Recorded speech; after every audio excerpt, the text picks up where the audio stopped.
Every day, the world produces noise, but only a few moments produce meaning. Information is everywhere. Understanding is rare. Because facts alone do not enlighten, context does, analysis does, perspective does. Welcome to Aneke TV, where news is not merely reported, it is examined. Where conversations are not merely held, they are elevated. Where stories are not merely told, they are understood. In governance, in business, in society, in the global arena, clarity is power, discernment is advantage, awareness is responsibility. This is broadcasting with purpose, journalism with depth, programming with intellect. Nigeria, the world, we are live. Aneke TV, broadcasting daily, informing minds, shaping perspective.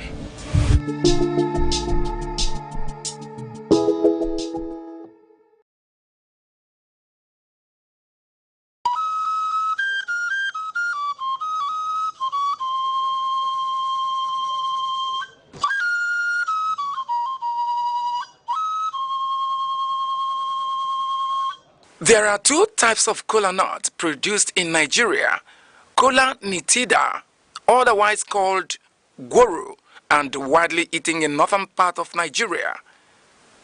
Kola acuminata, also referred to as Igbo kola, is of local origin and occupies an important position in social, religious, and sacred ceremonies in Igbo society.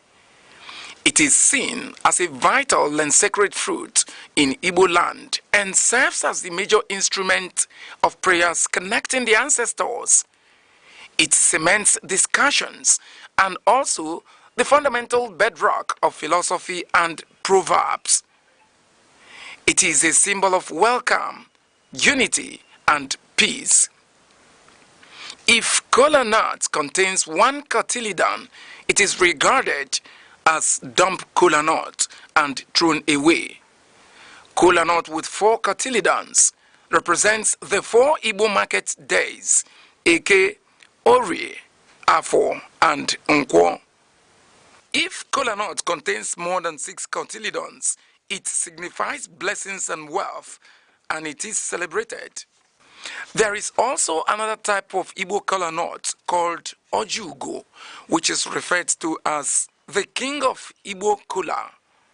The reproductive organ of the kola nut is referred to as the tongue, and it is removed after prayers and thrown to the spirit of the ancestors.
Aneke television. How I get one with the Quadri and I am what you Kukaku. How Mbo Wabian here, Bube, Emel, Mwabu, what I want here, Bube, Emel. Aneke television and the Melo, Yamela Madia, in our uncle, in America, Putanwa, in our Hozu, in our Uncle, the one Aneke television, the Arcades will your man, the one Aneke television, you do man, help the Melo, Yamela Madia, who me, Bojawo, Nanka, Bunkai, Himalawa, if you want to come over, Yamela, you were what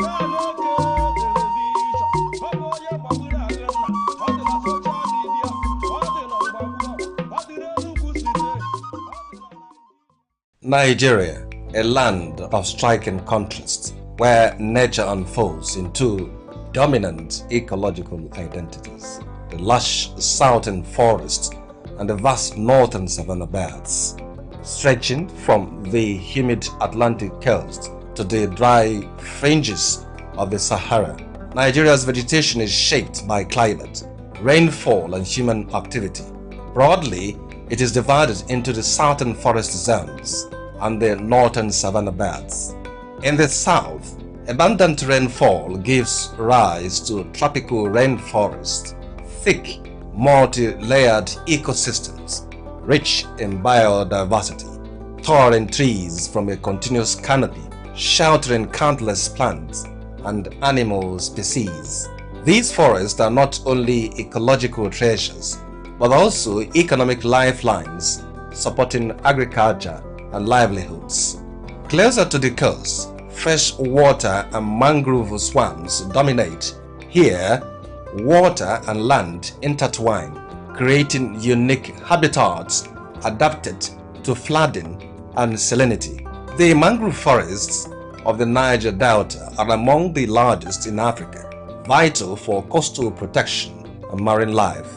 Moving northward, forests gradually give way to the Guinea savanna, a mix of tall grasses and scattered trees. This region supports farming and livestock, forming Nigeria's agricultural heartland.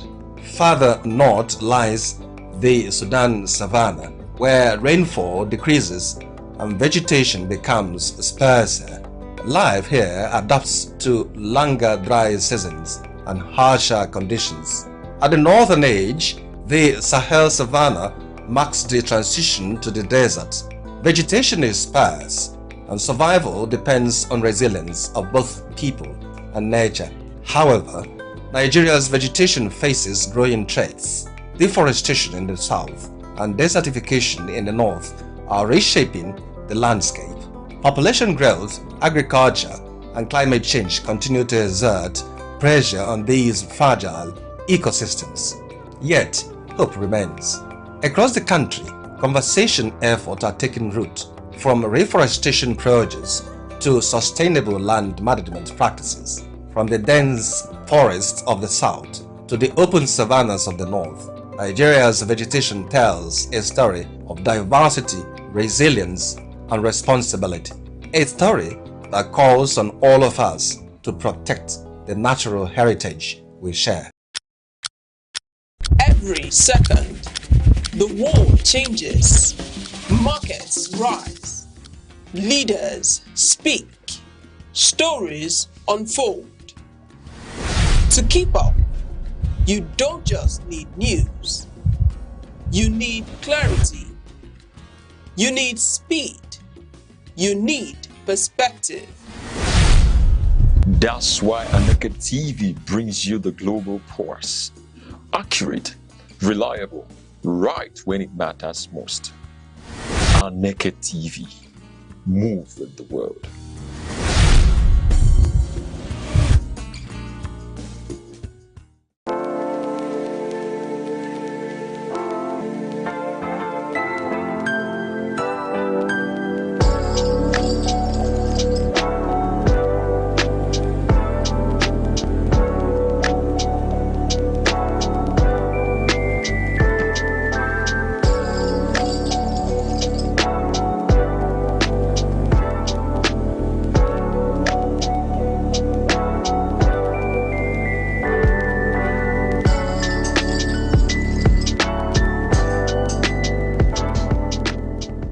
Good morning and gracious greetings from the Lord to God's people. This morning, I want to use this opportunity to thank God for the gracious opportunity that He has given unto us to be in the land of the living, especially in our country called Nigeria. All glory and honor unto God. So this morning, the Lord will be dealing with us with the topic called Divine Principles to Overcoming Difficult and Terrible Seasons of Life. Divine Principles to Overcoming Difficult and Terrible Seasons of Life. And we'll be looking at the book of 2 Kings chapter 6 from verse 24 to 25. And that place says, 2 Kings chapter 6 from verse 24 to 25. Sometime later, however, King Bet-Hadden of Aram mustered his entire army and besieged Samaria. As a result, there was a great famine in the city. The siege lasted so long that a donkey's head sold for 8 pieces of silver, and a cup of dove's dung sold for 5 pieces of silver.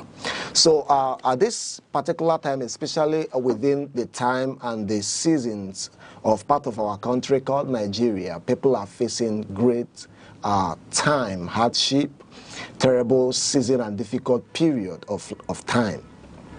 The Lord has made it so that we will be dealing on this issue to bring a comfort to His people.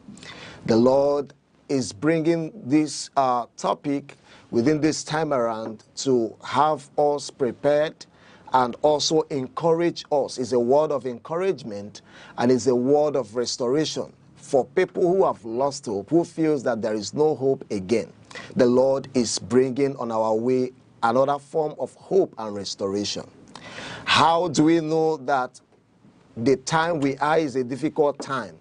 Because of how sensitive our topic is and from our test, we will be measuring and bringing out God's result from His word. We will be limiting the strength of this message of comfort to the people of God from the scripture we have read. How do we know that this is a terrible time? We are in a terrible time and season. From where we have read in the book of 2 Kings chapter 6 from verse 24 to 26. We will be looking at the characteristics of difficult and terrible seasons. Number one, which we will see or we saw from the scripture from where we have read, at this particular time, difficult times and terrible seasons of life has to do with the characteristics, has to do with hunger. It is a time of hunger and hardship. When we look at vividly, you will find out and you will notice that the scripture from where we have read gave us a clue that when this particular king gave an order, marshaled out his army, the scripture said that there came a great famine upon the land. So one of the characteristics of difficult and terrible seasons of life, it has to do with hunger and hardship. Whenever people face difficulty, whenever people face terrible times, it depicts hunger and hardship. The second aspect of the characteristics of difficult times and seasons, moments or seasons of life, it depicts devaluation of self-worth and lack of value, self-value. Devaluation of self-worth and value.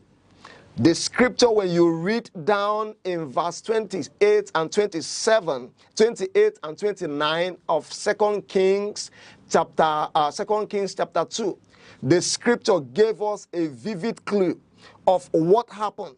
The scripture said in verse 28, but then the king asked, what is the matter? She replied, this woman said to me, come, let's eat our son today, then we will eat my own tomorrow.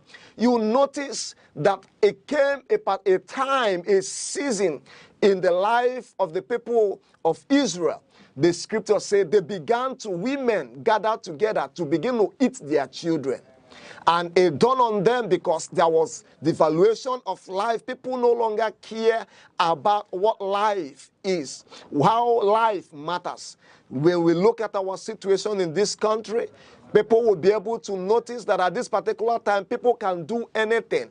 People can do anything to get money. People can do anything to get whatever to survive. So when there is a season, a terrible seasons of life, a difficult moment of life, the scripture tells us that one of its character is there is a devaluation of self-worth and value. Another aspect of it that has to do with the characteristics of difficult and terrible season is irrational thinking and decisions. People will begin to make irrational decisions that are not coherent, decisions that does not please God, decisions that does not even recognize the worth of human life. And when we look at it, you look at verse 29 and 30 of the scripture, 2 Kings chapter 2. The scripture said at that moment, because issues, terrible famine, have begulfed the country, the scripture said, so we cooked my son and ate him. Then the next day I said to her, kill your son so we can eat him. But she has hidden her son. In verse 30, the scripture said, when the king had this, he tore his clothes in despair. And as the king walked along with the word, the people could see that he was weary, buckled under his robe next to his king. The king could not comprehend, the king could not understand, he couldn't even understand himself. The king began to walk around. When there is a difficult seasons and terrible seasons of life, people can no longer think coherently. Another aspect of it is as the character of our terrible seasons and difficult moment of life. It is characterized with spiritual disconnection and insensitivity.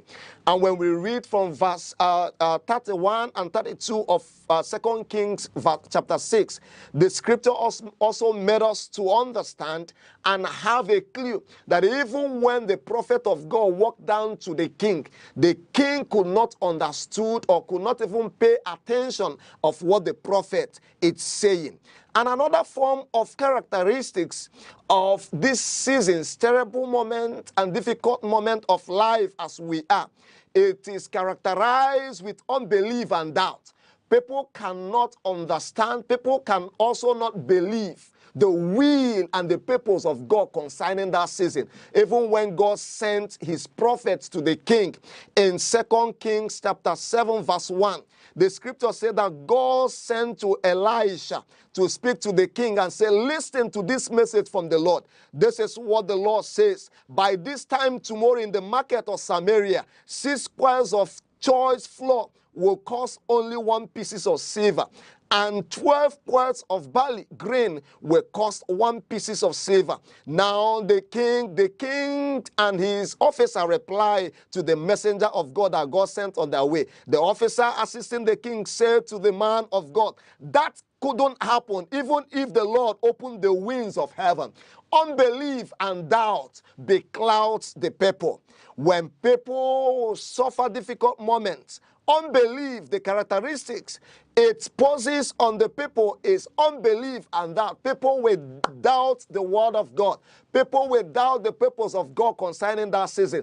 People will lose discernment. People will lose focus because doubt have beclouded their mind. And what are the divine principles to overcome these particular seasons of life? Number one of it is, if we must survive, if we must be able to survive this particular season we are, people of God, great people of Nigeria, we must begin to trust God's messenger sent on our way. We must be able to follow these messengers of God that he has sent. And I speak to us with all sincerity. Every generation has a general that God sends on their way to speak to them in the matters of the affairs of the nation, to speak to them in the matters of their family life, to speak to them in the matters of the economy. We must be able to believe the messenger that God sends on our way. According to 2 Kings chapter 7 from verse 1, God sent Elisha on the way to the people of Israel, and he spoke to them about the issue. In 2 Chronicles chapter 20 verse 20, the scripture said, and they rose early in the morning and went out into the wilderness of Teke. And as they went out, Jehoshaphat stood and said, hear me, O Judah, and your inhabitants of Jerusalem. Believe in the Lord your God, and you shall be established. Believe and remain steadfast to his prophet, and you shall prosper. If we must prosper and succeed in these terrible seasons of life that have beclouded us, we must believe the messengers of God. And again, the second thing we must also know, if we must overcome these difficult, terrible seasons of life, we must believe in God's word. God's word is A and amen. In fact, God spoke and said, instead of his word not to come to pass, heaven and earth will pass away. And when the king officer undoubtedly disbelieve and disapprove the messenger of God through Elisha speaking to the king, that things will come to normalcy. He said, even if God opens the windows of heaven, it is impossible. People of God, we must believe the word of God. And that aggravated the man of God, and he spoke, because you have doubted God's word, because you have doubted the messenger of God that he has sent on your way, you will see this, but you will not partake in this. And it happened that when the prophecy that God made through his servant came to pass, this officer was stampeded. He saw the blessing and he could not partake in it. If we must be able to survive, we must believe the word of God. And the third of it, for the principle of overcoming these terrible seasons of life, we must also have a transformative mind. Transformative mind. In the scripture, Romans chapter 12, verse 2, the scripture said, don't copy the behavior and customs of this world, but let God transform you in a new person by changing the way you think. The way we think in times of difficulty, the way we think in terrible situations that beclouds us matters so much. It has a way of making us to either yield to the purpose of God concerning the matter that God has allowed to pose on our way. It also matters, and it matters so well in the way to deliver us. So we must believe before God has to use a man, before miracle happens, there must be a transformative mind. And the last of it in this time for us, if we must be able to overcome the difficult moment and terrible seasons, we must be able to understand that there is a time for risk-taking. The scripture made us to know that so at dwindling they set out for the camp of Iran, but when they came to the edge of the camp, no one was there. And you see how these particular lepers walked into the camps of the enemy. They said, if we perish, we must perish. And there was a success. So, people of God, it is on the note that there is seasons, difficult seasons, and terrible seasons of life. And through the word of God in 2 Kings chapter 2, the scripture has enlightened us that we must be able to believe the messenger of God he has sent on our way if we must come out. We must believe the word of God spoken either through his prophet and his word. We must be able to have a transformative mind to be able to walk into our miracle. And we must take risks. Glory be to God. I know that life has been transformed and life has been touched. Thank you, Father, for blessing us. In Jesus' name we have prayed. Amen. I am Pastor Chukwemeka Henry Osuji, and I'm coming from the Baptist denomination, First Baptist Church, Owan. Thank you, people of God.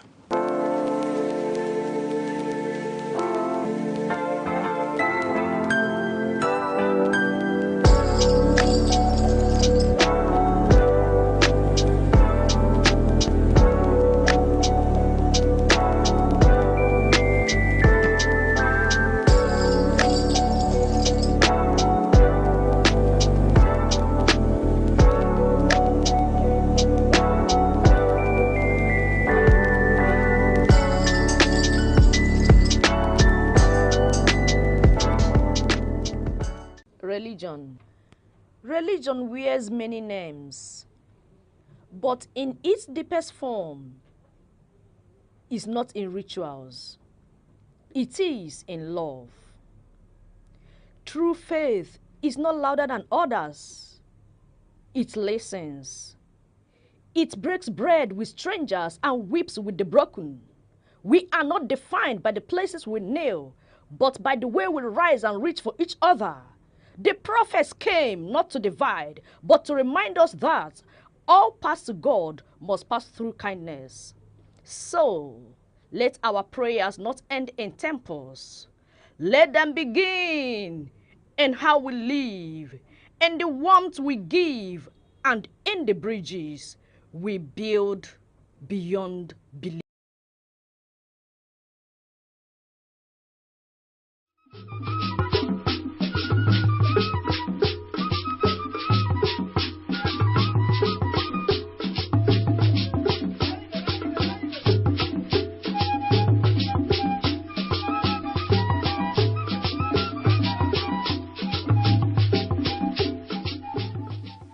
Across Nigeria, from bustling cities to quiet rural communities, one institution has endured the test of time: the traditional leadership.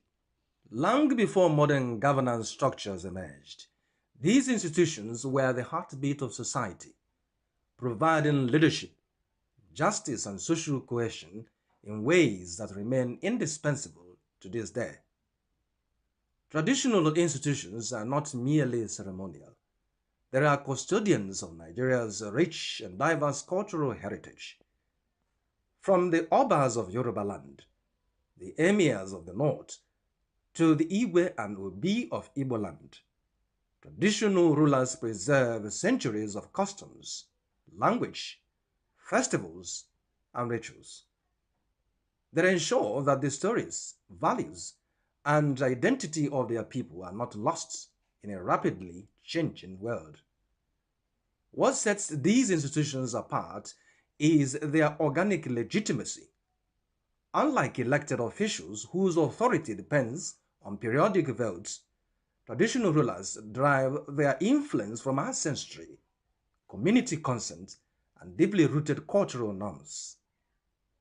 This legacy makes them trusted arbiters, moral authorities, and stabilizing forces within their communities. Their position above partisan politics allows them to mediate dispute and guide society with a unique combination of wisdom and authority. At the grassroots level, traditional institutions are indispensable for governance and social order. They resolve dispute, manage land and chieftaincy matters, and acts as intermediaries between local communities and government policy. In rural areas, where formal structures are often distant or overstretched, the presence of these leaders ensures continuity, fairness, and accessibility in governance. Beyond mediation, traditional rulers are catalysts for development. They mobilize communities for education, healthcare, and infrastructure projects, while acting partnerships from government and private entities. Their influence ensures that development initiatives are participatory, culturally appropriate, and sustainable. In this way, traditional leadership becomes a force for progress as well as preservation. Traditional institutions also play a vital role in maintaining security. By leveraging local knowledge and community networks, rulers provide essential intelligence and oversight, collaborating with security agencies to prevent and mitigate conflicts.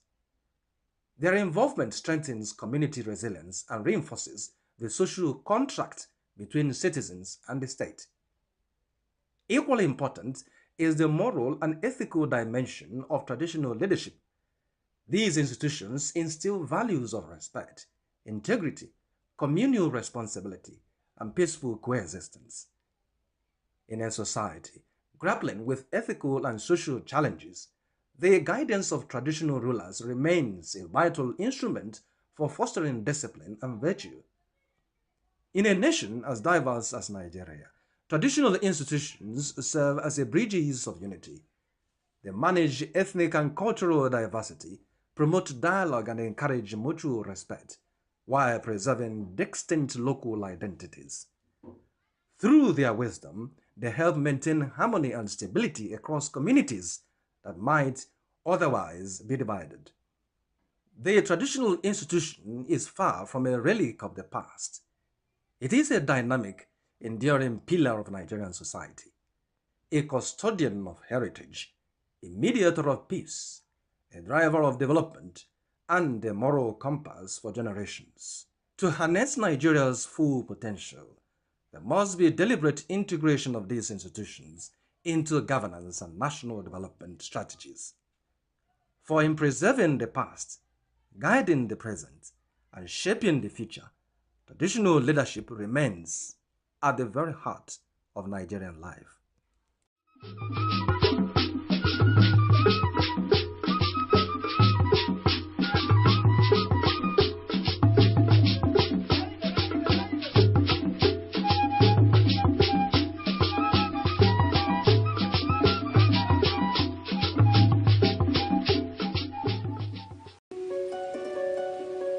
In a world that never stands still, where stories break in seconds and moments shape history, one station keeps you connected to your nation, to the continent, to the world. From breaking news to powerful stories, from business and politics to culture, lifestyle and entertainment, we inform, we inspire, we keep you ahead. This is more than television. This is your window to everywhere that matters. Aneke TV. Move with the world.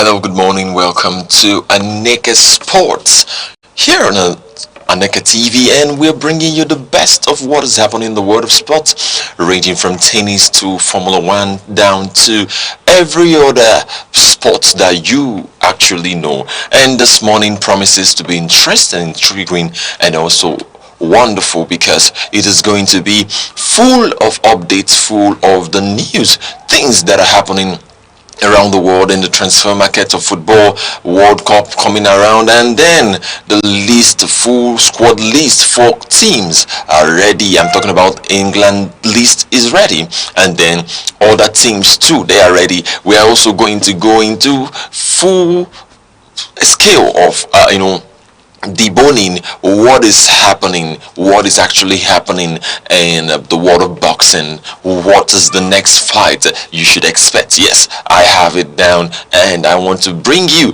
the best of what is happening around the world of sports. This morning I'm doing this alone, and yeah, remember, I am your one and only sports oracle.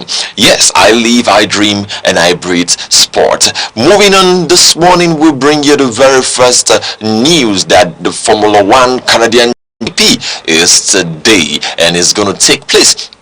As you all know, we have a lot of challengers, calling them challengers, a lot of competition in that particular race. Now you have George Russell, who has taken pole position. This Mercedes, I wonder what Mercedes are actually doing to fix, to put these guys ahead, because it is so interesting to have you see Mercedes always topping, always in the news about topping it in the Formula 1. Now they have taken the pole position, yes, in the Formula 1 race that is coming. Yes, this is Kimi Antonelli. He is, remember, I've been giving you updates yesterday that he is the first, the first youngest person to take 2 pole positions, to convert pole positions in Formula 1 and have a victory.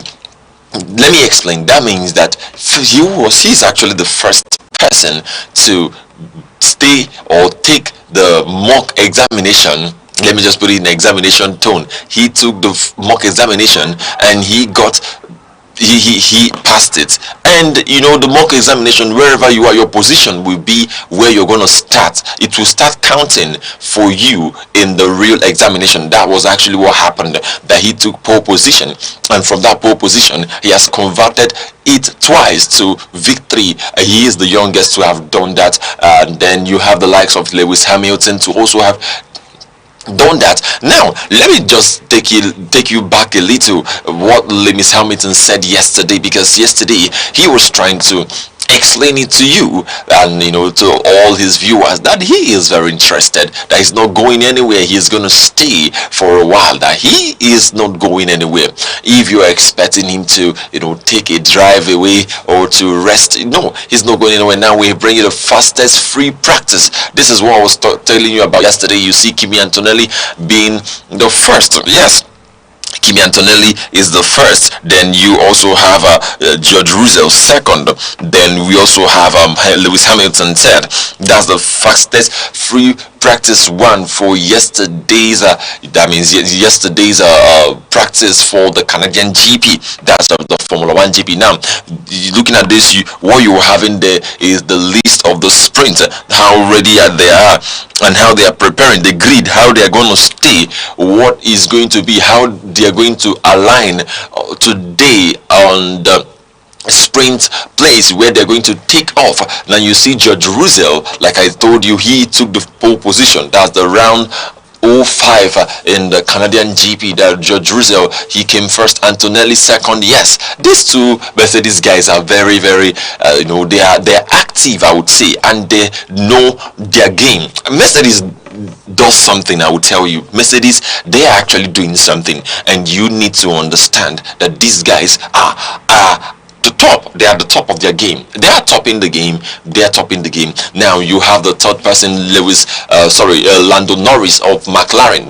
Let me tell you, at some point last year, McLaren was declared the fastest car in the world, where some celebrities in Nigeria had to acquire McLaren.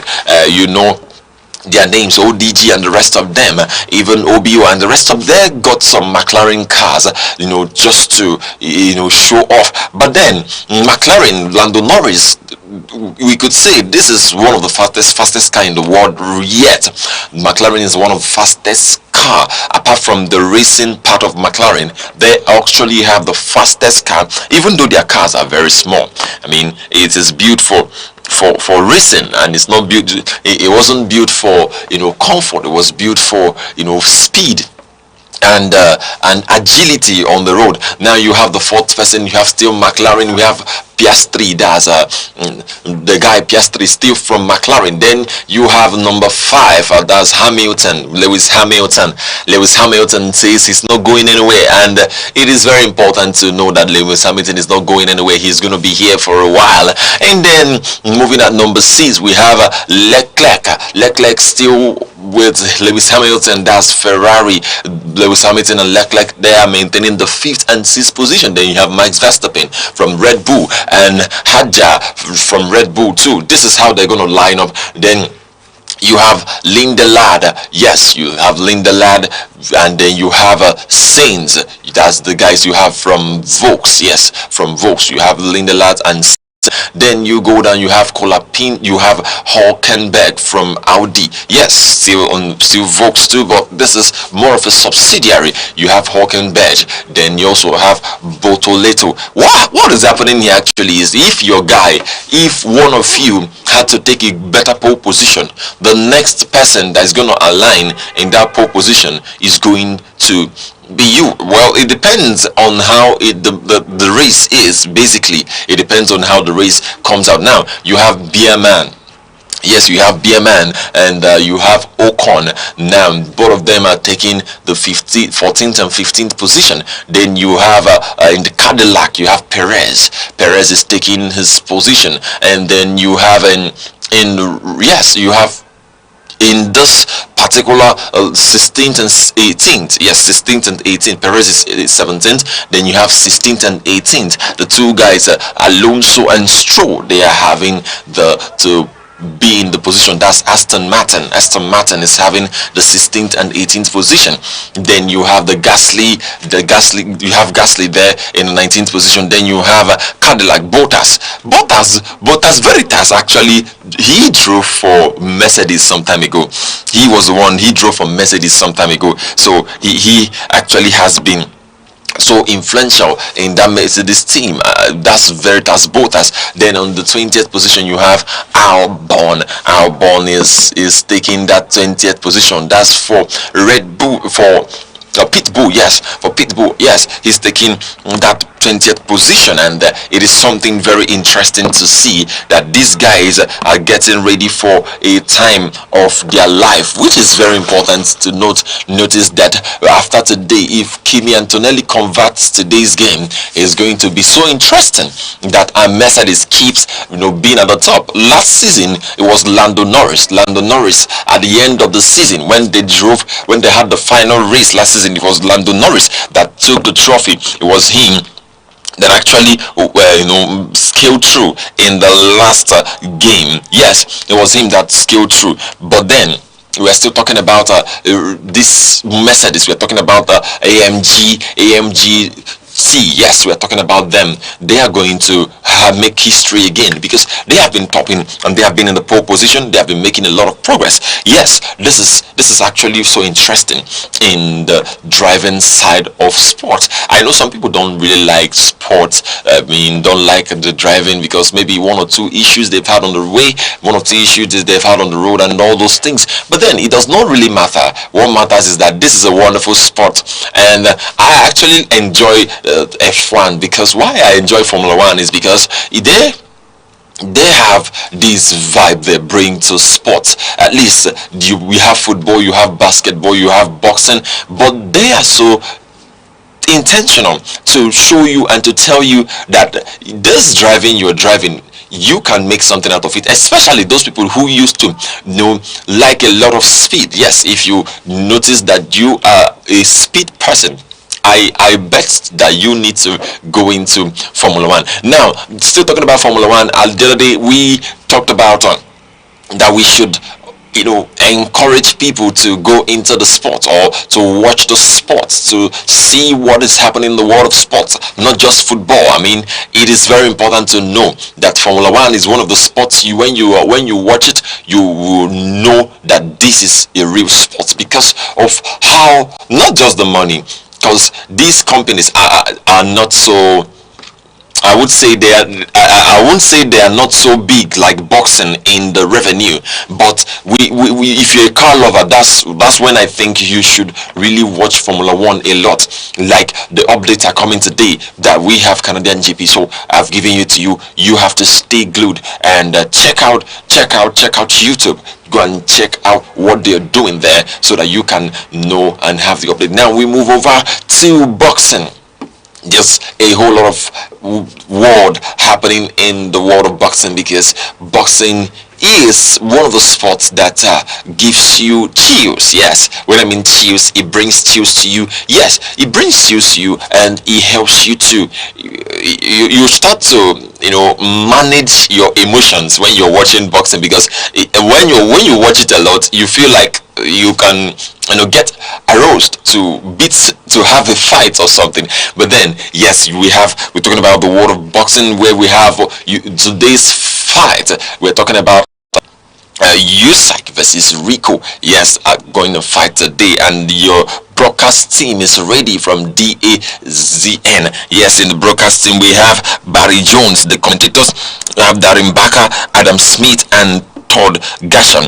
Yes, still in the host we have Ade Oladipo, we have Aina Woolhouse. Then we move to the next pundit. We have Tony Bellew, Mali Scott, and All-Stay Offering. Yes, we go to social reporter. We have Jolie Chappé. Then we have reporter Jamie Ward. That's the fight for today, May 23rd, and the coverage starts at 4 p.m. British Standard Time, then 11 a.m. Eastern Time, and then 6 p.m. Eastern Time too. Yes, you can watch only on DAZN. Yes, you can watch only on DAZN. That's where you can watch the fight. And today's fight is between USAC and Rico. That's the WBC World Heavyweight Championship. That's the fight that is coming up today, and you would actually want to watch this fight. Yes, that's today's fight. Today's ring is gonna shake, and it's gonna be one of the fights you have been preparing for. Yes, it's something interesting that we're going to be seeing, and at the end of the day we're going to know what is actually happening. Now I want to tell you something about this fight. It is interesting. Of course, Anthony Joshua's fight with Oleksandr Usyk is coming up this year. Yes, it's coming up this year. Anthony Joshua is going to face Usyk. You know, some time ago Usyk said he's retiring from boxing, that he's not going to come back. And last year too, Anthony Joshua said that he's not coming back to boxing. Sorry, he's not coming back to fight because of the issue, the accident that happened that took lives of two of his associates. Yes, it was painful, and it was one of the things that has happened to him that has, given him chills down his bone marrows. But he has, we could see that he has recovered, and he's ready for the next phase of this game. Yes, Anthony Joshua is getting ready for the fight. The few clips I've seen on the internet about how ready they are, they have arrived the fight scene, and they are making progress. They are just, one thing I like about boxing is that they just come together, they just start to challenge, they just start to throw emotions around, and when they do that, you would notice that these guys are ready to fight. They are really ready to fight. Now I want to tell you, since Anthony Joshua fought Jake Paul last year December, we've not heard anything about Jake Paul. Jake Paul lost 3 of his teeth. He lost 3 of his teeth, and he lost 3 of them, and he went, he had to go through a surgical process to have himself, get back to, back on feet. Even though he made a lot of money, last year. Very wonderful time that he had. But then we're still talking about boxing.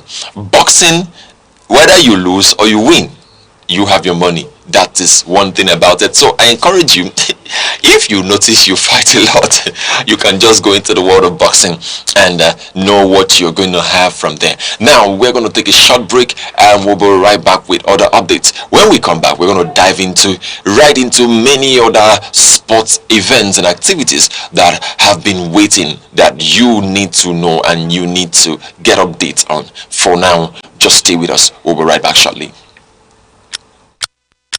Every second, the world changes, markets rise, leaders speak, stories unfold. To keep up, you don't just need news, you need clarity, you need speed, you need perspective.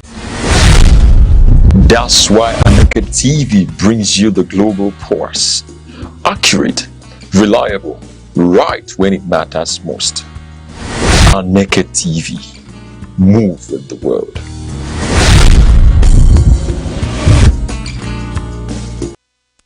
Yes, welcome back. Now we go into the world of football. First of all, let's take a look at the Punch Sports Extra. What is happening? And it is a football weekend. Everyone is expecting the roundup games and the transfer news, and also everyone is expecting how Manchester United, Chelsea, Liverpool, Arsenal, Man City, and the rest of them are preparing for the next season. And these and more I'm going to bring to you your way as we go on from this. Now, let's take a look at the Punch Sports Extra. What is actually happening in the world of sports? The way we have Onuachu. Onuachu is having the news. He is having the front page. Onuachu fires Trabzonspor to Turkish glory. Yes, Onuachu fires Trabzonspor to Turkish glory. Now we're still talking about that. We are looking at Tuchel explains Maguire, Foden, Palmer snub. Now we go by the side, but just down we have AIK releases Johanna update after blocking Eagles chance. Now we go over to Hen. Hen said boxing helping Joshua with friends person. Yes, actually, that the boxing game Joshua is going to have will help him with his friends person. Now we have United confident of Tonali Ederson swoops. Yes, Manchester United is confident. We're going to get to this very full. Now we have Alonso blocks Atletico's Cucurella move. Alonso, that's the new Chelsea manager. Alonso, he has blocked the move that Cucurella should go to Atletico Madrid. Yes, we have Arbeloa confirms Madrid exit. I don't know what you are thinking. Arbeloa should leave Real Madrid. Arbeloa should actually leave Real Madrid for real, because what is he doing in Real Madrid when they have a new coach, where they have someone like Jose Mourinho? Now, I was watching a football game yesterday evening, just around 5 to 6 p.m. when I was just getting ready for many other activities. Okay, was it 5 to 6 p.m.? I think around 4. Yes, 4 p.m. Yes. Now, what I was seeing that Manchester United played against Real Madrid in the Champions League, where Cristiano Ronaldo scored, and he was not able to even celebrate. That was the season Jose Mourinho was the coach. That was the season he was taking care of Real Madrid. Now he's back to Real Madrid, and I'm predicting as a sports oracle that Manchester United will be drawn with Real Madrid. You're going to see in the Champions League, Manchester United will be drawn with Real Madrid, and that game is going to be on replay. Just that there will not be any Cristiano Ronaldo, but it's going to be one of the games that will be amazing this season. Now, moving on, seeing the Punch Sports Extra talking about Arbeloa confirming his exit is very important, because he would leave the team at the end of the season. Now we move up, we have Pep confirms Etihad exits. City makes tattoo plans. Yes, Manchester City confirmed yesterday that they are going to make a statue for Pep Guardiola outside Etihad to mark his 10-year reign with 20 trophies. It's going to be an interesting. It's actually a way to honor your legend, to show your legend that you appreciate, you truly appreciate. Yes, it's a legacy that without Pep Guardiola, Manchester City would not be where they are, or where they would not have those trophies. Now we're still looking at this. We will celebrate Arsenal's title beyond a year. That's from Il Bliss. Ogabos said that we celebrate this mixing entertainment with sports, that will celebrate Arsenal title. Well, it's them that will celebrate Arsenal title, because what is actually happening? Arsenal won title after 22 years.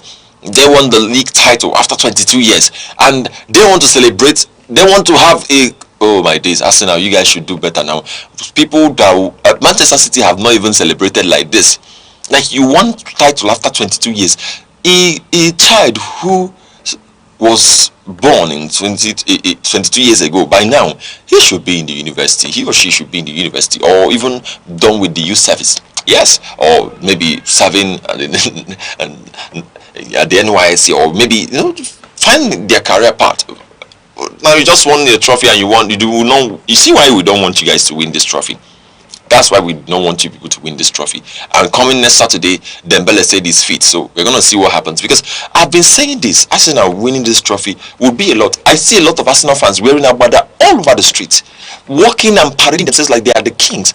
And I'm like, what is happening? You just won a trophy, bro. It's trophy you won. You just won the Premier League. You did not win. Oh, you see, that's why I don't want to talk about this, because it looks like Arsenal, they are worse than Chelsea. I mean, their fan base. Because tell me why you will be moving and parading around with your JC. What is your problem? That is no, people so abada and they wait to celebrate. Oh, Arsenal do better now, eh? Iblis have said there, you guys will celebrate this more than beyond the year. That is why you are not going to win it again. Let's keep it at that. Let's say you're not going to win it again. But whatever happens, this is football, and I really believe so much in Mikel Arteta and believe so much in the Arsenal team. But then, Arsenal, you guys should be careful. Iblis or Gabos, you people should be very careful.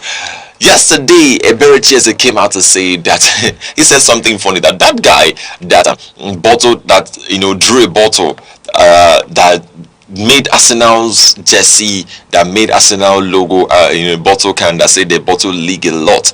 That right now the guy has been bottled, so he's going to use the guy as his screensaver for more than a year. And anytime he remembers that he has cheese all over him body, cheese, yes, he has cheese running down his body. That's actually something that he has said, and I really would want.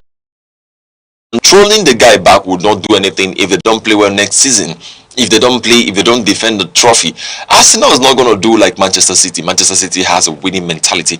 Of course, Arsenal has a winning mentality too, and that's why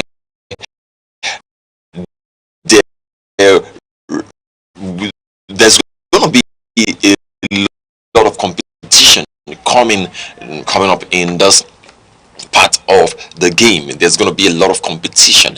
Yes, we're going to see what happens at the end of the day. Now let's go back to Sports Extra to have a view of the stories there to see what is happening. Now we have Osimhen not for sale. Oh, the president has come up to say that Victor Osimhen is not for sale.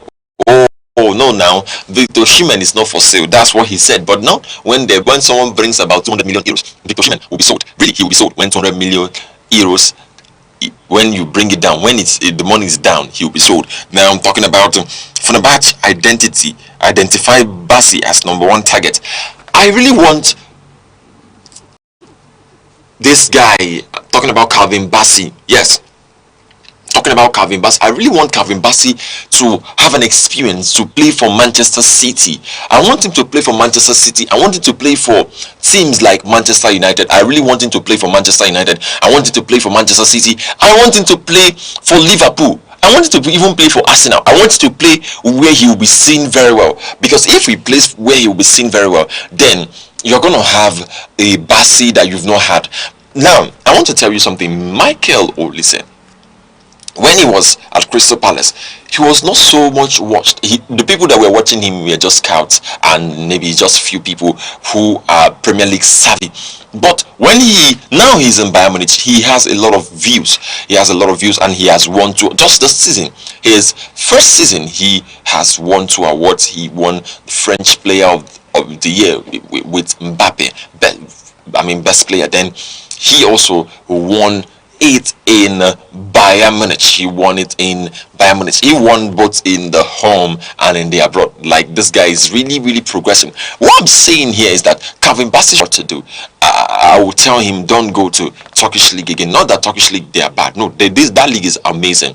I mean, I would anything Europe, anything that has in European vibe, European competition, European sportsmanship, it's very important. But Turkish league, you know, when you talk about the league, you're talking about they are performing at their best, but no matter what they play, nobody would hear them like you have the news coming out from the Premier League. Nobody would learn, nobody would see, nobody would, the attention is more on the league. In fact, I'm telling you that Premier League has more PR than every other league. If you want to argue this, just come into my show or check my YouTube, check Aneke Sport on YouTube, and they have more public relations. And you are talking about public relations, you are talking about English players too.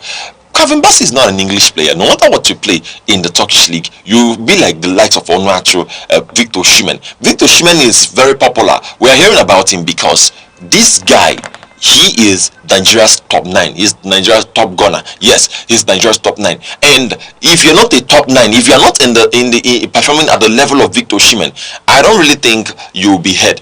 Since Boniface went to, since he signed and he went on loan to Werder Bremen from Bayer Leverkusen and he had the injury.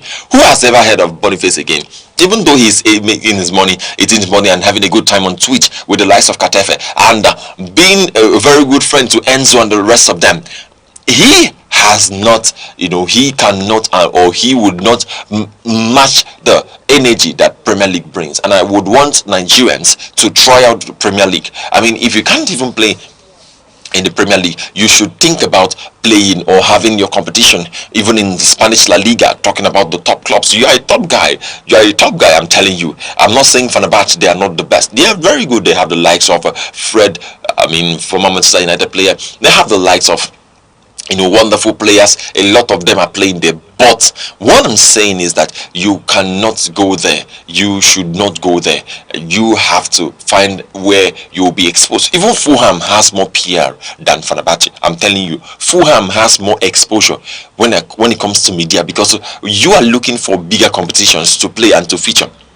But then let's go back to our Punch Extra. What do I know? I don't know a lot. I'm just a football breeder, liver and dreamer. Yes, we're talking about sports. We have Nigeria's surprise call up Trius Oseni. Nigeria's surprise call up Trius Oseni. Then we have Mati Kuti reach WTT Lagos double semis. That's in the tennis world. We have Mati Kuti reach WTT, that's World Tennis Tournament, Lagos double semis. Then today we have Real Madrid versus Bilbao. Los Blancos hope to end poor campaign with a win. Yes, Real Madrid are going to face Athletic Bilbao, that's Athletic Club. And you have done, you say Merino opens up on lengthy injury nightmare. Merino opens up on lengthy injury nightmare. And let's just take a look. Let's just have a little look, a deep dive into today's fixtures. Still on the Punch Sports Extra. Today's fixtures we have in the DFB Pokal. We have Bayern Munich versus Stuttgart. This is Bayern Munich is going to play a final with Stuttgart, and if they win, they will make it. It will be a wonderful time for Bayern Munich because they are a trophy team. Yes. Then we have in the La Liga, we have Girona versus Elche, Alaves versus Rayo. Then we have Celta Vigo versus Sevilla. Then we have Valencia versus Barca. Then we have Mallorca versus Oviedo. We have Getafe versus Osasuna. Then we have Espanyol versus Sociedad. We have Betis versus Levante. We have Real Madrid versus Bilbao. Then in the Serie A, we have Bologna versus Inter and Lazio versus Pisa. So yes, these are the fixtures that we have today in the in the Spanish league and also in the Italian competition. This is the end of the season. Today is the running. Yes, today is also the running for the Premier League, and a lot of games are going to be coming. Now, before we talk about the lot of game, I would like us to take a short break too, so that when we come back, we can dive right into the world of football. I'm talking about the Premier League, and I'm going to be bringing you live Rangers preparation for their final game, and they're about to take off. I am talking with my guy Sanchez, and Sanchez has been confirmed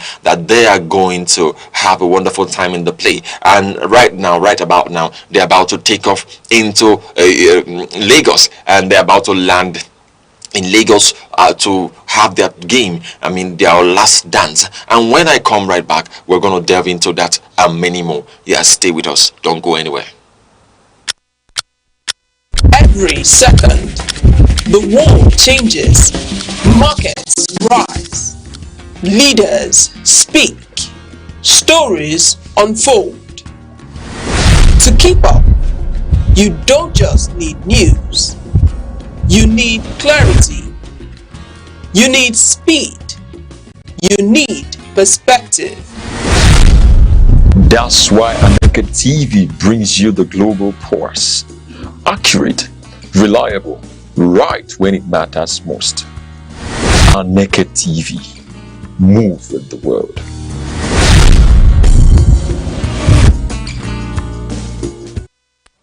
Yes, welcome back. Now, let's take a look at the English squad for the World Cup. Let's take a look at the English squad for the World Cup. Yesterday, Thomas Tuchel, TT, had to release the list, and it shocked everyone that most of the players that was expected to be on the list, they are not there. What happened? What actually happened? Even Harry Maguire, talking about Cole Palmer, and even Phil Foden, they are not there. So who and who is there? Who and who made it to the list? Let's take a look at the list. We are having from the goalkeeping, we have Everton goalkeeper. Yes, he has been so influential in that team. Everton goalkeeper, he is there. He is going to make the list. Yes, he's going to make the list. And also talking about Jordan Pickford. Yes, Jordan Pickford is going to be there. Jordan Pickford will be there to, you know, do what he knows best how to do. From the goalkeepers, we have Jordan Pickford. Then we have Dean Henderson of Crystal Palace. Dean Henderson made it to the World Cup. Congratulations, Dean Henderson, for making it to the World Cup. It's going to be amazing watching you and watching how you do what you know best how to do. Then we also have James Trafford. Yes, James Trafford. He is the second keeper. I'm talking about Manchester City's second keeper. Yes, James Trafford. Yes, he is a Manchester City. Let's go to the defense. We have in the defense we have Dan Burn. Dan Burn made it to the list. This is talking about this is Newcastle's Dan Burn, very tall and awesome guy. Dan Burn made it to the list. Then we have Maguire of Manchester City. He went from Crystal Palace to Manchester City. I guess it's Maguire that replaced Maguire. Maguire replaced Harry Maguire because, well, Harry Maguire is not bad, but Maguire had to replace Harry Maguire. Tuchel knows best. That's like mothers knows the best. Then we have Reece James. Reece James also from Chelsea. He has been struggling. He has had a difficult season with injuries, and he has had a lot of times where he could not play, but the Chelsea captain later made it to the list. Yes, congratulations, Reece James. Then we have Ezri Konsa. Yes, we have Ezri Konsa. Then we have Tino Livramento. We have Nico O'Reilly from Manchester City. Nico O'Reilly came all the way from the academy and he has made it to the first team in Manchester City. And this season he is actually the Manchester City best player. Yes, Nico O'Reilly is the Manchester City's best player. He has a lot of goal contributions and he has played a lot of goals. Now, in the absence of Viado, yes, Viado, he appeared and disappeared. Premier League is not like every other league. But then you have Nico O'Reilly pushing and doing what he knows how to do best. Then we have Jarrell Konsa. Yes, we have John Stones from Manchester City. Then we have Jet Spence from Tottenham. Yes. Then in the midfield we have Elliot Anderson of Liverpool. We have Elliot Anderson of Liverpool. Jude Bellingham of Real Madrid. We have Jordan Henderson. This Jordan Henderson is also of his team. Then we have Kobe Meno of Manchester United. Yes, Kobe Meno of Manchester United. He made it to the World Cup. Then we have Declan Rice from Arsenal. We have Declan Rice. Then we have Morgan Rogers. Morgan Rogers is from either West Ham or Aston Villa, but I'm sure he's from West Ham or Aston Villa, but it's Aston Villa. Yes, Morgan Rogers is from Aston Villa. He's the Aston Villa player. Yes, he's the one who always scores from behind and he has a lot of shot power. He's the one that Michael Carrick wanted to get the other day. Yes. Now we have Eberechieze. Yes, Eberechieze is there. We have Anthony Gordon. Then we have Harry Kane. And we have Noni Madueke of Arsenal. Then we have Marcus Rashford. Then we have Bukayo Saka. And we have Ivan Toney. And we have Oli Watkins. Now, let me tell you a wonderful thing about this Ivan Toney. Ivan Toney went from, he left Brentford. He was earning 50,000 pounds per week, and now he's in about 400,000 pounds a week in his club in the Saudi. And everyone was thinking, where's Ivan Toney, what's going to happen with Ivan Toney? Now Ivan Toney is just there. Ivan Toney is going to World Cup, while other people who think it's exposure, well, It's not about the exposure. This life you cannot really predict, you cannot really tell what actually happens and Nigeria here. But at the end of the day, we're going to see what happens. Now, this is the list of the people who are going to play for England in the World Cup. Now, still talking about World Cup, we are having the likes of Marcus Rashford on the list now. A lot of controversy has been stirred because of Marcus Rashford tweet. So Marcus Rashford tweet, and not just his tweet, we're talking about his Instagram story. He had to thank everyone except Manchester United. He had to thank Aston Villa, Unai Emery, Hansi Flick, and those who supported him. Imagine you did not Marcus Rashford 14 of Barcelona. You could not thank the people that gave you the platform. I'm talking about you could not thank Manchester United. Then later, he came back to say that that guy is funny. He came back to say that he's a full Manchester United supporter. Are you a supporter or a player? What kind of thing are you talking about? That has raised a lot of questions. What is Rashford like? You feel you were not treated right? Sorry, excuse me, Marcus Rashford. I really like you as a guy, but I think I don't like some things. I'm gonna call this out. You are a player. You played for Manchester United. You had your season. You had your moment. In fact, you made Manchester United proud. I remember during Eric Ten Hag's tenure, you actually was one of the best guys who played. But then something weird happened. You started to drop in form. If you started to drop in form, what now is the problem? What is actually the problem? You were sent on loan to Aston Villa. From Aston Villa, you came back to Manchester United. From Manchester United, you left again for Barcelona, where you are now. Who would have given you that privilege? Sir Marcus Rashford. Because he's actually MBE. He is a knight. Marcus, it's very funny that he is a knight. Yes, Sir Marcus Rashford, who actually gave you that platform. That is actually something. That's something I want you to understand. Marcus Rashford, who gave you that platform? Was it not Manchester United that gave you the platform? You could not thank Manchester United for bringing you to the platform, and all you did was just to, make a lot of comments about your team, about how you kind of comment how you don't have to thank everyone except the people that made you and that gave you. Well, I don't know what it is. What do I know? I'm just a sports oracle. I'm just dreaming, living and breathing sports. That's all I know. Now I'm talking about Harry Maguire. Maguire has come out to say that he is not excited seeing that he was not called up to the World Cup. He was anticipating he would be called up for the World Cup, but Harry Maguire was not called up. And Thomas Tuchel has explained why these guys were not called up. He has his own reasons. I may not go into the explanation. It's not my deep. What do I know? Now, Harry Maguire claims to be surprised, even though Thomas Tuchel has come out to say that he mentioned they had the conversation. They had a conversation, but Harry Maguire claims that he is surprised. Well, I don't know if footballers are now actors. At the end of the day, we're going to see what happens. The most shocking one that would have is Cole Palmer. Cole Palmer is not going to World Cup. Cole Palmer, Chelsea fans, you guys only have Reece James. I remember when Chelsea used to have the likes of John Terry, a lot of Chelsea players on the World Cup list, but now it's not Ashley Cole. Yes, the likes of them, but now it's not the same. It's not actually the same. Well, Chelsea and Liverpool has Anderson, Jordan Henderson, and they have other players who are going there. Then you have the likes of Kobe Meno from Manchester United in the England squad. Yes, these are the people that have made it to the World Cup. Now let's go down to transfers. Let's go down to transfers. Manchester United, they are pursuing, or we could say Michael Carrick, from rumors, have identified that he wants Sandro Tonali, the Italian, to be his first signing as the head coach of Manchester United. He has said it, that he wants Sandro Tonali to be the first signing.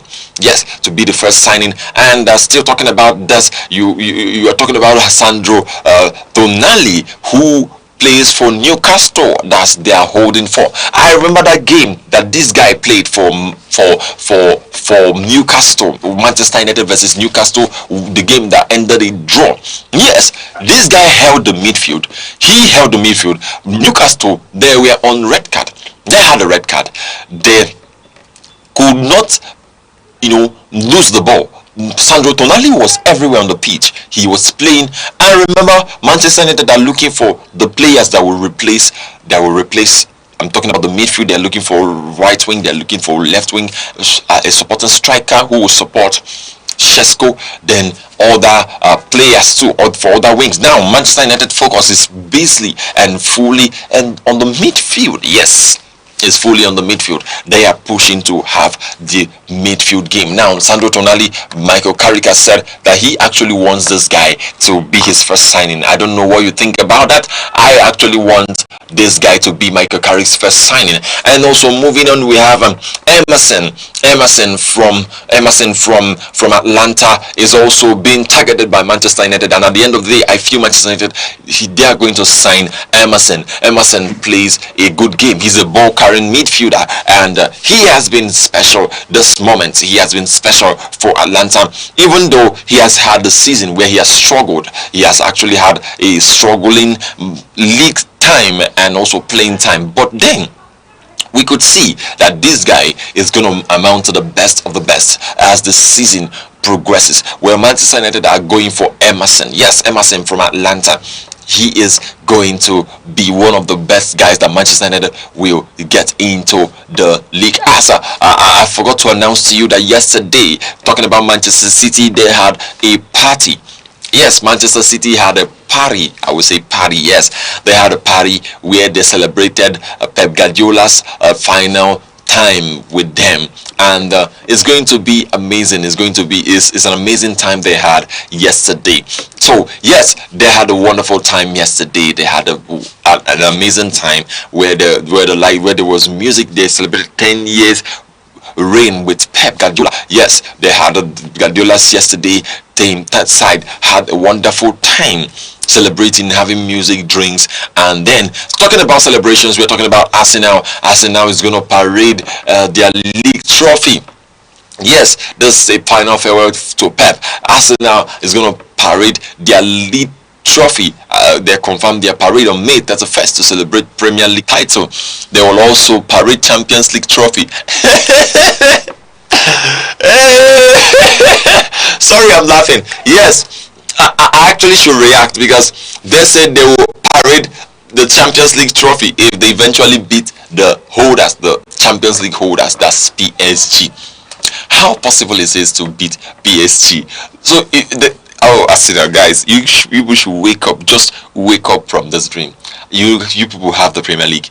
Amazing. Manchester City had to let that position slip away, but don't dream of Champions League. In case you people eventually win it, that's awesome. I would still support anyone that wins. But then, you people are amazing, very amazing people. How are you going to parade Champions League if you eventually win it? Well, it's okay. It's very okay. Still talking about that. So we are having to, put these celebrations side by side, and it's going to be amazing. Now let's go down to the business of the day. When we talk about the business of the day, we're talking about the Rangers International Football Club of Enugu, Rangers FC. They're going to play Ikorodu City. Yes, they're going to play Ikorodu City. They're going to play that game. Oh my days, that's the last dance, and the game is coming up. Yes, if you want to watch the game, you can go to MPL Live. You can get the app on Google Play Store and download the app, and so that you can watch the game. Yes, let's have it. Rangers, they are going to play their game, and that's the last dance to confirm if they're going to win the trophy. I see a lot of preparations going on, a lot of tensions building, and like I said, Sanchez confirmed that they are leaving Enugu this morning. They are traveling. They are leaving Enugu this morning to go and get that trophy. Yes, I just had a talk with him on the platform. I just had a talk with him on my inbox. Yes, he said they are leaving and they're about to board a flight to Lagos so that they can have the preparations. It's going to be a wonderful showdown. Yes, it's actually going to be a wonderful time for Rangers, while Rivers United are going to have their own show off and their own face off show with their team, and this is going to determine who's winning the league today. Now, still on that, Sanchez had to confirm that they have a playoff, a kind of play to have to.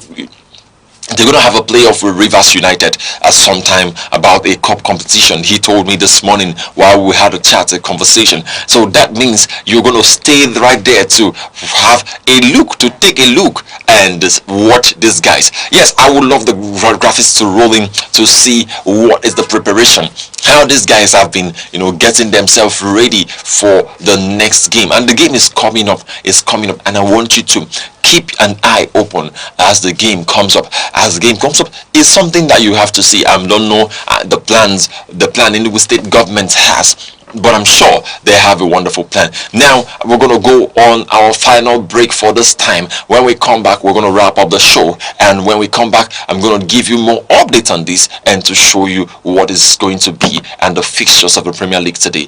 For now, stay with us. Go nowhere. Don't touch the dial.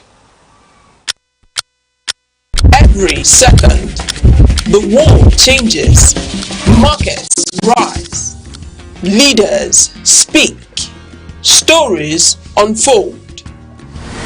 To keep up, you don't just need news, you need clarity, you need speed, you need perspective.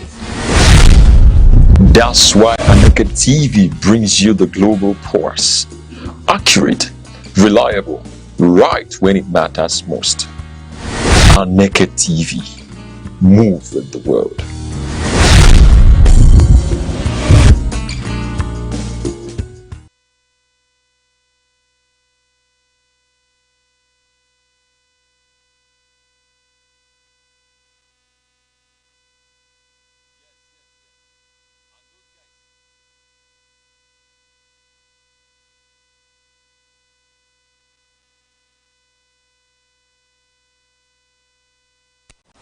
Yes, welcome back. Still talking about the Rangers game that is coming up shortly. Yes, and that's the last dance. The last dance is coming up, and it's gonna be an amazing time. Yes, the last dance is on Sunday, 24th of May. That's tomorrow by 4 p.m.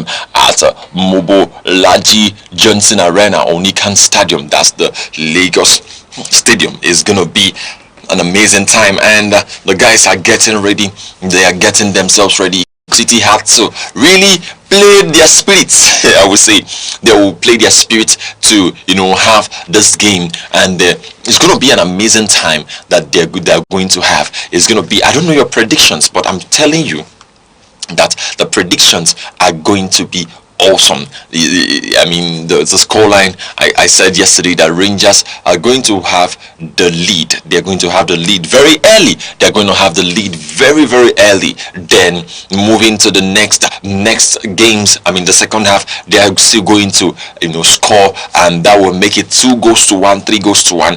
But I'm sure Ikorodu City would find the back of the net to register a goal, and they will also have a wonderful time playing. So you want to see that these guys are ready. They are ready for the last dance. They are getting ready for the last dance. And it's something I want you to know. It's something I want you to understand. It's something that is going to be amazing as we are looking forward to it. Yes, I don't know your predictions, but for me, I can tell you that here as a Sports Oracle, we're going to bring that trophy home. By Monday evening, we should have celebrations upon celebration to celebrate the trophy and to get ready for the next phase of the competition, that is the games that they're going to have. And if Rangers, if they win this trophy, is going to be a game changer for them in the game. Now let's just bring you away a little of the fixtures that we have this weekend on the Premier League.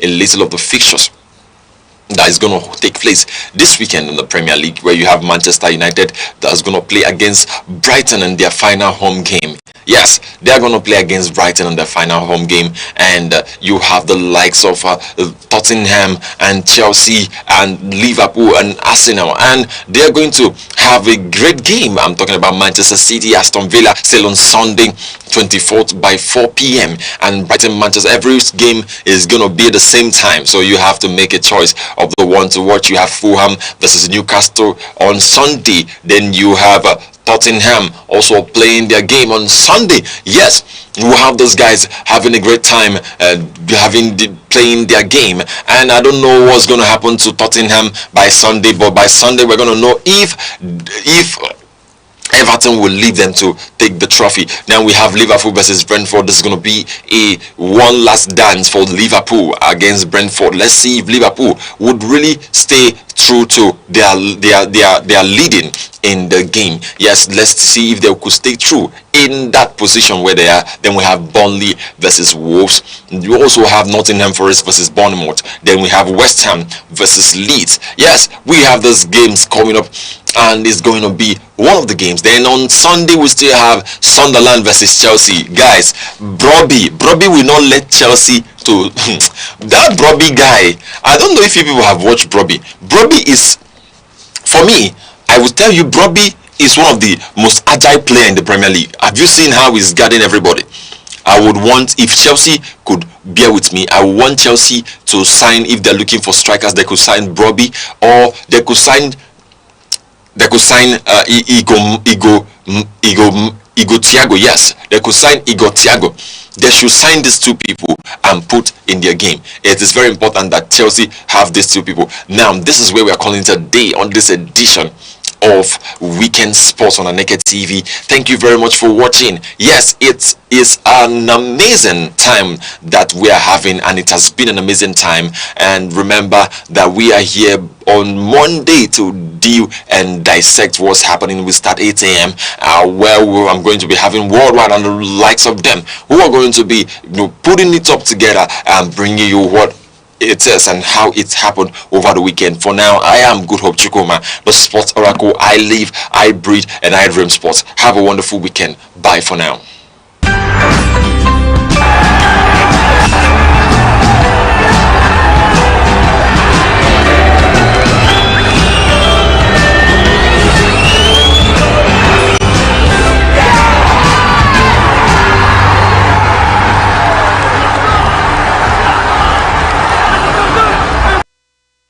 Humility.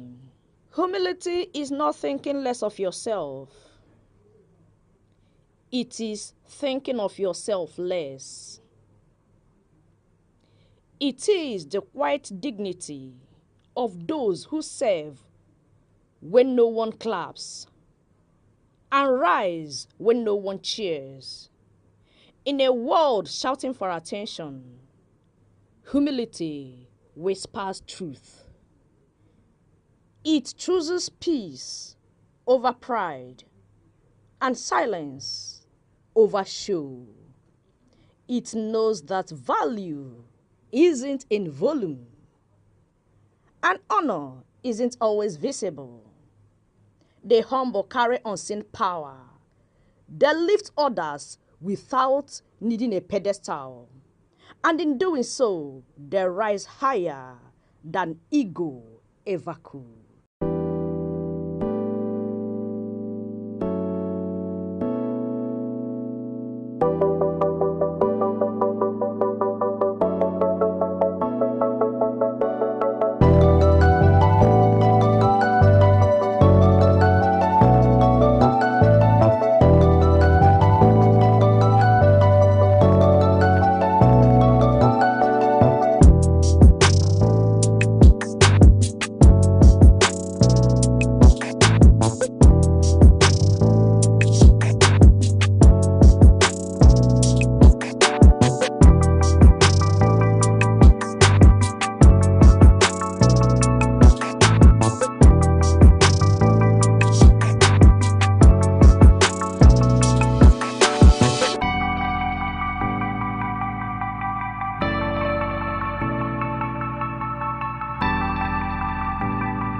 Good morning and welcome to News Update on Aneke TV. I am Good Hope Chukuma. Here are the headlines. Federal government, international partners evacuate 497 stranded Nigerian migrants from Niger Republic.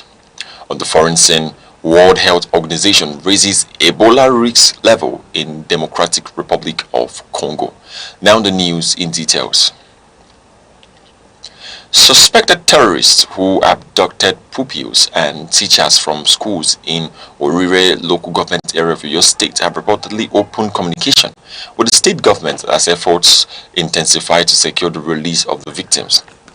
Sources familiar with the ongoing negotiation told local media that the abductors insisted on speaking only with Governor Sheyi Makinde or authorized representatives of the state government, refusing direct discussions with the families of the victims. The exact demands of the kidnappers have not been made public over fears that disclosures could endanger the lives of those still in captivity.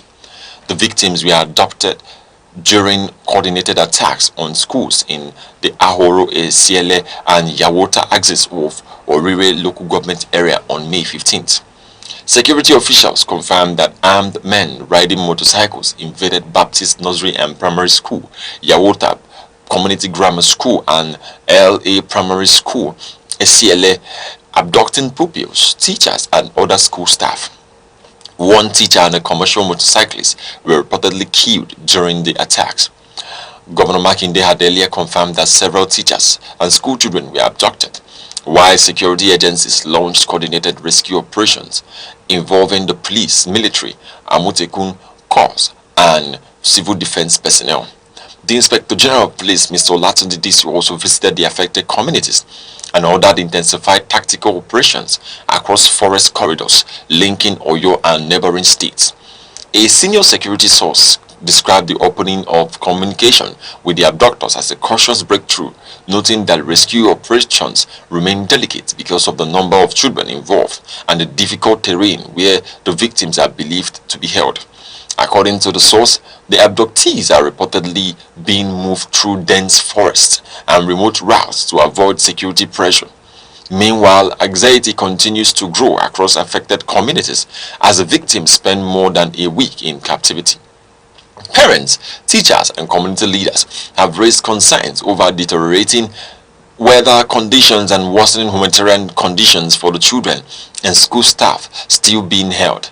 Teachers in parts of Orire earlier staged peaceful protests demanding urgent government action and stronger security protection for schools in the area.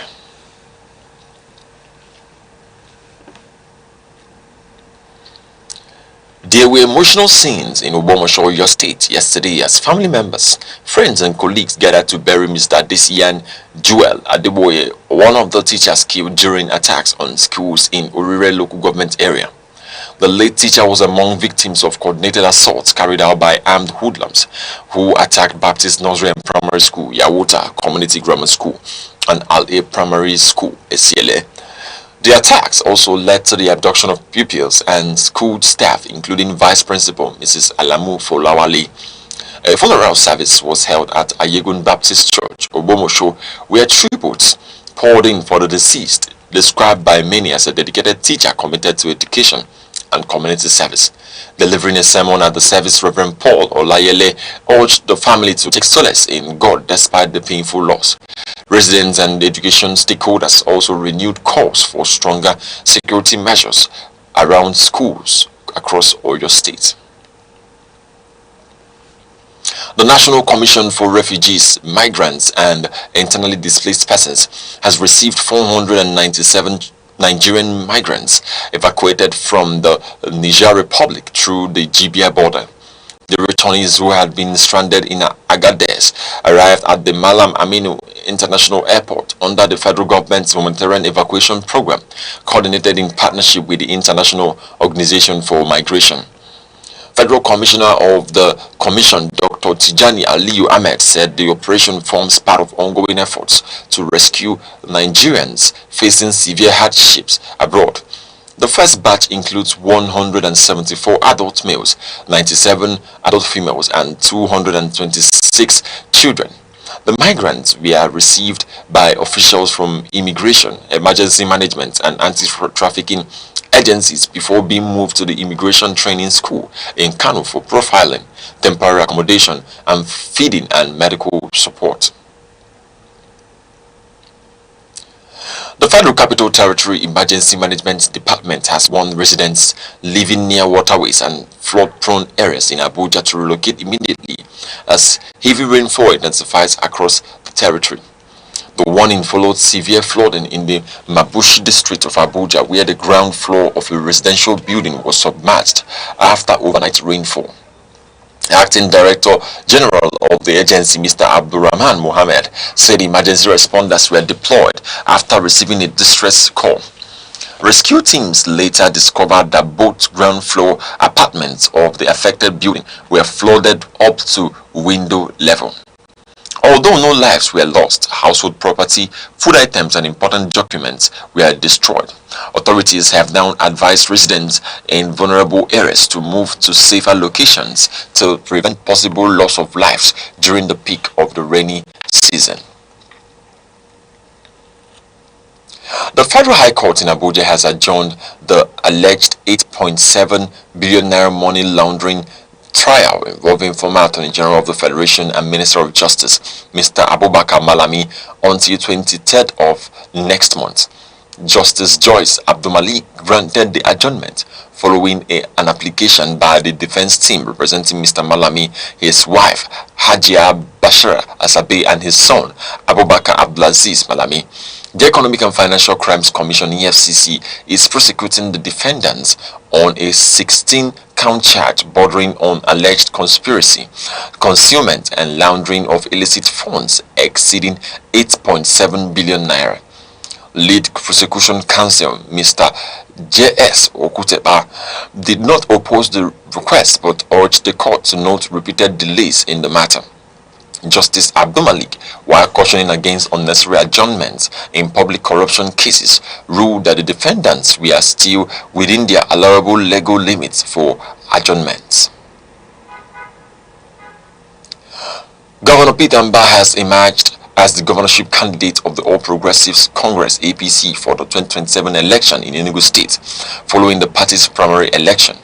The APC Governorship Primary Election Committee announced that Governor Mbah secured victory after what it described as a peaceful and orderly exercise conducted across the state's 260 wards.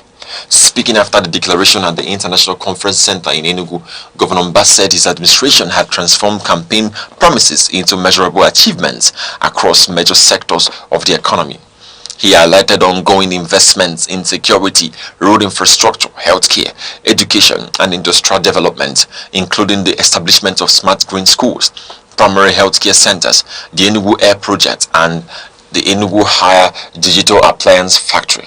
The governor also credited President Bola Tinubu's economic reforms for improving development funding across states. The Ogun State government says it will introduce a new bill aimed at imposing stiffer penalties on individuals involved in the vandalism of public infrastructure. Governor Dabo Abiodun announced this during a meeting with the management of the Cyfax Group and officials of the Ibadan Electricity Distribution Company in Abeokuta. The governor expressed concern over the destruction and theft of public assets, including street lights, poles and electric cables along the newly completed Abeokuta-Shagamu Expressway, describing the act as economic sabotage. Governor Abiodun said the proposed legislation would strengthen prosecution efforts and protect critical infrastructure. He added that the state government is also working closely with IBEDC to improve electricity supply, expand network access, and support industrial growth across Ogun State. The news update is coming to you live from Aneke TV.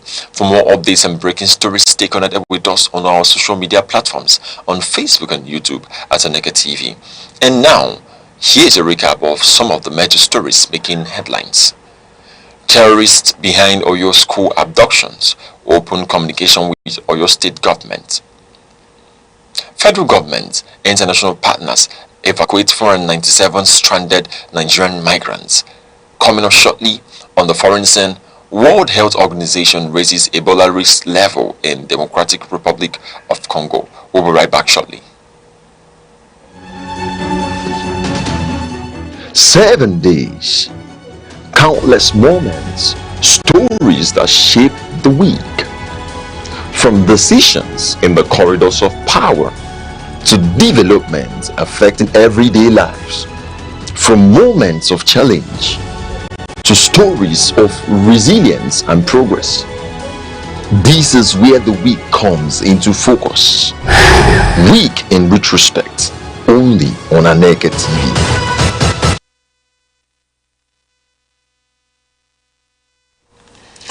Welcome back.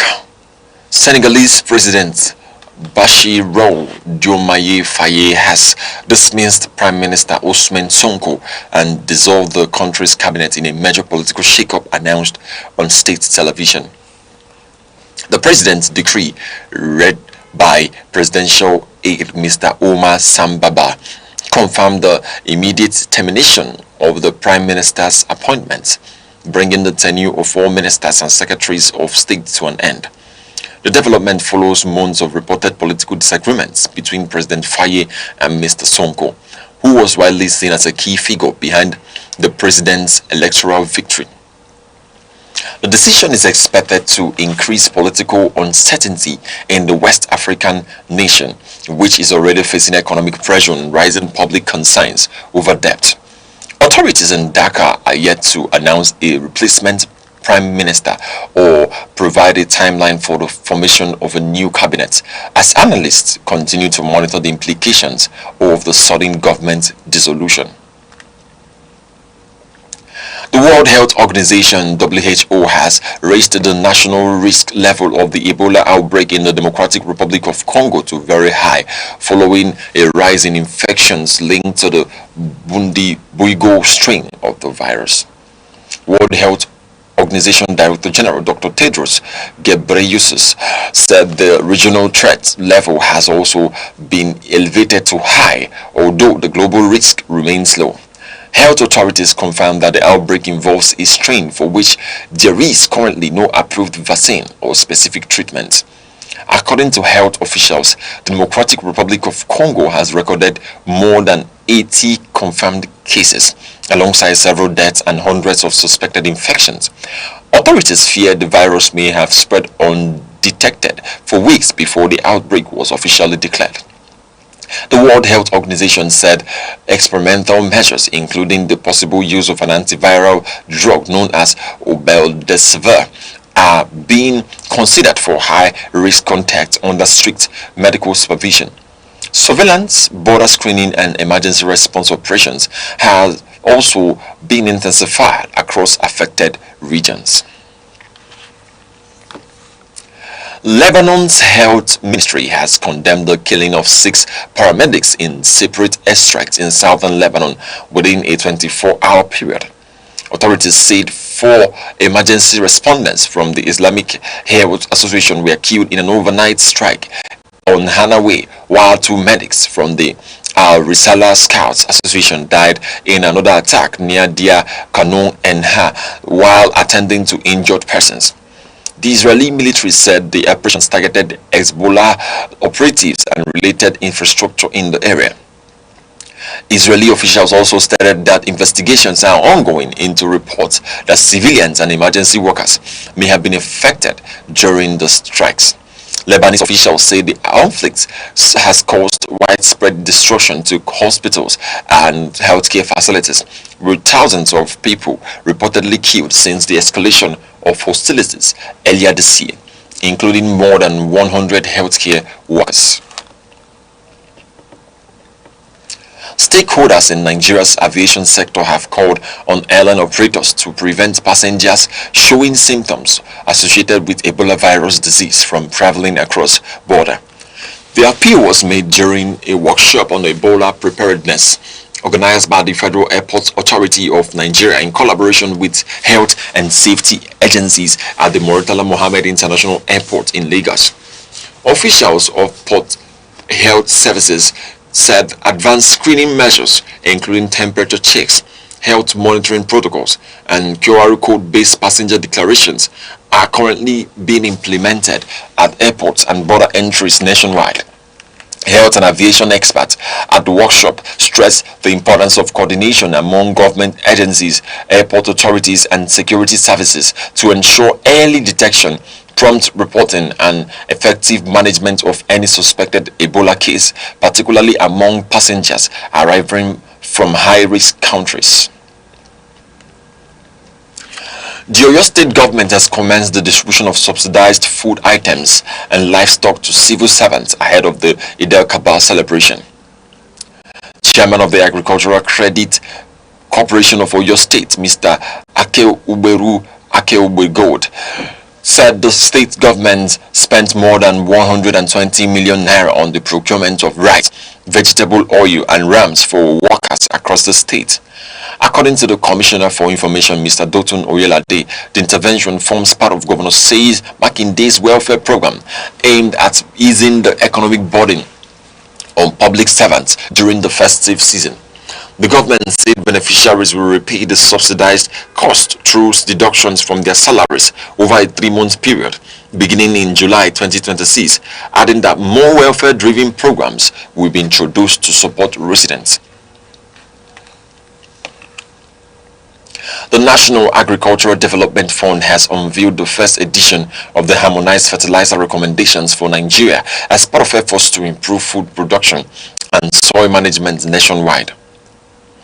The guide, developed in partnership with Federal Ministry of Agriculture and Food Security, provides unified fertilizer recommendations tailored to Nigeria's different agri-ecological zones and major staple crops.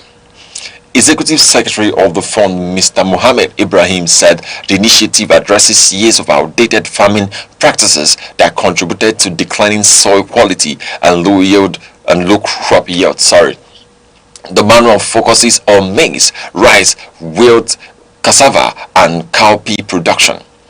Minister of Agriculture and Food Security, Senator Abubakar Kyari, urged state governments and agricultural extension workers to ensure the guide is widely distributed and translated into local languages to improve access for rural farmers and strengthen national food security. Now in sports, Super Eagles striker Paul Onuachu scored twice to help Trabzonspor defeat Konyaspor 2-1 and win the Turkish Cup. The Nigerian international opened scoring in the 18th minute before Konyaspor equalized early in the second half through Democratic Republic of Congo forward Jackson Muleka.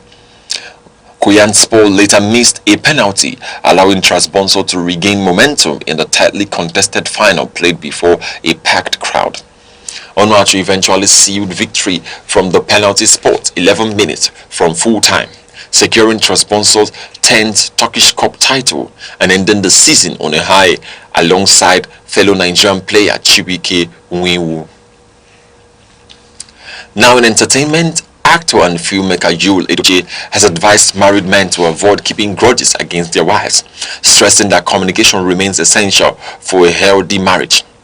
In a post shared on social media platform X, Mr. Edochie said men should address issues directly through honest conversations rather than allowing resentment to grow within the home. He stated that misunderstandings in marriage may sometimes result from actions on either side and can only be resolved through open dialogue and mutual understanding.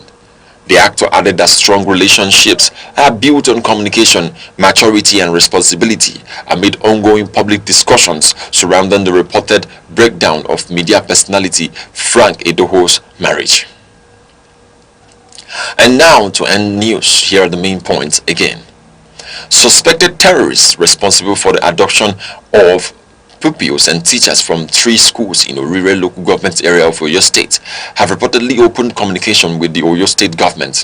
Security sources said the abductors insisted on speaking only with Governor Seyi Makinde or authorized government representatives, while details of the discussions remained undisclosed. Meanwhile, the National Commission for Refugees Migrants and internally displaced persons has successfully received 497 stranded Nigerian migrants evacuated from the Niger Republic. The Federal Commissioner of the Commission, Dr. Tijani Aliyu Ahmed, said the operation was carried out in collaboration with the International Organization for Migration under its voluntary humanitarian return program. And on the foreign scene, the World Health Organization has raised the national risk level of the ongoing Ebola outbreak in the Democratic Republic of Congo to very high. Director General of the World Health Organization, Dr. Tedros Ghebreyesus, said the outbreak involves the rare Buduyingo strain of the virus, which there is currently no approved vaccine or treatment. That concludes the news updates on Aneke TV. For most updates and breaking stories, follow us on all social media platforms on Facebook and YouTube at Aneke TV. Thank you for watching. I am Kutop Chukuma. Good morning.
The red cap is a powerful symbol of authority, tradition, and chieftaincy. It signifies leadership, cultural identity, and a connection to the ancestors. The red cap is primarily worn by men who hold traditional titles such as Nze, Ozo, Ichie, Chief, Onyish. The number of eagle feathers on the cap can denote the wearer's status within the chieftaincy system. The red cap comes in different shapes, and each shape represents a particular hierarchy in the traditional institution in Igbo land.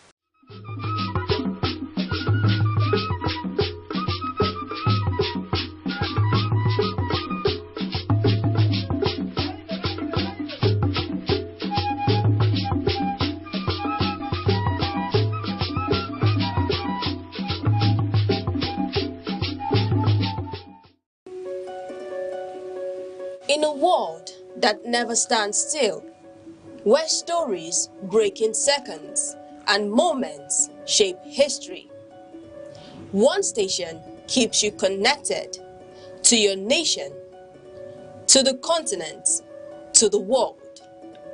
From breaking news to powerful stories, from business and politics to culture, lifestyle and entertainment, we inform, we inspire, we keep you ahead. This is more than television.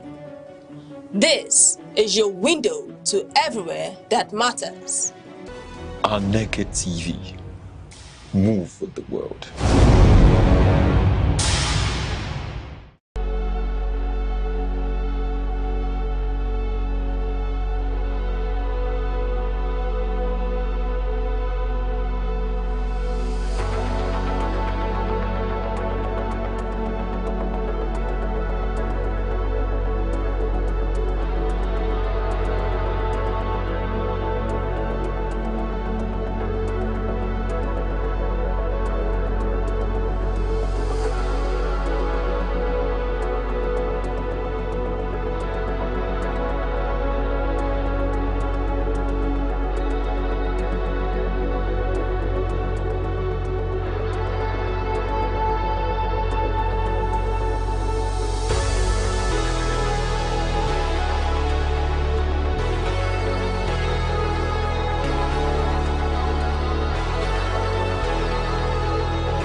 Every second, the world changes, markets rise, leaders speak, stories unfold.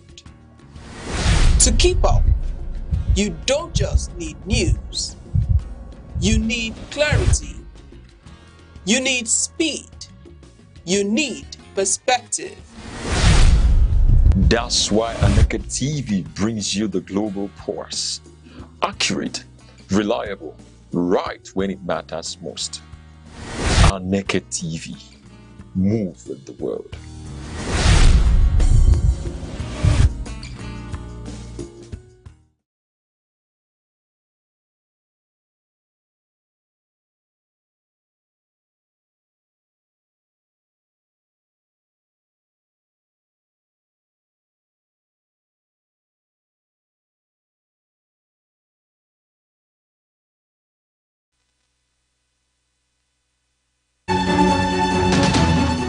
Seven days, countless moments, stories that shape the week. From decisions in the corridors of power to developments affecting everyday lives. From moments of challenge to stories of resilience and progress. This is where the week comes into focus. Week in retrospect, only on Aneke TV.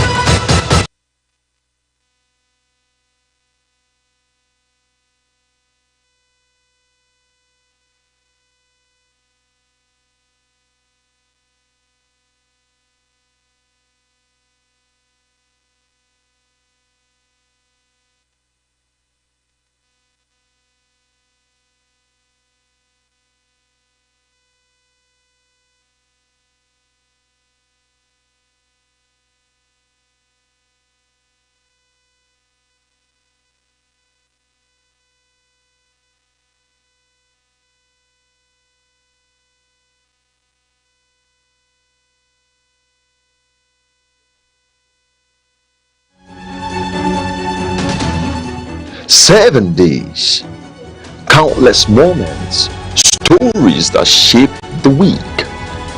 From decisions in the corridors of power to developments affecting everyday lives.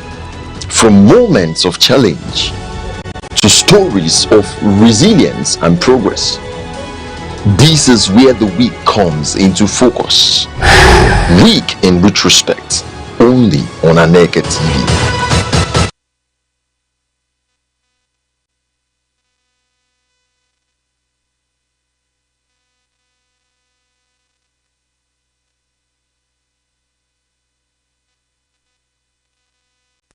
Many thanks for joining us. You know, they say weekend is the period for relaxation.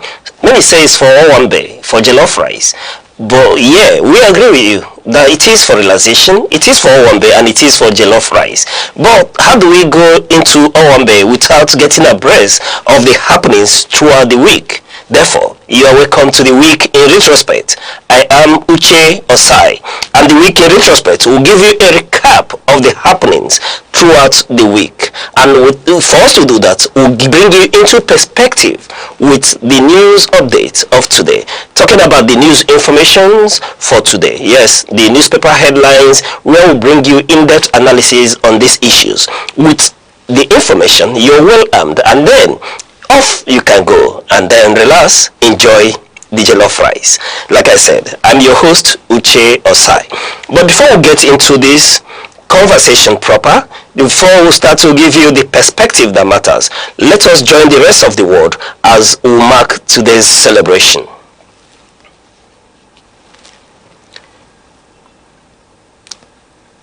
It is a silent agony born in the shadow of life.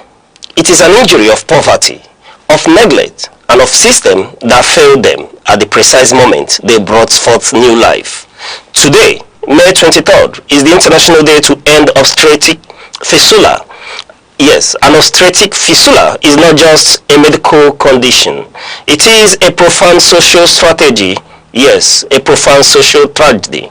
For hundreds of thousands of women across sub-Saharan Africa and developing nations, Prolonged obstructed labor doesn't just mean the heartbreaking loss of a child. It leaves behind a physical rupture, a hole that leads to chronic incontinence, severe pain, and unbearable scent.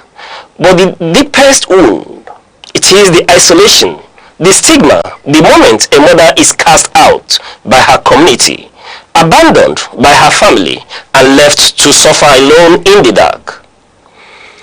But listen closely. Fistula is preventable. Fistula is treatable. And the shame does not belong to the woman. It belongs to a world that leaves her behind. The global theme for 2026 demands our immediate attention. Her health is a right. Invest in ending fistula and childbirth injuries. We cannot look away. It takes skilled healthcare professionals, timely emergency C-sections, and accessible hospitals to ensure no girl or woman has to endure days of obstructed labor. And for those already living in this shadow, a simple, life-changing reconstructive surgery can restore their health, their dignity, and their future. To our policymakers, our leaders, our communities, an investment in maternal health care is not a charity. It is a fundamental human right. Let us break the silence. Let us end the stigma. Together, let us invest in our mothers, our sisters, and our daughters, and ensure that by 2030, obstetric fistula is finally banished to the historic books. Let us stand for her health and her dignity. Yes, this day the world has set aside to remember women, the girl child, the women who go into labor, and for one reason or the other, long labor puts them in a state where they are abandoned, where family neglect them, and then when they pass by, we close our nostrils due to the scent that follows it. Today, the world has set aside this day to make and bring into awareness that we need not neglect such individuals who are already in the shadow of this, solvable situation. Therefore, as the awareness is on, let us do the much we can. All hands needs to be on deck. Not just the government, but equally the health practitioners, families. Let us be able to access health care, medical care where necessary. No woman should be left in prolonged labor. And on that note, we'll go on a short break. When we return, we'll dig deep into today's newspaper headlines. Stay with us.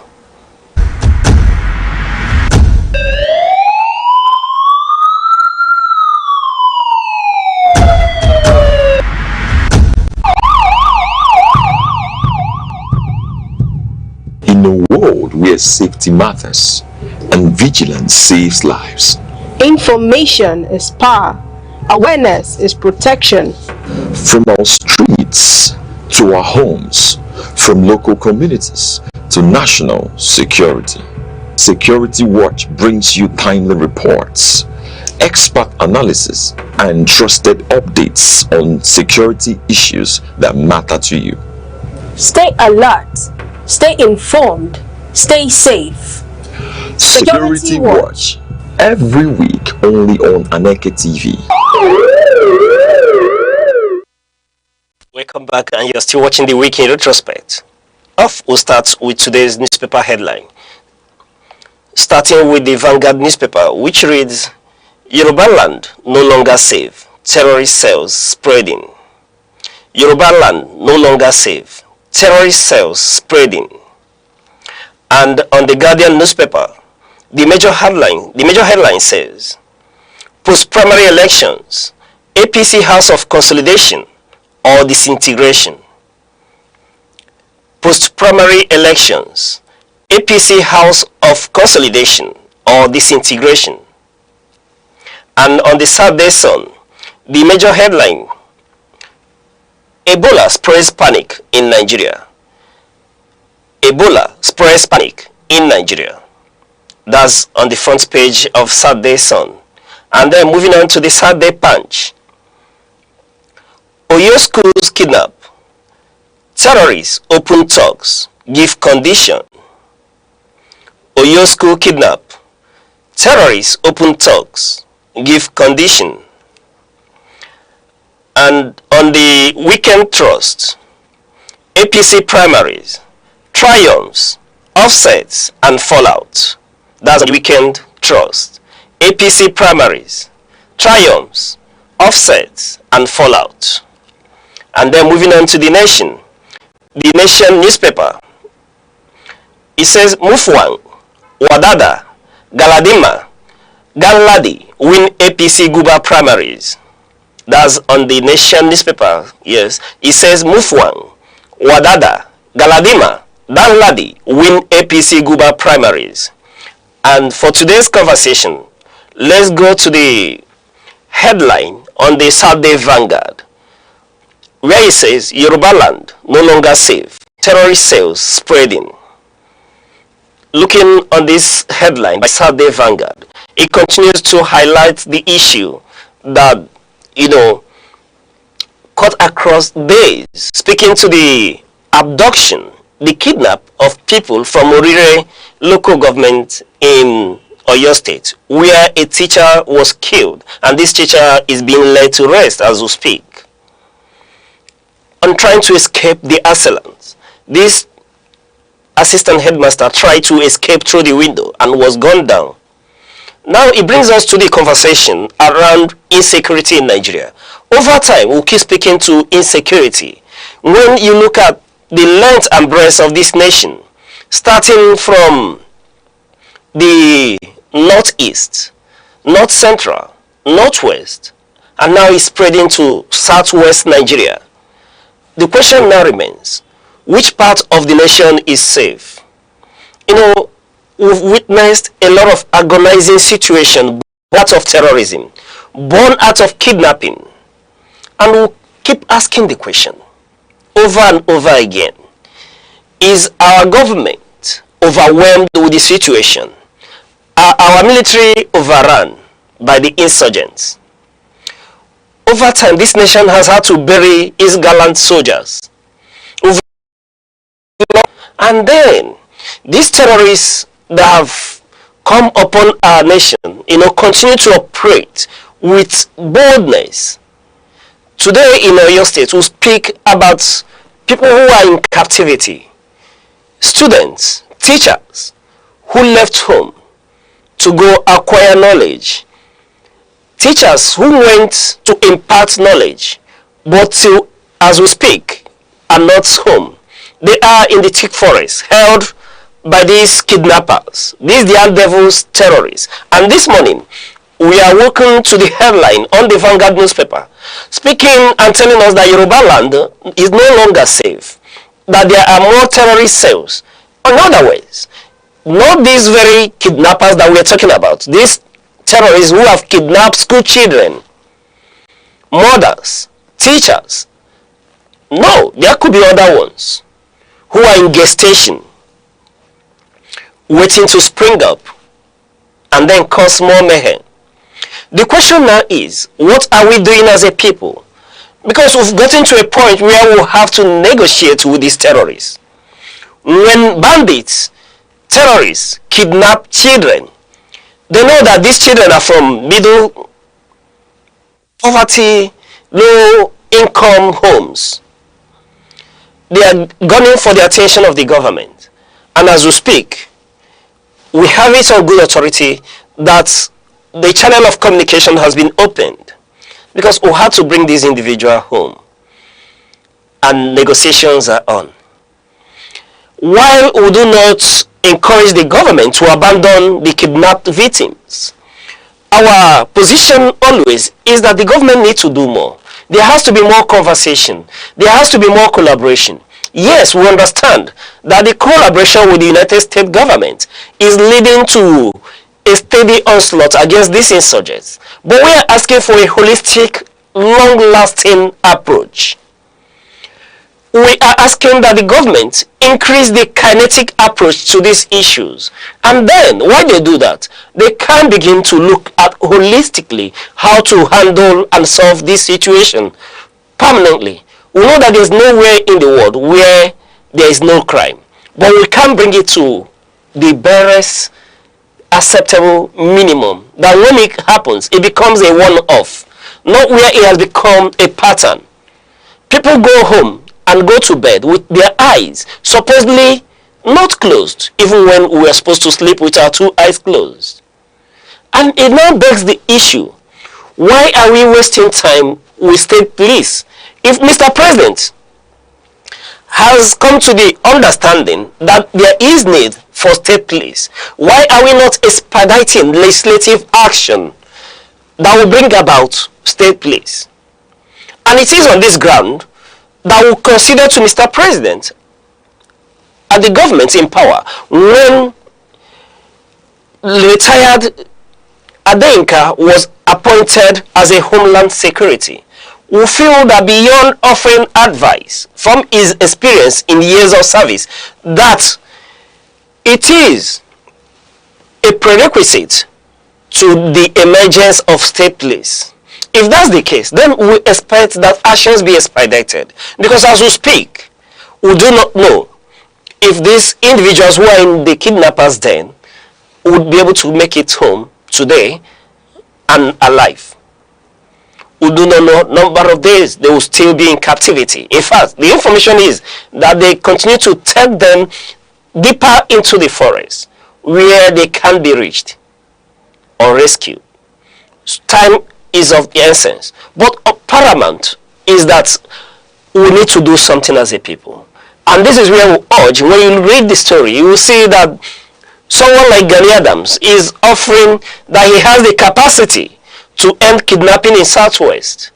We are quite aware that there was the formation of Amatokun.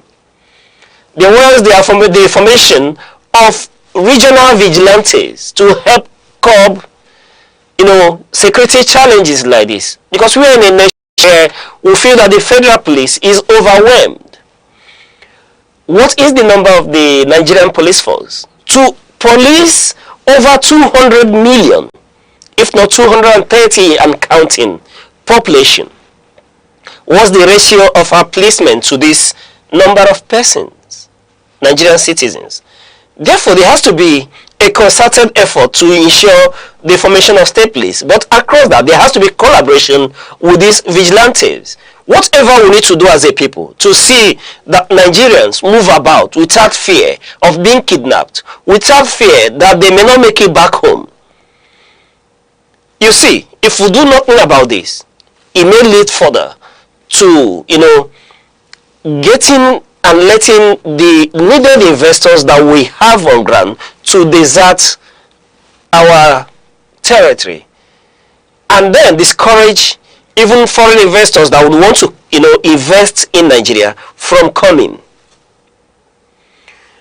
Therefore, when we urge the government of Oyo State, which the kidnappers insist that they must speak and have communication with in terms of this negotiation, we encourage everyone, community leaders, local government chairmen, state governors, legislators, and then those at the apex, the executive, that all hands needs to be on deck, so we find a lasting solution to this challenge that has bedeviled us as a people.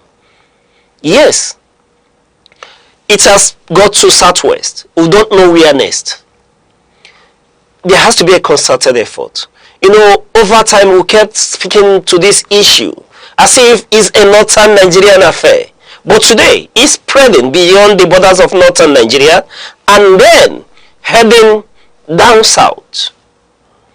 And the Vanguard newspaper today is letting us know that Yoruba land is no longer safe. If Yoruba land is no longer safe, then it begs the question, where is safe? Is Southeast Nigeria safe? Is South Nigeria safe? These are issues we need to look into, and we'll continue to appeal that efforts should be expedited so that the ones left in captivity be brought home. Yes, quite an unfortunate situation where we had to watch the beheading of a man who had gone to impart message. It's a sorry situation. The Nigerian state are encouraged to wake up and get into conversation to finding a lasting solution to this issue. And if we may proffer solution, we think that part of that conversation should start with bringing the Sahel states together.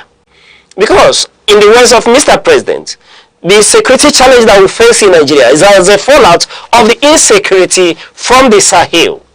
Therefore, Nigeria, being a leading nation in Africa, we need to move fast and bring in our brothers from the Sahel. Have a conversation on how to police the Sahara so that these migrants, terrorists, insurgents, and kidnappers will not continue to have free access into the Nigerian territory.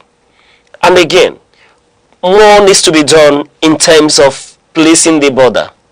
This is where the agreement went in with Turkey in the manufacturing and exchange of drone technology comes into mind. We expect that this time that those drones should have arrived our territory, and by now they should be manning our borders, so it now become an easy access for these terrorists to come in and go. In all, we will continue to encourage the government, but we urge them to expedite action so that will no longer be another case as it is witnessed in Oyo State, as is being witnessed in Borno, as it goes on in Kwara, Niger, Katsina, and the rest of them. Nigerians need to be safe in Nigeria. We speak this way because we realize that the buck stops on the table of the government. It is one of the primary responsibilities of government across the world to ensure the security of life and property. Now moving on to Saturday Sun, and on the headline on Saturday Sun, Ebola spreads panic in Nigeria. Ebola spreads panic in Nigeria.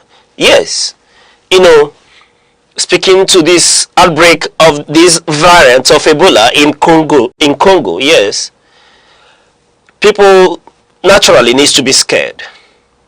While efforts are ongoing to see that it is curtailed from spreading further, while the World Health Organization is gone into research to come out with vaccines that will tackle this strain of Ebola. Yes, we've heard and seen the deaths in the Democratic Republic of Congo. Amidst that, yes, Nigerians naturally should be, in panic mode, because we understood and we remember what Ebola, the tragedy that, heralded the onslaught of Ebola in the past. We lost seasoned hands in the bid to ensure that Ebola did not spread in Nigeria. And thanks, we remember the likes of Dr. Adedevo for her gallant efforts in seeing that that menace of Ebola did not spread. But amidst that, yes, doctors are on red alert, and all hands in terms of the healthcare sector, there needs to be a concerted effort. Though the Nigerian Center for Disease Control, keep letting us know that they are prepared, that all efforts are geared to see that it is nipped at the bud should it get into through Nigerian border, and they've placed surveillance around the Nigerian border to ensure that people with such infection doesn't sneak into the country like we witnessed in the past. Looking at the spread of Ebola, we know that this is a very dangerous disease that shouldn't be allowed to have access into our border, and if it should, we should be able to nip it on the board. And to that effect, we will continue to encourage the Nigerian Center for Disease Control and then urge them to continue to expedite the urgency of preparedness across our healthcare, that we're able to curtail such situation. Nigeria has a population and there is consistent and continuous movement, that tracking may be an issue. So we need to be prepared. We need to have centers well equipped to curtail any eventual outbreak, while we continue to pray that this spread does not get into Nigeria. But the Nigerian Center for Disease Control need to be prepared, as they continue to assure us that they are prepared. But across the healthcare facilities, there should be a center mapped out for handling a dangerous, airborne and a disease that can spread as quickly as possible.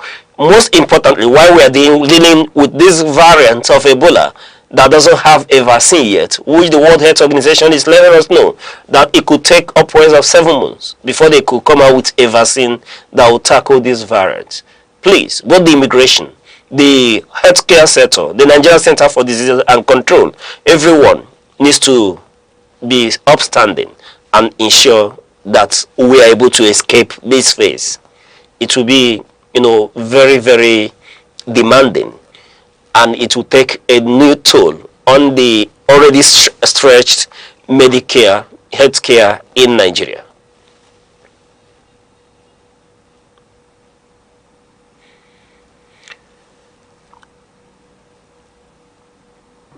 And then, away from the healthcare of Ebola, looking at the Guardian newspaper, yes, the Weekend Guardian, it says post-primary election, APC House of Consolidation or disintegration.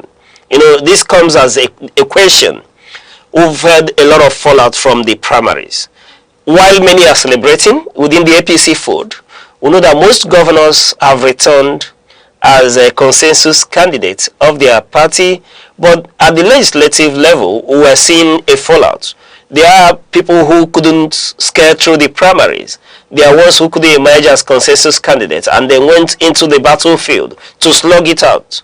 And then, a lot of dissenting voices, a lot of angry, party members who are not satisfied with the process. Let's move to Delta State. We've seen the fallout in Delta, where a sitting senator, Ned Nwoko, is complaining about the process, alleging that he won the election. But the former governor was returned. And those at the camp of the former governor have come out publicly to say that Ned Nwoko did not do his fundamentals, that they in Delta State were not even informed that he intends to go back to the Senate. And then former Governor Kowa was returned, and they continue to claim that they won the election. This is just an example of what is happening across the federation and in the APC. There are a lot of individuals in the party who feel shortchanged.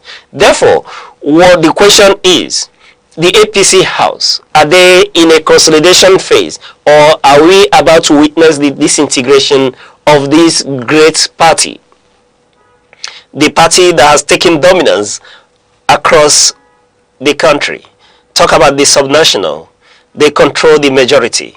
At the National Assembly, they are the majority. And everyone expected that they will go into the 2027 election unified, in one voice, gunning to, overrun all the other political parties in a landslide.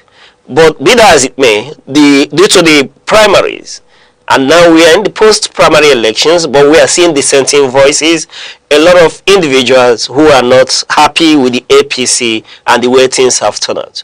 But there's still time. Perhaps the political party called the APC will be able to bring, its members together in the fold and then have a conversation, a reconciliation, reharmonization. And perhaps they still have the chance to be, to have a unified front, and then it will be a house, that is well on consolidation. But that does not take away the drama in Rivers State, where we've seen that as a result of, these in-house fightings and screening and then the primaries, we witnessed the governor who, stepped away, that is no longer interested in going into that primary to seek re-election under the APC platform, that he is fully a member and has reiterated to support whoever emerges as the flag bearer of the party. And Kingsley Chinda eventually has emerged as the flag bearer of APC.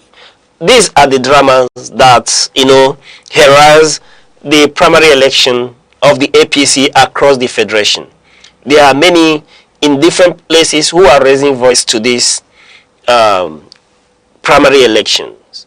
But we'll continue to watch and see if at the end of the day it is a house that is meant for disintegration or consolidation. And with that, we'll take a short break. When we return, we'll begin to look into other news headlines that made it throughout the week.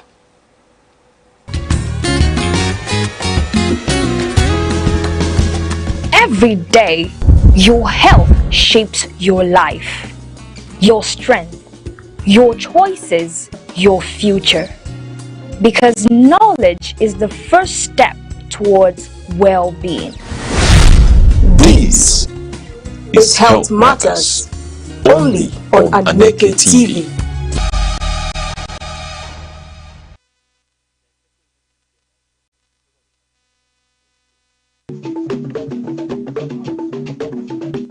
The Insight with Uche Osai. Having the political will to confront whatever is the challenges. Igbo man wrestles with the tortoise that had a lot of ingenuity, a lot of ideas, and the tireless. It will take the bold mind of government in power to say, let there be electoral reform, no matter whose ox is God. I was there. We did everything. All of us came and supported him with our last block. In-depth analysis, expert views, real voices, uncover the stories shaping Nigeria today. Deep dive, honest, unfiltered, only on The Insight with Uche Osai on Aneke TV. Join us.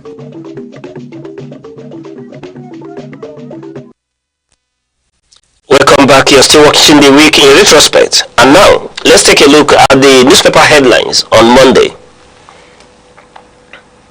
Starting with the Nation newspaper, the major headline reads, Governors, heavyweights gone for APC Senate tickets.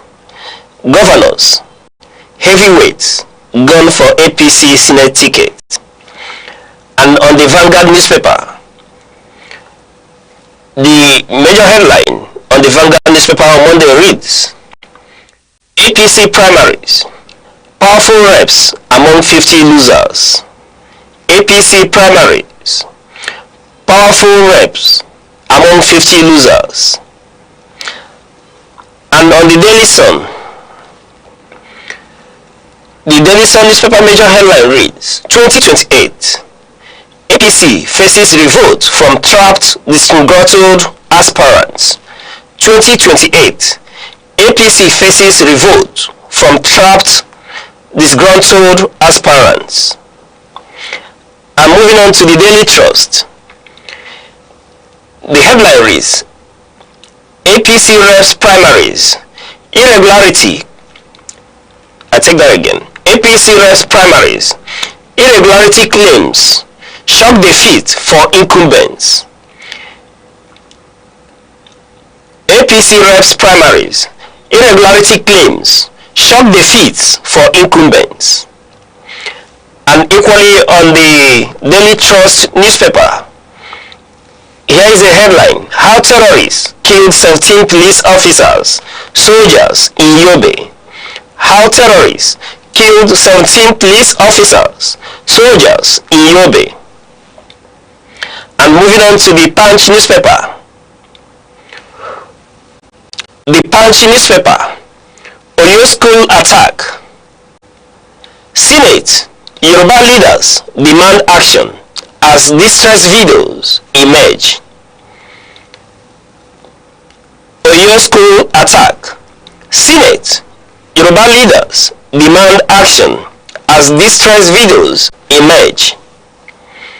And quickly, let's start with the Nation newspaper, where governors, heavyweights, gone for APC Senate tickets.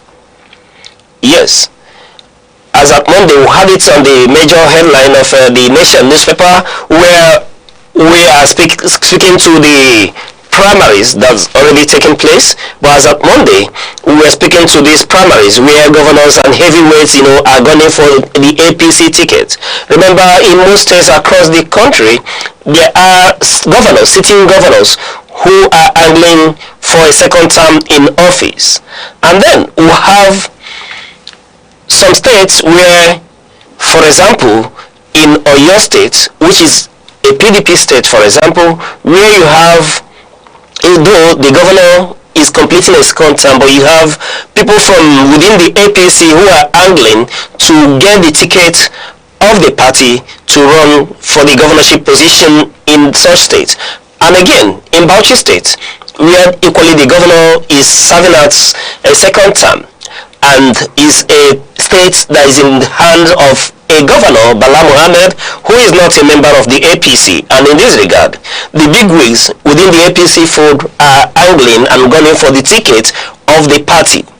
And away from that, across other states, you have within the party where, though most of the governors are being returned unopposed, but you have members of the party who feel that they should contest for that position with the sitting governors. And again, looking equally at the Senate ticket as well, for example in Imo State, where the incumbent governor, is seeking to be, and he has been returned as the candidate, the senatorial candidate of his zone for the 2027 election, though he is still a sitting governor and his tenure expires on January 2028. The question remains, how is he going to do and hold such positions simultaneously if he eventually wins that position? And against that background, he was in contest with a former governor, Rochas Okorocha, who equally was contesting for the same ticket under the APC. But this was on Monday. But while the primary held, we saw that the governor, Hope Uzodinma, was returned as the candidate, the unknown senatorial zone seat, as the APC flag bearer going into the 2027 election. We're still watching to see how this plays out. And then we've seen other senators like Adams Oshomole, who before this week was in serious heated argument with the Senate President, and it has to do with their ambition when they return to the floor of the Senate. And he has gone to contend to get this ticket of the APC, and he has immense successful in that. So there were heavyweight politicians, both the governors and senators, who were angling for the Senate ticket. And in this, we've seen how it played out. We've gone to Imo State, and some senators have returned, yes, while some are, complaining of being skimmed out, like the case in Delta State, where we've seen a sitting senator lose out, and in several other places. Yes, Senator Ned Woko, we're still watching to see if there are individuals who would take the party to court on the grounds that they do not agree with the process, or it will be a house where there will be a conversation amongst brothers, being all of them being members of the APC family. But there are many heavyweight politicians who have gone ahead to clinch the ticket, and there are those who've equally lost out. And the Vanguard newspaper equally makes us understand that it's not just the senatorial seats, that equally powerful rep members were among 50 losers who are in contention at the APC primary for House of Representatives. Powerful as it is, there are contests, and in this contest you've seen individuals, powerful individuals, who had to go slug it out at the primaries. Even Speaker Abbas, who is and his deputy as well, they had to all go back, fight to get the ticket. And what we're witnessing is that a lot of the House of Rep members are unable to get the ticket of their party. But following the ruling of the High Court, for yesterday, we are watching out to see if these individuals who are not happy within the fold would go to court, or they come to other political parties, as the court ruling now makes it open and then for these politicians to begin to, look elsewhere. And then quickly moving to the Punch newspaper. Yes, the Punch newspaper, where we are inundated with Oyo school attack. Senate, Yoruba leaders demand action as these stress videos emerge. Yes, this is speaking to the issue on ground, speaking to insecurity, where school children, teachers were kidnapped in Oyo State. This headline broke on Monday. Oyo school attack. Senate, Yoruba leaders demand action as these stress videos emerge. We saw that video of the kidnapped victims where they were begging, asking to be rescued. And in this process, we've seen the callous video of the beheading of one of the kidnapped victims. What an unfortunate situation. The Senate joined other Yoruba leaders to ask that something be done. There has to be more action. We've spoken to this issue.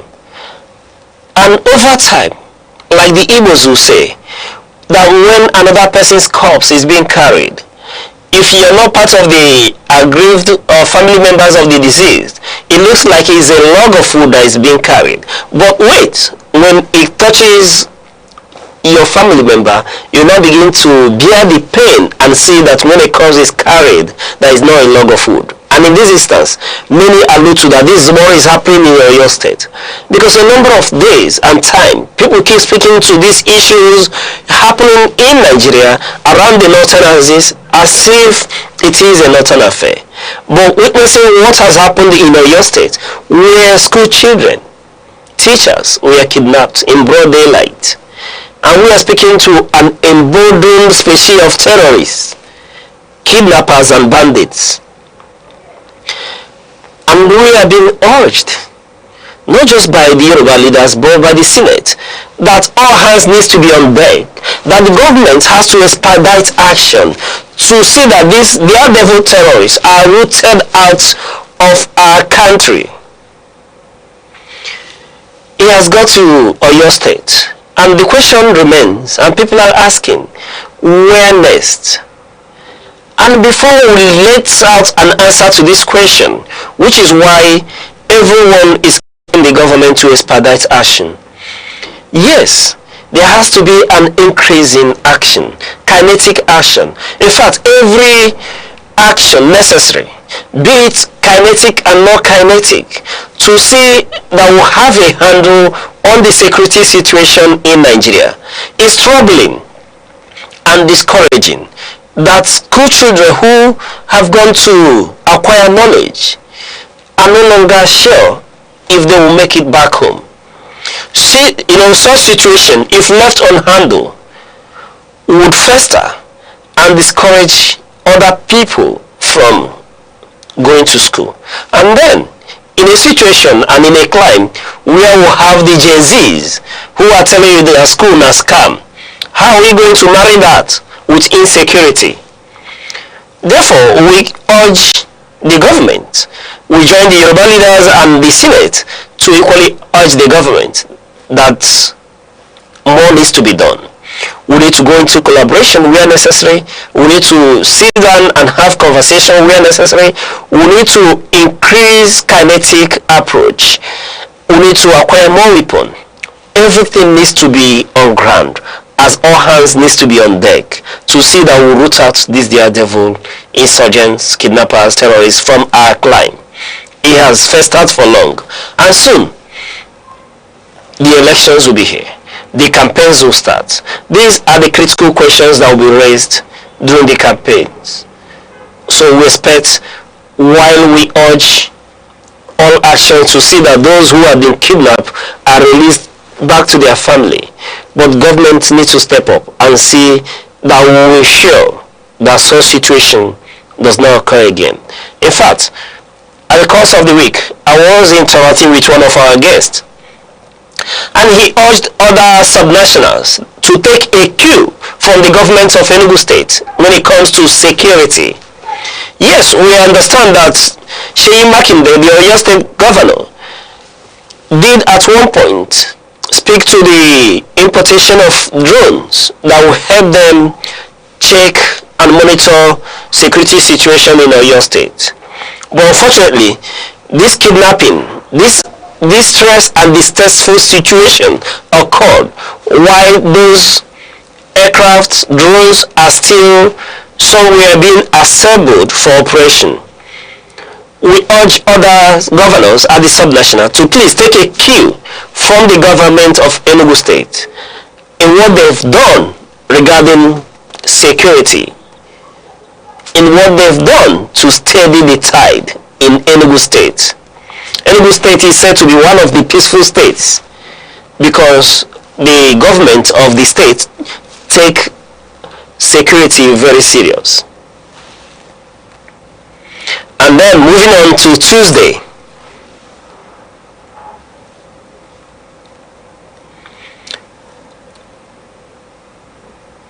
Yes, we'll move on to Tuesday, starting with the Nation newspaper on Tuesday. Yes, the Nation newspaper on Tuesday says Senate race, APC governors, serving senators scale through. Senate race, APC governors, serving senators scale through. And on the front page of the Guardian newspaper, still speaking to APC primaries, senators stranded, lose ticket as anti-defection law backfires. The Guardian newspaper, APC primaries, senators stranded, lose ticket as anti-defection law backfires. And on the Vanguard newspaper, yes, the Vanguard newspapers are Tuesday, APC Senate primaries, Okowa, Abiodun, Uzodinma win. I take that again. APC Senate primaries, Okowa, Abiodun, Uzodinma win. Ned Woko, Guje, others lose. That's on the front page of the Vanguard newspaper. I'm moving to the Punch newspaper. APC Senate primaries, Daniel, Amosu, Rochas crash, Abiodun, Uzodinma, Bello win. The Punch newspaper, APC Senate primaries, Daniel, Amosu, Rochas crash, Abiodun, Uzodinma, Bello win. That's on the front page of the Punch newspaper. You know, we keep speaking to these issues. You know, it's a season of primaries, and then we've seen the heavyweights who are losing tickets and those who were able to win. You remember Daniel Amosun? These are powerful former governors. Rocha Sokocha, this individual who held or who were the helm of affairs of their state, powerful individual within the APC, were unable to clinch the ticket, the Senate ticket of their political party. And we've been speaking about this, you know, being a season of primaries. Many are surprised, while some are celebrating, some are crying out, you know, rejecting the process. And you know what makes it more interesting is that rule that seems to cage every politician from defecting from one political party seems to have been, you know, questioned and set aside by the ruling of the High Court. We continue to congratulate those who have emerged while we watch to see what further actions will be taken by these powerful individuals who are able to clinch the Senate tickets of their political parties. You know, there was a time where people wouldn't imagine that the likes of Daniel, Amosun, Rochas will be unable to secure the tickets of the APC. While we send our congratulations to Abiodun, Uzodinma, and Bello, you know, for emerging the senatorial ticket holders of their political party. And then we'll take a short break. When we return, we'll take a look at the headlines on Wednesday.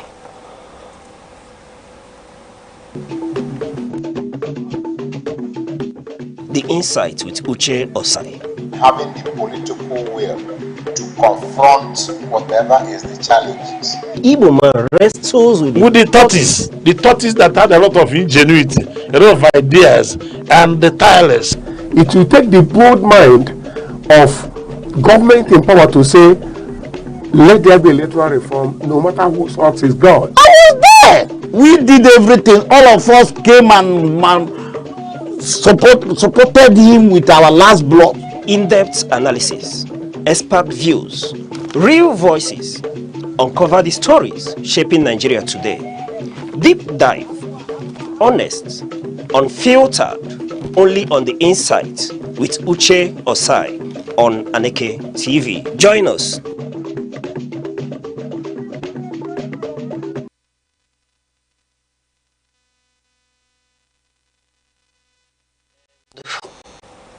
You're welcome back to the Wike Retrospect. We are still taking a look at the headlines that made it to Wednesday, starting with this day. On the This Day's newspaper, the major headline reads, Tinubu, killing of abducted Oyo teacher, barbaric. We are working to arrest killers. That's on the front page of the This Day newspaper. Tinubu, killing of abducted Oyo teacher, barbaric. We are working to arrest killers. And on the front page of the New Telegraph, Can kidnappers turning Nigerian classrooms into hunting grounds. Can kidnappers turning Nigerian classrooms into hunting grounds. And then on the Arab news, the front page of the Arab news, UN accuses Israel of war crimes and atrocities against Palestinians. UN accuses Israel of war crimes and atrocities against Palestinians. And on the Daily Trust, Nigeria bleeds as politics takes center stage. Nigeria bleeds as politics takes center stage.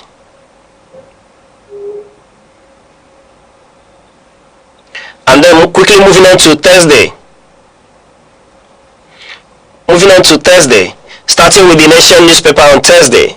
The headline says, Hamza, Yayi, Ali, Chinda, Oboriwori get APC tickets.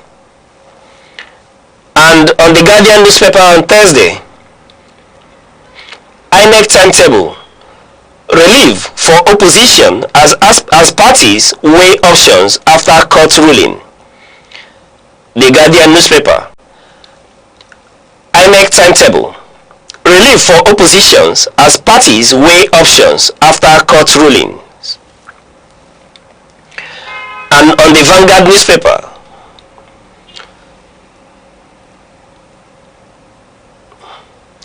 (2027) Court voice INEC's timelines on party primaries nominations. 2027 Court voice INEC's timelines on party primaries nominations. And quickly moving on to the Daily Sun. Court annuls INEC deadline for parties election timetable. Court annuls INEC deadline for parties election timetable. And moving on to the Punch newspaper. APC unveils 25 governorship candidates as Kwara, Bauchi suffer delay. APC unveils 25 governorship candidates as Kwara, Bauchi suffer delay. And on the Daily Trust, 2027 Court opens door for defections. And in summary, let's speak to this headline as seen on the Daily Trust as is being one of the leading major headlines on Thursday. Speaking to the High Court ruling, where it's in its ruling set aside the decisions of INEC in this instance. As the Daily Trust reads, 2027 court opens door for defections. The Federal High Court in Abuja has while giving his judgment on Thursday, as is seen on the headline here, Justice Mohammed G.M. Umar did, in his ruling, set aside the position of INEC, where it cited that the INEC timeline negates the position of law, the Electoral Act 2026, when, according to him, it negates section 29, 31, 32, 33, 84, and 98. And therefore, he set aside because, according to him, the position of INEC has attempted to abridge, the statutory 120 days, that is a 120-day window, accorded political parties when it comes to submission of candidates' particulars. And again, INEC position and their timetable, sought to shorten the 90-day period, for withdrawal and substitution of candidates, amongst other issues. The High Court, in its wisdom, set that, INEC timeline aside and now urge them to toe the constitutional reference point as is enshrined in the Electoral Act, section 21, 29, 31, 33, 84, and 98. And with this position, a lot of individuals in these political parties are beginning to hail the position of the High Court and the ruling of Honorable Justice Mohammed G.M. Umar. Though INEC had come out to say that they would challenge this ruling, while we wait to see if the appellate court, if eventually INEC does go to the appellate to appeal this judgment, if the appellate court would side INEC or, stand firm by the ruling of the Federal High Court.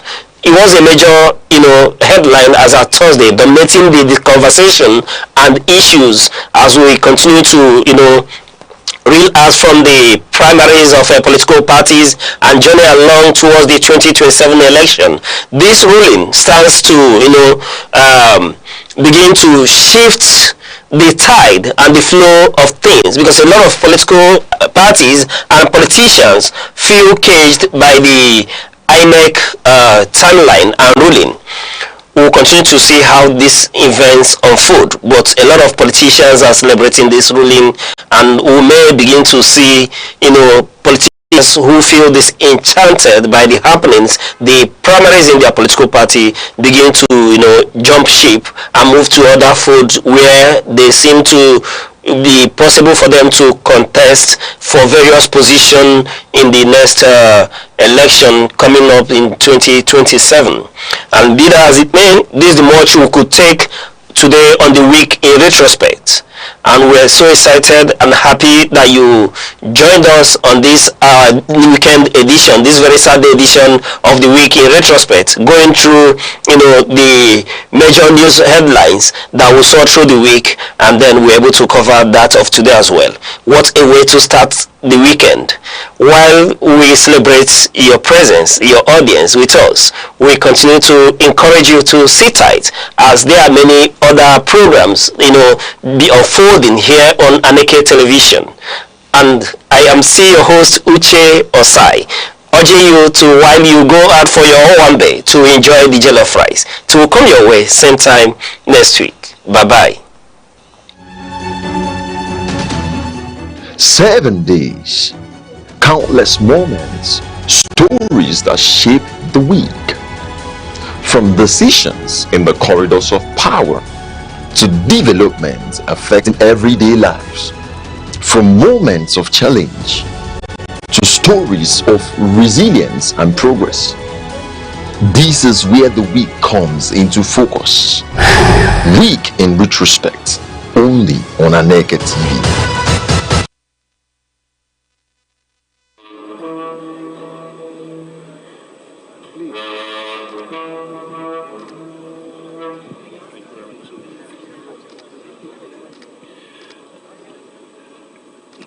Your Excellency, the President of the Federal Republic of Nigeria, here represented by His Excellency, my brother Senator Kashim Shettima, Your Excellency General Gowon, Your Excellency Mrs. Gowon, Your Excellencies General Abdul Salami and President Jonathan, Your Eminence, please permit me to stand on already established protocol. It is a great honor for me to have this opportunity to speak for 2 minutes on this occasion of the presentation of the book from our father. And like Kingsley, I would like to say that I'm here in a personal capacity. If my father were alive, he would be the one seated there. General Gowon appointed my father High Commissioner to Canada, Ambassador to Belgium, and First Ambassador to China. And my parents remembered the visit of General Gowon to China when he was ambassador. And I'm proud that I was able to continue that relationship, father and son, up to this day. President Jonathan spoke about leaders be remembered for policies and infrastructure. The reality is that policies change, infrastructure also changes. What is abiding in the memory of people about their leaders is who those leaders are. Do they remember you for your integrity or for corruption? Do they remember you as a patriot or as a parochial person? Do they remember you for justice or for injustice? And I think General Gowon represents for us and all subsequent generations an example of the values that should govern you in your life. And this is the most important thing.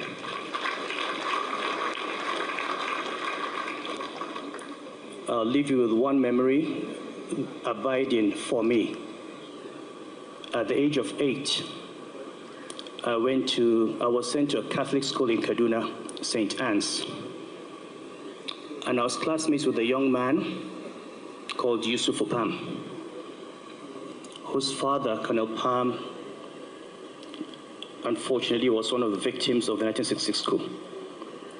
But what I remember at the age of 8 was that General Gowon, as head of state, would send a handwritten letter to Yusufu, signed Uncle Joe. That is a window into the person that you're dealing with, that as head of state, commander-in-chief, he would write a handwritten letter to the son of his dead friend so that the boy would continue to feel he had a father. That is our memory. Thank you for being a father. Thank you for being a role model. Thank you for being an example of what a true Christian or Muslim leader ought to be. Thank you.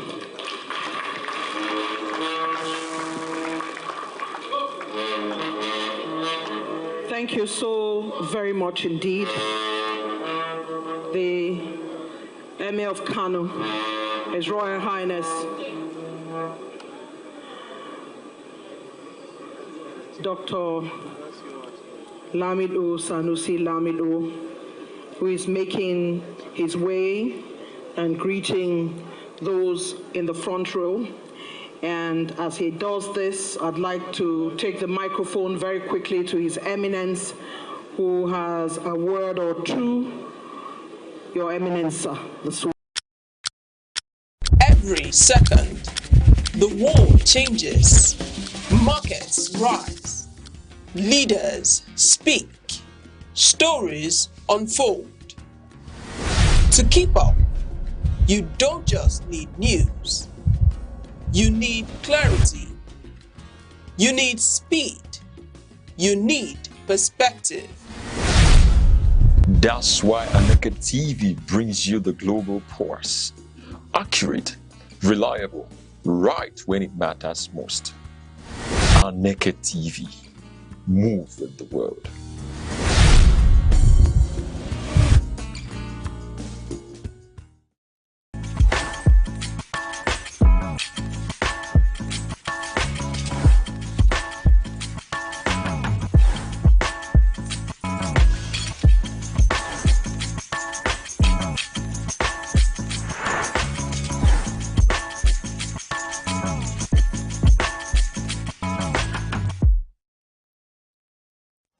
Hello and welcome to Health Matters on Aneke TV. I am Sharon Uchi. Health is often described as wealth, yet many conditions that affect our well-being are preventable, manageable, and better understood with the right information. Health is not only physical, it also includes mental and emotional well-being. In today's fast-paced world, many people silently struggle with stress, anxiety, and emotional pressure without knowing where to seek help. On this program, we break down medical issues, speak with experts, and provide practical guidance to help you live healthier, longer, and better. This is Health Matters, where your health comes first. We'll take a short break now. Stay with us.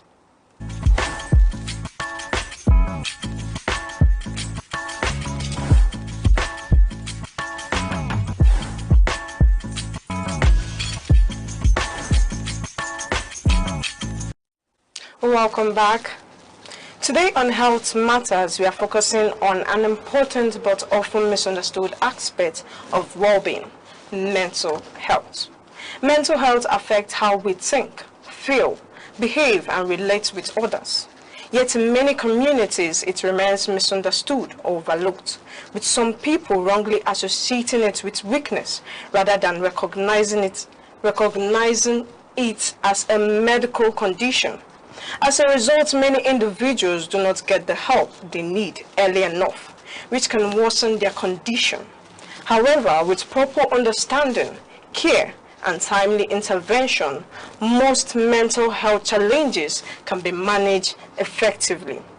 Our focus today on this episode is understanding and managing our mental health. Joining us in the studio is a mental health advocate and a lecturer in OCISA Tech, Miss Blessing Ugu. Hi. Welcome to our studio. Thank you. Okay. As we said, we are discussing on the topic, understanding and managing our mental health. And when we say mental health, is as Nigerians, we normally have this picture of somebody on the road roaming with tattered clothes and deaths everywhere. Yeah. So we would like you to dive into this discussion. But before then, we'd like you to kindly introduce yourself and the area of expertise in your area of expertise in mental health. Then briefly or expatiate what mental health is. Okay, so my name is Blessing Ugu and I'm a mental health advocate. So I started an NGO, Live and Thrive project, which we have outreaches and we have people that share their stories, and a lot of people go through mental health issues. So like you said, mental health is not madness, because a lot of people, we have people that roam on the streets and all of that. Some too can be a part of it, but not everybody. And in this part of the country, most people are not proud to like come out and say they are going through mental health issues because of a lot of stigma. So that's how it is. And we know that mental health is the state of your emotional, your psychological, and your physical well-being. Actually, it starts from the mind. That's it. So most people, for you to relate mental health to your physical self, it has to start from the mind, because whatever affects your mind affects your body. Okay. Moving on, you said whatever affects our mind affects our body. So that means you're trying to imply that our mental health is important. Can you please explain more on that issue? Okay, so mental health is very, very important to everybody, to a child, to an adult, a professional, an old person, and a young person in this country and outside this country. Because most times, if your mental health is not in check, you notice you as a professional, when you come to work, you won't do things how you're meant to do it. Even a child now that goes to school, a student too, when you get to school, you notice that there are people that go through things, but most times they are scared of speaking up because they don't know who to talk to and all of that. So it's very, very important to like keep our mental health in check so that we'll be able to, how do I put it? So as an individual, you can be, let me say, be whole. Okay. Because there's this thing that happened. I'm a lecturer. Okay. So in school, there was this boy. I noticed when I was lecturing, I noticed that he was really down. So I had to, after class, I had to ask him what was going on. So he had to open up to tell me some things going on with him. He, according to him, he didn't know how to tell his classmates or his friends, because you know this thing, they say men are not meant to cry. Okay. They are meant to always keep it in and all of that. But after talking to me and after I told him some things, he was himself. So, and this one that used to be very bright and he's all over the place. So, and one thing about, I just remember, one thing about mental health is there are people that go through depression. Most of them are always happy, all over the place, but you don't know that they're actually going through something. So sometimes mental health is not really, when you see someone sad, you think that person is going through mental health issues. Sometimes it's the happiest person in the room. They just cover up and they're always happy, always cheerful, and that's why you hear that maybe someone committed suicide and you're like, this person that is always cheerful and happy and all of that. So that's why mental health is important. Let us rewind a little bit. You said that mental health is not only about madness. You know, in Nigeria, whenever we see somebody with torn clothes, deaths everywhere, and looking so haggard, we target that this person has a mental disorder. So if you say mental health is not really about madness, what really is mental health? That's okay, in a way, how can you identify someone who's going through mental challenges? Okay, so there are different ways to identify someone going through mental health issues. The example I gave, someone that, you know, that is always all over the place, you notice the person starts isolating himself or herself from people. That's one of it. Then someone that is always doing something and you notice this person is withdrawing from that thing the person is doing, that's also another way to identify it. Then sometimes, I don't know, stress, sometimes, yeah, also leads to it. Then another way to identify it is when someone likes being lonely. For instance, me, whenever I'm down, because nobody is completely whole, nobody. There are times when I know that I'm down, so that's when I tend to withdraw from people. I tend to stay alone. Like, I'll tell you I like my space, but that period, I'm actually going through it. Sometimes I would want to close my windows and I don't want lights.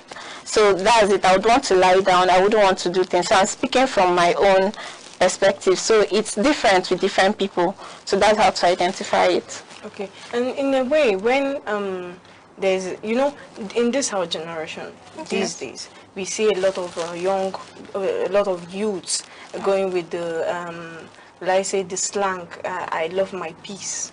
Something like that. So, and when we look deep into it, is a lot of people going through mental issues, mental health issues. Yeah. So, what would you say about that? Because with that slang, you might not really recognize who is going through mental health issues. Actually, you could still recognize it. Most people saying they love their peace. And you hear a lot of, even Gen Zs saying that they are, for the sake of their mental health. A lot of people say it, but it's not a slang. It's actually the truth. because they don't want to go through that thing. So they're telling you they want their peace because they don't want, let me use this joke, I don't want trouble, I want peace. Do you get? So because they don't want all these other issues. We know that a lot of people fall into depression now, into anxiety, and some people also have childhood trauma. So sometimes when those things are coming back, most people tend to want to separate themselves, isolate themselves. Like I said, that's how you would know. So most of these people saying they want their peace is not just a slang. They actually want their peace at that point. So sometimes everybody wants their peace now. Not everybody. There are people that are troublesome. Okay. So, but most times when people say that, I think sometimes it's always good to check in on them. They don't say it for you to like give them space. Some people actually want that closure for you to talk to them too, and to know how they're really feeling. But you know one thing about us Nigerians, when you ask somebody, how are you? Everybody tends to say, I'm fine. But when you genuinely ask someone, how are you? Either the person breaks down in tears and starts telling you, this is what is happening to me and all of that. So sometimes when someone says, I want my peace, either you push to know what is really going on with the person, or you just give the person time. The person will still come back and tell you, this is what is happening. Okay, so how common do you think mental health challenges are in the society today?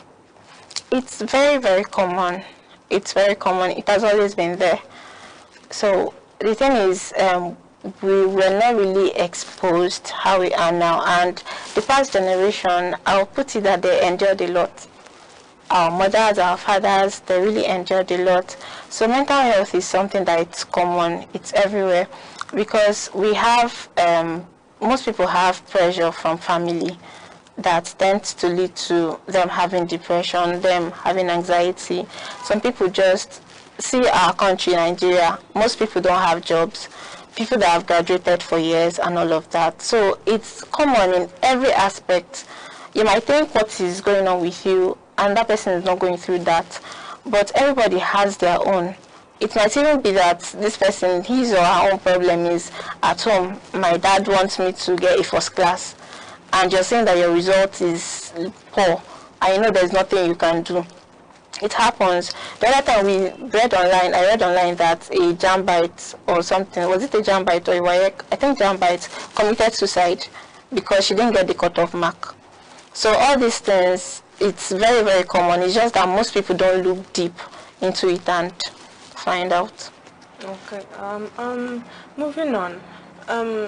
In your area of expertise, would you say mental health challenges are being made aware of?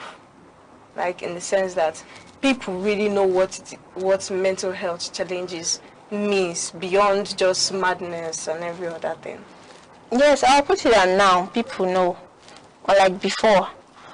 Let's say back then, before 2020, I'm not sure, or 2015, I'm not sure a lot of people knew what. But from 2020, because of the COVID-19, the whole lockdown and everything, everybody started looking into that. So people actually know what mental health is.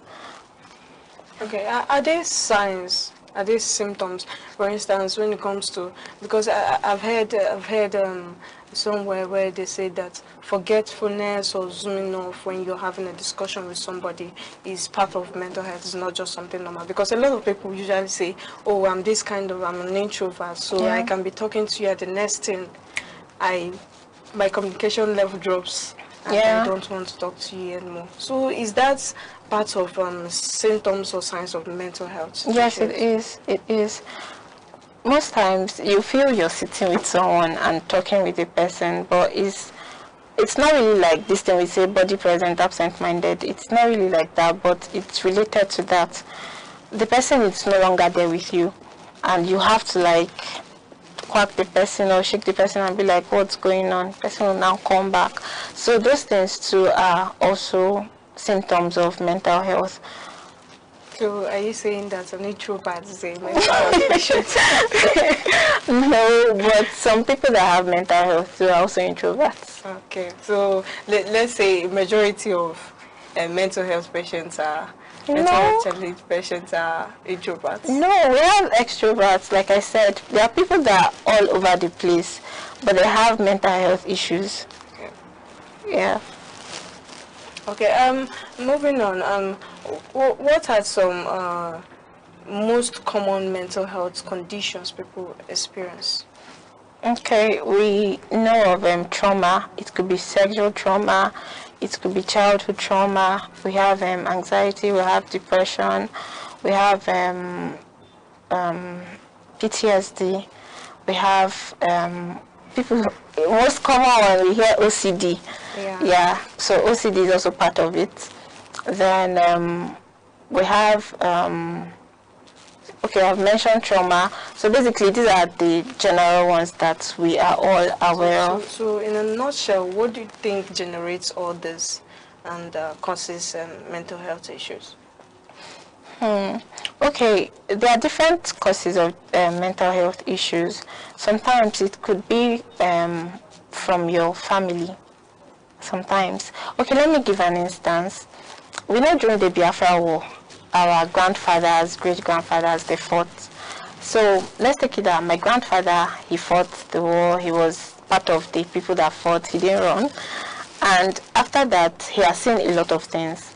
Now, you would always notice that he's grumpy, he's angry, and all of that. Now, my father doesn't know what is going on with his father.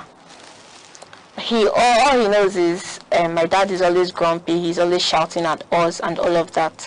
Now he has passed it down to my father.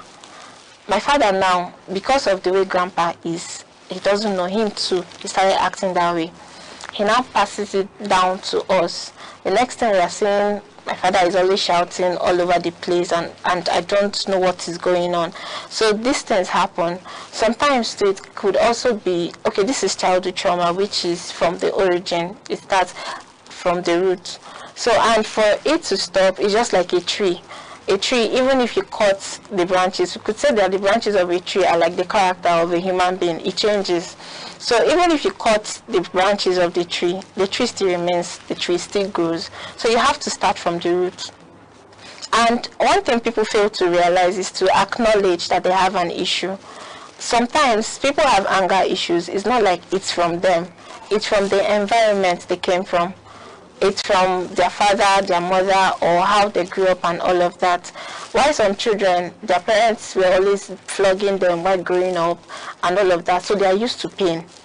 They just want anything pain. Okay, I would share this. There's this girl I met. I'm sharing it because she said I could always use it. I don't disclose people's stories like that. So she said that she actually had this sexual trauma. Sorry. Yes. Before you continue, let's just go for a break. We'll be right back. Okay.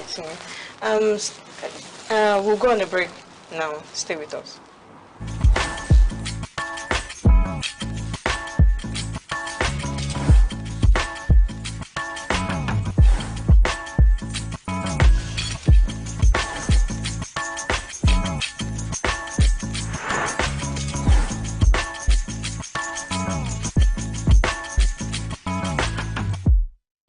Welcome back, and we are still you're still watching Health Matters on Aneke TV, and we're still discussing on understanding and managing our mental health with Miss Blessing Ogu. Sorry.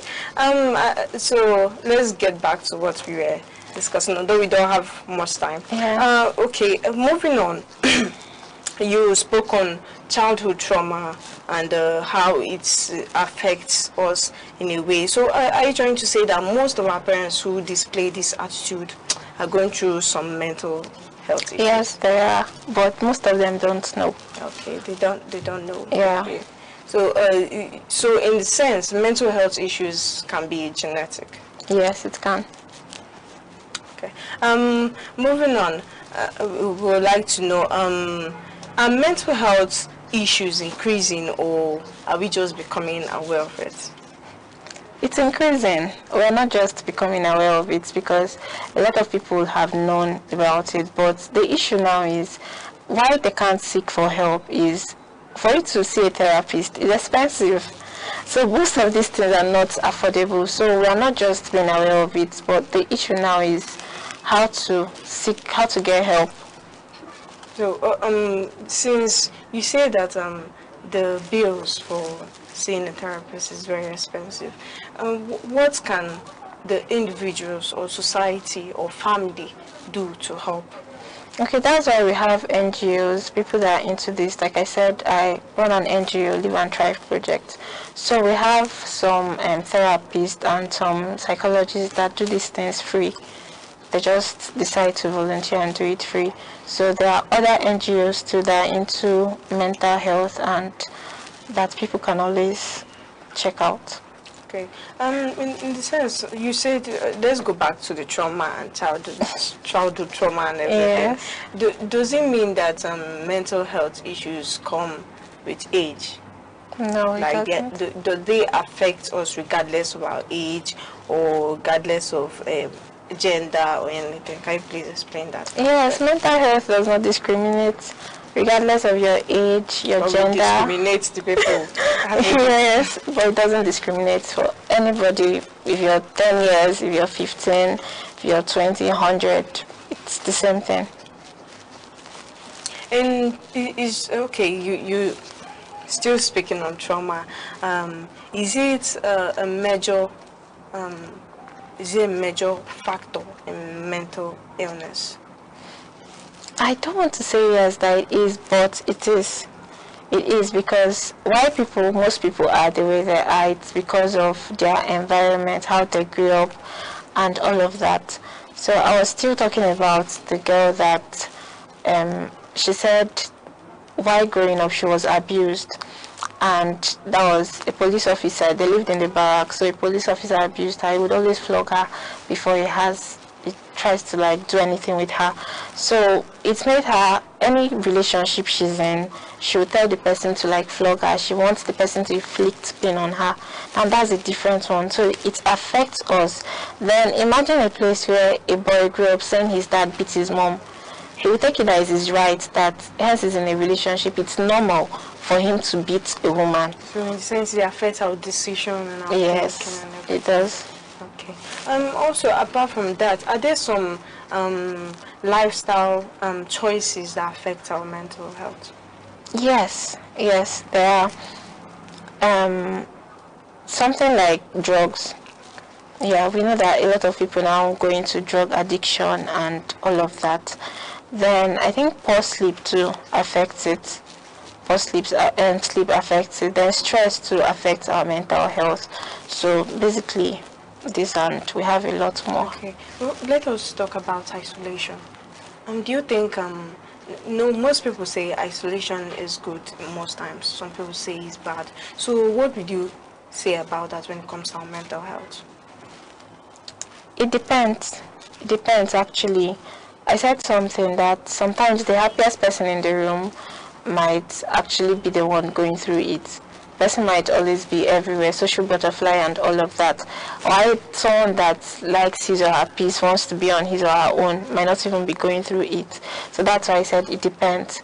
But if you notice that someone is going through or has some mental health symptoms that you can notice, if you could notice some of it rather, then what you have to do is make sure the person doesn't stay on his or her own, because the person might tend to start thinking of attempting suicide.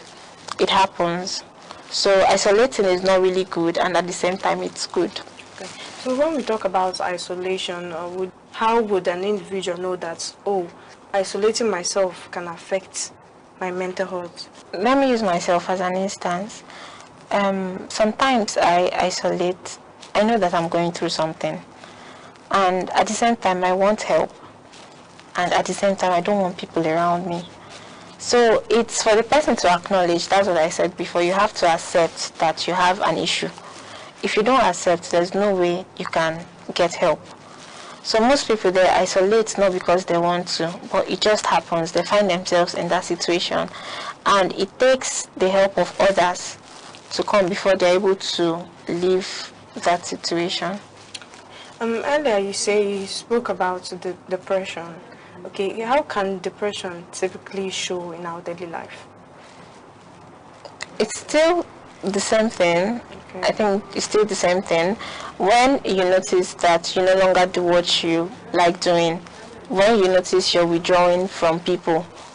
So these things are basically the things that I know that are symptoms of depression. Okay.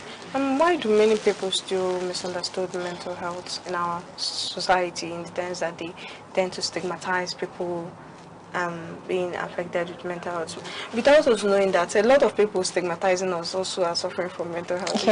Yes, but you know, when we tend to know the symptoms, you also know that, oh, we are also a victim. So why do you think there is this stigmatization towards people that are mental health issues are visibly seen in them? Okay, I think why there's a stigma is in this part of the country, or in this part of the world rather, because outside there people really want to help people. If you're going through it, they really want to help you. But here, there's that stigma. You can't come and start telling someone that probably you were raped and this is what is going on with you. A lot of people will not understand. A lot, because of what is going on in this country now, a lot of people, everybody has issues. So imagine you telling this person that this is what you're going through. This person will now tell you, let you they go through, not reach my own. It happens. So that's why most people tend to like just keep it to themselves. They don't speak out. Because the help is not really. Yes. Okay, now when we say when we still speak on that isolation aspect, we can see a lot of people who refuses help. Okay, let's say because it could be a mechanism of not wanting to be hurt again, like they are protecting themselves. Yes. So how can we be able to help people like that aspect? Okay, most times why they are protecting themselves actually so that it doesn't happen again. That happens generally both in relationships and all of that. But all these things, it still boils down to the person. You still have to allow yourself, you just have to free yourself and allow the help to come, because you can't just be there and doing the same thing over and over again. You just have to let go of the doubt, let go of everything, because yes, we are all scared that that might happen again, but sometimes there are still good people out there that are willing to help. Okay, let's rewind back a little. How can mental health issues affect our overall health as a person? Because you say something about whatever that happens in the body starts from the mind. So how can the mind affect the whole body? Okay, it can affect our body because now I'm here with you and probably I'm thinking about something and that is stress. Probably I was stressed at work and the next thing I'm coming back home tired and probably my younger sister at home. Next thing is I start scolding her because of what I went through at work. I'm already scolding her. Now the whole room is tensed and everything. Now it also affects maybe people that have this, it also affects our eating habits too, because you might be stressed and the next thing, there are people that whenever they are stressed, they just tend to start eating sugar. It happens to people. So it happens to the way you relate to people. It affects our relationships actually. Thereby producing more health issues. Yes. Okay. Since you just gave us a practical symptoms and signs of mental health issues, what are the first steps to take when these signs have been noticed? First is acknowledge it. Acknowledge that you have it. That's the first thing. Then speak to someone. There's always someone that is willing to listen. So you speak to someone that's seek for help. You speak to someone, and from there, because there are different ways you could seek help. Now, that's why it's also good to seek help from professionals, because when they see what you're going through, they need to know if you need medication. Because, we have some antidepressants that people take, people that are depressed take. So they need to know what is actually wrong with you before they can help you. Yeah, before they can help you. Yeah. So, moving on, what are daily habits that help improve our mental well-being? You already state out the habits that can affect our mental well-being, which you said it can affect us and our eating habits and every other thing. So what are habits that can help improve our mental well-being? Okay, like things that can help us when I think associating with people, being in the midst of people, that's one, having a social life, it helps. Because when you're in the midst of people, you tend not to start thinking far, start going crazy actually. Then another thing too is exercising. Exercising helps a lot. You see people go to the gym, people that go for a walk and all of that, exercising helps. Then sleep helps, having a good sleep, it also helps. So yeah, reading too helps. It helps it helps our mind too, the way we see things and all of that. Then I think traveling too helps. So there are different things that help people too. There are different things that make people's mental health better. So I think it depends on the individual. Like someone like me, I love when I'm in the midst of people, it helps me a lot. That's it. Then I love reading too, it also helps me. Okay, what are simple ways people can use to protect their mental well-being or mental health? Okay, so it's knowing where you are. For instance, if your environment is toxic, leave the place. Because most people tend to stay back there because they feel that they won't get a better place. It's just like your job.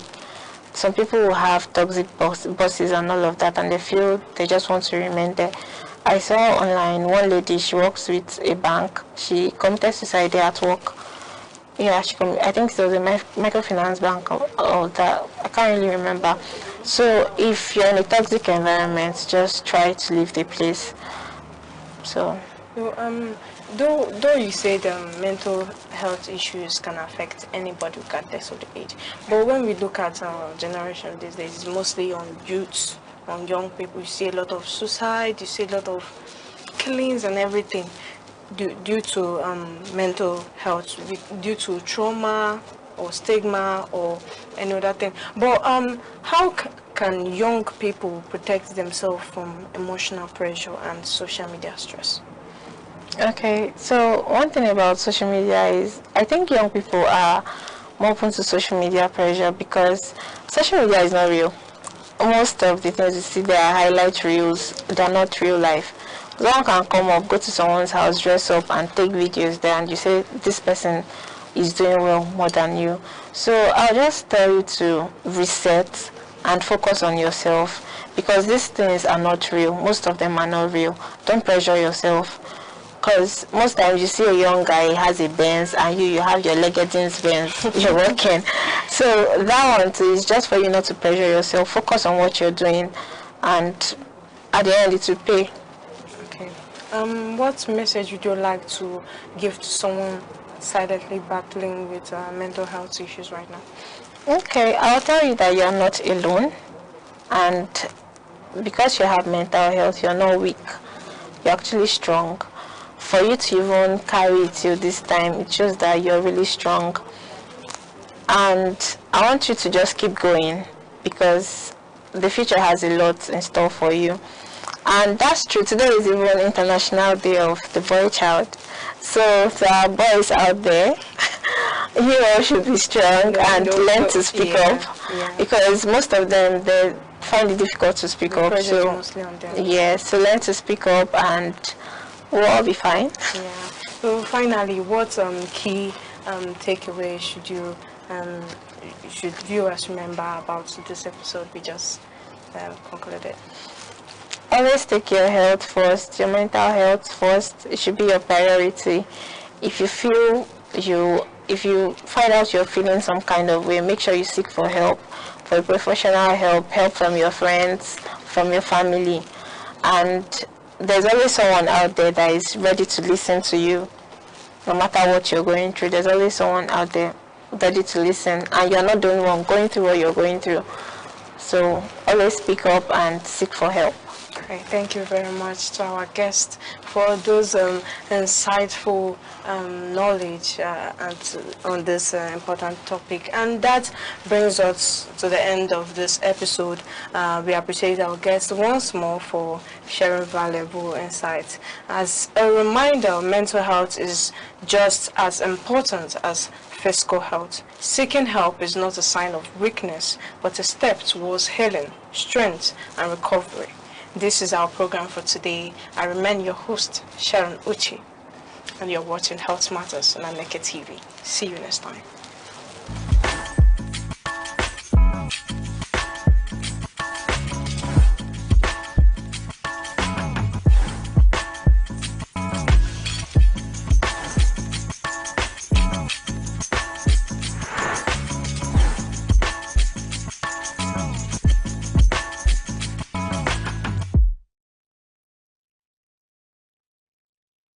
Depression is more than sadness. It is a medical condition that affects thoughts, emotion, and daily functioning.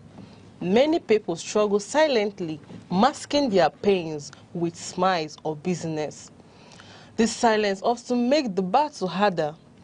Recognizing symptoms like fatigue, isolation, and loss of interest is an important first step. Depression is not a sign of weakness. It is a health challenge that requires care and understanding. Just like any illness, it deserves proper attention. Help exists through therapy, medication support groups, and open conversations. When society treats mental health seriously, more people find the courage to seek help. No one should suffer alone. Compassion can save lives. Corruption in Nigeria is not limited to isolated scandals. It is systemic, deeply embedded, and sector-specific, affecting critical areas of governance, particularly oil and gas, power, the judiciary, and local government administration. These sectors highlight how weak oversight, institutional fragility, and accountability gaps continue to constrain national development.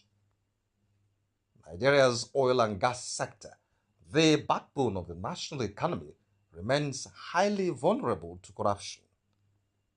Despite contributing the largest share of government revenue and foreign exchange earnings, the sector faces challenges of opaque accountability, weak audits, and repeated allegations of under-remittance.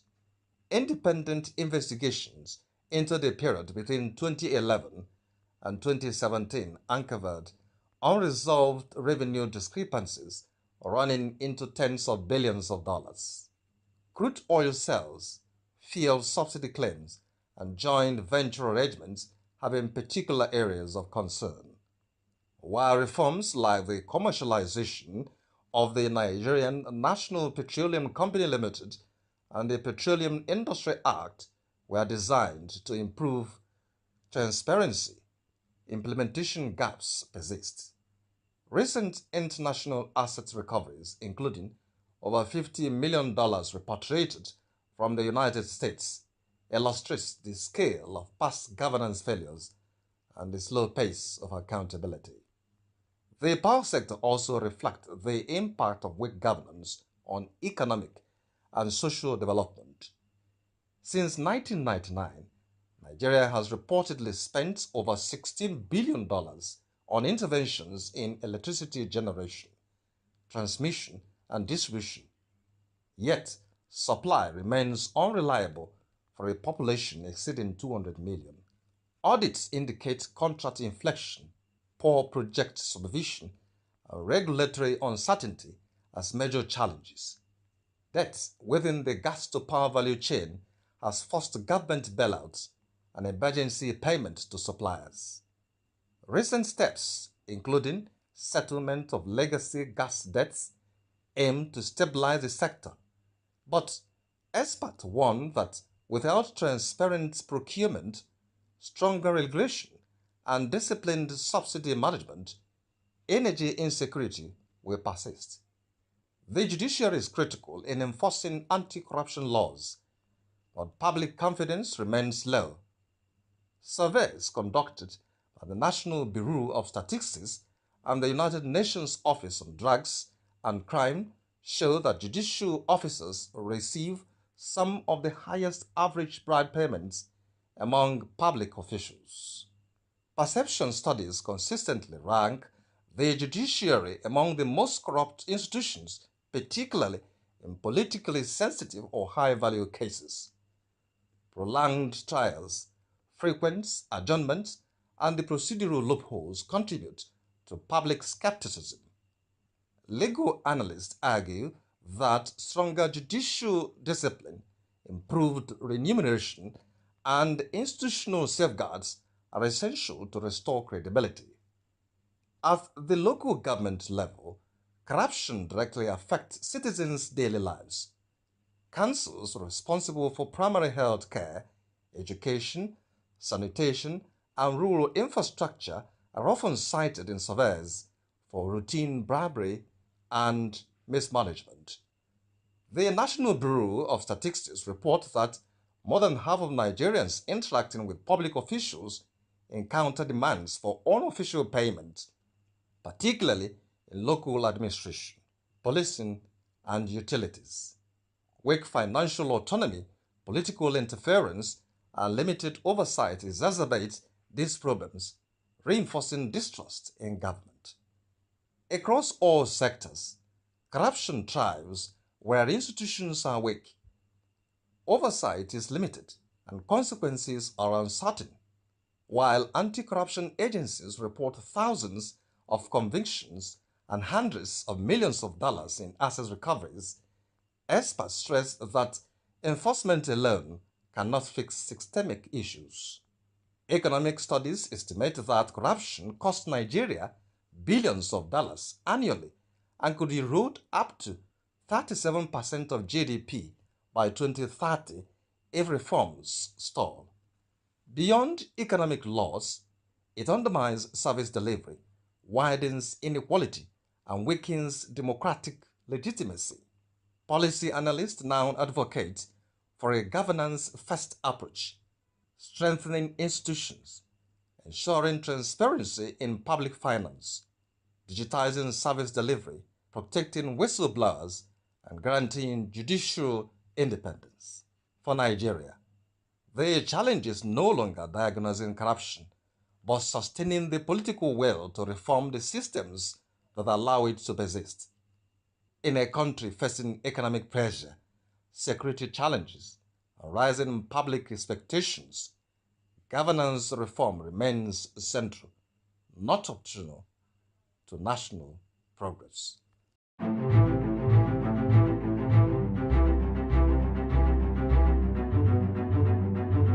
Morning headlines before you step out. Midday updates while you work. Evening analysis when the day winds down. Wherever life takes you, Aneke TV keeps you informed, connected, and ahead. Aneke TV. Move with the world.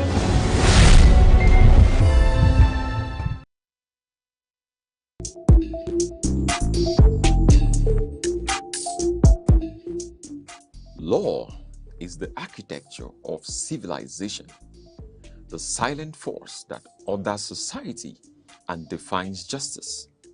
Yet, within its complexity, many remain uncertain of their rights, their obligations, and the protections the law affords.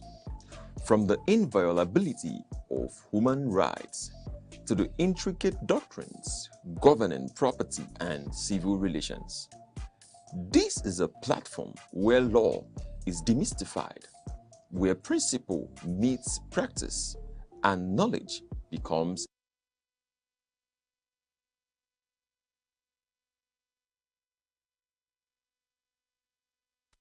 Pleasant welcome to You and the Law, the program where we break down the law and defend your right and bring real legal life realities into light. I'm your host, Gift Obodo, and today in a country where unemployment is high, many workers suffer in silence. Some endure toxic environment just to survive. Others are threatened, underpaid, humiliated, and are dismissed without warning. But the big question tonight is, does having a job mean surrendering your dignity and your legal right to the workers out there? So for this actually leads to the topic, employment rights, workplace abuse, which we're going to be discussing today, which is a significant mass right, where we tell you what is going on, what is your right as an employee or an employer. And to break down this topic, joining us today is a distinguished legal practitioner with years of experience in the field. He has handled numerous high-profile cases and is well respected in the legal community. Please welcome Barrister Philip Okwareze. Barrister, you're welcome. I'm glad to be here, Gift. Yeah. It's my pleasure meeting you. Thank you. And for us, before we delve into the main questions for today, before we talk about you as a worker, what your rights are and what not to do, we'll go on a short break. We'll be right back.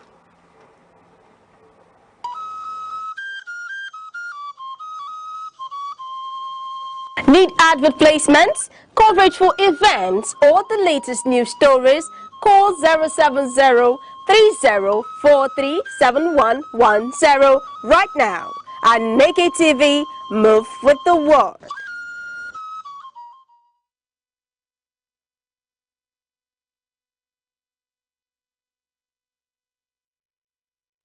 Welcome back to You and the Law program where we tell you about your legal rights and things you need to do. And to discuss further, we're going to bring in questions, to know your right as a worker. And my first question today is, are Nigerian workers truly protected by the law or only on papers? Lawyer. Nigerian workers are protected significantly by law in principle, but in practice, that is where there is huge question. There are laws regulating workers-employers relationship in Nigeria. And when we talk about it, we mention the Labour Act, we mention the Constitution of the Federal Republic of Nigeria 1999 as amended.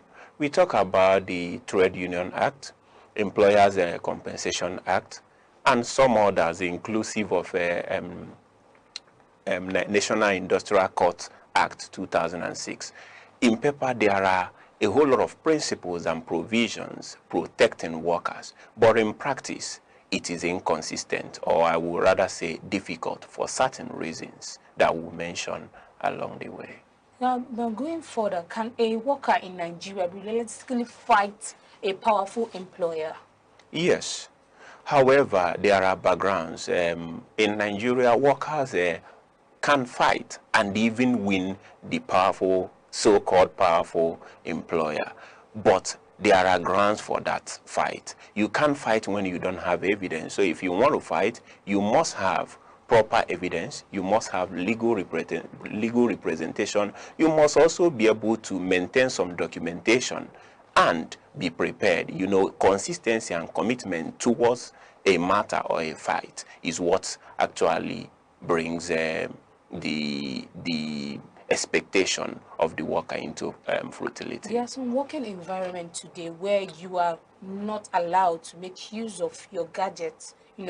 For instance, let me say in the banking hall, you're not allowed to be pressing phone. Should in case you are being abused as a worker, at that situation you don't have evidence that such a thing occurred, what will you do? It cannot be one. I don't think that when an employer tells an employee to keep their phone aside during work hours is abuse. It's not, okay? Because there is what we call employment contract, where the employer specifies the terms and conditions for doing a particular job. So if I am, for instance, I'm an employer and I ask a worker, I say between 10 a.m. a.m. and 1 p.m. before your break. Don't use phone because it will cause distraction, and what you are doing might even end up making us lose our clients or customers, as the case may be. I don't think it's an abuse, but when an employee or a worker is abused, there are different ways they can actually remedy them. You know, in some situation, I've seen in some scenario where some employees or employer use it as an avenue to be able to abuse their worker. For instance, I have a situation where a friend narrated that immediately when, for instance, when they come for meeting and adjustment, they tell them to hand in their phones. They hand in their phones, lock everywhere, collect people's phones so that you couldn't do things that would record or jeopardize their interest. At that point, don't you see this as an abuse? It's an abuse, but you can easily dictate an abuse on time. If you are being employed at the time of interview and there is nothing like employment contract, there is nothing like anything written down about employment, just know that the employer would definitely abuse the employee. If there are no records that defines your work, the terms and conditions, abuse is inevitable.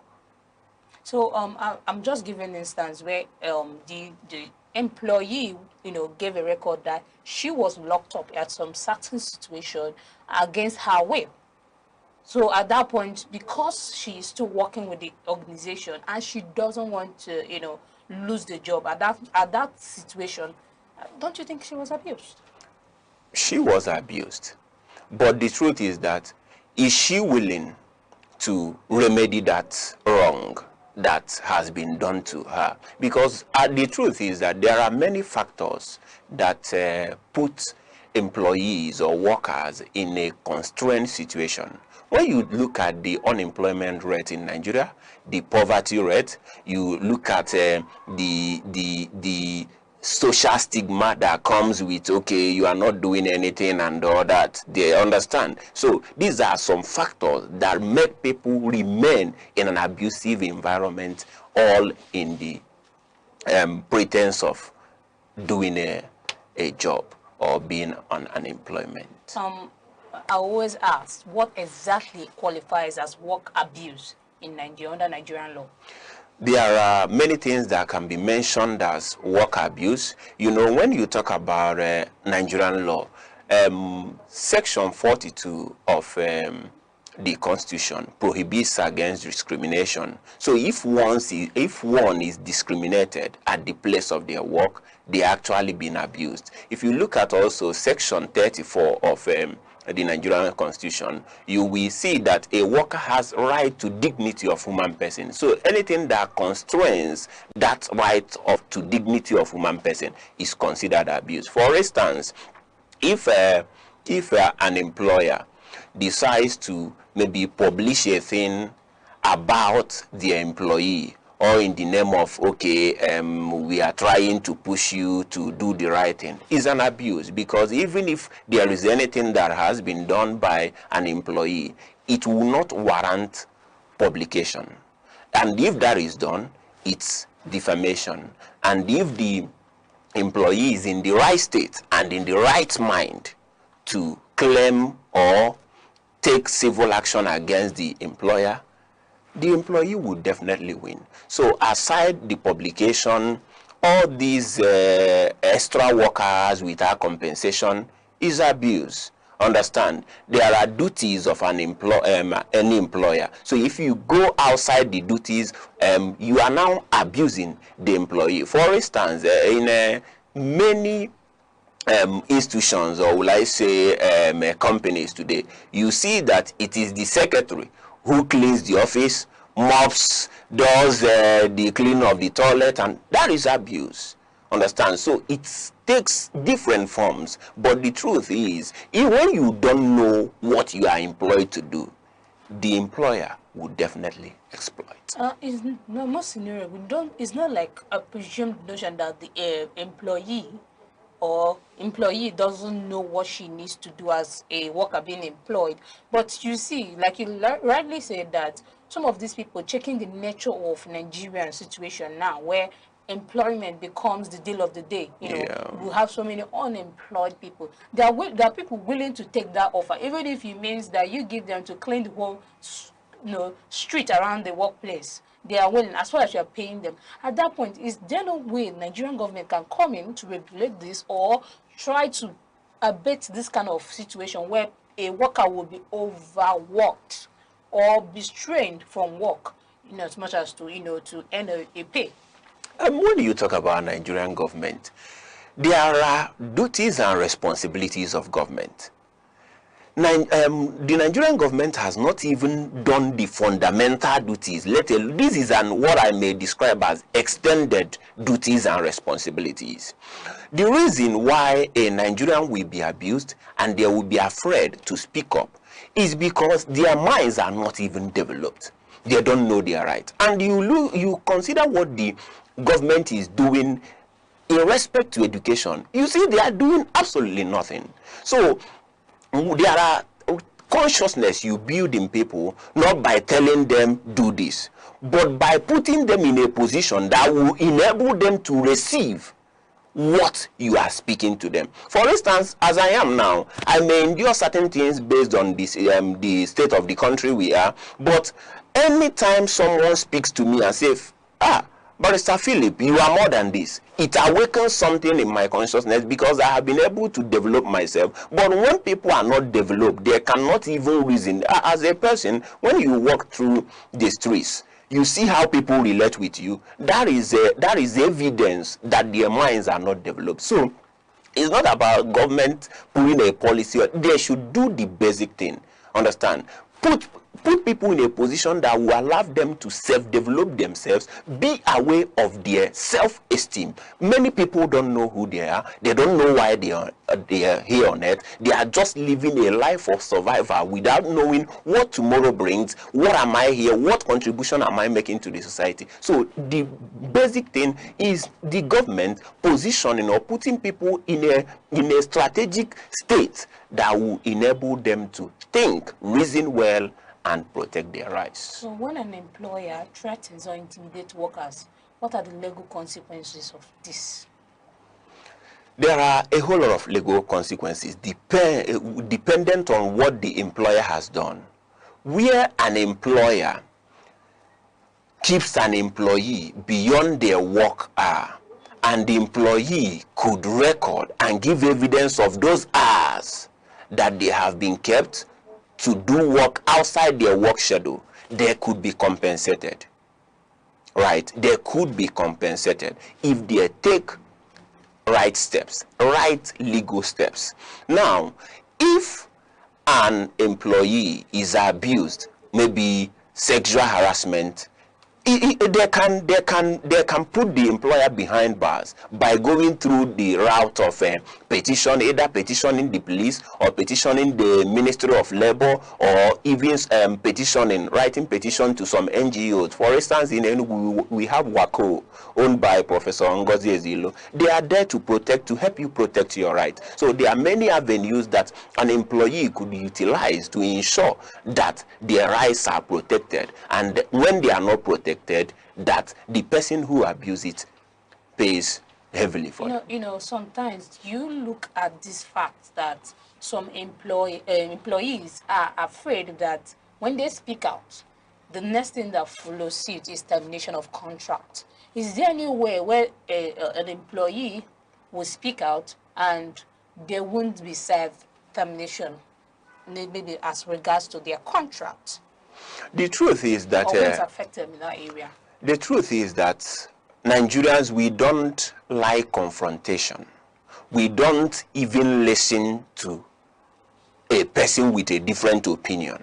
That is just part of us. Okay? That is the kind of unwholesome mindset that the environment has built in us. You see, the truth about protection of right is that aside knowing the right, you must be willing to give up anything that infringes on your right. If you are not willing to give up, then you can't protect it. if we go beyond employment, you see that for you to make any meaningful mark or take any remarkable step in any system, in any society, you must be willing to make sacrifices. Okay, where it is possible for an employee to even maybe take steps that will protect their right without them being fired is in governmental institutions, maybe people working in ministries and all that. But if it is all these CEO worker relationship, you see that once, even if you do it anonymously, because you must describe situations that led to the abuse, once they dictate it, the person is gone. So if someone must pursue their right, they must be willing to give something, understand, in cause of protecting those rights. Barrister, I'm just talking about, is there any way we can actually safeguard, legally come in here to safeguard this worker, not to be able to, face termination legally? Yes, we can. For instance, in ministries, as I'm speaking to you, in maybe Enugu State Judiciary, there are certain things that will be done to an employee, and they can petition anonymously, understand? And then maybe the commission foreseeing that ministry will look into it and harmonize it. But as I'm still emphasizing, where CEO sits down and employs any person, everybody has access to them, there is no organogram in a company, nothing. It's just, I'm the boss. It becomes difficult to protect your right legally as an employee. Now, looking at this situation, we see you as an employee, your rights can be protected. It depends on the procedure. You go with it. But before we continue with our question, we're going on a short break. We'll be right back. Stay tuned. Every second, the world changes. Markets rise. Leaders speak. Stories unfold. To keep up, you don't just need news. You need clarity. You need speed. You need perspective. That's why Aneke TV brings you the global pulse. Accurate, reliable, right when it matters most. Aneke TV. Move with the world.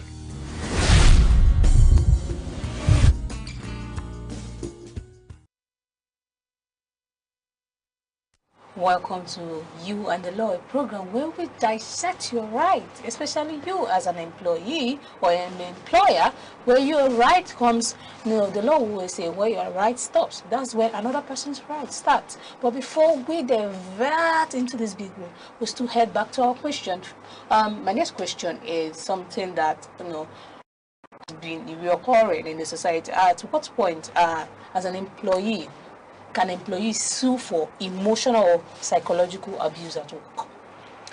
At any point, if they could prove it, that emotional or psychological abuse has occurred, right? And then, as I said, any person who is preparing to protect their right must have evidence. They must be willing to commit to the protection of their rights. If you go to National Industrial Court, you see a whole lot of cases that have been abandoned. Understand? Though there might be factors contributing to the abandonment of those cases, but one of the factors I could identify at all time is lack of commitment by the employee who brought the matter to court to see to the end of that case. So if an employee understands their right, they will be able to know, okay, what is going on now is psychological, emotional abuse. Okay, what is the next thing I should do? I should take a record of when those abuses happen and what. So if they have evidence, they could go to court, and the court protects both emotional and psychological abuse that happened upon an employee. So I always say, what is work done without salaries? It's something that everybody look up to, to sustain themselves. And when workers' salaries are being delayed, is it a violation of human rights? It is. Even by Section 15 of the Labour Act, wages must be paid as at when due. Okay, but we have a very challenging situation. I think it was sometime in January that someone spoke anonymously over the social media that their boss, who was doing a charity and sharing goods and everything during festive season, had not even paid them salary, and it was January. You see, these are one of the abuses that employees experience. Okay, but what I can't remember that case, but one of the parties is Kremlin. The judge said that the consideration for wages for work is actually wages, and the consideration for wages is work. So when a worker has done their part, which is providing the services or doing the work they ought to have done, any reasonable employer should be able to pay them. And when that is not done, the employee can sue and recover what is due for them. If there is a termination and there is arrears of rent which was not paid to the worker before? Arrears of salary or wages? Yes. What would happen at that point?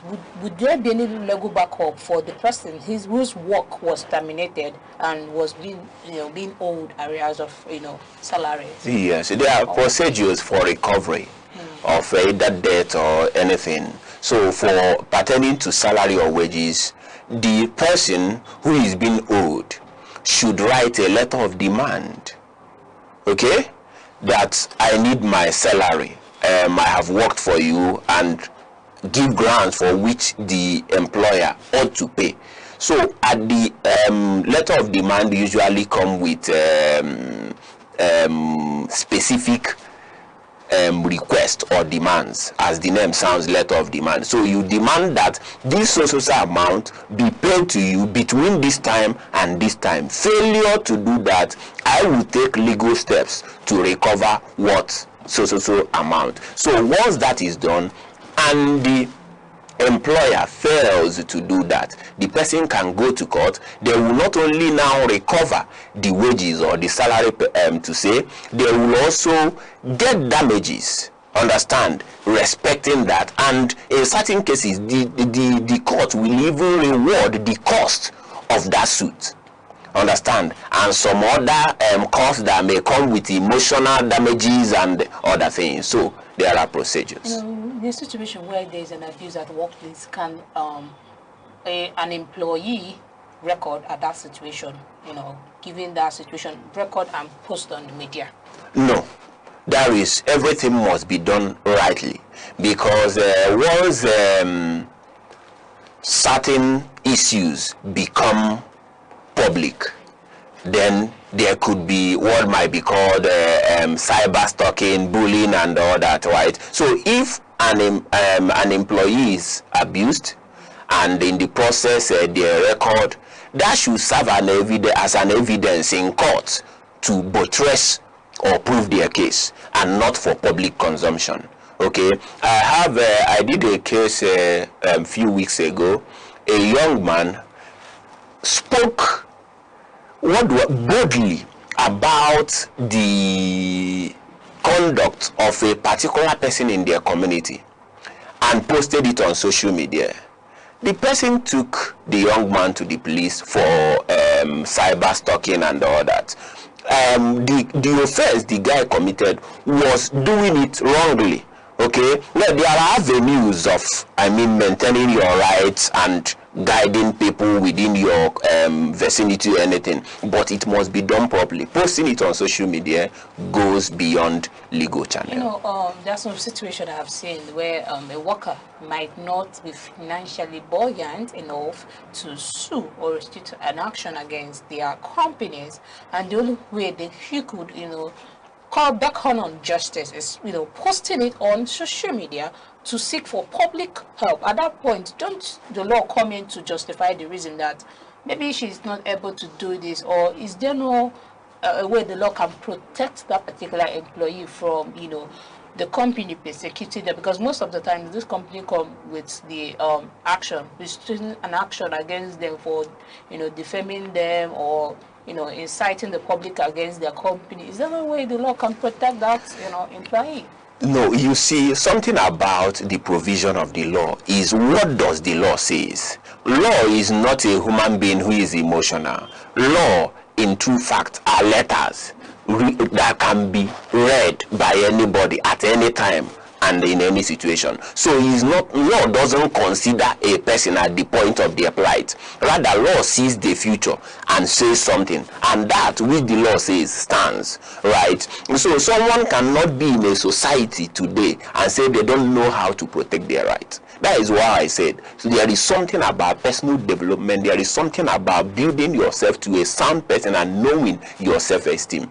Even in Enugu here, there are a whole lot of organizations that you can walk into the office, not just even the office, you can get their number online, chat them, speak to them about your matter, and they will take it. Someone like me, I can't see a person whose right is infringed upon and I'm waiting for them to pay me legal fee to do their case. There are certain, you must do pro bono. Even is one of the requirements for the attainment of the position of SAN in Nigeria. You must have shown the matters you did freely for people. So if people know who they are, what is happening in their society, and they have a broad mind, they will at all times do the right thing by following the right channel. Okay, I'll answer this question, and can demanding for sexual favors, lead to employee imprisonment? Yes, but it must be proven. You don't come and say that an employer demanded something without a proof. However, the employers are smart. They don't send it on phone. Yeah. They don't give it on a call, right? It's usually physical talk. And then some of them are just smart people. Even by the time you are walking into the office, they could look to know how your phone is placed, to know if it's being recorded and all that, right? The truth is, any employer who demands any sexual something for as a grant for giving employment and all that actually has not done the right thing. And for the fact they haven't done the right thing, they could go in for it if the proper channel and the evidence is made available. Are there stricter punishment for companies exploiting young workers? Well, it depends on what you call exploitation. Okay, exploitation happens in the absence of consent. If I tell you that, okay, see, though the minimum wage is 70,000, but what we can afford to run this company and pay you is, what we can pay you is 30,000, and you sign on the employment contract, you cannot come up tomorrow and say you are being exploited. And where now you can claim exploitation is that you now put your letter of resignation and someone says you won't resign. Understand? That is where you can now still claim. But once you sign the contract and nobody is forcing you to be there, you cannot say you are being exploited, because you have your right to resign and do some other things. My last question today goes, should an abusive employer face jail penalty or jail term? Yes. An abusive employer could be charged for so many offenses, depending on the one the employee has evidence, right, circumstantial or direct evidence to buttress. So wherein someone doesn't have, an employee doesn't have evidence to buttress sexual harassment, one or the other, then an employer cannot go in for it. But when it's proven, the employer will go to jail for. I just want one comment. Some employers who terminate contract of employment through phones or online without physical. Is it valuable in Nigeria now? You can't terminate employment without anyhow, because what the law says is 30 days notice to the employer, then 30 days notice to the employee, or salary in lieu. So when an employer wants to terminate the appointment of any employee, what they should do is either give them 30 days notice or pay them the 1 month salary in lieu of that notice. And also on the part of the employee, they should give 30 days notice to the employer. That is the provision of the law. And thank you, Barrister. And over to what we have discussed today about you as an employee and you as an employer. You have your right and you have a job. Your job is to provide opportunity, not oppression. Know your rights, speak up against abuse. Never allow fear to silence you. That's all we have for you today on You and the Law. Remember, knowing your right is the first step to protecting yourself, those around you. If you have questions and stories you would like to explore, reach out to us. We're always listening. I'm your host, Gift Obodo, reminding you that justice starts with your awareness. And thank you, Barrister Philip. It's my pleasure. It's my pleasure, Gift. It's my pleasure. And thank you for educating us. And good night. Stay protected. All this on Aneke TV. Goodbye.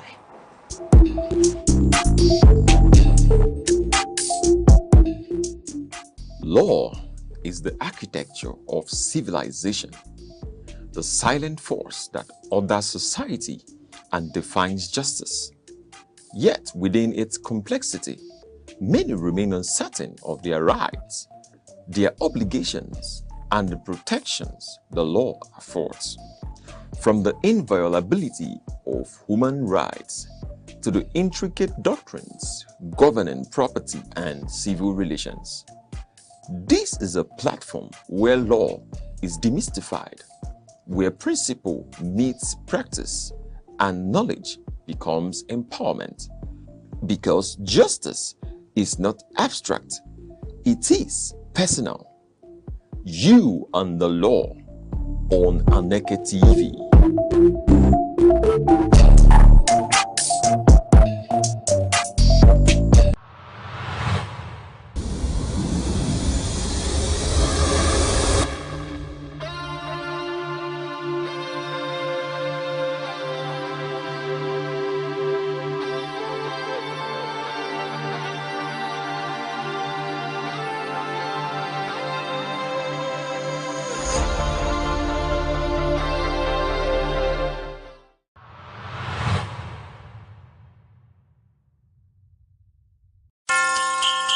Time, the silent witness to human courage, the keeper of memory, the archivist of greatness. Across the vast landscapes of Africa, from the savannas to the bustling cities, voices once rose, ideas once bound, and visions once dared to challenge the limits of their age. They were not merely individuals. They were epochs in human form. In literature, minds such as Chinua Achebe, Wole Soyinka, and Ngugi wa Thiong'o reclaimed the African narrative. Through ink and imagination, they dismantled distorted histories and restored the dignity of African identity. Their words were not just stories. They were mirrors, reflecting a people long misunderstood, and windows opening the world to the depths of African civilization. In the realm of science and knowledge, pioneers like Philip Emeagwali proved that African intellect could reshape the frontiers of computing and technology. Their work was a quiet revolution, reminding the world that innovation knows no geography. And in leadership, towering figures emerged when history demanded courage. Men like Nnamdi Azikiwe, Kwame Nkrumah, Nelson Mandela, and Julius Nyerere redefined freedom, not as a privilege bestowed, but as a right reclaimed. They spoke for millions. They endured prisons, exile, and resistance. Yet, their vision transcended the politics of their time. They dreamed of a continent awakened, Today, their echoes travel through generations. In every African classroom, in every curious mind, in every dream that refuses limitation. For history is not merely what has passed, it is the foundation upon which tomorrow stands. The past still speaks. Its lessons remain. Its voices endure. This is not just remembrance, it is inheritance. Echoes of the past, where history breathes and legacy lives on.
Good afternoon and welcome to News on the Hour on Aneke TV.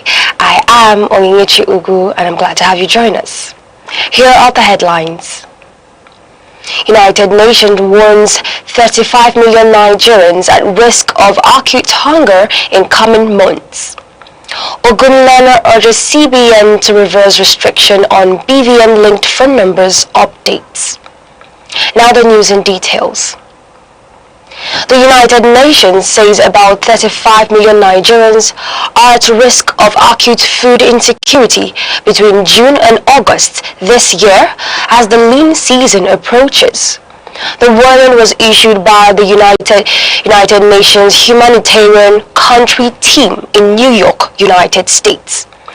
The organization says nearly 1 in every 7 Nigerians could face severe hunger during the period, describing Nigeria as one of the world's largest food crises, with the north most affected.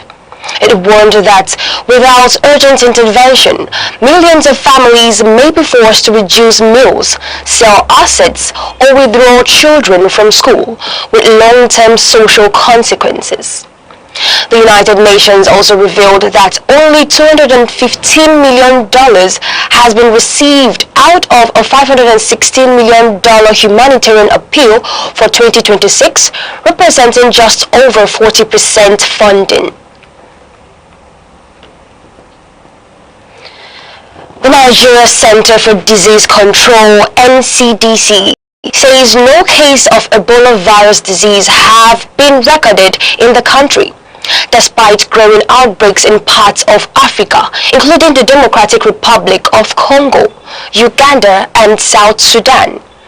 Director General of the nscdc, Dr. Jide Idris, says Nigeria has activated surveillance, laboratory testing, infection prevention, and response systems at all points of entry, including international airports. He explained that the agency is working with the Federal Ministry of Health, Port Health Services, and international partners to strengthen preparedness and early detection systems across the country.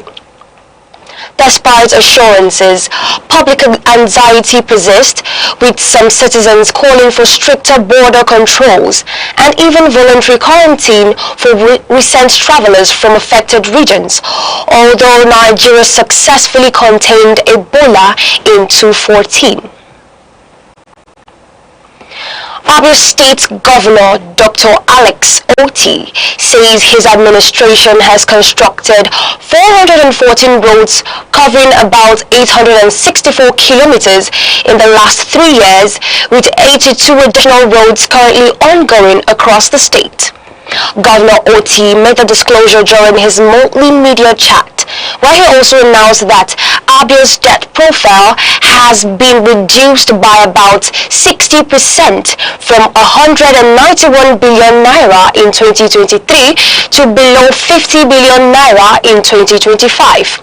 He said reforms in fiscal management, transportation, education, and infrastructure are yielding results, including electric bus deployment, new terminals, and improved sanitation systems. The governor also said over 4,700 certificates of occupancy have been issued, while new smart schools and healthcare projects are nearing completion across the state. The National Youth Service Corps, NYSC, has marked its 53rd anniversary, with stakeholders describing the scheme as a key instrument for national unity since its establishment in 1973. The scheme, created after the Nigerian Civil War, has deployed more than 5.3 million graduates for national service. Although concerns remain over welfare, security, and posting. In Ebonyi State, officials and corps members praised the program's contribution to national integration, while calling for improved welfare packages and better deployment policies. Some also raised concerns over insecurity and the growing preference for 7 in home states, urging government to strengthen safety and motivation for corps members. The Ebonyi State Government has reinstated the suspended headmaster of Community Primary School, Umora Oriuzo, in Ezza North Local Government Area. The State Universal Basic Education Board, SUBEB, says the decision followed clarification that the board was not involved in the initial suspension, which was linked to alleged misconduct over school materials. Executive Secretary of SUBEB, Dr. Livinus Ezowa, said the headmaster allegedly failed to properly distribute educational materials provided by the state government to pupils in the school. He commended the governor, Francis Wifero, for intervening swiftly, while urging school administrators across the state to remain committed to effective management of public resources. The police have arrested a 30-year-old private school teacher, Nathaniel Bayegun, over the alleged murder of a 16-year-old West African Senior School Certificate Examination candidate, Florence. The sources say the suspect allegedly lured the victim under the guise of attending coaching classes before abducting and killing her in an uncompleted building.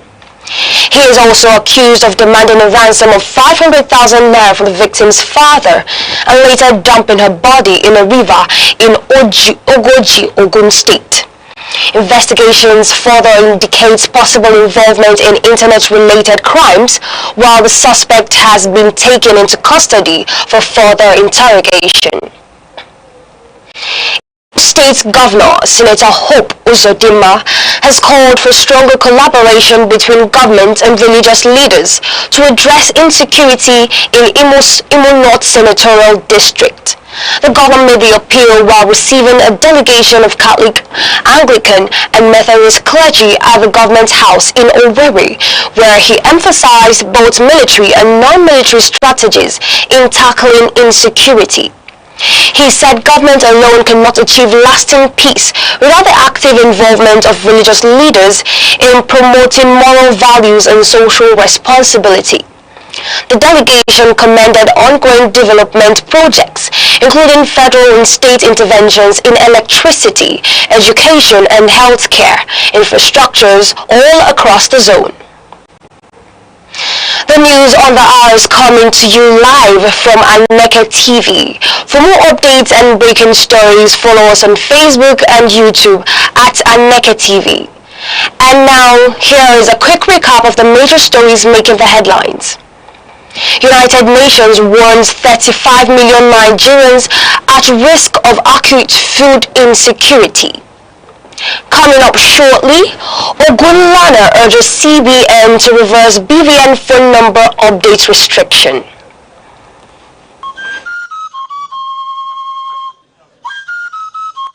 From the tiniest cells to the farthest galaxies, life holds secrets we are only beginning to uncover. Why are we here? What connects us all? What unseen forces shape our destiny? Join Professor Jude Udenta as he explores the wonders, the questions, and the revelations that define existence. Mysteries of life, where every answer sparks a new discovery. Watch now on Aneke TV every Monday.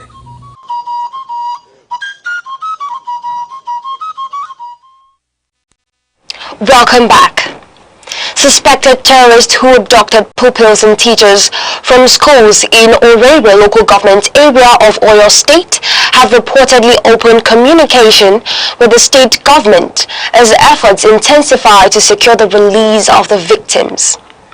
Sources familiar with the ongoing negotiations told local media that the abductors insisted on speaking only with Governor Seyi Makinde or authorized representatives of the state government, refusing direct discussions with families of the victims. The exact demands of the kidnappers have not been made public over fears that disclosure could endanger the lives of those still in captivity. The victims were abducted during coordinated attacks on schools in the Ohoro, Esiele and Yawota axis of Ororo local government area on May 15th. Security officials confirmed that armed men riding motorcycles invaded Baptist Nursery and Primary School, Yawota Community Grammar School, and LA Primary School, Esiele, abducting pupils, teachers, and other school staff. One teacher and a commercial motorcyclist were reportedly killed during the attack. Governor Makinde had earlier confirmed that several teachers and school children were abducted, while security agencies launched coordinated rescue operations involving the police, military, Amotekun Corps, and civil defense personnel.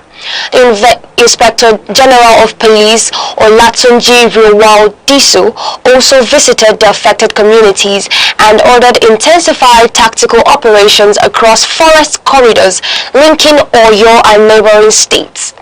A senior security source described the opening of communication with the abductors as a caution breakthrough, noting that rescue operations remain delicate because the number of children involved and the difficult terrain where the victims are believed to be held.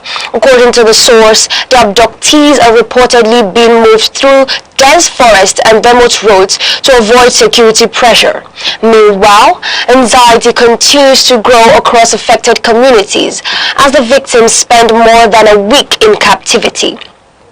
Parents, teachers, and community leaders have raised concerns over deteriorating weather conditions and worsening humanitarian conditions for the children and school staff still being held. Teachers in parts of Owerri area staged peaceful protests demanding government action and stronger security protection for schools in the area. Findings in Niger State show that drug abuse remains a major factor driving rising youth violence across Mina and surrounding communities. Areas affected include Maitumbi, Tunga, Bakungu and Angwandaji, Limawar and the Western Bypass axis. Residents say drug use has contributed to the breakdown of children friendships, with former acquaintances now involved in violent clashes linked to rivalry, retaliation and personal disputes.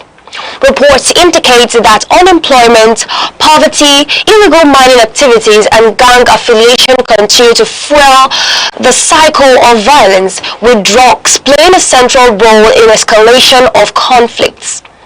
The National Drug Law Enforcement Agency, NDLEA, says cannabis, Colorado, and shisha are among commonly abused substances, with officials noting that most drugs are trafficked into the state from neighboring Ondo and Delta states.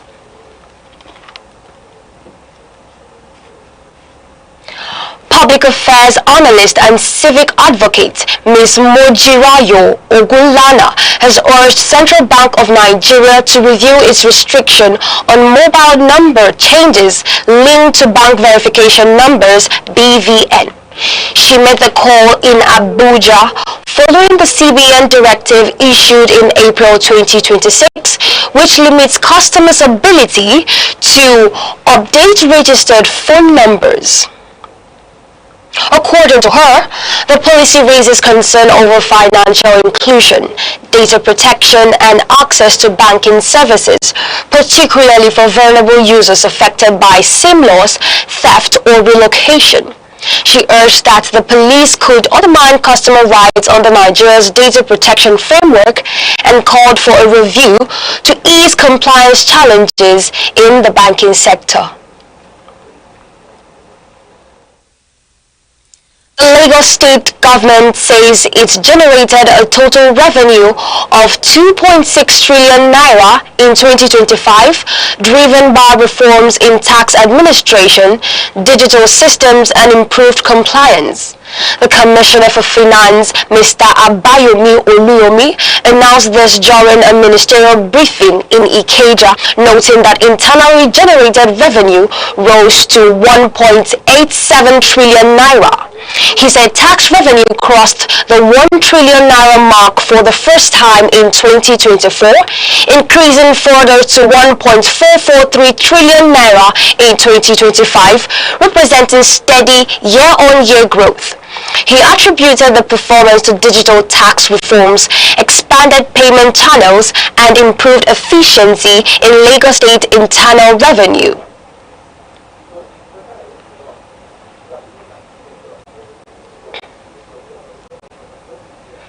Actor and filmmaker Daniel Etim-Effiong has called for a compassionate approach in addressing marital infidelity, suggesting that support should precede anger in resolving such issues. He made the comments during an interview with media personality Ife Agoro, where he described cheating as a personal struggle requiring understanding and intervention.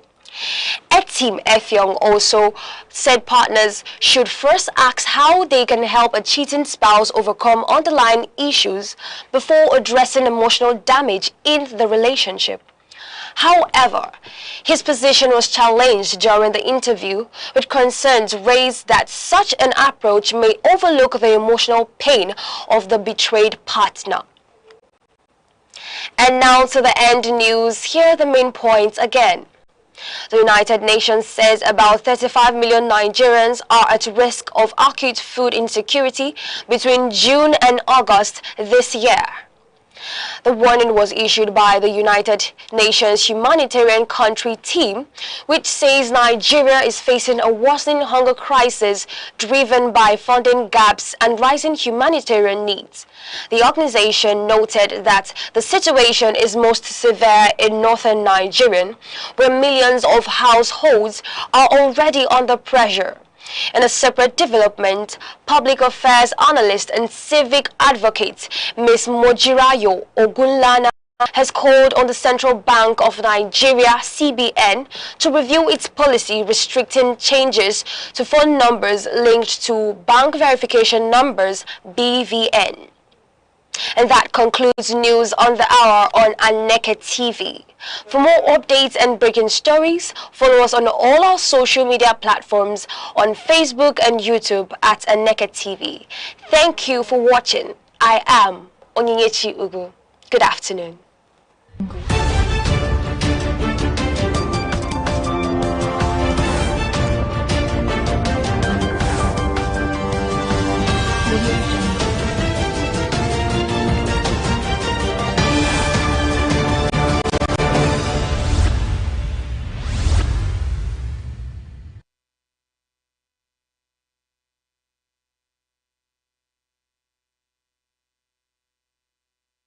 The eagles stand as a majestic symbol of strength, clarity, and vision. Its ability to soar above storms signifies resilience, while its shaped sight represents focus. This is why many nations, including Nigeria, use the eagle as an emblem of nation pride. Eagles do not fear challenges, they embrace them. They fly higher when the winds become strong, rising above obstacles rather than avoiding them. This teaches us that problems are not barriers, but stepping stones for those who dare.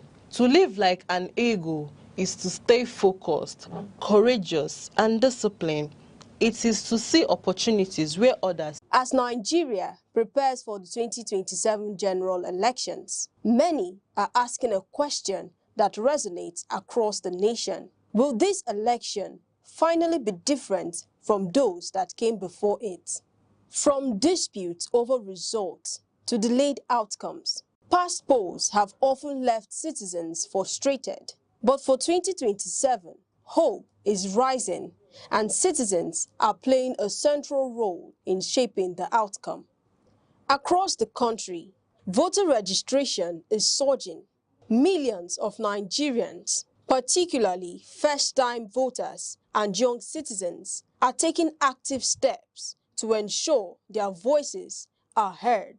Surveys show that more than 70% of Nigerians intend to vote in 2027, signaling strong public interest despite concerns about security and electoral fairness. INEC has introduced measures to strengthen the credibility of the elections, including continuous voter registration and biometric verification of voters.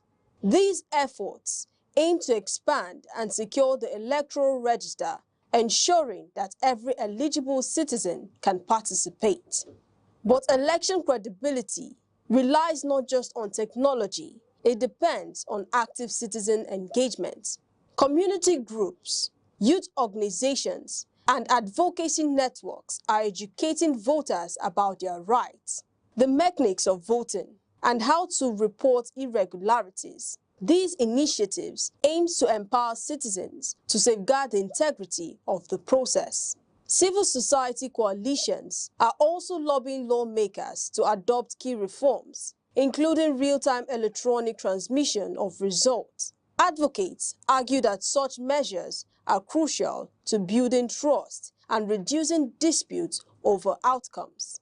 Citizens are making their voices heard, demanding transparency and accountability from political institutions. Beyond advocacy, ordinary Nigerians are stepping up as watchdogs, monitoring registration and mobilizing participation, from educating communities to ensuring fair access to polling units. The public is taking responsibility for strengthening democracy. Their actions reflect a growing belief that democracy is more than casting a ballot. It is active engagement in shaping governance and holding leaders accountable. The 2027 election may ultimately be defined not only by reforms, technology, or institutional measures, but by the active involvement of citizens themselves. From voter education to advocacy campaigns, Nigerians are asserting their role as custodians of democracy, determined to ensure that every vote counts and the will of the people is respected. As the countdown of February 2027 continues, it is clear that citizens are at the heart of Nigeria's democratic future. Their engagement, vigilance, and determination will help shape whether this election marks a true turning point for the nation. In a world that never stands still, where stories break in seconds and moments shape history, one station keeps you connected to your nation, to the continent, to the world. From breaking news to powerful stories, from business and politics to culture, lifestyle and entertainment, we inform, we inspire, we keep you ahead. This is more than television. This is your window to everywhere that matters. Aneke TV. Move with the world.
safety matters, and vigilance saves lives.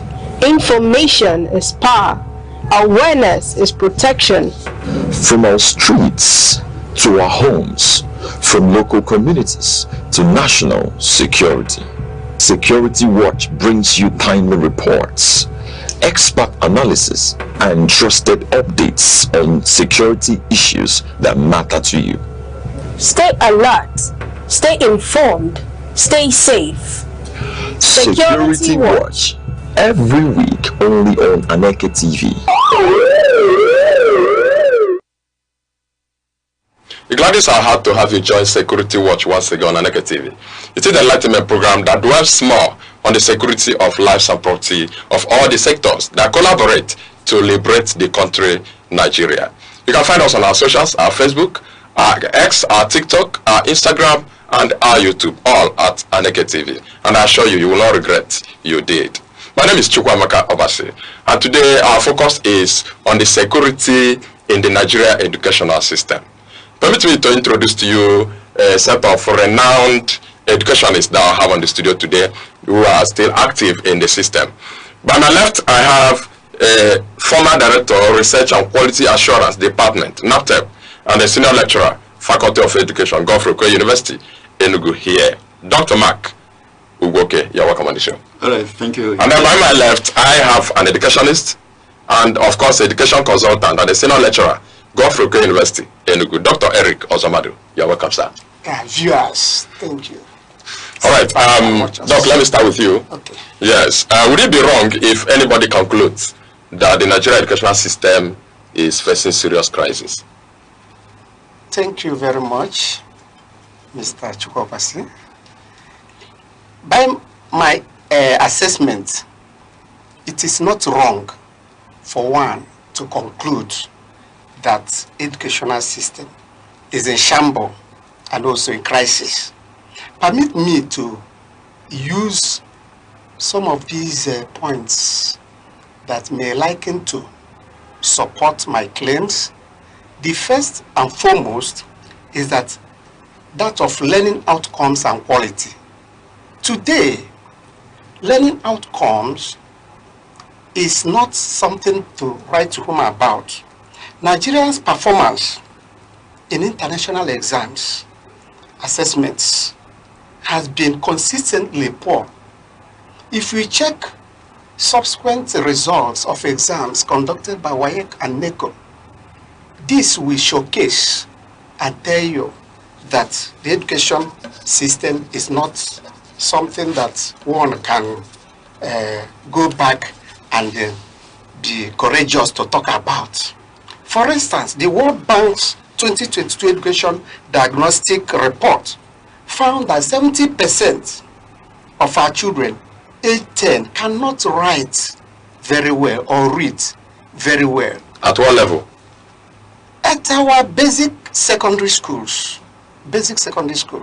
and those that sit for WIEC. We have these problems around our educational system. For instance, if we look at performances in our external exam, they continue to be poor, especially in our English and mathematics. One can say this may be as a result of poor quality of training being accorded to our teachers, poor encouragement. Government is not showcasing the teachers the way they should showcase them. Because nowadays, no family, if you come to any family today and ask of anybody that will do education, nobody will accept that. The reason is not far-fetched because the encouragement, the mindset to teaching profession is not something that can write home about. The way teachers are being treated is giving room for this type of problem we have in education system. Presently, we learned or we heard over the social media that the present Minister of Education have just asserted that once you are doing NCE or you are in education, that you don't need to write JAMB. Is it a way to encourage? It's not encouragement. But but you wouldn't know if you actually said that, because that is social media where anything goes. Actually, anyway, it might not, but it's widespread rumor. You know, social media is where anybody can come in and say whatever he wants to say. Actually, there is no tangible write-up on that will buttress it. Okay, while you are on your words, let me bring in Dr. Mark Ugoke in this aspect of your claims that in external exams that Nigeria students don't perform well. Anyway, that is quite relative. You know, when you are assessing an issue, people have different perspective to it, right? Because of the availability of technology, the access to information, the access to learning platforms, I strongly believe that our students are still doing well, better than even when we were in the system. For instance, recently you could see, in fact, this last JAM that was released, the highest students scored at 370 something. Okay. When we were in the system, nobody could reach that mark. And people have been scoring even more than that recently. Okay, what do you think is the reason for the boost? Yeah, I said that access to technology, access to learning platform, different learning platform online, which exposes children to the kind of learning system that we were not exposed to. For instance, in the comfort of your home, you could have access to international library and get any information you want, even kids that are in nursery school, right? You have audio, video materials that you can use to access quality learning. The international libraries, are they still in place today? Yes. And the people still access them? Yes. Okay, go on. You can access them everywhere, provided you have the wherewithal, right? So these are the things I feel. And beside that, look, when we were in the system, how many of us were writing JAM? 400,000. This time around, we have a 2-point-something million writing JAM exams. And of course, this recent JAM that was released, over 200 candidates scored 300 and above in the JAM results, which is almost half of the total number that were writing JAM when we were in the system. So it's quite relative, you know, when you are doing that kind of assessment, because of a different way people assess learning. Okay. The only area that I may agree with him is that the equity, there is a gap in equity, that is access to learning, where the bourgeoisie or the people that are well exposed, have the resources, could place their children in a good school where they have all those kind of good quality learning, whereas majority of the Nigerian system, the citizens, don't have access to that, especially those of them in the rural area. Of course, you know that the population of children in the rural area or students in the rural area are far more than, both in basic and post-basic education, are far more in the rural area than what you have in the urban area. But aside that, would you draw a conclusion that everything is good with Nigeria educational system? No. The implementation is a very serious problem. Okay, we'll come back to that. Before you go on, I want you to react to the claims, Doc, buttressed, that because of how education system have been managed, that people no longer freely go into education to become teachers. But I still see young educationists still are everywhere. Yeah, you know, when we're talking about education, it's relative. Is it people studying education in the university? If it's people studying education in the university, yeah, there's. Of course, when you study education at university, you are most likely going to be a teacher. Yes, you may not. You mustn't be a teacher. You could be a psychometrician. You could be a test developer.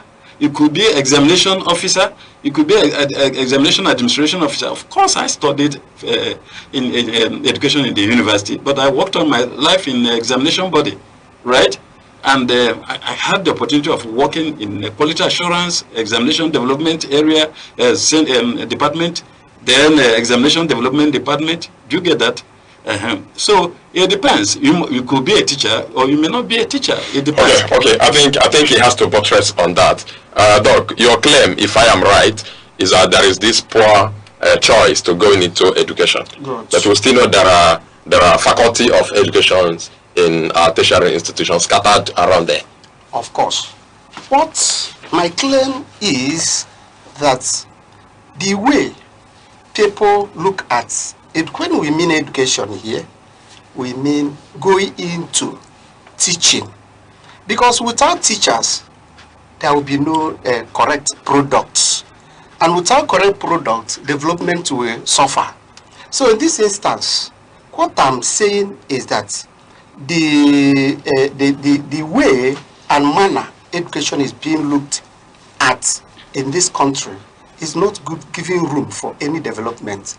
I can use Finland as an example. If you go to Finland today, Finland is not up to the population of Enugu state, but the way they manage education gives them an edge over other countries. They are highly developed because they put education at forefront. Without education being given priority in any nation, development will lack. That is, there will be a problem in development.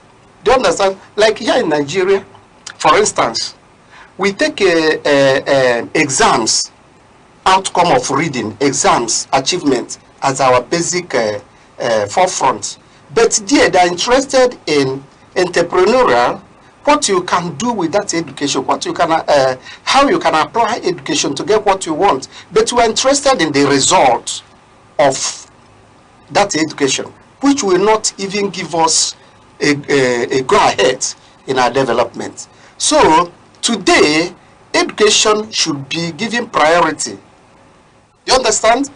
For instance, when we talk about teacher education, if prioritized by government, people will go in, and when people go in, they will now have better products. And when we have better products, development will be enhanced. If you go back to our faculties of education of our universities and colleges of education, you find out that there is serious empathy in education. People don't enjoy going there. People don't enjoy being called a teacher, or that I'm in faculty of education. You feel shy to bring yourself out or to answer somebody in faculty of education. It's because of the type of attitude being meted to that. Recently, for instance, nursing that is now being given higher distance is not something people rush to. But because the priority given to nursing today gives it an edge that people are rushing. Give it to teachers, you find out that a lot of things will change in this country. Okay, Doc, thank you for the wonderful point you made. And again, I can say you have also established a wonderful point here, saying that good product in teachers will give rise to good product in the students and pupils they teach, isn't it? Certainly. That's wonderful. Okay, Doc, I want you to also establish some areas you think there's a problem in Nigerian system of education, if there's any. Yeah, there are quite many. Let me holistically say that Nigeria ranks the highest in terms of the number of out-of-school children in the whole world, with over 10 million, over 10 million children that are out of school, right? There are so many things that are causing that. He has mentioned quite a good number. Poor teacher training, poor infrastructure, poor funding, insecurity, inadequate, or rather, some assault in the policy implementation. This government will come and say it's like this, another government will come and say it's the other way. You heard him saying, talking about the Honorable Minister's pronouncement about College of Education. That is rare. It is not a speculation. That statement was declared during the policy meeting of a JAMB when they were determining the cutoff mark. Yes. So the minister made that statement there. It was carried in all national newspapers and the television. It was a live program. So it's not speculation. It's not a social media something.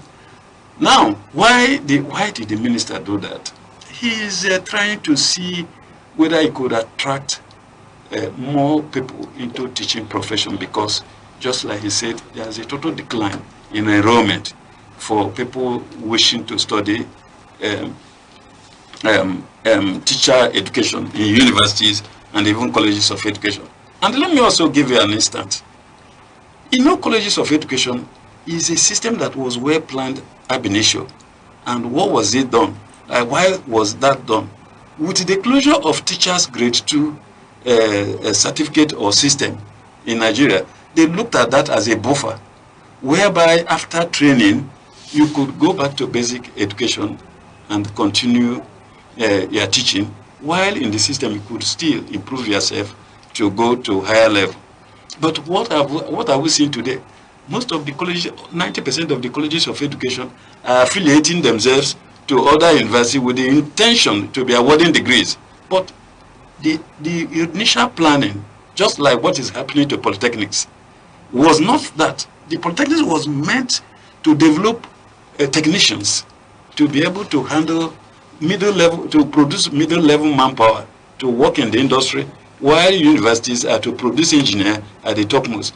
But because of policy somersault in the country, they are modeling up all these things because of people wanting more students to more students in the university for more money, but more in the system.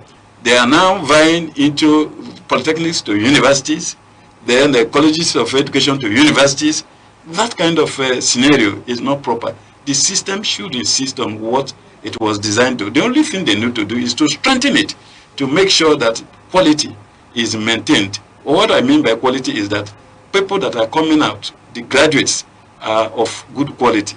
Because don't be surprised that you will see somebody who is a graduate but may not know how to teach a primary 1 student in do you get that? Okay, yeah. Okay, thank you so much. That's taking wonderful. You mentioned the educational policy somersault. Yes, then we'll keep that pending. We shall come to that. And then you mentioned that there are about 10-something million Nigerian children that are out of school. 18 million.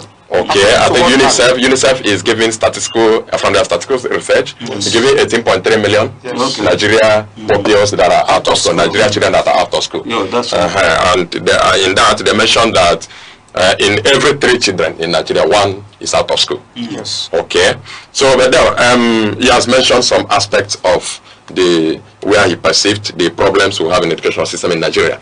And I want to take you to the other dimension of this incessant abduction of pupils and students. I mean, pupils and teachers in the schools, Nigeria schools. Is that not a problem? It's a serious problem. Incessant abductions of our school children is a serious problem, because as we speak now, most of our children are very, very afraid to attend school.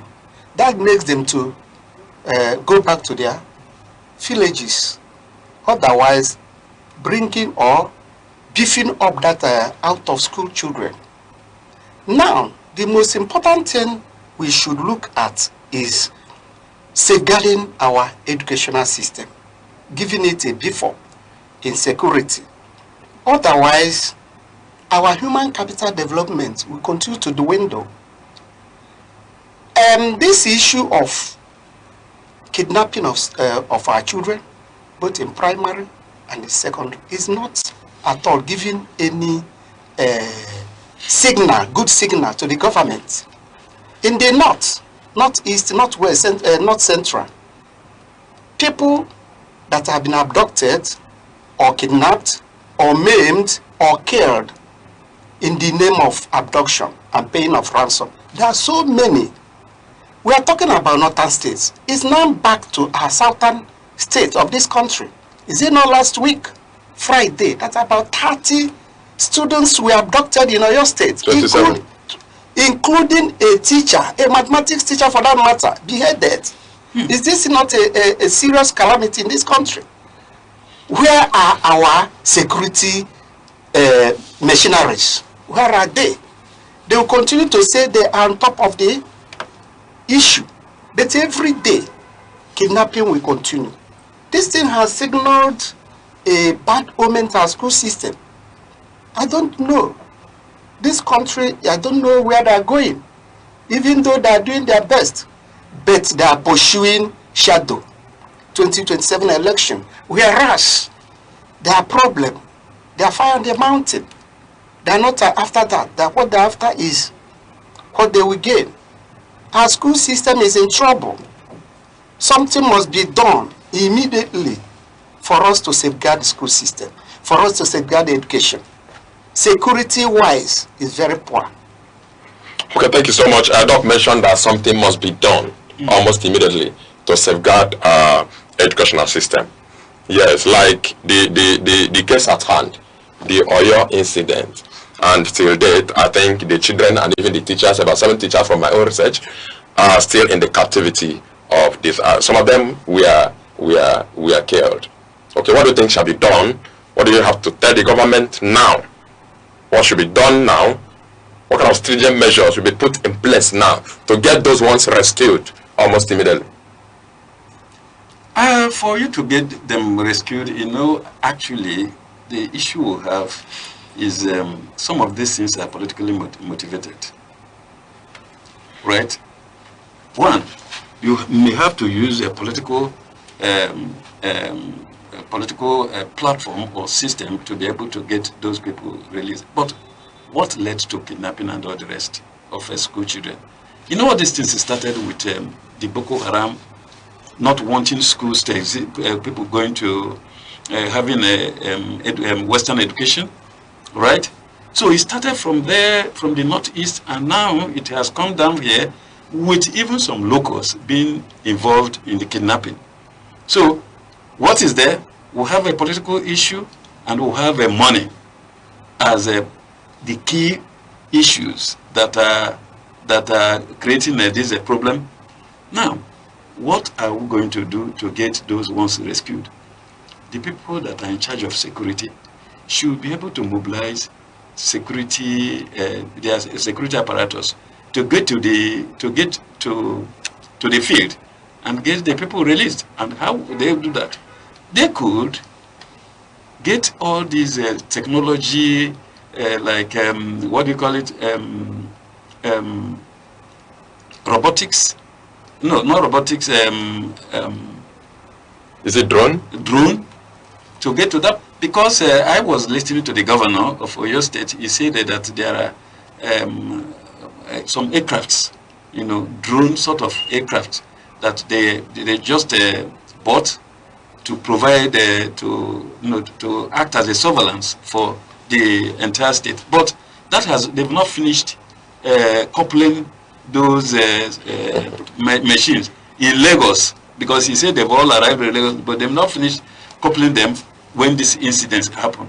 So it's sounding helpless. But you mentioned that this is politically motivated. You heard him say that. Yeah. And if that is true, do you think there's any measure as we speak that is on ground to get those children rescued? If I should come in, to get these children released is not so easy, because one, those people that are holding them, they need something. That's ransom. Do you understand? Now, going to get them out of their hook, it means I'm going to battle with them. And in battling with them, the lives of those children are at risk. It's not at risk as you speak. It's at risk. Even when nobody is battling with them. It's at risk. Because if you go, you are going to fight with those people, either with strong machineries like bombs and other things.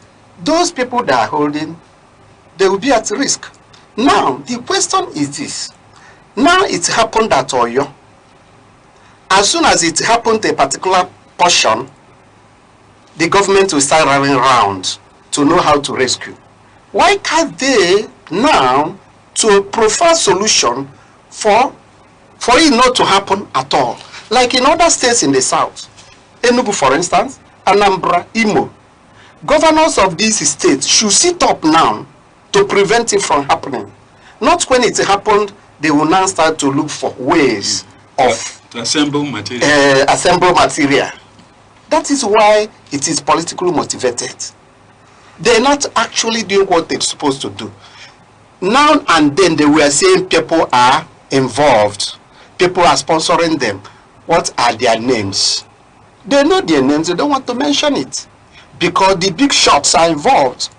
If we must look inwards and forget about our selfish interest, this thing will just end in Nigeria. We have not heard any day that an insurgent, a Boko Haram, was captured or was arrested. They have never told us that. If they had done that, publish the person or bring the person out, court-martial the person just like the soldiers, bring the person to book, others will learn their lesson. Then they will say they have arrested them. Tomorrow you won't see anybody arrested. Sometimes in the past we heard about repentant Boko Haramists. To what extent have they repented? No. It's wrong. They arrest them, but the issue there... What have they done? Wait, the issue there is that they arrest them and they say they are now profiling some of them, taking them back to the army. Those of them that are arrested, they are part of the system. They are already been employed. Should it be? It's not supposed to be. Well, you may not have proofs to what you are saying. Yes. You may not be able to prove this because you don't have evidence to prove it. Government has said it clearly that some of the repentant Boko Haram members, which incidentally are the people they arrested, have been trained and reabsorbed into the... they refuted it now and then. They continue to refute it. The government? Yes, but what I'm saying is that let them punish those people. Remember, in those days, when this issue of drugs were in vogue, this man from Udi, Batlomi, he was the first. He was the first person to be executed. In that, people started running away. After that, no other person. If such a person is being caught in this Boko Haram of a thing, let the person be executed.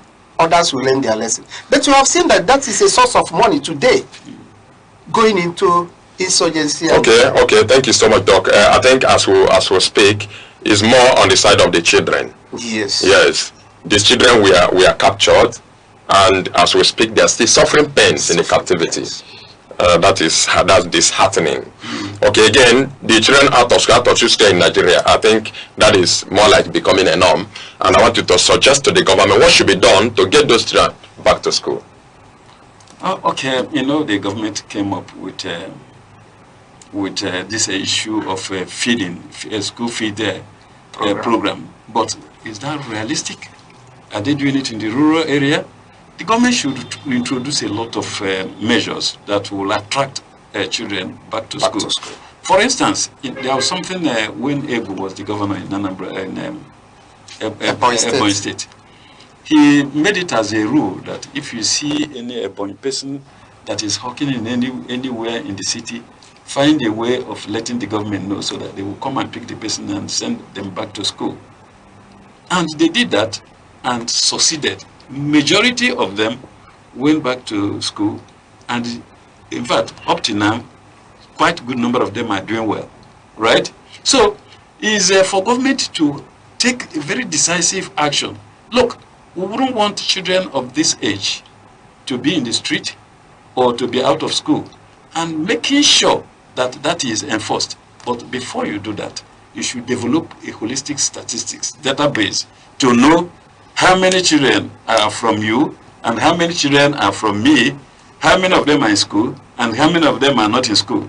It is only when you have this holistic database that you should be able to enforce, knowing fully well that, out of your 10 children, is only 2 that are in school. So what of the other 8?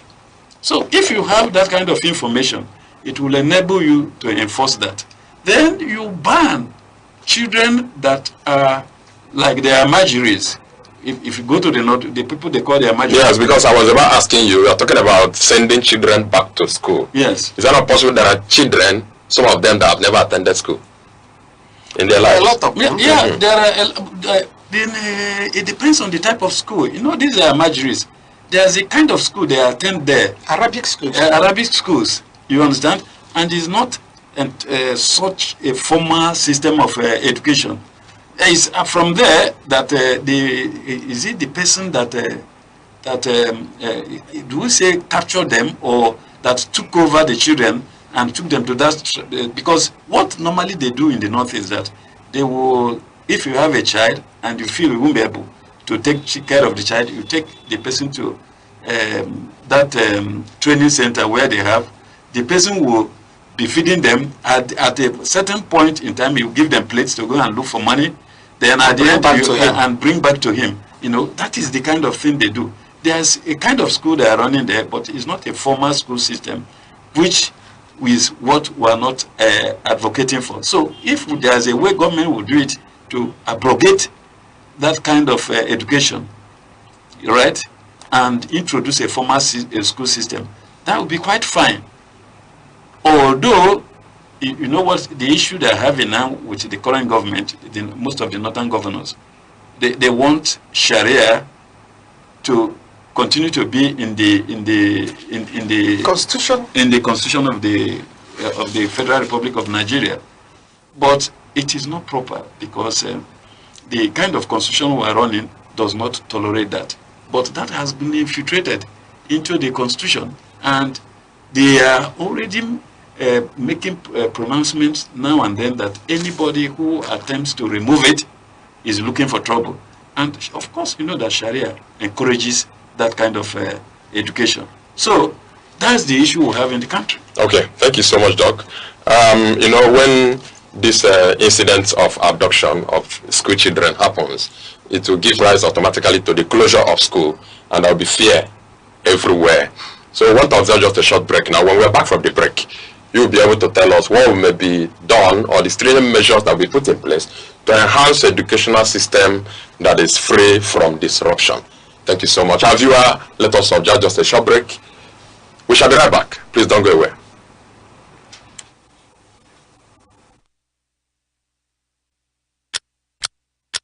Every second, the world changes, markets rise, leaders speak, stories unfold. To keep up, you don't just need news. You need clarity. You need speed. You need perspective. That's why Aneke TV brings you the global pulse. Accurate, reliable, right when it matters most. Aneke TV. Move with the world.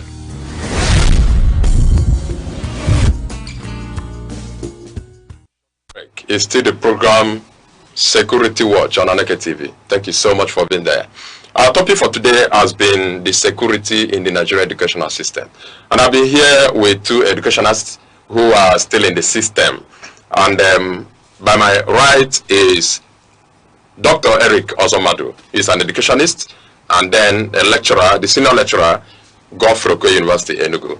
And then by my left, I have Dr. Mark Uwoke, who is the former director of Research and Quality Assurance Department, NAPTEB, and a senior lecturer, Faculty of Education, Gofroko University, Enugu. Thank you so much. Thank you. Let's continue. Before we embark on the short break, I was talking about what could be, or the stringent measures that could be put in place to enhance educational system that will be free, absolutely free from all of these abductions and disruptions. Doc, speak to us.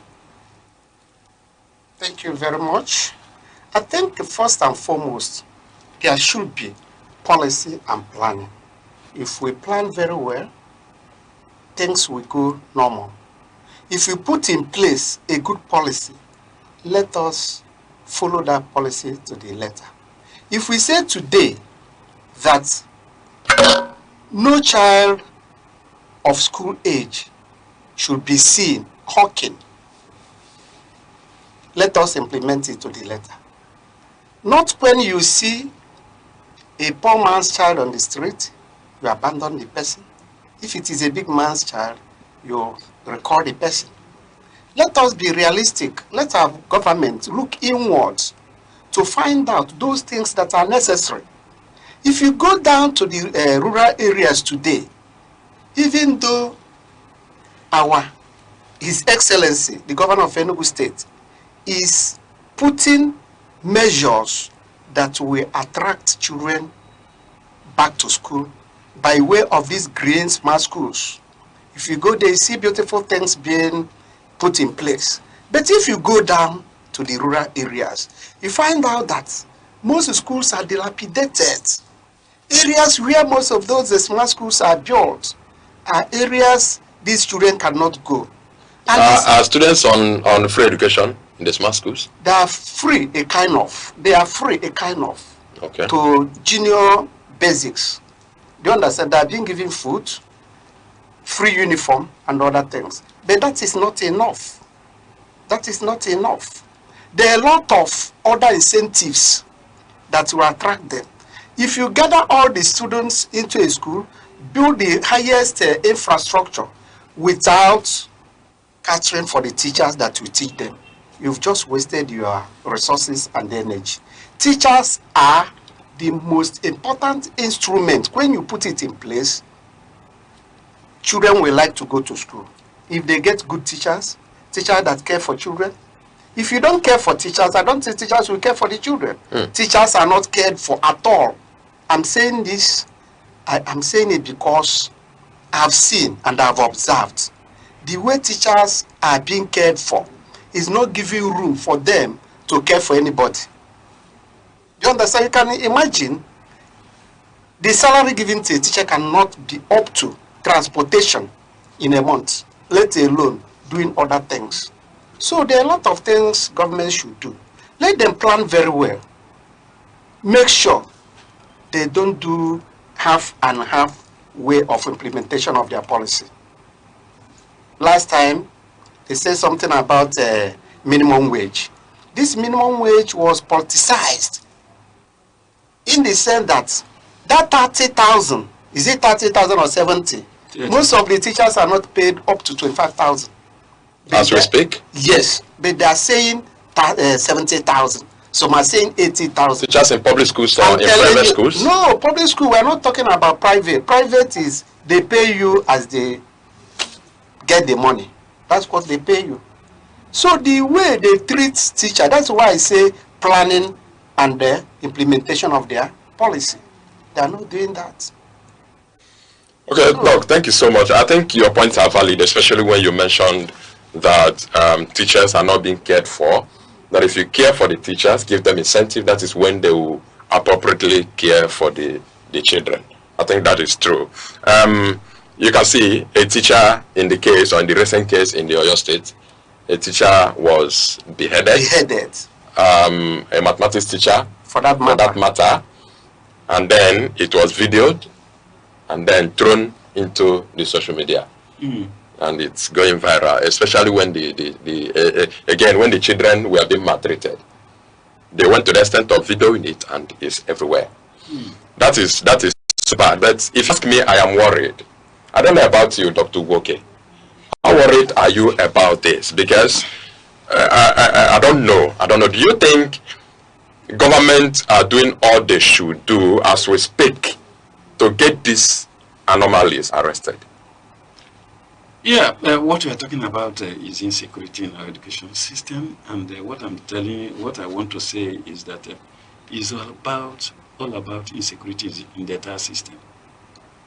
Because I remember those days when we were in school, although we were bigger in secondary school, but you could travel from here without your parents to Oyo State, or even to University of Ibadan to study. Without your parents accompanying you. We could even leave here to Mubi to go and conduct exams. You know, those of us that worked in an exam body, or go to any part of the country. You can apply any route throughout the night to any examination center that the exam will hold, and nothing. Your safety is assured. Your safety is assured. But this time around, that is not guaranteed. You are aware that the people during even a wike exam, they were scared. Sometimes wike will reschedule exams. For instance, I was in the system when there was this insecurity in the southeast, sit at home, you understand? what we're doing is that it's not the days other states in other zones will write our exam that Enugu will write, because all the ones on the southeast will write, all the ones on Mondays for other states will now be rescheduled to another day, in which case there's what we call parallel forms of questions.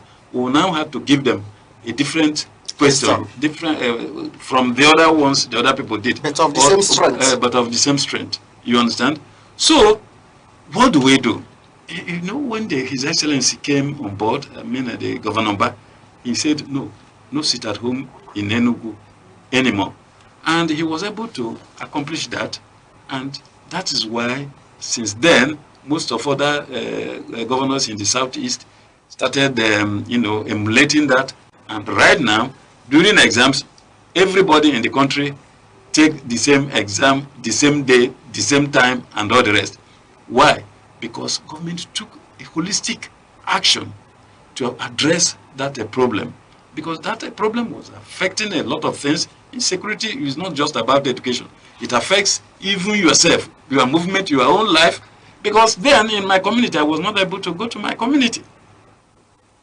Because of, in the night, somebody could come and tap on your door and take you away. Something like that. So it requires a holistic action, a holistic way of addressing insecurity in the system. I read on the news, no, it's online.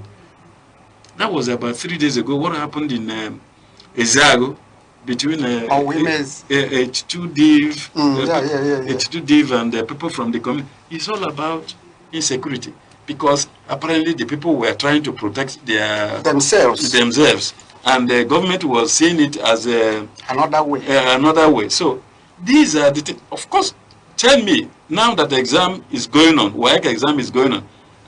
Is there anybody in that community that will go and write wike? No. Nobody will go there and write wike now, because they say the whole place is deserted. So if you have already registered wike exam, there's already a contract between you and wike that your exam will be conducted in that particular place. But if you are not there, you don't blame wike for that problem. So they will miss this exam. That is the implication. So it requires a real holistic action in terms of provision of security in the country. And it all lies on the government. Okay, thank you so much. Dr. Zohamadi, why do you think each time these perpetrators, the abductors, plan to strike, they will succeed? What about our security architecture? That is that. Security architecture that is supposed to be on ground in case of emergency. Need to be overhauled, because there is an Igbo adage says that Oyori Adaga Ebo Mahana. All those abductors, they have people that guide them, that give them signals. In most cases, there may be a police checkpoint here. As soon as they leave, they will strike, which means there must be an inner person that is giving them signals. Do you understand? So, until we tell ourselves the truth, things can never be the way it's supposed to be. Most of us are engineers to those Boko Haram or those people that kidnaps. In the sense that you may have some percentage they will give you after the ransom has been released. Do you understand? This issue of corruption, this issue of mass poverty is one of those things that is making things very hard in this country. Poverty. The poverty rate is too high that by mere mentioning of an amount of money, you surrender everything you have. It's a problem. Like the question that you brought up initially, how to disrupt, that is how to put this thing a stop to this destruction of academic exercises. Government should make sure that there is a kind of safeguarding of schools, school infrastructure, fencing of schools, making sure that security men that are trained are put in place. If you go to most of the schools, they don't have security men. What I mean by security men, that person must be trained and also, to some extent, be armed. Armed does not mean gun. The security men may have this walkie-talkie. But what is happening today? If they handle gun, would that be too much for them? It will not be too much, but they will be trained because they are around the human beings, so that they will not misuse it. They will be properly trained to handle that gun. They must be properly trained. Okay, let me come up with something. You know, initially we mentioned that this thing has a political undertone. You remember that when this incident happened at Chibok, right? And when this current vice president was the governor, the President Jonathan invited the principal of the school, the governor, and even the education commissioner to the government house for a first-class briefing. The governor certainly is the chief security officer of the state, but they didn't go. It was only the principal that went there. That is why the wife said, now only you waka come. that is was talking to the president. He was telling the principal, now only you waka come. There's the one that happened, was it not this year in Kebi? The governor said, look, you should tell us who ordered the army to leave that place 30 minutes before those people struck. You understand? Up till now, as we are speaking, there is no answer. There's nobody that has come up to say that he gave that directive. Do you get that? So even if you go and build all sorts of fencing and all the rest, of course these people that are coming to cut these people away don't come with ordinary pump action. They come with machine gun and other things. So it is only when government decide that they will what they will do to handle this insecurity holistically. Even in Zamfara, the governor had a serious problem with the government. In fact, during one of the live television interview, he was telling them that, look, we know these people, we know where they are living, but we cannot give directive. They said why? He said the directive can only come from Abuja. From above. Yeah, it is on a live television. So would you now say that they have overwhelmed even the government and security agencies? Of course. Of course. Then what is our fate? Overwhelmed, you know, if they lack the political will, they can handle it if they have if they are able to develop political will to handle it. Why not? You just said, look, this thing should stop. I think. And do you know that there was a time? But that political will, is it in whose custody? I think the best. Who is keeping the political will? Of course, is the people that are in charge of the military and paramilitary personnel. I think the best answer to this is the state policy. That's the best answer, because you can see a governor ordering a policeman to do this, say that order from above. Yes. That he cannot do it until we have installed state policing. There won't be any change in the security of thing in this country, and that is why they are politicizing it every time. No, what is wrong in that state policy? What is wrong about it? There is even one remark made by one American that there is no military professionals that can handle insecurity in Nigeria with the kind of leadership we have. Because they've come to realize that as you are discussing with the hierarchy of the military to tackle the issue of insecurity, the people that are the terrorists themselves are already getting information on the discussion. So the man now came up to make that kind of remark. So that is that's why I said that only when they have that political will to deal with this thing decisively and say, look, no matter who you are, we don't want this anymore. Okay. Right? That is the only way we can solve this problem. And once you do it, you see everywhere will be secured. When we were in primary school, do you know we could trek up to 10 kilometers, even 15 kilometers from our place, and you come back safely, freely, and nobody disturbs you. You can see children that can trek up to that length of time now because of fear of being kidnapped. Okay, thank you so much. After this, the political will has been secured. I think there must be something next to that. Then how do you bring in the adequate funding and provision of infrastructure, making a conducive environment for school system? Yeah, well, please allow Dr. Ozamadu to. Okay, this time around, it is pertinent for government in power to install sanity in our schools. First of all, infrastructure replacement. Most schools are dilapidated.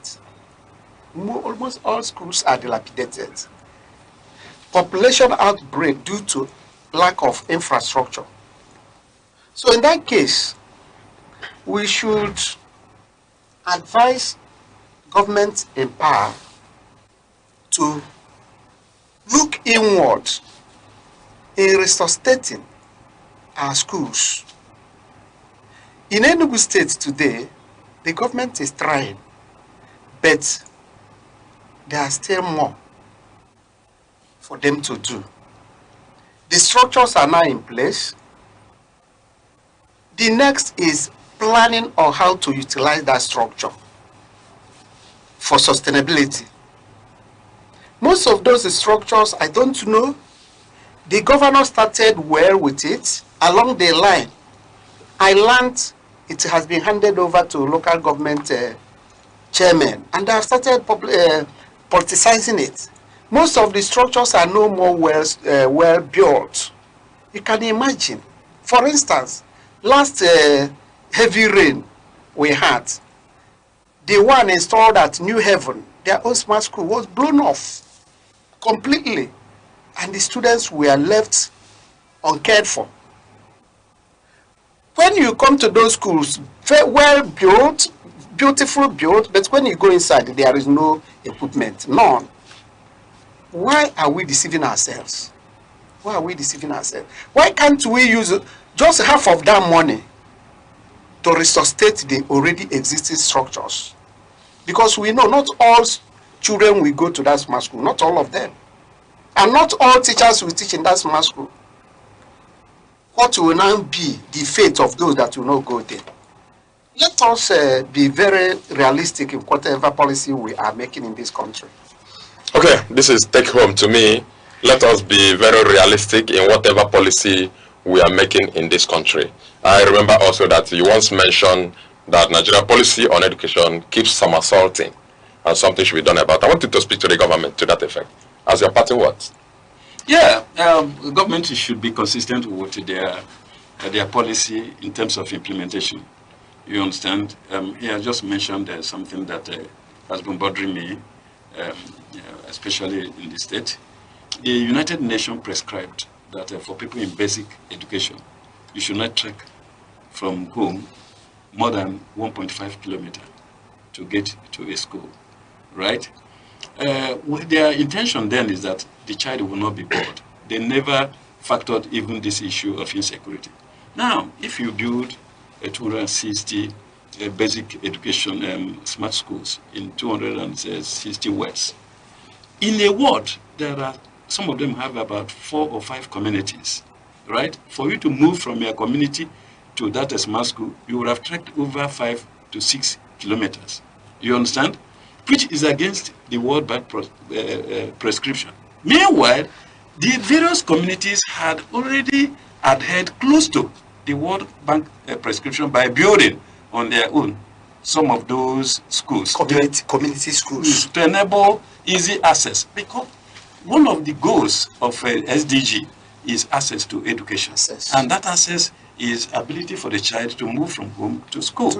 You understand? Come back. So, now, this is a complex world, and is something that just came up, and it has been bothering me how government will cope with that.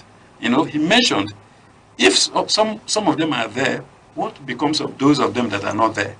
What becomes of those teachers that are not in that school? Who pays them? And which school would they be? You understand?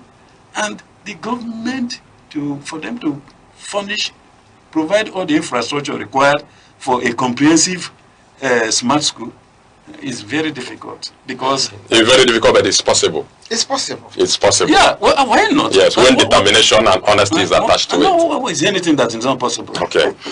All right. Thank you so much, the former director, Research and Quality Assurance Department, NAPTEP, and senior lecturer, Faculty of Education, Godfrey University, Enugu, Dr. Mark Uwoke. Thank you so much for coming. Yeah. And thank you so much, our educational consultant, senior lecturer, Godfrey University, Dr. Eric Ozomaru. Thank you so much for coming. Thank you. Yes. Our viewer, thank you also for being there.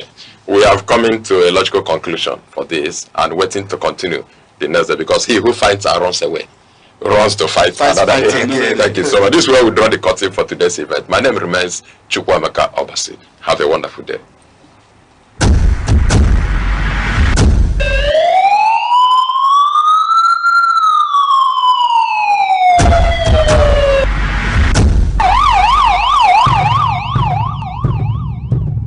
In a world where safety matters and vigilance saves lives, Information is power.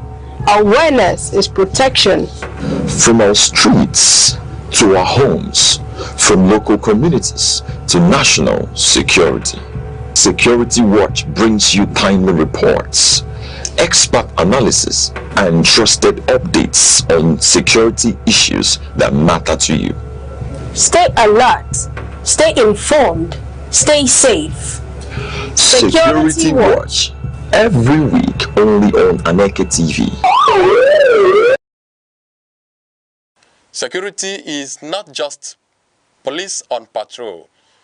It is safety in homes, schools, markets, and mines. Without it, progress is impossible. Be alert, report danger, support community watch. True security is collective responsibility.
From the tiniest cells to the farthest galaxies, life holds secrets we are only beginning to uncover. Why are we here? What connects us all? What unseen forces shape our destiny? Join Professor Jude Udenta as he explores the wonders, the questions, and the revelations that define existence. Mysteries of life, where every answer sparks a new discovery. Watch now on Aneke TV every Monday.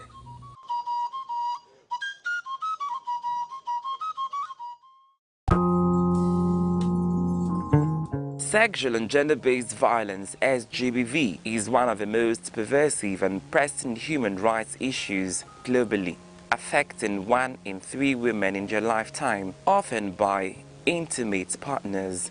Non-partner sexual violence affects at least 6% of women globally and among adolescent girls aged 15 to 19, with about 15 million having faced forced sex in regions like sub-Saharan Africa and parts of Asia, including Nigeria.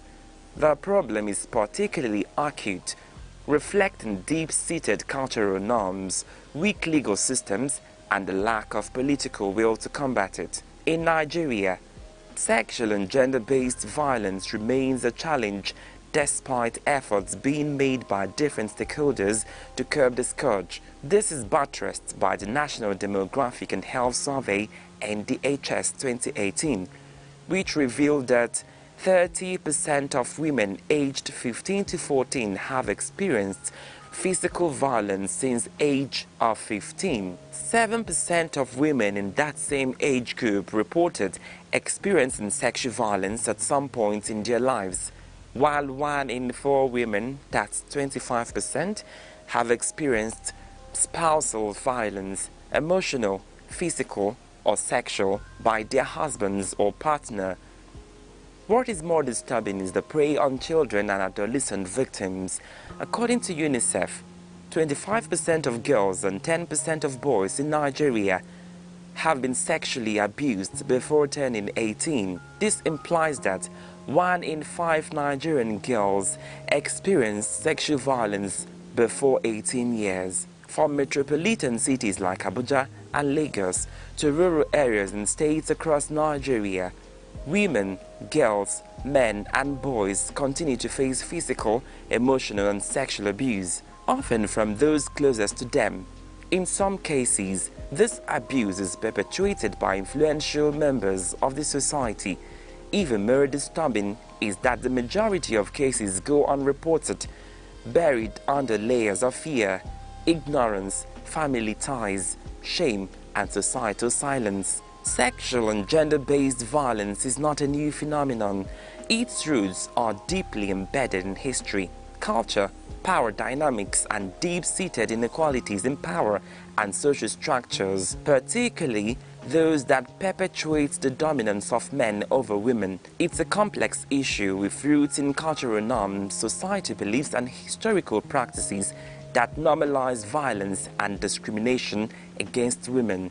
One of the oldest and most significant roots of SGBV is patriarchy, a societal system where men hold primary power. Societies have historically placed men in dominant roles, with women expected to be submissive, obedient, and silent.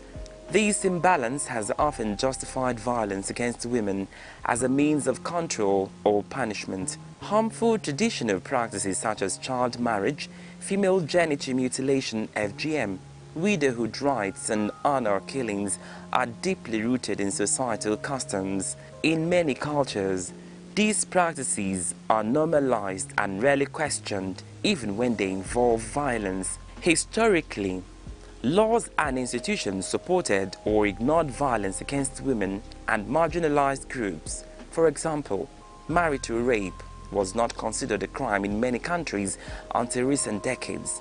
Slavery, colonization, and armed conflicts also contributed to institutionalizing sexual violence, especially against women and girls. SGBV is often used as a weapon of war or conflict. where sexual violence is inflicted to humiliate, dominate, or destroy communities during wars and internal conflicts. Women and girls are often disproportionately targeted by sexual violence. Women have also fallen victims to rape during armed robbery operations. Additionally, economic dependence on men has made many women vulnerable to abuse, as they fear losing support or livelihood if they speak up. In workplaces, schools, and communities, people in authority often exploit their power through coercion and harassment for the purpose of emphasis. Some of the factors contributing to prevalence of SGBV include unequal power relations, inordinate sexual fantasies and orientation, harmful traditional and cultural practices or beliefs, gender stereotypes, lack of enforcement of laws, poverty, armed conflict, denormalization of violence in communities, stigma and victim blaming, family ties, the Nigerian factor, suppression of cases, low awareness about rights, weak institutional frameworks, unwillingness of victims' family to pursue justice, among others. In many cultures, patriarchal norms reinforce male dominance and female subservience, discouraging victims from speaking out or seeking justice. SGBV refers to harmful acts or abuse committed against a person because of his or her sex or gender. It is forcing another person to do something against his or her will through violence, coercion, threats, deception, cultural expectations, or economic means. It includes a wide range of abuses such as domestic or intimate partner violence, forced marriage and child marriage, female genital mutilation (FGM), sexual harassment and exploitation, emotional and psychological abuse. Sexual violence is any act attempted or threatened that is sexual in nature and carried out without the consent of the victim. Sexual violence includes rape and sexual assault, sexual abuse and harassment, exploitation and forced prostitution. It can happen within marriages, especially when there is a lack of consent for sexual activity by one of the spouses. Any sexual activity with a child, any person who has not yet completed 18 years of age, constitutes sexual violence. The impact of SGBV is far-reaching. These acts not only violate fundamental human rights, but also lead to long-term physical, mental, and emotional trauma. It has devastating effects on the development of a child involved, as well as on his or her physical and mental health. SGBV has health, economic, and social impacts on the victims. Victims may suffer from health disorders. Victims may be unable to work or attend school, affecting their economic independence. Survivors often face ostracization, stigma, and isolation from their communities. To combat SGBV effectively, there is need for a multi-sectoral approach that would involve as key actors public awareness. There is need for public awareness on the ills associated with SGBV. Victims, survivors, their families, and other members of the public need information on how to seek help and justice. They need a new orientation on how to handle SGBV cases. They need to be educated on the need of speaking up and seeking justice. Even when community leaders want to cover up, they need to know that there are support services available for them. Community education and media campaigns can help change harmful gender norms and encourage reporting. Strengthen legal. 1. Public awareness. 2. Strengthen legal frameworks. There is a need for strong legislation on SGBV, as well as strict implementation of laws. Existing laws like Child Rights Act 2003, Violence Against Persons Prohibition Act, VAP Act 2025, and Trafficking in Persons Prohibition Enforcement and Administration Act 2015 should be enforced to the letter. States yet to domesticate the VAP Act should do so and possibly establish special GBV courts or gender response unit or team. The Violence Against Persons Prohibition Act, passed in 2015, has been a significant milestone, but its implementation remains weak and uneven across Nigeria's 36 states. 3. Empower victims. Create safe spaces, hotlines and shelter for survivors and support them with legal and psychological assistance. Only 30% of victims seek help due to fear, stigma and lack of trust in law enforcement. 4. Promote gender equality. Address the root causes of gender inequality through education and economic empowerment. 5. Funding. Prosecution of SGBV cases requires funds. The victims and their families are usually financially incapacitated to prosecute the case. In all cases, the prosecution is done by a government agency or ministry within the limited resources available to them. There is need for adequate funding to agencies or units and the Ministry of Justice to help them prosecute the cases. Logistic supports to volunteers and service providers on SGBV issues. 6.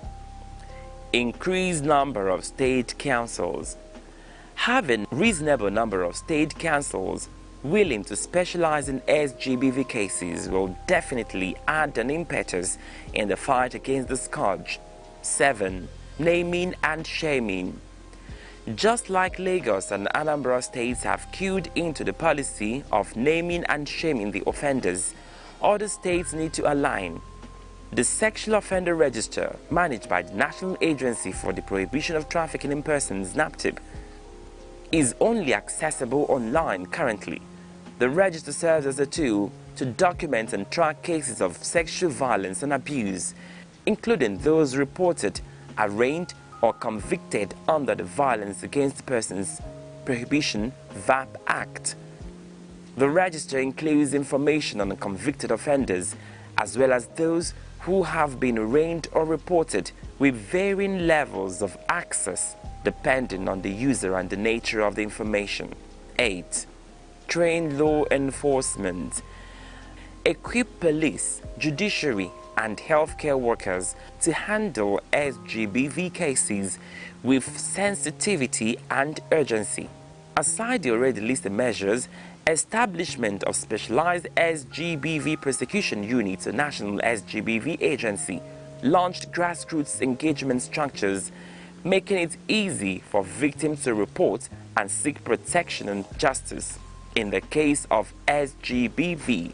Strengthening of data collection and reporting systems, the designation of special courts for SGBV cases, operationalization of the VAP Law 2017, and robust multi-agency coordination can go a long way in fighting the systemic social malady.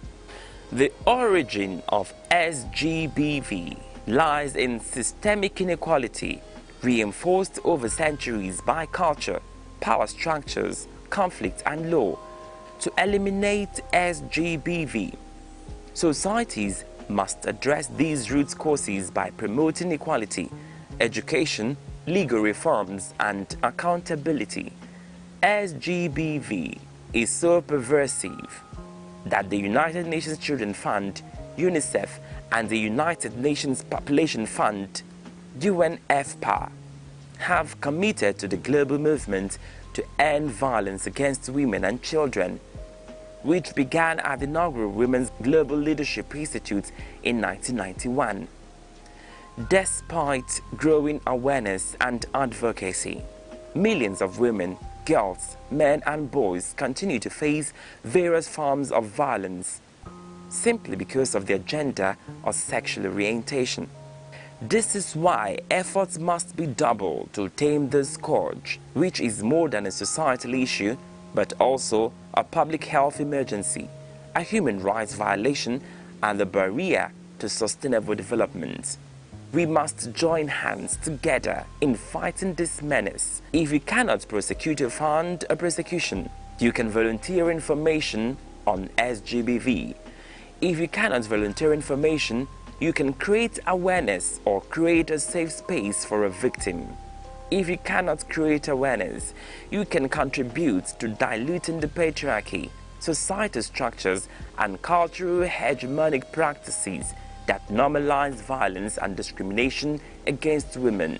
It is also important for state governments to support community initiatives, as well as non-governmental organizations' efforts aimed at preventing sexual and gender-based violence crimes in the country.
Morning headlines before you step out.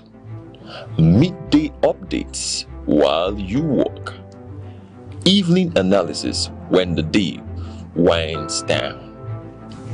Wherever life takes you, Aneke TV keeps you informed, connected, and ahead.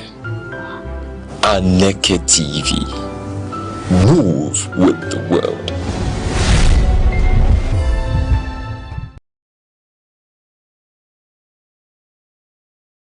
Anambra State, located in southeastern Nigeria, is one of the nation's most dynamic and enterprising regions.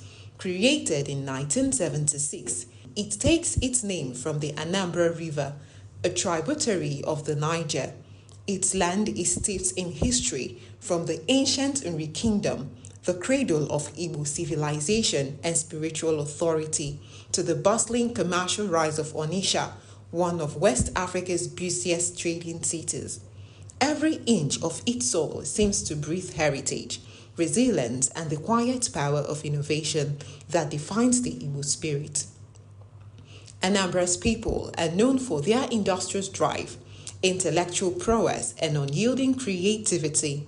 Across Nigeria and beyond, they stand tall as business leaders, scholars, inventors, and professionals whose influence reaches every corner of society.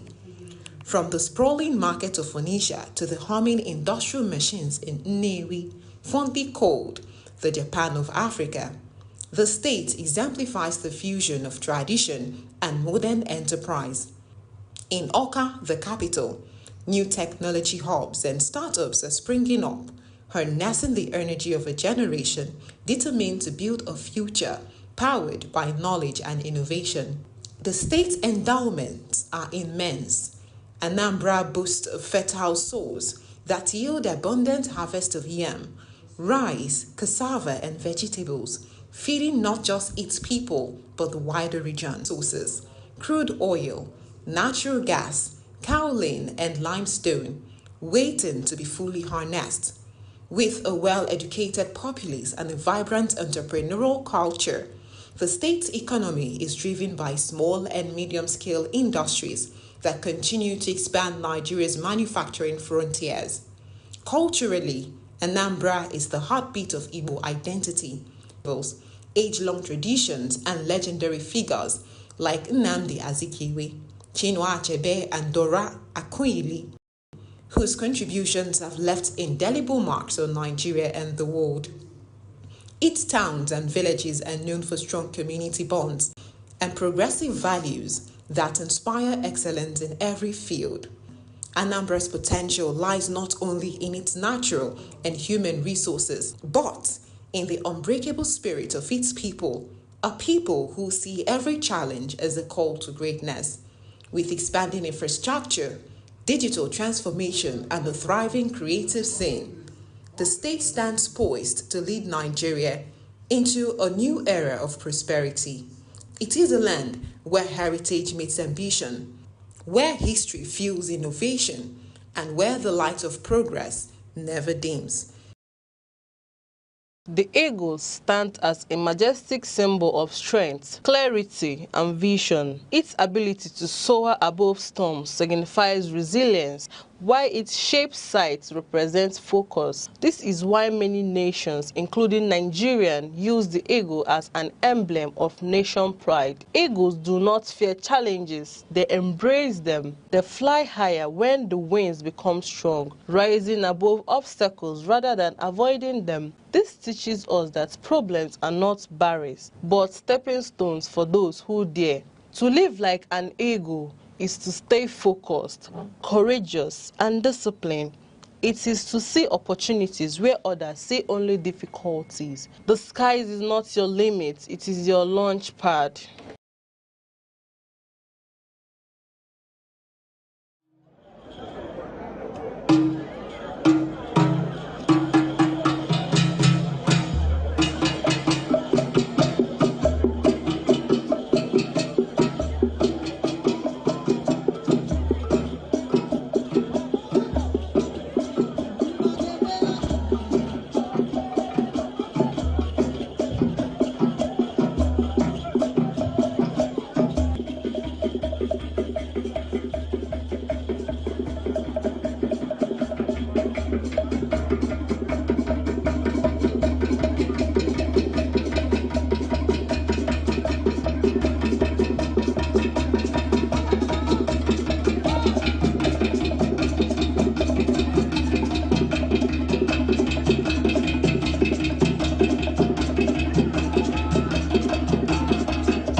Community secondary school in Valley.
Every second, the world changes, markets rise, leaders speak, stories unfold.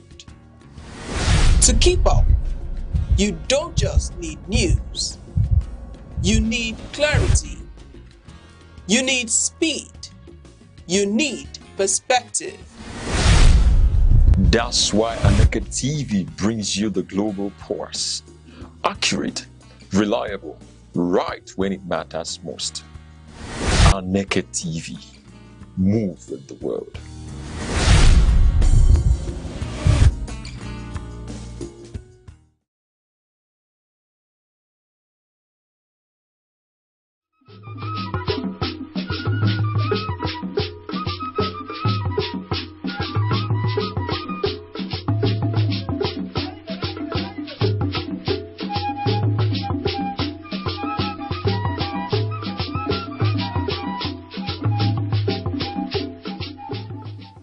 Across Nigeria, from bustling cities to quiet rural communities, one institution has endured the test of time: the traditional leadership. Long before modern governance structures emerged, these institutions were the heartbeat of society, providing leadership, justice, and social cohesion in ways that remain indispensable to this day. Traditional institutions are not merely ceremonial. They are custodians of Nigeria's rich and diverse cultural heritage. From the Obas of Yoruba land, the Emirs of the North, to the Igwe and Obi of Igbo land, traditional rulers preserve centuries of customs, language, festivals, and rituals. They ensure that the stories, values, and identity of their people are not lost in a rapidly changing world. What sets these institutions apart is their organic legitimacy. Unlike elected officials whose authority depends on periodic votes, traditional rulers derive their influence from ancestry, community consent, and deeply rooted cultural norms. This legacy makes them trusted arbiters, moral authorities, and stabilizing forces within their communities.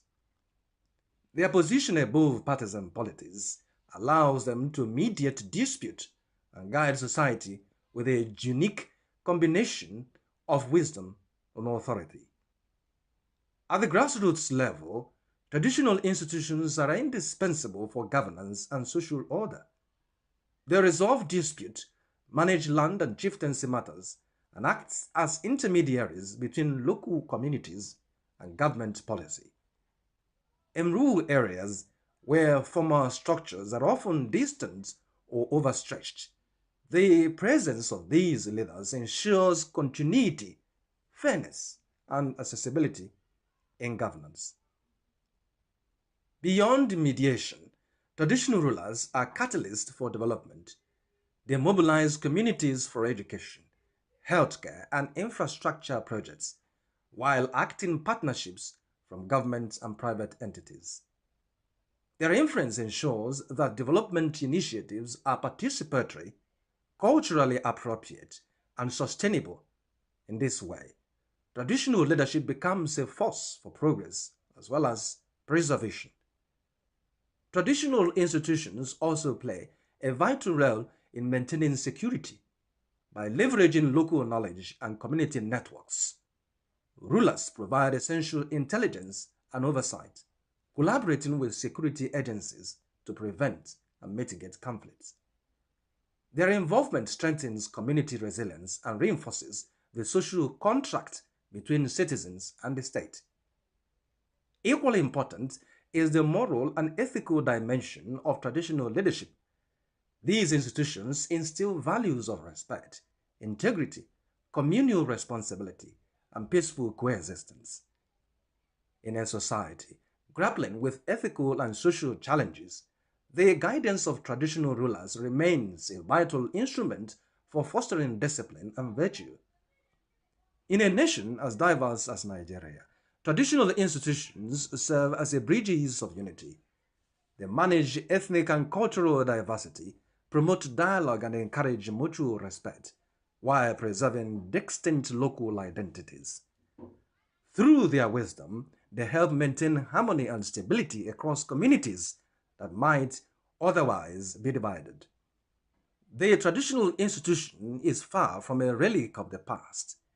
It is a dynamic, enduring pillar of Nigerian society, a custodian of heritage, a mediator of peace, a driver of development, and a moral compass for generations. To harness Nigeria's full potential, there must be a deliberate integration of these institutions into governance and national development strategies. For in preserving the past, guiding the present, and shaping the future, traditional leadership remains at the very heart of Nigerian life.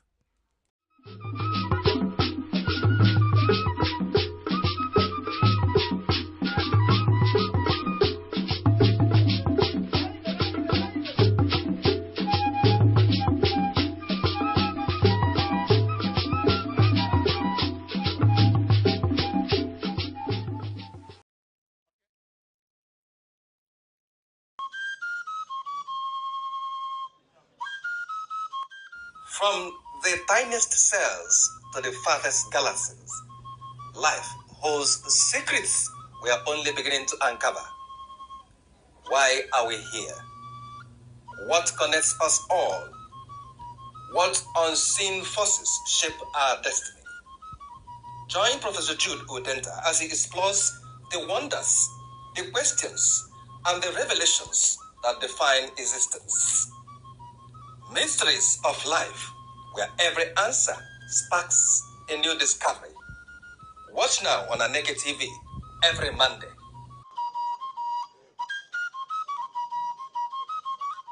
Good day, viewer. Once again, welcome to our darling television station, the Aneke TV, and to our darling program, The Mysteries of Life. There are so many mysteries of life. Many, many, many. You know, as Bob Marley would say, we got so much things to say. But the one we are looking at today is the issue of charms. Charms, are they real or is it a myth? And with me in the studio to look at this matter from my left is Reverend Uche Carlo Oka. He is the pastor for the children of Assemblies of God Mission at Isiago Street, Owani, Enugu. Reverend, you're welcome to the program. Thank you, sir. And by my right, we have my brother, Eze Ngwoko. He is not just Enugu State, but Nigerian Cultural Ambassador at the World Cultural Festival in India. He is here to look at this issue of charms. Eze Ngwoko, you're welcome to the program. Thank you very much. I want to start with the Reverend, since I started with the left, because we always left-right. Charms! We do want to start with the... Charms! I mean, is there anything like charm? Is it a reality, or is it just a myth? Or are people confused? What is happening? Charms. We hear about charms. I know that I talk about the English word. That there's a charming lady. We know about that one. A charming lady. Even queens. Almost all queens are charming. But we are going beyond that simple charming lady. We want to look at this concept of charms. Ogwo. Otomogbo. And the Jemife. When men were men. Was there ever any time like that? Or is it still around? All right. I think I will answer it in 2 dimensions. Okay. Charm is real. Charm is not real. Okay. Charm is real for those that believe in the ideology and practice of it. Because you have the positive side of it and the negative side of it. And so that is my answer. Okay. Charm is real and charm is not real. Okay. It's not real in the sense that I or people that doesn't believe in it, doesn't practice it, is not real to them. Okay. Charm doesn't work. You know, he has said it is real for those who believe in it, and a myth for those who don't believe in it. Well, charms are objects that have some high level of vibrations in them that can be used for protection, that can be used for good luck, that can also be used to mesmerize. Okay. As the case may be. Yeah, mesmerism. Yes, mesmerism, yeah. And it all depends on one's system of belief and also one's level of vibration at the time the charm is being conferred to the person. And again, it also depends as well on the conditions given for the use of the charms. For instance, if there's a charm that is given to someone, and the charm, whoever the person that's having the charm fails to abide by certain principles that govern the charm, and it could have a failure. Okay. It could render it impotent. Okay. You know. Like brake failure in a vehicle. Exactly. Okay.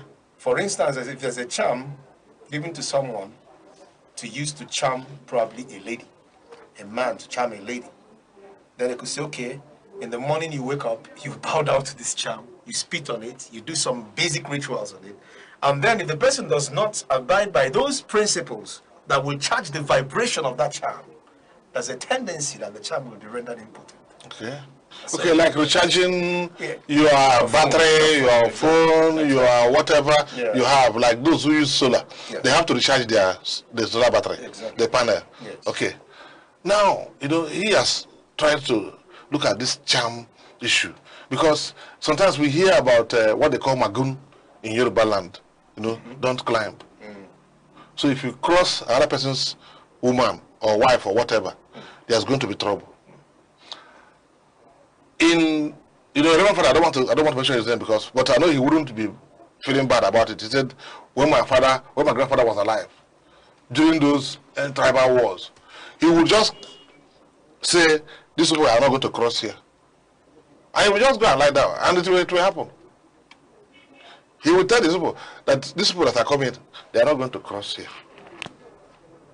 And he would do one or two things and go back and be sleeping. And those people will not cross that place. So, you know, with the coming of Christianity, would you say that the efficacy of charms have reduced or what? What's going on? Sincerely, like I said in the beginning, that charms are real, and charms are also not real. Okay. Yes. Before the advent of Christianity, just like we all know, there's always a manuscript, original tendencies.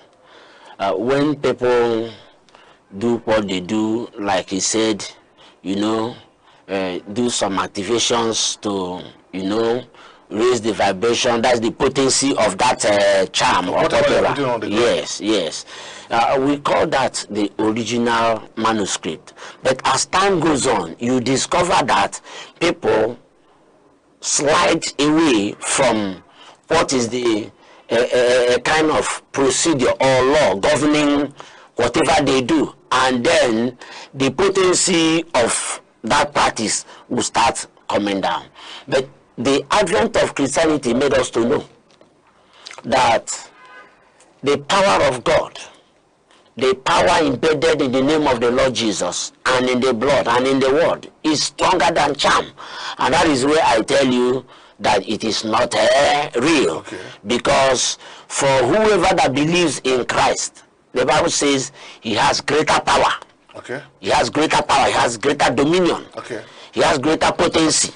Because at the name of Jesus, every knee will, but including the name of charm and the priest or the parties, the practitioner. So to whoever that believes, like I said in the beginning, it's all about your ideology and your faith belief. If you believe in charms, it will work in. It's real. It's real. And when you trespass it, you see the repercussion attached to it. Sometimes people even try to pedal on the pendulum of Christianity and tradition to weigh effects and say, what is the essence of existence? I think it is better we bring in charm. And if we had had charm, people will not mess up. You know, Christianity has a way of mercy. That if it is charm, you give to Caesar. They say if it is charm now, people will be more serious. You know, what they say is what they do. But it's not all that at every situation. There are people that are standing on it and it is working. That is the reality. Then there are people that are not standing on it and it is not working for them because they don't believe it. So as a worker, you have heard him. So what do you say? You know, this whole issue, because he mentioned that with Christianity, so people, based on your belief system, it could work for this and it won't work on the other side because the person does not believe that. In fact, you believe they are like charm. Of course. First and foremost, we have to always demarcate between Christianity and Christendom. They're two different things. A Christian, first and foremost, is an ardent follower of Yeshua HaMashiach. And the principles of Christianity is love. Simple. Now, when somebody begins to do things that are contrary to the principles of love, when somebody begins to look for power, when somebody begins to look for things of manipulative tendencies, that is when they begin to delve into things like this.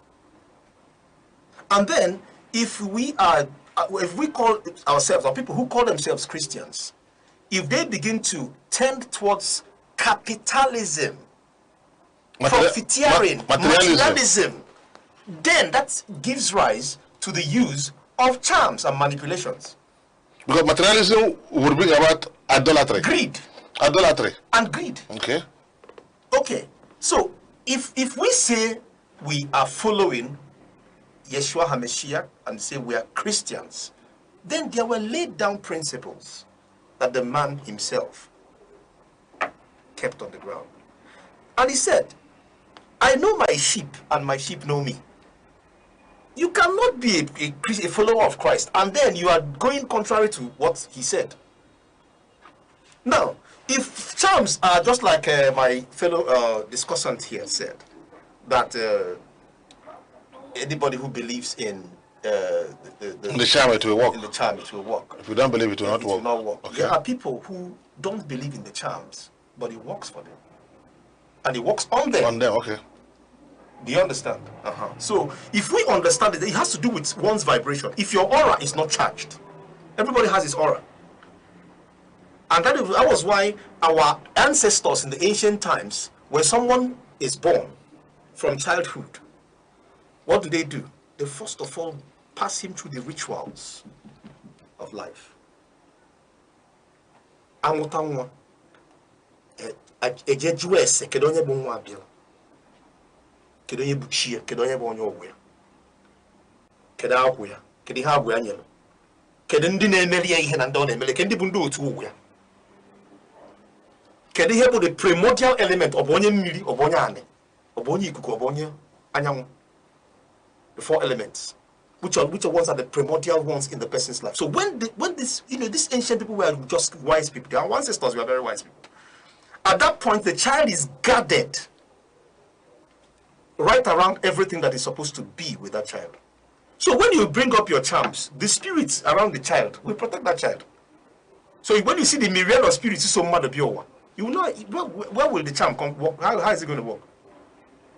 If it's not the chi that is holding the charm down, that is being channeled against or projected against that child, the only one will do it. And the one in Asia will do it. So what is it? So that is why it is very important that the traditional aspect of our lives as Africans, we must, as much as possible, understudy it properly and see the essence of the very things that are embedded in the roots of Africa. Are you now saying that Christianity removed those traditional values? Of course they did. How did they do that? I mean, when you come and tell somebody that without mentioning the name of Jesus Christ, he's going to hell, that is psychological warfare. That is oppression. That is intimidation. Okay, because I'm asking the question. I know I'll come to Reverend, but yes. The point that when you mentioned at the birth of a child, if it is like in those river areas, they will take the child to the water. Mm. But we are not in the river area, and so on. Sometimes they will dump the child even in the water. And the water if the child doesn't come up, they will not. It's not their own. Yes. So that's their own practice. Yes. Now in the Christendom, there are practices. I'm a Catholic. Okay. And we have our own practices. There's something that you mentioned here that is strange to me as a Catholic. Okay. Everything that you mentioned here, that's why in the Catholic Church, we don't just answer St. Luke Church. Mm. We know that there is a patron saint. Mm. We know that there is God. We know that there are all things. We know that there was a time, in the book of Daniel, that that even Lucifer locked up one of the big angels until Michael the Archangel came out. So we know that there are energies. We understand that. And there's a point you made, which he has also made, that these charms, whether you believe in it, like when I talked of the grandfather of my grandfather friend, when he would put those things, and nobody will cross it. Whether those who believe it or not, it's not his business. He has already put it, he has given a boundary, and they are not going to cross it. Whether they believe in it or they cannot cross it. Like when I said Elisha, I think it was Elisha. Elisha was there, and they came to arrest. The people came to capture him, to capture the prophet in Israel.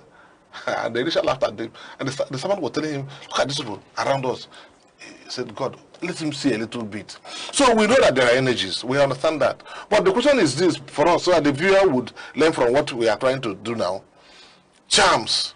You have mentioned something that there are principles that make charms to work or fail. And then you also mentioned it. There are principles that make charms work or fail. So what are the principles that will make charm to work or fail? I want to address a little of what you have just said. We are not talking about pastors that uses charm to do religion. He never said that too. He said something in that line. He didn't say that. He said something in that line. Manipulating people. Yes. He said something in that line. We are talking about charms. Yes. And whenever you talk about charms, you are talking about possessive power. Okay. You are talking about rituals. Okay. And that is what we have come to discuss. Okay. It is important that you know, as a child of God, you don't have any link with charm. Because the name of Jesus settles it all. You see, if any man is in Christ Jesus, he is a new creature. All things have passed away. Behold, everything becomes what? New. Your possessive standpoint, where you operate, because everybody has his own altar he operates. Where you operate, the place of Jesus is stronger than the place of charm. Whatever you talk about in the old, yes, I said, charms are realities. But you don't bring it into contention with the name that is above other names. It works for who believes in it. Now, if you said there are people that doesn't believe in it and it still works for them, it works for them in either to affect them, because whoever that has charm is having it either for protection or for provision or for certain issues. But mind you, sir, evil priests, unquote, those that do charm, that is that's what I said. That is what I'm just addressing. None of their children in those old times, none of their children ever did well. Oh my God! Now the truth of the matter, you are dedicating your child to your charm, and you are spitting on the charm. What a power! What a God you spit on, only to activate His power. But you should reason on your own whether the power there is what? Durable. The name of Jesus is stronger. And what do we do, like you just ask, that will help us? Even us in the Christendom. Because when you say Christianity and Christendom, there are two different words. Christianity is the practice. The Christendom is the domain of operation of the Christians. Yes. So all you need to do, sir, the Bible says that God desires truth from the innermost part. Yes. Let your life, your hand be what? Upright. Say A and mean A. Not when you say another thing inside and you come outside to become another, or you say another thing outside and you go inside to become another thing. If they bring charm on you, it will bring you down, because your operational base is in contention. But when you are standing with the Lord, who is on the Lord's side, the power of God, like the aura you talk about, there's what we call unction, there's what we call anointing. Unction is the atmosphere, anointing is the capacity, the doing, the work, the power you draws into existence. Okay. For you to perform the religious work God has called you into. The spiritual work? Yes. The spiritual work God has called you. Yes, so... Okay, I want to react to what he said. Yes. You know, when we say charm, these are physical objects, natural things. No, there are natural things, but not be physical. Hold on. Not always physical. They're natural things. Yes. That have been put together by the use of natural elements. Yes. By somebody who understands the composition of those elements. For instance, like the white man comes to take lithium, which we are wasting here. Exactly. So he comes to collect lithium. Exactly. They have to understand what this compound material is capable of doing, and the potency levels. So when we say charms, it could be in form of objects, amulets, talisman, or whatever. For instance, I grew up in the Catholic Church. We were given sacramentals. It's charm. Okay? It's sacramental? Yes, the charm. It's like a sacramental. The towel you're wearing. My towel, yes. Yes, it's a sacramental. It's a sacramental. It's a charm. I don't know what I call in charm there. because it's based on protection. It's protection. That is his belief. Yes. Do you understand what I'm saying? And that is the positive aspect of it. We will get to that. Then, when you look at the elements of creation, there was a time Yeshua HaMashiach performed a miracle. You know, he got sand from the earth, put it in his hand, spat on it. You were talking about spitting. Do you know the potency of spitting? He spat on it, mixed it up, put it in the bird's eye, said, go to the water element. And wash. And wash. You have to understand the basic things about creation. No, the point you are missing idea. Jesus brought sand from the soil. Earth. Yes. And the earth needed water. It needed water. Look, wait. We don't go beyond what the Bible is teaching. Wait, now we understand. He mixed it with water, spit from his mouth, and then rub in the person's eye. And you needed water, not spit, to wash it away. You needed water to go and wash it. It is not water in the sense of element that has the power. It is in the obedience to the word of God that activated power of listen. Because it wasn't the water that came and opened his eyes. Can I say something? It was the power of Jesus, the power of God that opens that. If we are talking about charms, he has a positive side, which I said, for those that believe in it, operate with it. It has a negative side because right as we talk to each other, sir, there are people that create mix-up charms to attack, to kill, to destroy people. And I'll give you an answer. No, there is no issue. All I'm trying to say is that charms in that order is on the negative side. Apart from you having something to protect, which is positive. Because the confidence you have that you put on something is for protection. But Jesus said, I am with you. He says, if any man is in Christ. And he even said, if I am with you, nobody can be against you. You quoted Elisha. Yes. Do you understand? This is somebody that has overwhelming power. Overwhelming. Our problem is this. We say things, even in the charm ritual side of it, we say things, but we don't live to what we say. If we live to what we say, the world will be full of effect and the power and the presence of God. Just stand on the Lord's side. You are covered, sincerely covered. Those people that do charms, they are serious manipulators. Serious manipulators. What do you want to talk about? So we have controversies in everywhere. But the truth of the matter is that charm, for those that believe it, they are real. It's real. Then if you don't believe in it, those that don't believe it, it is not real. Also point something. And you know there is spiritual trespass. There is spiritual trespass. I want to point something out here. Sorry about what I'm going to say now. I was watching the funeral of Queen Elizabeth. That was the head of the Anglican Church, right? I'm listening now. Well, listening.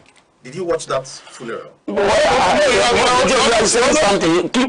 Rites and rituals. We cannot escape from rites and rituals. Good. You know what baffled me in the whole thing is, this is the seat of a particular church, right? The head of the seat of a particular church. It's called the Church of England, isn't it? Right? The Church of England. That's what Anglican Church is. Yes. Church of England. Yes. Did you see the rituals they were performing? There must be rituals. Good. There must be rituals. Very good. So why I want to point out to those rituals. Did you hear anybody say praise the Lord there? What do you Nobody shouted that thing there. What do you call rituals? Hold on, I'm coming. They were performing that thing based on the traditional rights of the English people. You know that the British people. You know that the Lord is not only English praised. and British are two different things. You know that the Lord is not only praised when we shout it. Thank you. The Lord is ultimately praised when our heart leads to even your Bible His honor. In Matthew 5. If you're praying, don't babble like the pagans. No, yes, I because said. God the Father in heaven knows what you have in your heart before you said the people did not shout praise the Lord. No, and I'm saying this. It is not that they don't shout praise the Lord. Like our place, that the Lord is not praised. That we copy everything from people who brought it to us. Why do we always point fingers at our tradition? Why do we always look down on our tradition? No, that's my point. No, the truth of the matter I think you're moving out of because that was where he went. No, seriously, no. Tradition. No, the tradition, no. Observe the tradition. You know, you were saying something about manipulators of the Christian I think you have handled it. Listen, we have no disagreement here. Very good. He has made a point that these rites and rituals are part of charms. He has no problem with them. Okay. You have also made the point that even at the burial of Queen Elizabeth, for the final burial, they didn't call her Queen. They didn't call her Queen. They called her original name. They didn't, because she's not the first Queen Elizabeth. So they called her original name and took away everything. Everything that has to do with her queenship. And broke her wand. Yes. And put it inside the coffin. Fine. So, but that's by the way. So, these are rites and rituals. And it depends. There's a point he made, which is that, are you on the positive side or are you on the negative side? Whatever you're doing. Because, like you tried to, the point you made, which you accepted, is that when Christ did, because there's always the form and matter in whatever we do. Now, Jesus did that. At the stage, he even touched spittle, and then put on the tongue of a man. And the man spoke. That's Mark 7. Yes. So we know all those things. And then before he said, after doing that, then he said, Epheta, open. Then the man spoke. And the people started jumping around. And they were shouting in the native language. He has done all things well. Do you know, sir? Sorry to cut you, sir. This is the operations of God. Okay. Operations of God is embedded in obedience. Yes. Now, with his word, he created heaven and earth. Yes. There are things you want to do. You will not want to waste your strength. You devise a dimension. Now, Jesus knew that power is in the tongue. That saliva is coming from the tongue and it's a point of contact. Him being omnipotent, in charge of all, we don't have the power to come and dissect his operations, but the effect and result is what we enjoy. So for him to now use his saliva and spit on it and tell somebody go, and it doesn't mean that you come to your charm and spit and power will come out. No. Even if you speak your saliva on charm for power to come out, the power that exudes out from Jesus, power, when you didn't speak, that is the difference. Stronger. No, we are not challenging. We are not going for challenge. I want to Christianity and the charm. I want to react. Sorry. I want to say something. We must surely touch it. I want to say something. You see, there's a contradiction here. Yes. Because at first he talked about spitting, and then I brought up the topic of Jesus Christ spitting, and then he now, tried to make. No, it was just the one that talked about the spitting. You were the one that said about spitting. No, there's a point that, let me tell you how he came. You said that if you spit on whatever you believe in, that's why he came in. Yes. Because he now said if you spit on it, then what is going to happen would be negative. Then he came up with that. That's why he came up. Exactly. That's why he came up. So what I'm trying to say is this. In as much as I respect your belief, I respect your faith, some of these things you say that Yeshua HaMashiach performed in his time, other people have performed those things thousands of years before he came. Does it not authenticate what they've done? Our forefathers, who the white man came here and destroyed our documents, they came here, they saw our nscdc writings, they destroyed those things. You want us to name things they destroyed in Africa? Do you know if somebody takes Bible from you, it doesn't destroy you? No, hold on, I'm coming. I want to establish a point. It's okay. The point I'm trying to establish is this. We have our system, and our system was perfect before the white man came. And when we try to look down on that system, that is where I will have a problem with anybody who wants to look down on that system. Because it sustained us for millions of years before the white man. When did the white man come in? Okay, let me help us. During the last African Cup of Nations, yes, did you watch what was happening in the field? I'm not a football fan. Okay, no, because I am a nationalist. I'm patriotic. Okay. Whenever there's a national match, I must watch it. If it's Rangers, I will watch it. I go to Rangers. No, wait, I must watch it. So, because I am patriotic. Now, during the match, when the goalkeeper of Nigeria, in fact, all over, the goalkeepers have their towels. These Algerians would go and pull their towels and say there's charm inside the towel. And it caused a lot of trouble. Yes. Because they're accusing the goalkeepers of using charm. So that we don't just come up and think that it doesn't. All of us, we all agree that charms have their efficacy. But it depends on whether you are in the area, in the realm where it is going to have its effect. Like you mentioned, if you're supposed to be spitting on your charm 100 times before coming out, and you go and spit 90 times, you have broken the rules. If you are supposed to observe some rules, like when the Israelis were going to see God, they were told to keep themselves clean, avoid 7 things, fast, go by the principles, follow the principles, and that it is going to before you come before God, otherwise it will kill you. And so on and so on. So these principles are important. So your message for the observer or the viewer, because we are just it is very, very important. Yes. As long as we live on the earth, yes, we all are suspects. I'm not a suspect. We all are suspects. If you carry power, people will suspect the source of that power. Whether you are a pastor, or you are from the I think we should be genuine. the other side. Let's So the truth of the matter is that let us be sure that our place of operation is approved by divinity. Okay, Ezenwoko, I don't know what you're saying. I want you to address the viewer. To the viewers, charms are real. It all depends on what you want to use your charms for.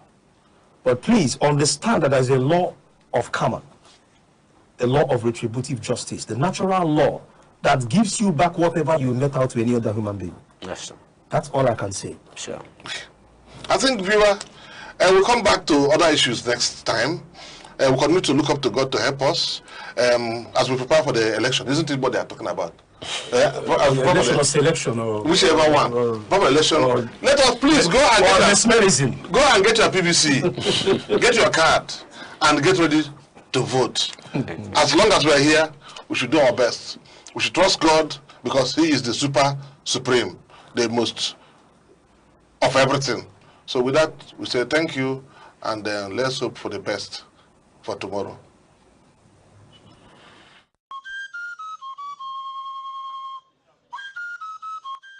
From the tiniest cells to the farthest galaxies, life holds secrets we are only beginning to uncover.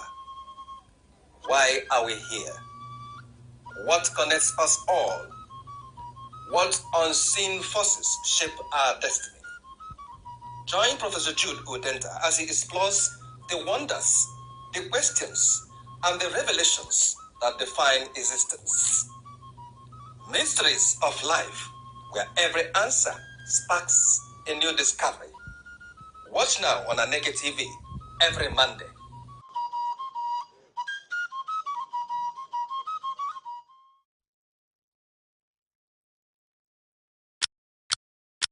Every second, the world changes, markets rise, leaders speak, stories unfold. To keep up, you don't just need news. You need clarity. You need speed. You need perspective. That's why Aneke TV brings you the global pulse. Accurate, reliable, right when it matters most. Aneke TV. Move with the world.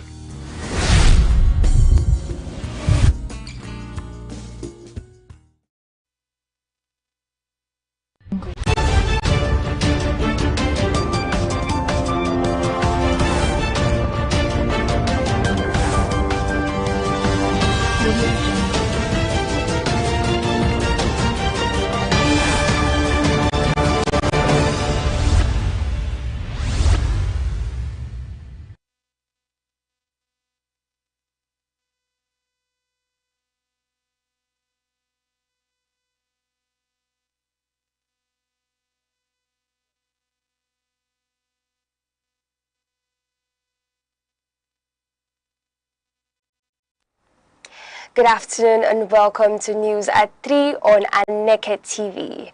I am Onyechi Ugu and I'm glad to have you join us. Here are the headlines. Nigerian Army rescues 4 kidnapped victims. Enugu State Government intensifies grassroots campaign on free malaria testing and treatment. National Bureau of Statistics says cost of healthy diet rises to 1,513 naira in February. Now the news in details. The Abuja Electricity Distribution Company, AEDC, has announced a power outage affecting the Presidential Villa, the Supreme Court, the Nnamdi Azikiwe International Airport, and several parts of the Federal Capital Territory. In a notice issued today, the company attributed the disruption to a technical fault, adding that areas affected include Lube, Asokoro, the Central Area, Gaki areas 2, 3, 7, and 8, as well as other districts within Abuja. The company also listed several public institutions, embassies, and business locations affected by outage. including the European Union Office, National Hospital Abuja, Treasury House, Bolingo Hotel, Envoy Hotel, and the embassies of Pakistan, India, Sudan, and Egypt. The company said engineers from the Transmission Company of Nigeria, TCN, are working to restore electricity supply to the affected locations. It apologized to customers for the inconvenience and appealed for patience while repair works continue. Troops of the Nigerian army have rescued 4 kidnapped victims, arrested 6 suspects, and recovered cash and other operational items during separate security operations in Imo, Cross River, and Enugu states. An operational update issued by the 82nd Division Joint Task Force Southeast, Operation Udoka, said the operations followed credible intelligence on kidnapping and criminal activities between Friday and Saturday. In Imo State, troops of the 34th Artillery Brigade and the Forward Operating Base in Izombe, working alongside local security operatives, rescued 3 kidnapped victims in Oguta local government area after trailing suspects to a forest hideout in Okohia, Umueju. The army said 1 victim was killed by the kidnappers while attempting to escape. Troops also recovered nearly 1 million naira suspected to be ransom proceeds, alongside mobile phones and power banks. In Cross River State, soldiers rescued an abducted Independent National Electoral Commission (INEC) official during a political party primary election in Yakor local government area and arrested 3 suspects. In Enugu State, troops operating under Operation Eastern Sanity 2 raided a suspected cult hideout in Achi Ojirifa local government area, recovering 8 motorcycles and locally made gunpowder while arresting 3 suspects, including an 85-year-old man and 2 women. The Enugu state government has called on stakeholders and development partners to intensify grassroots awareness campaigns on free malaria testing and treatment across the state. The Commissioner for Health in the state, Professor George Ugu, made the appeal during the 2026 first quarter meeting of the Malaria Advocacy, Communication and Social Mobilization Group in Enugu. He was represented by the local government health secretary of Enugu East local government area, Dr. Ifeyonwa Ugunwese. Professor Ugu said the administration of Governor Peter Ndubisimba remains committed to eliminating malaria in the state through aggressive public sensitization, environmental cleanliness, and increased use of insecticide-treated mosquito nets. He urged residents, especially those in rural communities, to take advantage of the ongoing free malaria testing and treatment available in government-owned health facilities and selected private hospitals. Traditional religious leaders at the meeting pledged support for the campaign. The United Nations says about 35 million Nigerians may face acute food insecurity between June and August this year as the lean season approaches. The warning was issued by the United Nations Humanitarian Country Team in New York, which described Nigeria as one of the countries facing a major food crisis, particularly in the northern region. According to the organization, nearly 1 in every 7 Nigerians could experience severe hunger if urgent humanitarian interventions are not expanded. It warned that millions of thousands of households may be forced to reduce food intake, sell assets, or withdraw children from school in order to survive. The United Nations also disclosed that only $215 million has been received from the $516 million humanitarian appeal for 2026, representing slightly above 40% of the required funding. Governor of Abia State, Dr. Alex Oti, says his administration has constructed 414 roads covering about 864 kilometers within the last 3 years. Governor Oti made the disclosure during his monthly media interaction, where he stated that 82 additional road projects are currently ongoing across different parts of the state. The governor also announced that Abia State's debt profile has reduced significantly from 191 billion naira in 2023 to below 50 billion naira in 2025. He attributed the improvement to reforms in fiscal management and prudent allocation of resources. Dr. Oti further highlighted achievements in transportation, sanitation, education and healthcare, including the deployment of electric buses, construction of transport terminals, issuance of over 4,700 certificates of occupancy, and ongoing smart school and healthcare projects.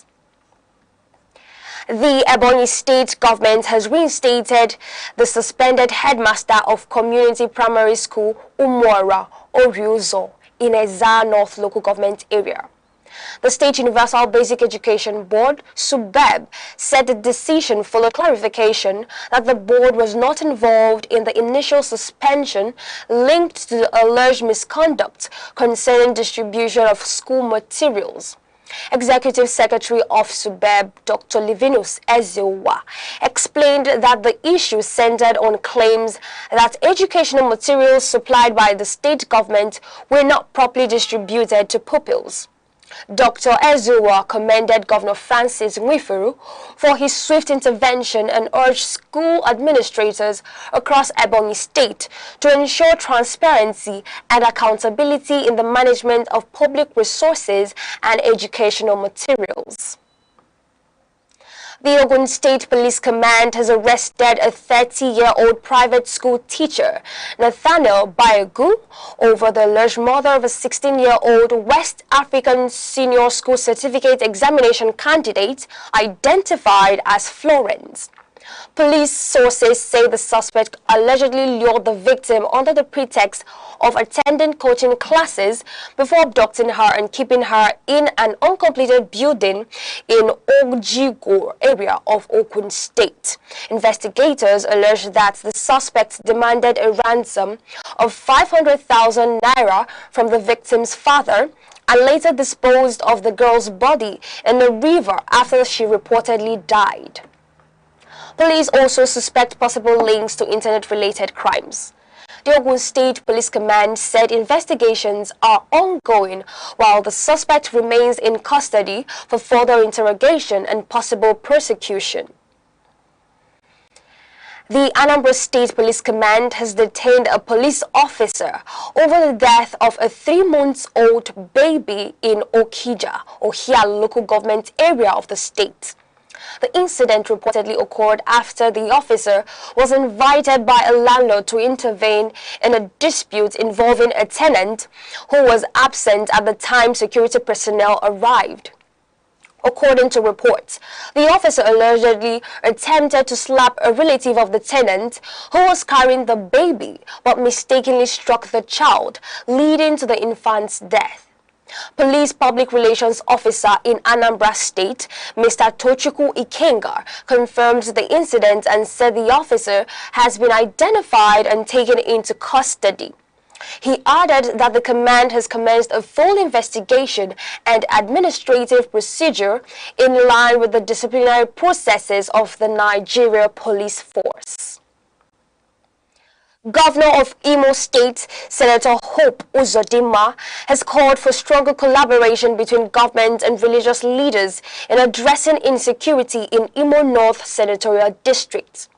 The governor made the appeal while receiving a delegation of Catholic, Anglican and Methodist clergy at the government house in Owerri. Senator Uzodinma said government alone cannot achieve lasting peace without the support of religious institutions in promoting moral values, peaceful coexistence and social responsibility among citizens. The delegation commended ongoing federal and state government interventions in electricity, education and healthcare infrastructures across the district, while pledging continued support for efforts aimed at restoring peace and development in the area. The news at 3 comes to you live from Aneke TV. For more updates and breaking news stories, follow us on Facebook and YouTube at Aneke TV. And now here is a recap of the major stories making the headlines. The Nigerian army has rescued 4 kidnapped victims and arrested 6 suspects during separate security operations in Imo, Enugu and Cross River states. The Enugu state government has intensified grassroots awareness campaigns on free malaria testing and treatment across government-owned healthcare facilities in the state. And coming up shortly, the National Bureau of Statistics says the average daily cost of a healthy diet per adult rose to 1,513 naira in February 2026. The Insight with Uche Osai. Having the political will to confront whatever is the challenges. Igbo man wrestles with the tortoise that had a lot of ingenuity, a lot of ideas, and the tireless. It will take the broad mind of government in power to say, let there be electoral reform, no matter whose ox is God. I was there. We did everything. All of us came and supported him with our last blood. In-depth analysis, expert views, real voices, uncover the stories shaping Nigeria today. Deep dive, honest, unfiltered, only on the Insight with Uche Osai on Aneke TV. Join us. Welcome back. The National Bureau of Statistics, NBS, says the average cost of maintaining a healthy diet per adult in Nigeria rose to 1,513 naira per day in February 2026. According to the Bureau's Cost of Healthy Diet report released in Abuja, the figure represents a 3.76% increase from the 1,458 naira recorded in January. The NBS explained that the index measures the minimum cost of locally available food items required to meet global dietary standards, excluding transportation and cooking expenses. The report showed that the Southeast recorded the highest average cost of healthy diet at 1,889 naira per adult daily, followed by the Southwest at 1,786 naira. At the state level, Ekiti, Imo and Abia states recorded the highest cost, while Adamawa, Borno and Taraba states had the lowest. The NBS also stated that the cost of healthy diets increased by 12.4% compared to February 2025, driven mainly by rising prices of animal source foods, fruits, oils and vegetables. The Bureau noted that the findings would support policymakers, researchers and development partners in designing strategies to improve access, affordability and availability of healthy food across the country. Public affairs analyst and civic advocate Ms. Mojirayo Ogunlana has called on Central Bank of Nigeria (CBN) to review restrictions on changing mobile phone numbers linked to bank verification numbers (BVN). Ms. Ogunlana made the appeal in Abuja following the CBN directive issued in April 2026, limiting customers' ability to update phone numbers attached to their bank accounts and BVN records. She expressed concern that the policy could affect financial inclusion and access to banking services, particularly for customers who lose their SIM cards, relocate, or experience phone theft. She also warned that the restriction may create difficulties for vulnerable users and rural dwellers who rely heavily on mobile banking services. The civic advocate further argued that the policy raises questions about customer rights and data protection under Nigeria's legal framework.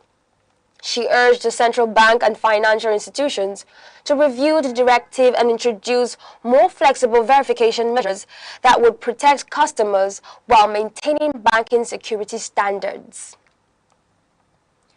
The Federal High Court has announced the death of Justice Muhammad Yunusa of the Kano State Judicial Division.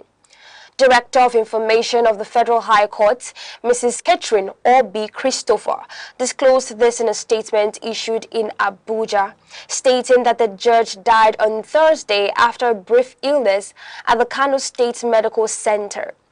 According to the statement, Justice Yunusa has since been buried in line with Islamic rites.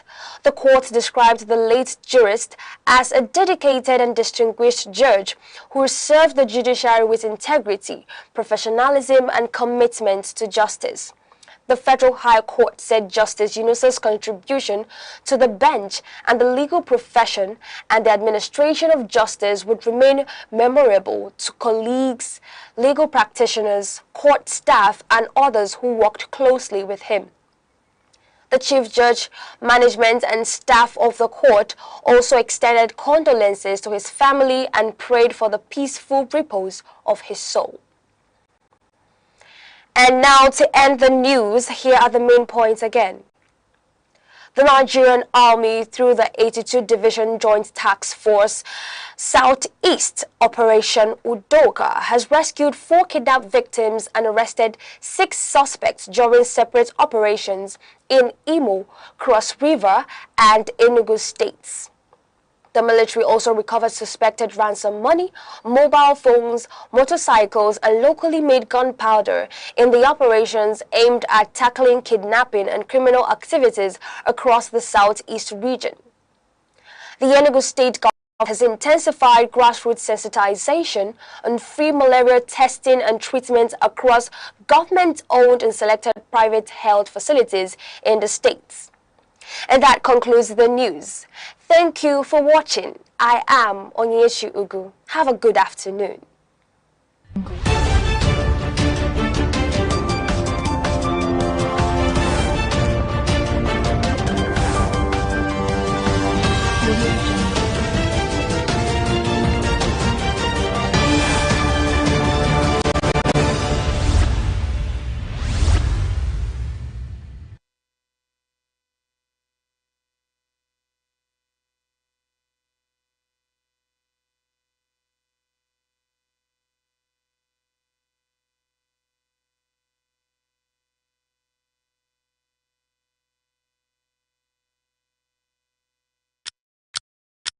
Every second, the world changes, markets rise, leaders speak, stories unfold.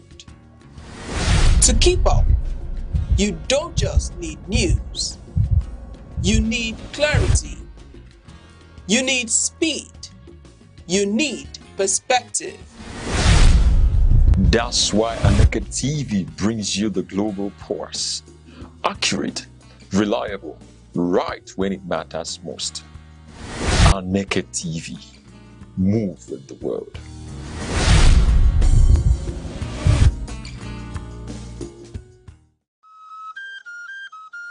Chinua Achebe taught the world that African stories matter. Through Things Fall Apart, gave voice to the colonized and challenged stereotypes. His legacy is proof that the pen can shape perception and preserve identity.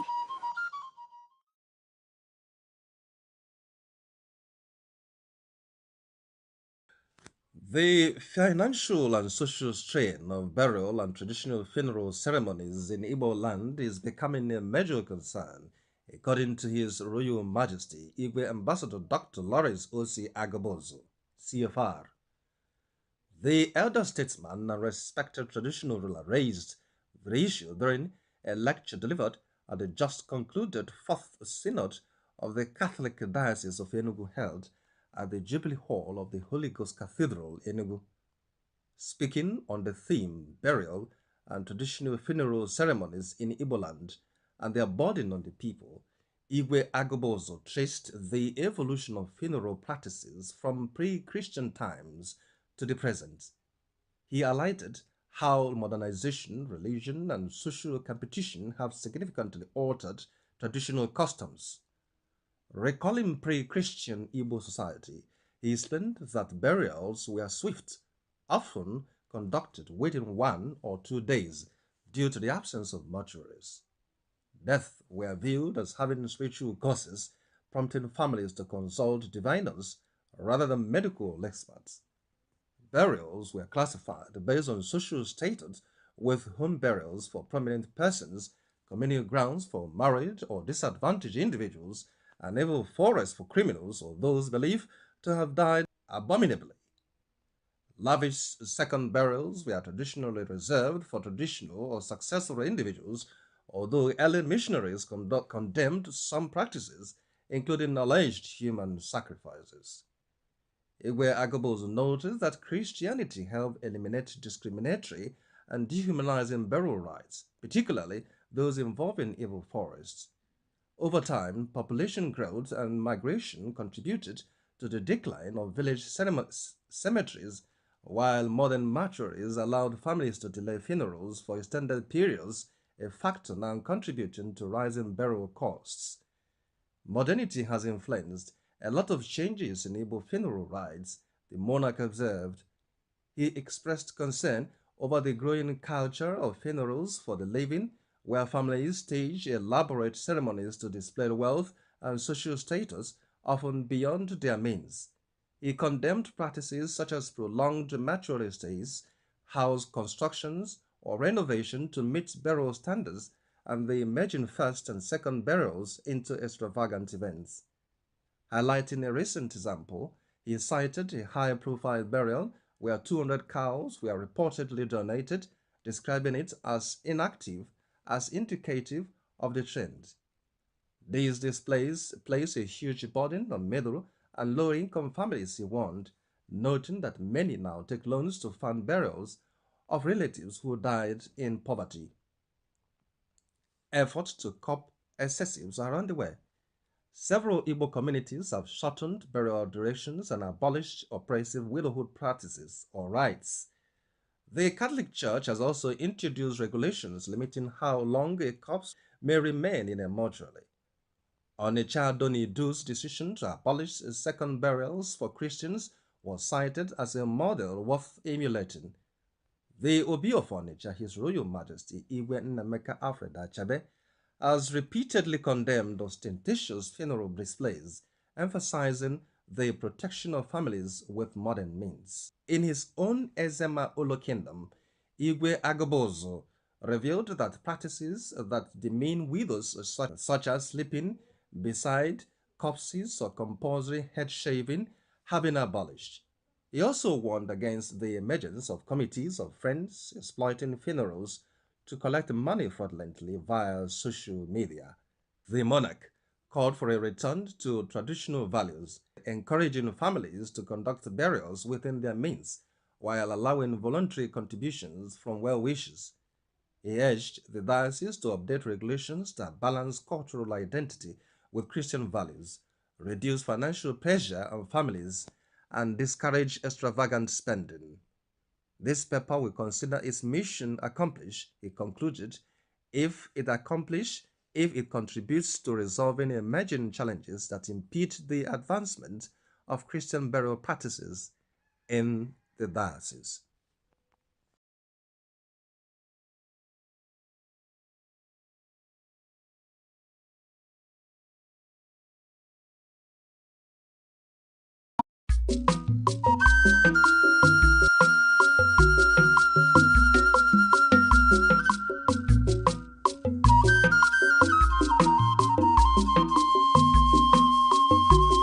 Aneke television. How agribo mu die ku nkwa zo na ahia mgboji ogugu kakwa ogugu ema. How mbo wa bia na ihe ebube eme. Mgbagbu wa gbatawa na ihe ebube emewa. Aneke television na emelu ogbe ya mela amadi ihe. Ị na-agba nkwụ, ị na-eme nkepụta nwa, ị na-akwa ozu, ị na-agba akwụkwọ. Bịawa na Aneke television, bịa ka ezuoru ozi ọma. Bịawa na Aneke television yidume, na-emelu ogbe ya mela amadi ihe. Ụmụ Igbo bịawo na nke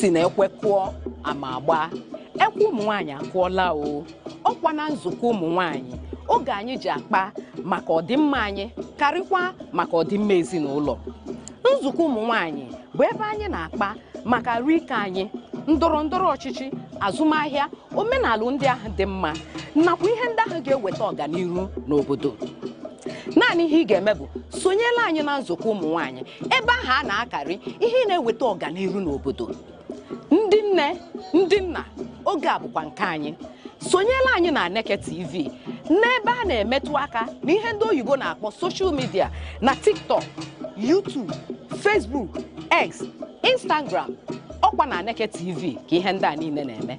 Aneke TV anyị apụọnụ. Ekene gị dịka ị na-esonyela anyị na nke tata na nzukọ ụmụ nwaanyị na Aneke TV. Anyị abịakwa ka anyị karịa dịka anyị si akarị maka ọdịmma anyị maka ọdịmma ezinụlọ. Ihe anyị bịa ikwu na nke tata bụ ihe ọ ga-abụ igeche ọ ga-abalụ gị ọ ga-abalị ezinụlọ ọ ga-abalị okwu obodo. Maka ihe anyị ji wee itinye n'ọnụ n'okwu a bụ ịna-anya n'obodo anyị oge ụfọdụ apụta nwoke asị na ya achọghọ ka nwunye eme ihe ọbụla ya achọghọ ka ọ nọ n'ụlọ bụrụ ọkpata akụ odozi akụ ya achọghọ ka o soro eje kpata akụ mana oge ụfọdụ anyị na-ajụzi ọ dị mma ka ọ bụrụ sọsọ oriakụ ya bụ na ọkpata akụ achọkwanụ nwoke echi kedụzi onye ga-abụ onye bụ ọkpata akụ ya bụ na isiokwu anyị na-eji n'anya na nke tata bụ ka nwaanyị ga-esi wee nye aka n'ezinụlọ ya ịfụ na ezinụlọ ya kwudosi ike site n'inwe ihe ọ na-eme ọ dị mma ka o nwee ihe ọ na-eme ka ọ dịghọ mma ka o nwee ihe nwaanyị na-eme. Abụ m Ngozi Ọtahụmele na nke taa ọ bụghị sọsọ mbụ ihe ga-etinye ọnụ n'okwu. Onye mụ na ya na-eji itinye ọnụ n'okwu bụ onye kwudokwa elu onwe ya onye ma na ọ dị mkpa nwaanyị ebukwa oriakụ o bụrụkwa ọkpata akụ maka asịkwa nwaanyị abụrụ oriakụ ọ dịkwa mma asịkwana ya bụrụ ọkpata akụ na ọ dịkwa mma o nwekwa ụzọ esi wee sie ọ na-adịrọ mma. Onye m na-ekwu maka ya wee bụrụ Felicia Chinwokwu Osuji. Felicia anyị na-asị gị nnọọ na nke taa. Udo dịrị gị. Daalụ rinne. Dịka anyị si wee kwuo ihe anyị na-eje n'anya bụ ka nwaanyị ga-esi tinye aka n'iso wee na-akwado hụ na ezinụlọ ya dị mma ma iweta ego ma iweta alụ ma iweta nke ọbụla mkpa ọ dị na nwaanyị nwere ebe ọkwụ na ọ bụghị na ọ gbachifụrụ aka ya bụ ihe na-achọ ịjụ gị n'izizi bụ ọ dị mkpa ka nwaanyị nwee ihe ọ na-eme ka ọ dị mkpa ka nwaanyị bụrụ oriakụ. Ọ dị mkpa ka nwaanyị nwee ihe ọ na-eme anaghị ekwuzi okwu oriakụ a na-etizi ya n'ego kịta so Chukwu nye ya odozi aka na abụ na oriakụ so ọ dị mkpa ka nwaanyị nwee ihe ọ na-eme ka enyekwere ndị nwoke anyị aka ka isi chakwana ha ahụ ebe m nwa na nwa m kwu. Ọ dị mkpa ka nwaanyị nwee ihe ọ na-eme ka nwoke ghara ịgbatu n'ike mana anyị na-anya dịka otu obodo si wee dị kịta onwe ihe ọ ga-abụ nwaanyị mebe asị nọ nke a ka nwaanyị kwesịrị ime. Ị na-anya oge ụfọdụ ọ na-afịa ahụ ịfụ nwaanyị na-akpụ isi dịka baba ọ na-afịa ahụ ịfụ nwaanyị bụ mekaniki ọ na-afịa ahụ ọtụtụ ihe mafụ nwaanyị na-akwa baro onwe ihe ọ ga-abụ nwaanyị na-eme asị nọ nke a ka nwaanyị kwesịrị ime iche onwe ọlụ dị alụ nwaanyị nwe ọlụ dị alụ nwoke.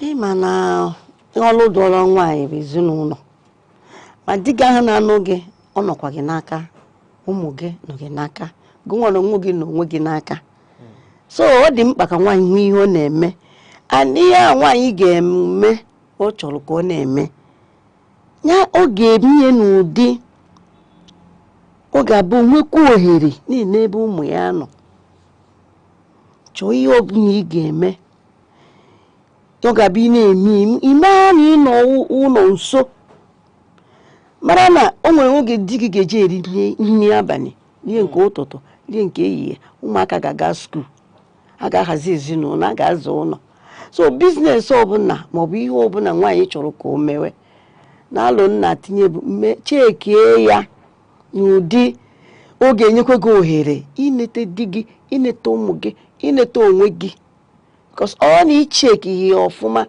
ihu na nsogbu inu na nsogbu na dị n'ezinụlọ beti cheke ya ha eji m onwe m malụ na-achọ shop mgbe nna m ụmụaka azụ anachi ebe dị nso ibido nwe nke m nwetara ebe tere aka maka na nlaikere ebe ahụ ebe a dị m mma n'anya ọbịa metewe ezinụlọ m give out that shop chọwaza shop ebe dị m nso tode iji kwadokwa okwu na-ekwu oge ụfọdụ anụmanụ na ebe a sie nri ife sie nri abalị esiche ụfọdụ burubujela ọga m n'abalị ka o rie oge ụfọdụ ụmụaka bịa na ebe ahụ na-azụ ahịa anyị ji rie nri abalị ala nọgidezi mgbe ọbụla anyị ji na-egbasasa anya ebe loro ka igurube lọtawa ma gịnị ma ndị na-eneto ha ma mụnwa so emelụ m ihe ya mụnwa mere ya so gị bụ nwaanyị ihe ọbụla ị na-eme cheki ezinụlọ gobugodo nọmba 1 ụmụ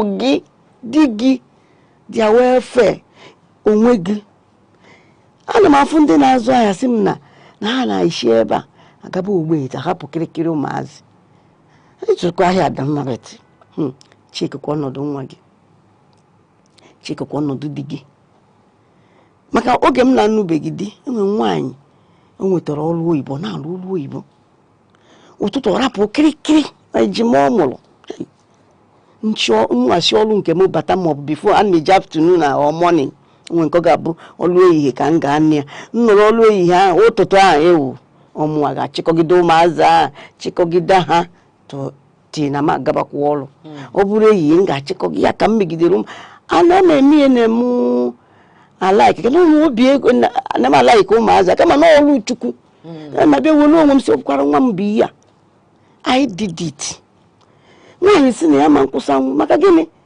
na nwa oge ri nri ha ga-ereta ụmụaka ebere nwa oge ụfọdụ nwa na-enedo ha opekakwa odosi ụmụazị ji eze n'elu na-ewe ihe ihe ahụ ọ na-ewe ebe ofe isi eji ekwa ya akwa ihu na nneta ụmụazị abụrụ ọrụ dị mfe gị bụ nwaanyị ga-agbata aka mana nwa na mmadụ ga-ejide kirikiri ụmụazị na-azụ ahịa n'ugbo ete nwa mazịkwa ma nwere nami ndị ga-eme ngwu ya bụ nami ka bụ nami mọmi ka bụkwa mọmi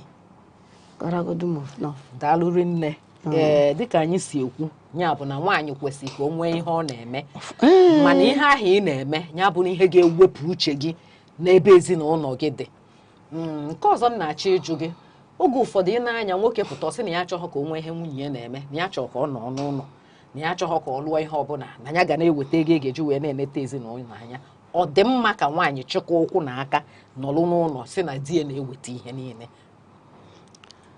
asị m kwuo maybe o nwere ike nọ ihe dapụtara maọbụ ihe onye ahụ nwegoro echiche na ya ma onye ahụ fugoro mere o ji na-eti mkpu a na ya chọrọ ka nwunye ya pụọ because ụfọdụ bụ ihe o fugoro afọ na laikọrọ even before nụọ nwaanyị o nwere ka ọ sị na ya nụọ nwaanyị taa na ya ma chọrọ ka nwunye ya na-agagharị ọ dịsịrị mma bezigi bụ nwaanyị n'anya na okwero ụlọ biznes a na-eme na yard storage Chineke meko bụ bụrụ nwoke na-enye ụtọ ma ọ sigogo na ọ na yard were enyepụta gị ego banye storage oil ọgbọnọ egusi mmanụ nri be ya granite oil na store ha ncha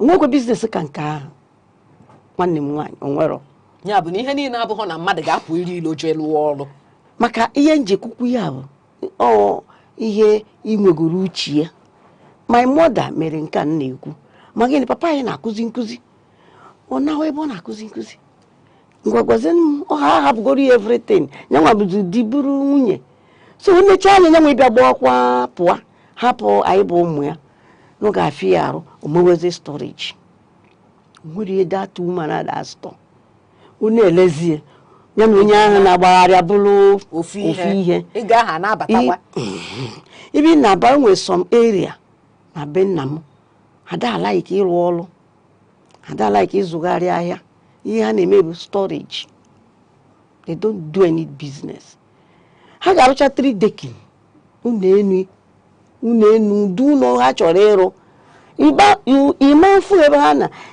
ma gafia ma golu storage ka ha ji biri achi ihe a na-akpa achi istore ya one bag is ofu akpa achi istore ilecha nwere ike inye gị 3 bags even granite anyị na-ata osi ka iwe anyị na-akpọ ya apapa ndị nwere ịmana ị na-emie Chineke enye gị amamihe eji emie ma ọjị my mother mama m mechere ma ọjị papa m kụziri nkụzi gaba even at the end of the oge ụfọdụ papa iweta ihe ahụ ọ na-akụzi nwaanyị weteze nke ya isi ike agwa onye ọ bụrụ na nke nwaanyị kazi ị na-agbagharị eme so na-abịa n'echiche m gị bụ nwaanyị di gị si gị emenebizi gaa zụnarị ya ya gị na ọrụ ya na ya dị si ya o gwakwa ya ego na ọ ga na-enye gị inshọt na ọ ga na-akwụ gị ụgwọ ma ọnwa agwụ ka iji mee upkeep ma gịnị nne gị na nna gị ga-enedonu ha nụ ụmụ nwanne gị ga-enedonu ha onwe gị kwanụ ọ asị gị na nne gị chọrọ ihe n'aka gị si na enwere ihe na-eme ma ọ chebe mgbe ọ nye gị mee ihe a na-agwa gị ọ chọrọ ka ị na-aga gị nedo ụmụ nata nwunye ego chọọ ndị mara anya storage na stọ ihe na-edebe ihe mgbe ọ ga-akọba anyị na-edebe ihe echi asị gị bịa zụwa ahịa ma nzunzi dị maka gịnị ihe a na-enye gị 3 ugboro 3 ndị a na-akwụgharị n'ụzọ na-enweta nke a bụ nke ga-enye gị ihe ịchọ okay for example idebe mmanụ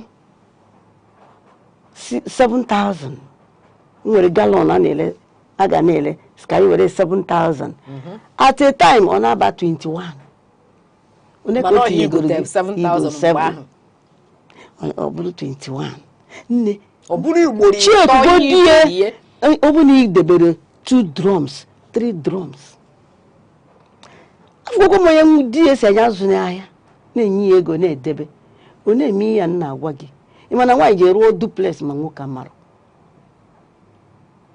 duplex nwụrụ ihe nna agwa gị mere n'obodo anyị bụ Naịjirịa akwụkwọ m onye nke ọzọ na-edebe ego di esikwara ya azụ n'ahịa ọ na-eze ego achụzie nwoke n'ọrụ nwoke na-achọ ihu na ya mara ebe ọ ga-ebido nwunye sa dadi bịa jebute akpa ebe o sevuru ego awụọ ya n'ala mgbe ahụ 300,000 dị ka 10 million 30 million my sister ihe chekere ga bụ 300 and nwoke fenti kwuo na ego nwunye na-esevu mana ọkwa onye ọsọ enwe ihe ọ na-eme nwaanyị bụ ogote egusi ọgba oje na ahịa obere ahịa a na-elegasị bunye ya ụmụ nwaanyị ha ele onweta ego ahụ tinye fiche ya debe nwoke ọma anaghị achụ ya n'ọrụ so ụbọchị adịghịzi mma gị bụ nwaanyị di gị si gị alụ n'ọrụ ọkama ọ ga-eso okwu si ya o mewe ihe n'akụkụ ya nwe ihe na-eme n'akụkụ nwe eme echi ọ nwere ike na nwoke ọ bụrụ na nwoke ga-anwụ ma ọ na nwere onye a ga-achọ achọ ụmụaka na-etolite ka expenses na-agbago like mụnwa na onwe m oge o rukwa na nke anyị ogama n'ebe my dear don't cry I'm here with you osime ngụ gasị m emotia no mechanic nsado ego n'ebe iji arụ ọ injin ka ị chọrọ ịlụ ka ogene injin my savings nye wefute ime afọ ọ ga-akpọ m ga Mrs. Movleri nche anyị azawaza Movleri akịta anụnwa so ọ dị mkpa ka anyị na-eme na-abịakwa na nke m ọ ga m ekwere ụdị ka mụ nọla idol ọmago dị ka ọ sị gị na ọmago ihe dị n'ọdịnihu si m gịnị abatara na m mepere m ahịa si ngwa zụwa mụ na ụmụ na-azụbụ ahịa bifo m sị na adị m stop kwa ahịa m si m don't worry, I will support you. He did it. I continued. Biko nwaanyị ibe m asị ga-eme na tinye aka na akpa azụ mebe echi ebuka ịgada akarị ụrụ tu nwe bidu na-enwe 2 3 ịzụ ụmụaka mgbagazi ụmụaka amaghị m Chineke mere ka o do ụta ọsọ dị gị na-abọta ego a na-abọta ụtọ o ruo n'izu ụmụaka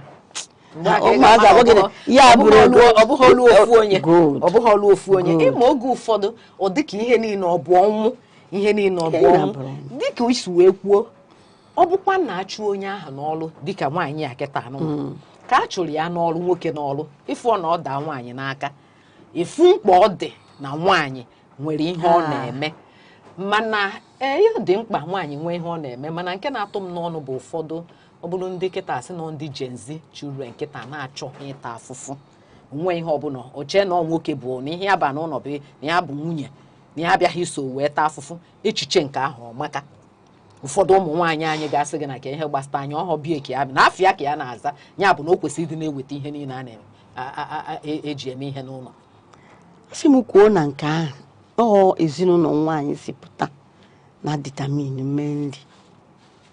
Like last year, my daughter gbara akwụkwọ gbaa nkwụ ka ọ na-aba be di o nwere ihe ochi na be m na-eme orukwe na be di esi di biko ihe a ọ na-eme ọ bụ na ịma nkwado rapụ ya rapụ nwa m di esi gịnị ihe a na-eme na-apụta ego ka ya ga-asịzi ya rapụ ọ nwere nwunye ga-join kudu sef na-agbanyeghị na dị nwoke na-alụ ụlọ oyibo join kwa ihe online content creation nwa adi anja joiner they're living fine.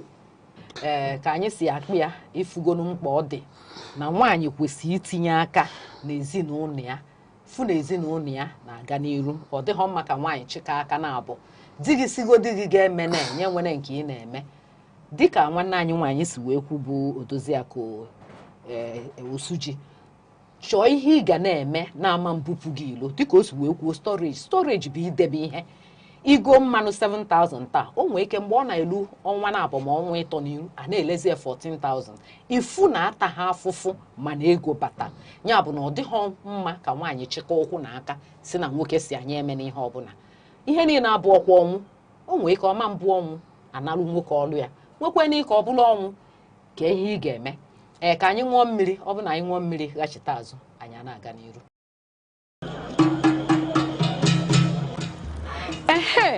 a sị na ekwe kụọ ama agba ekwe ụmụ nwaanyị akụọla o ọkwa na nzukọ ụmụ nwaanyị oge anyị ji akpa maka ọdịmma anyị karịkwa maka ọdịmma ezinụlọ nzukọ ụmụ nwaanyị bụ ebe anyị na-akpa maka arụike anyị ndọrọ ndọrọ ọchịchị azụmahịa omenala ndị ahụ dị mma nakwa ihe ndị ahụ ga-eweta ọganihu n'obodo naanị ihe ị ga-eme bụ sonyela anyị na nzukọ ụmụ nwaanyị ebe ahụ a na-akarị ihe na-eweta ọganihu n'obodo ndị nne ndị nna oge a bụkwa nke anyị sonyela anyị na Aneke TV n'ebe a na-emetụ aka na ihe ndị oyibo na-akpọ soshal midia na TikTok, YouTube, Facebook, X, Instagram ọkwa na Aneke TV ka ihe ndị a niile na-eme Aneke TV anyị apụọnụ. Daalụ gị bụ onye ọma ka na-esonyela anyị ọkwa na Aneke TV ka anyị nọ na nzukọ ụmụ nwaanyị ebe anyị bụ ụmụ nwaanyị na-akarị maka ọdịmma ezinụlọ maka ọganiru ezinụlọ maka oge ụfọdụ onwe ka o si wee daa nwaanyị ka ọ na-ada n'isi ọ dịka nwaanyị bụ ihe na-atanarị afụfụ ya onye mụ na ya nọ na nke tata bụ Felicia Chinwokwu Osuji Odoziakụ Felicia ana m ekene dịka anyị ka na-agakwa n'iru ebe ọzọ nchọ ka anyị n'anya bụ oge ụfọdụ ifu onye ji ego ọma mma ihe ọ ga-eji ego mee oge ụfọdụ ifukwa na onye na-ejighị ego mana echiche adị ya n'isi tụnyekenela anyị obere aro ihe nwaanyị nwere ike ime wee fụ na kịrịkịrị na-abata maka ndị ụfọdụ ga-asị gị na anya ji satifiketi na ya gụrụ nka na ya gụrụ nka biko ihe niile ọ bụ satifiketi onwe ihe nwaanyị nwere ike ịdị na-eme kịrịkịrị ị ga na-abata tụnyegodila anyị alụ dịka onye nọgoro n'ụzọ a ndị ọma na-ege ntị ihe kirikiri like desazum na nwaanyị ọ bụrụ na nwaanyị ji ego ọ mara ihe ọ ga-eji ego eme o nwere ndị Chineke na-agbara ama na mbido ebe ọ ga-etinye gị ga-abụ echi ọ mụọrọ ya millions karịrị ọ dipendịrị ego o nwekwara o nwere ndị bụ ha jee lock that money na gold. This is no da. oji ga ya na-ekwu na bụ onye ji ego ahụ but mmadụ ya oge onye anya na business nke okwere lọkọ ya na gold ya je go gold save or landed property ga-enye 3 to 4 times that money mgbe o ruru bụ oge eru ka o nwee time na-abịa ọ bụrụ mmadụ na-eweta time is just natural oge ụfọdụ ọ dị ka God because maka nwụrụ level ị ga-anọrọ ọ ga-agwa gị ọ ga-eme gị ụta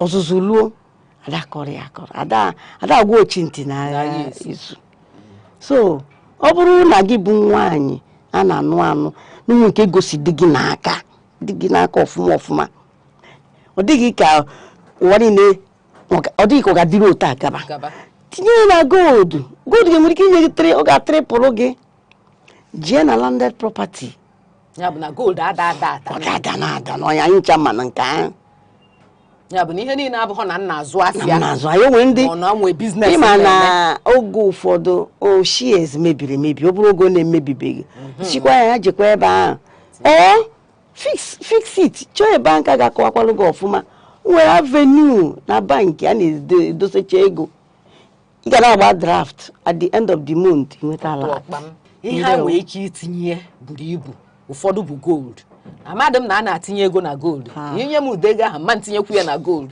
ana m atụkwụzi ndị bank egwu maka oge ụfọdụ ọ dịghị ka itinye na bank olu echi bank ahụ emechie bank ahụ emechikwana mme gịnị mana onye agwalụ ọma nke ka ya mma ome mana onwe ihe ọzọ ụmụ nwaanyị nwere ike ime na ọ bụ na o tinye ha n'ụdị ha ụmụ kịrịkịrị ihe nwere ike ịdụ nwaanyị ọdụ tinye aka ebe a m ga-like ịzagodogo question na nke ọzọ ahụ na bank gbasara bank nwere ihe a na-akpọ NDIC ndị a bụ ndị na-control bank ụgwọ bank iji mmadụ they will pay you off so ego ga-ama mfu ị na-anya bank mejigodu both assets and liability everybody is carried along bank manku much maka I'm not a banker but the little knowledge in well ego ga-ama mfu gold ga-ama mfu bank mechigodu they will hand over to NDIC ya bụ body na-regulate banks so atọ n'ụjọ mma ntụkwa ụjọ daalụri nne mana ụmụ otu ihe nchọ ịjụ ọzọ bụ oge ụfọdụ nwaanyị na-akpata na-enye aka n'ezinụlọ nwoke atụghị egwu na nwaanyị agagharịkwashiri ya n'elu maka ọtụtụ mgbe ka ị ga-afụ ọdụka nwaanyị bụ ihe bụ ezinụlọ na-eweta nwoke pụtazi ọsọ na nwunye ya na-arị ya elu ụda asụsụ ama m na inu gị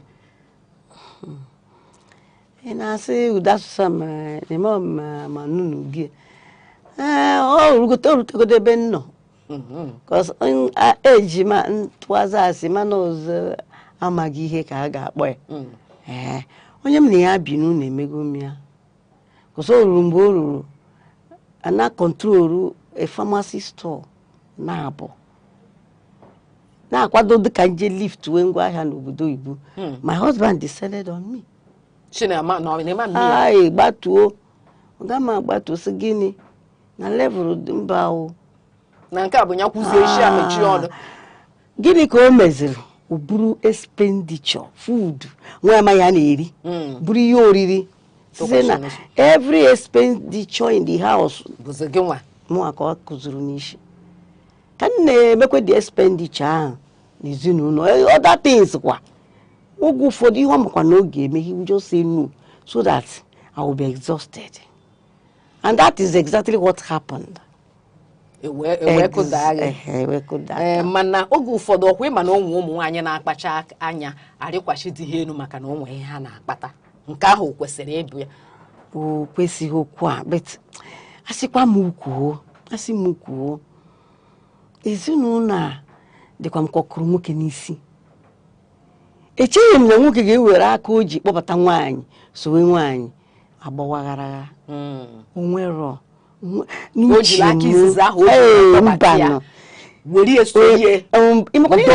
onye na-afụ di gị a ka mmụọ Chukwu zitere gị from another mother but n'uche nke m nwoke bụ nsogbu ogu in short maka gịnị nwoke ọbụla were aka o ji soro gị sowe gị onwe kenata ka nwaanyị a chenji Magine oge emedo nwa ya dị ka onye amachakozi ihe. Maka you know over pampering. Izubi nwa ana sị na na-azụbi mmadụ azụbi. Magine aka nwaanyị di efuru n'anya emeche go n'egwu onye ụjọ ọlụ. Oh my God. We did it in school. Onye ụjọ ọlụ. Magine ifu n'anya di wụsara ya nyemeri ya onwe ezidi ọ na-ama. Nwa ya ama nwa onunu ọjọọ, onwe onunu ọjọọ mmadụ na-enwe. Mama nwe ya magine di na-egosi ifu n'anya. Kedebe nwa ya sara kwasa di. First of all, ogu ụfọdụ nwoke na-echenji keri, ụmụ nwoke na-echenji keri. Magine hapụwara ndị ilo. I passed through all those things.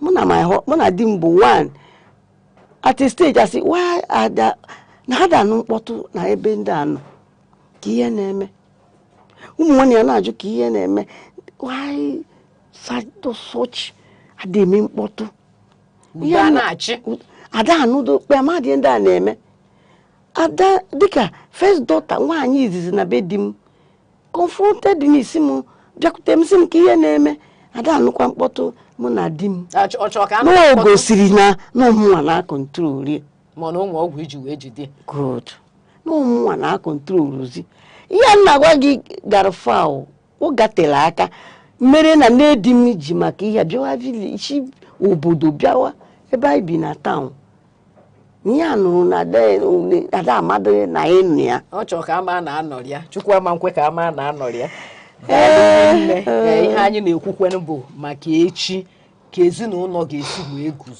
guzo ọfụma mana oge ụfọdụ ụmụ nwaanyị ụmụ nwoke na-ada agụkwa ngụgụ na nwaanyị na-akpata na ebe sọsọ ebe anyị adịbụ n'ezinụlọ ha sọsọ ebe anyị adịbụ be nne ya ụmụ nwanne ya na onwezi ihe ọ na-emelụ o kwesịrị nwaanyị kpataba ka o chi iru sọsọ be nne ihe anyị na ọ bụ ofu okwu ha ka nka na-ekwu maka ihe mmadụ fụrụ n'anya ọ na-aka aghọta ya ihe na-eme oge ụfọdụ bụ na ụmụ nwoke anyị bụ ha nụcha nwaanyị ha kpọrọ nwa mmadụ atala afọ ụzọ kpọrọ naba adịghị nlezi anya n'ebe nwaanyị gbanụ nkịtị mgbe nye nwa nwetawekwerenụ ọzawa n'oku ebe a mụrụ ya pete ọ bụrụ na ịfụ ebe nwoke na-ajụ ese ọ bụ ya nwaanyị nwunye ya ajụakwa ese nne di ya ihe a dị natural ihe bụ ihe Chukwu kelu dịka agala onwe ya ma gị na-eji m onwe m ka ihe na-eyuzuru onwe m bụ ka o kwe nghọta di m a nwere ike ụta m na gị na ya anyị na-enu ugbo sị m bịa ka eje nete nne gị gwa ka eje fụ mma gị anyị agbalụ gawa mami anyị bịa n'ụka anyị fụ gị mami ngwa nne nke a jide o mezi m makụrụ nne ya makụrụ ụmụ nwanne niile ha ncha si na be m pụọ ha ncha so na that family ka another family so ọ bụrụ na nwoke bịa na-enedoro gị nne gị nna ọ bụzikwa na ịma nne dị inedoro na ịma na ị na-ada exam ịdarịa ọ bụrụ ule akwụkwọ ịdagie ọ gwa nwoke mma o jighị ọgụ ya nwaanyị achị nwunye echi ịga ka ha jee neta ọgụ jee pik ihe ọbụla ị chọrọ na stọọ dịka ebe ha na-azụ anya ka ebujere nne gị mgbe mmadụ gwara gị otu ha a na-ejebe nne nke ngwa gịnị ka ihe ị ga-ewefute n'aka ị ga-eme double self so oge ụfọdụ nwoke nụrụ nwaanyị onye fuoro nne nke nwaanyị anya ọ ga na-ewutekwe nwaanyị abịta ọ mara ihe ọ ga-eme ọ ga na-edi ya onwezi ka Chineke si goziwe ya mama onwe ike nedo ha anya ka o nedo onye mụrụ ya zụọ ya mgbe ọ ka dịrị ya ndụ daalụrị nne Doziakụ Felicia dịka anyị si akpa na ihe a na-enekwe n'anya bụ ka nwaanyị ga-esi wee na-etinye oke nke ya n'ezinụlọ soro na-akwado ka ezinụlọ wee na-aga n'iru mana ka ị na-akwado emefekwana ihe oke asị gị alụ na na-enye anya ma na ọ bụ ihe dị mma maka oge ụfọdụ asị gị alụ na ahụ ọkwa ka ị wee neta ụmụ gị anya maka ụmụ onye nke mma maka na asị anya alụ na ọnọdụzia nkịtị mgbe a chọzi nwoke afụghị ya nsogbu wee dị mana tupu anyị na-apịachi na nkata anyị nke tata nwaanyị iso wee na-etinye aka na nneta ezinụlọ oge ụfọdụ o so na-etinye aka na nneta ezinụlọ ndị ụmụ nwanne di ebido runyebe aka na ọ dịka ọ wabaghị anya ma ọ na ọ wabeghị anya o kwesịrị ka nwaanyị mechie ọnụ na ọ bụ na o si etinye maka oge ụfọdụ ihe nji ajụ ihe a bụ nwaanyị pụtanyela aka o nwee ndị ọ ga-abụ ha na-anya aka na-eti mkpu na ọha na-eme nwee ndị ọ ga-abụ ha na-eme ịma mma na ọha bụ ihe na-eme ifụzie ụmụ nwanne die ọ dịka nwaanyị ya na ọ na-enye ha ọtọriti na ọ maka na anya na-eweta o kwesịrị ka nwaanyị mechie ọnụ na ọ bụ na ọnya na-eweta n'ezinụlọ o kwesịrị ekwesị na o kwesịrị maka ogwu di gị aka ị na-ekpuchi hapụ mmadụ amarọ Chineke ma mmadụ amarọ na ọgụ nwa na-eme Chineke ma and ihe a bụ ugwu dịrị di gị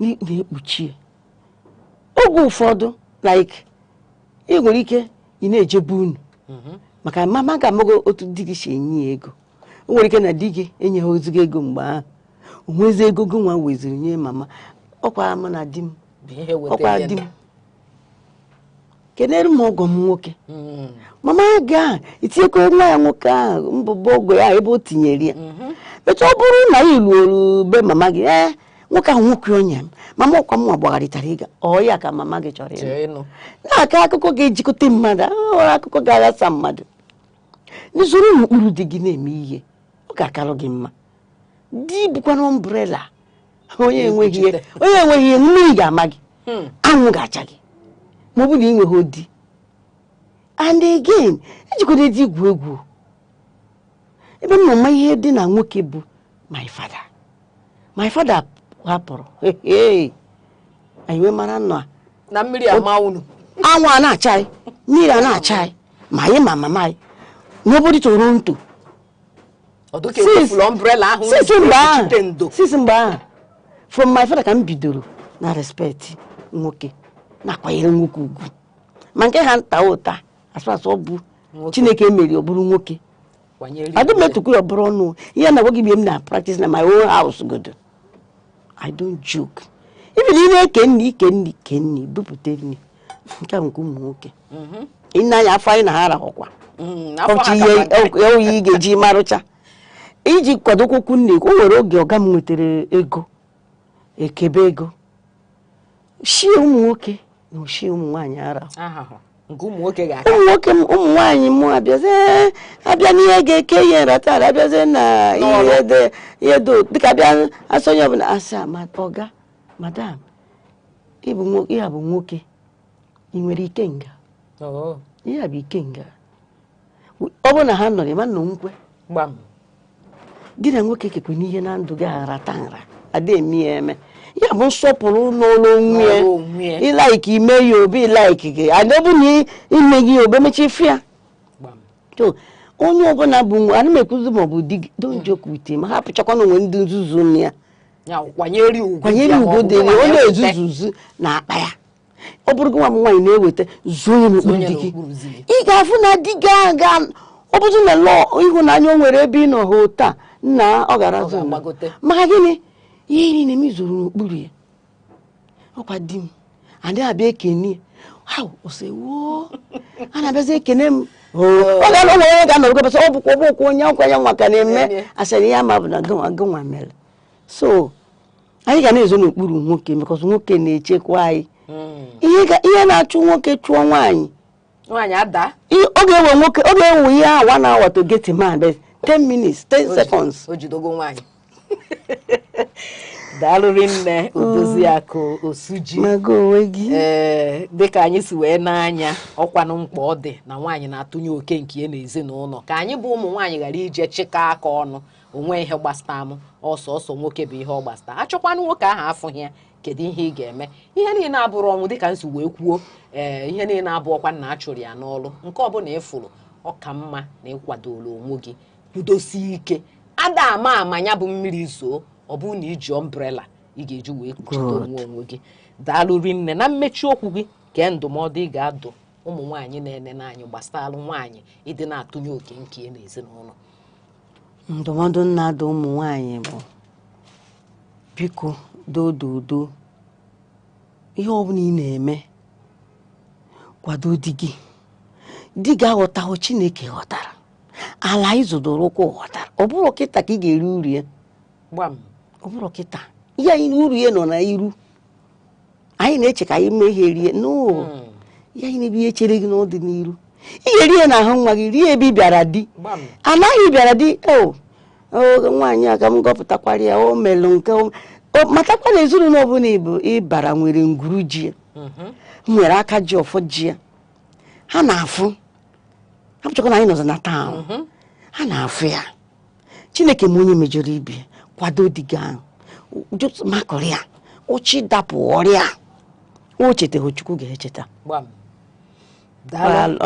alụ nna atụnye ekene nge Odoziakụ Felicia Chinwokwu Osuji maka isonyela anyị na nketa ama m na mgbe ọzọ m ga-akpọ gị na ị ga-abịakwa maka alụghị anyị na-atụnyere ụmụ nwaanyị na-atọ ka m arụ ọ na-atọ anyị ga-eme nke anyị nwere ike imenwu daalụ ekene nge gị bụ onye ọma sonyela anyị ọ bụ na ihe anyị mee na nketa atamasị gị sonyekwela anyị mgbe ọzọ maka na ihe anyị ji nọla ebe a bụ ịkọwatalụ ụfọdụ ada amacha ụfọdụ ga-ejide ego ha ama mma ebe a ga-etinye ife ọkịta anụnwa ka Odoziakụ si wee kwuo na ụfọdụ nwere ike itinye na gold amanụ m na a na-etinye na gold isi m tinye na gold m ga-asị gị mba stọk ada ewuzi mana ị nwere ike itinye na bank nwekwana ike itinye aka na storage ihe nwaanyị nwere ike ime karịrị akarị wee na-ewebata ego n'ụlọ ọ bụkwa na ịzụ afịa chi gị gọzielu gị afịa ị na-azụ ya ị na-ewebata nke ị ga-eji wee nye aka n'ezinụlọ maka na ọ dị mma ikpochi aka nọrụ na-echesa ọsọ ofu onye na-egodo ka ọ dị ka mmadụ na-abụ na-eweta ma m fọzialụ mgbe ọ bụ ofu onye bụ ihe na-eweta o wee bụrụ ebe a ka anyị na-apịachi nke tata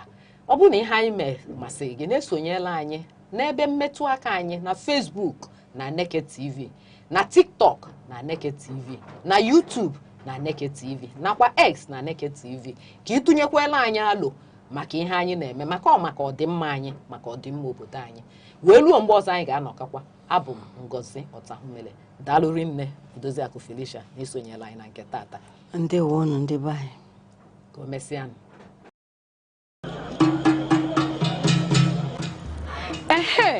a sị na ekwe kụọ ama agba ekwe ụmụ nwaanyị akụọla o ọkwa na nzukọ ụmụ nwaanyị oge anyị ji akpa maka ọdịmma anyị karịkwa maka ọdịmma ezinụlọ nzukọ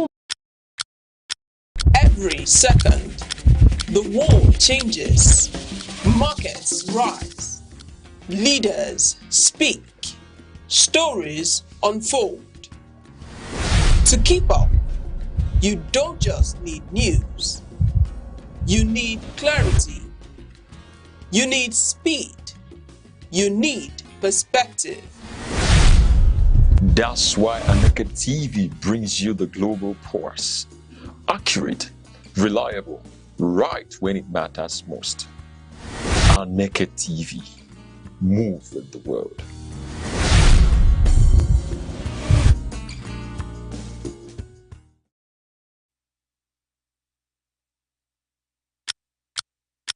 Every second, the world changes, markets rise, leaders speak, stories unfold. To keep up, you don't just need news. You need clarity. You need speed.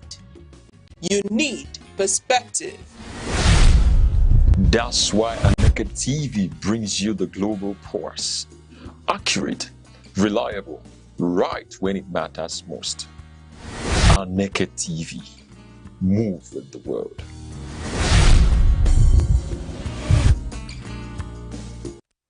Many thanks and welcome to Frontline Africa, broadcasting live on Aneke TV. Today, we'll take you behind the headlines, cutting through the noise to bring you the sharpest analysis, unbiased perspectives, and critical insight into the stories shaping our continent. From politics to the economy, our panel of seasoned analysts is ready to unpack the biggest issues of the day. This is Frontline Africa, and I'm Uche Osai. Joining us is Ozo Ibeneku Ogazimora, Esquire, former Commissioner of Strategy, Culture and Tourism here in Enugu State, a legal luminary and a seasoned public affairs analyst. Ozo. Thank you very much. And with us is Emeka Odom, who is a journalist, equally a development communication expert, and equally a seasoned public affairs analyst. Mr. Emeka, it's a pleasure to have you one more time. Thank you so much for having me. All right, gentlemen. And you're welcome, sir. Thank you. All right, gentlemen, let's get started. And one of the key issues we'll look into today is 2027 election. Court set aside INEC timeline on party primaries and nomination. Following the suit filed by the Youth Party, which successfully challenged INEC's restriction, including an earlier deadline for submitting membership registers, in a significant ruling on Wednesday, the Federal High Court in Abuja voided key portions of the Independent National Electoral Commission's INEC's revised timetable for the 2027 general election. The court, presided over by Justice M.J. Omar, held that INEC exceeded its powers by attempting to shorten or prescribe timelines for political parties' primaries, nomination of candidates, withdrawal, replacement of candidates, and related pre-election activities. Then I'm asking, gentlemen, is this victory for political parties or a setback for electoral discipline? Thank you. The fact remains that it is victory for democracy. Victory for democracy? Yes, in the sense that, the court had to call INEC back to its rules. The court did not introduce any new rule. What the court has done is to tell INEC to go back to your rule, shortening the timelines for the political parties, stampeding the political parties, shutting doors against participants in the election is actually disenfranchising people, taking away from people the opportunity to participate. So the usual positive laxity or elasticity that is required was going to be suffocated and shut out by the new guidelines. And the court asked the INEC, please follow your rules. Follow your rule. Looking at the Electoral Act, these are your rules. You are not following it. By introducing these emergencies, you are violating your own rules. So you have to go back to your rules.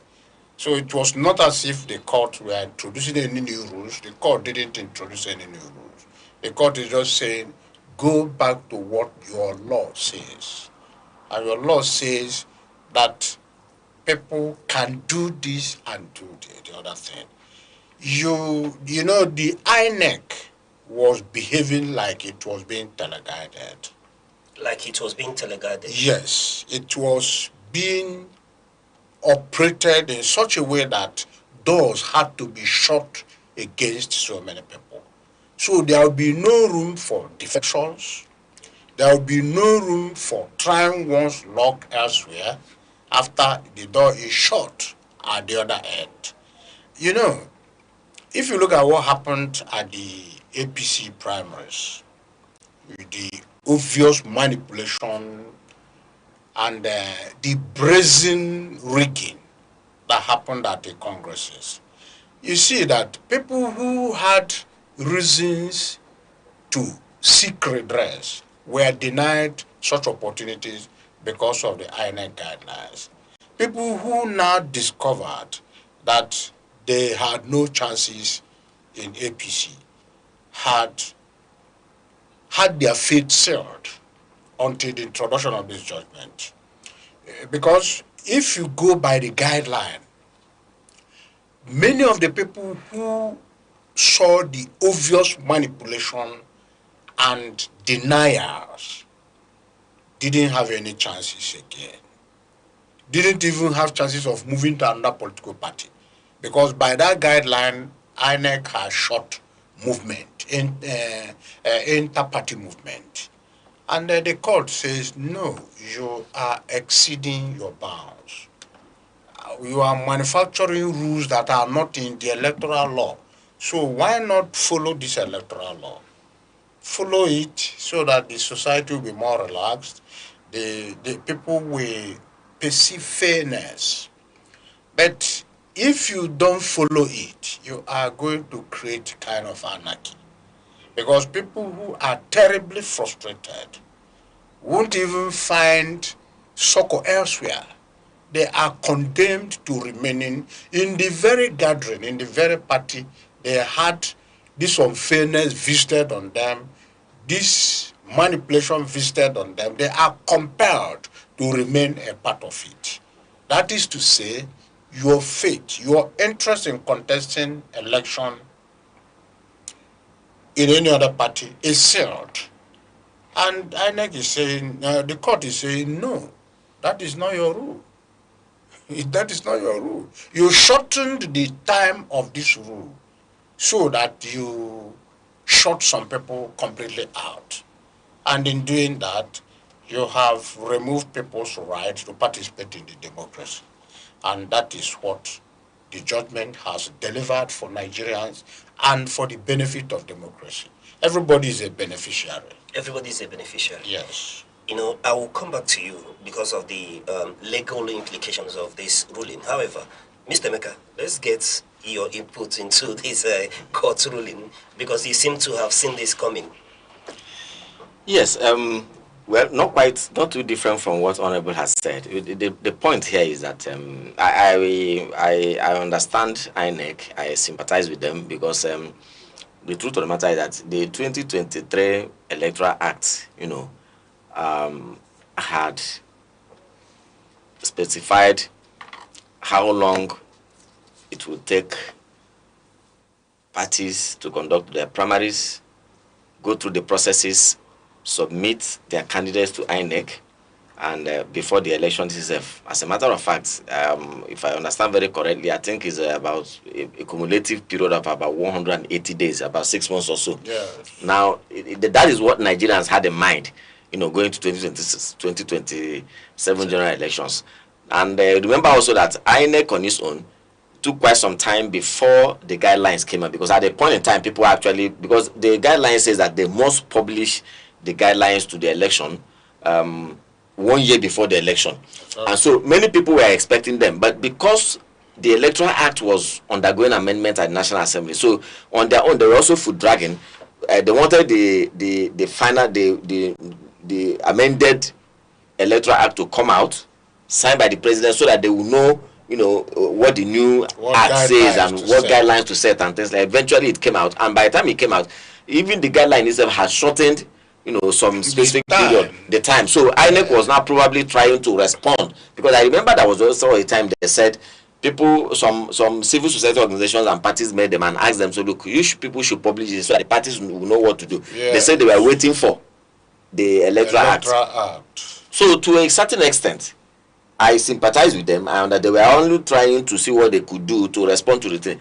But at the end of the day, the parties should not be made to bear the consequences of whatever disjointment that has happened along the line. Because with the guideline that INEC set, it put the parties, it creates some kind of pressure for the parties, put them at the edge, you know, pinning them against the wall, to the extent that the individual politicians there, their hands became tied. So if you miss a primary, if you miss to, for any reason whatsoever, you miss to be selected as a candidate in the primaries of a particular candidate, there's nothing else you can do.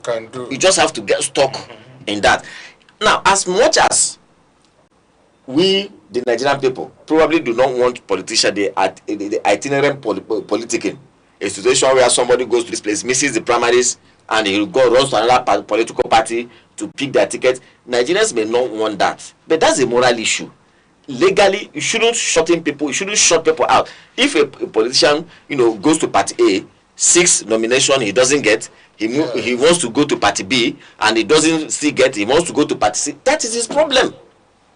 It is his right to move to all of these places. Then allow the electors to say, we will not vote you because of this character that you have. Yes. Not that you shut out, you know, technically shut out a candidate because he was not able to, you know, get it. So I guess this court judgment has come to restore the rights and privileges of parties and individuals in a democratic setting, right? So, for me, that is what it should be.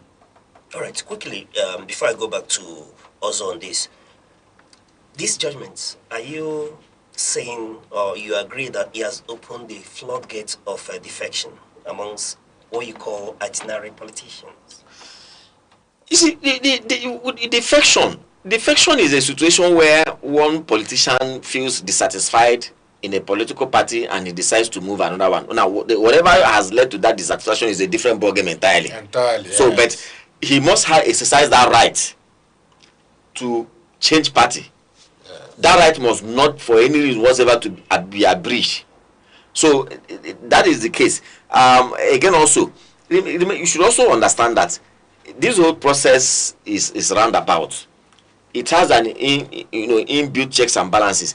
Now, if a party recognizes the fact that, look, if you treat your members unjustifiably, there's likely to be an implosion. And what exactly is an implosion? Where party members decide to move out in droves to another party.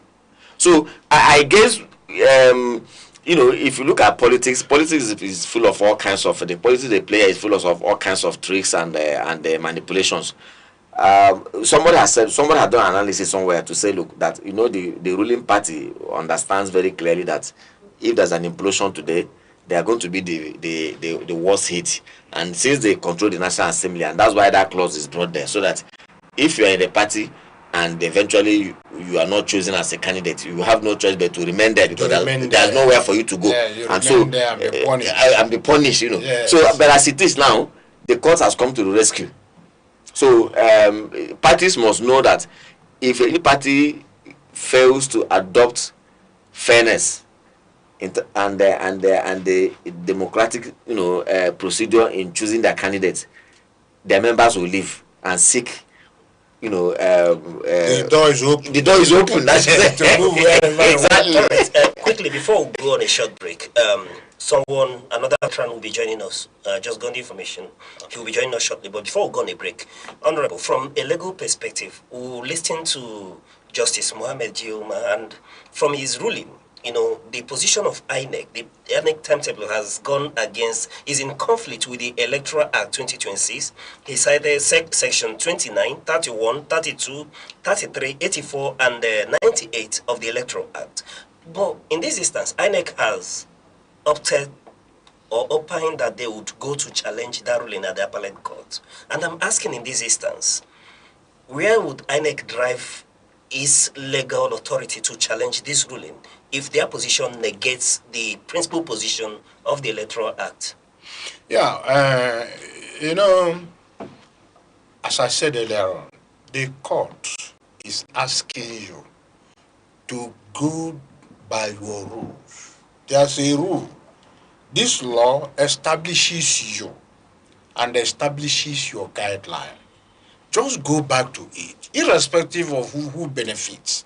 The framers of the Electoral Act, you have to respect their wisdom, whether you like it or not. And their wisdom is this number of days. So you now coming to say that by your new guidelines, you are shortening the days.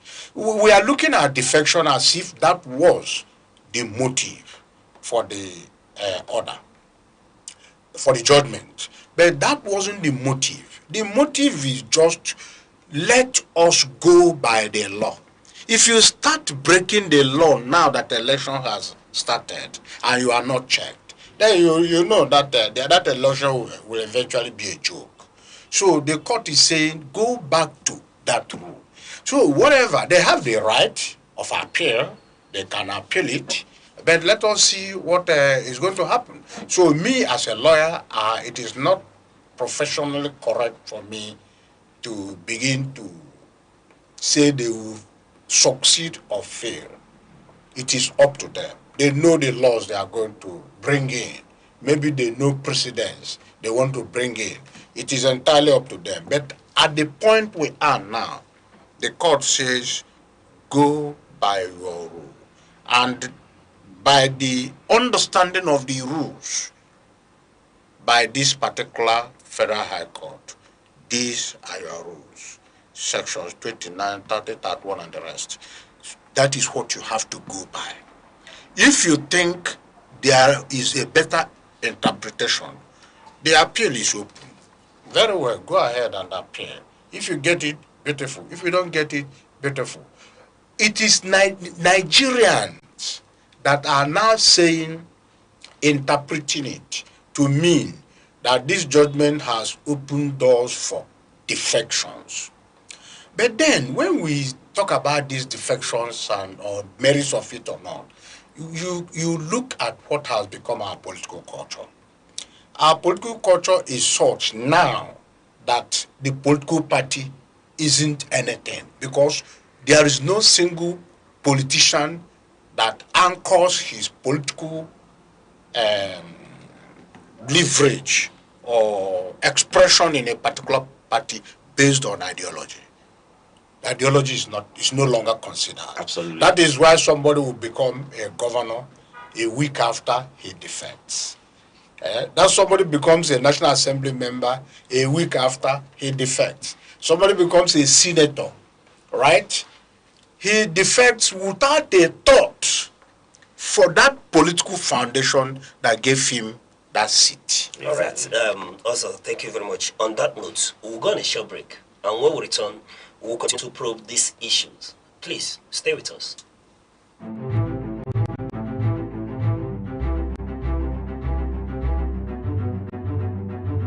Morning headlines before you step out.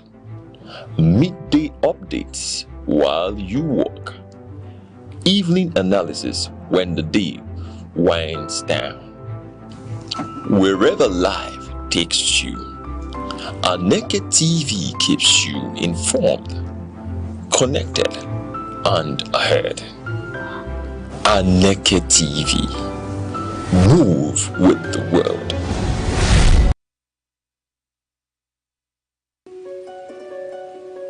In a world that never stands still, where stories break in seconds and moments shape history, one station keeps you connected to your nation, to the continent, to the world.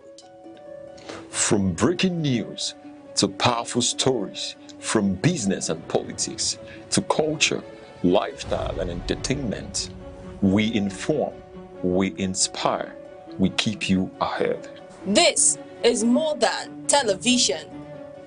This is your window to everywhere that matters. Aneke TV. Move with the world.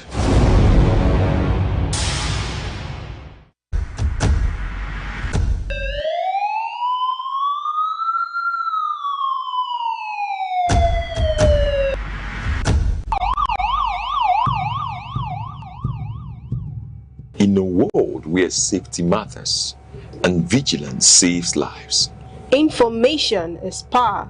Awareness is protection. from our streets to our homes, from local communities to national security, Security Watch brings you timely reports, expert analysis, and trusted updates on security issues that matter to you. Stay alert, stay informed, stay safe. Security Watch, every week only on Aneke TV.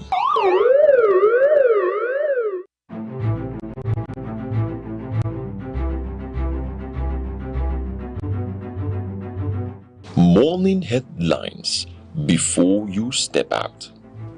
Midday updates while you walk. Evening analysis when the day winds down. Wherever life takes you, Aneke TV keeps you informed, connected, and ahead. Aneke TV. Move with the world.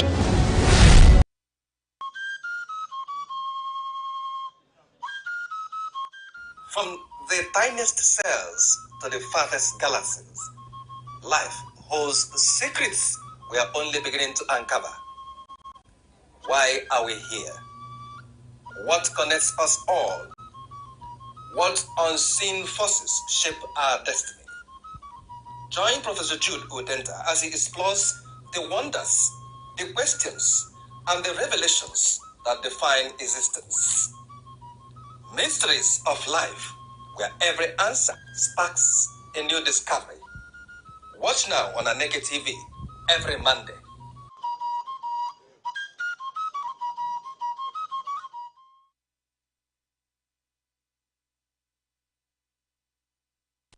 Many thanks for staying with us, and you're still watching Frontline Africa.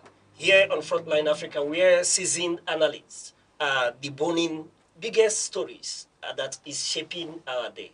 And joining us in this discussion is Ken Ofoma, a veteran journalist and a seasoned public affairs analyst. And of course, you already know that Ozo Ibuneku Ogazimora, Esquire, a former commissioner of strategy, culture, and tourism, and Emeka Odom have been here, deboning these issues. But Mr. Ken, it's a pleasure to have you on Frontline Africa. Thank you for having me. All right. Thank you, my co-discussants. Thank you. You're welcome.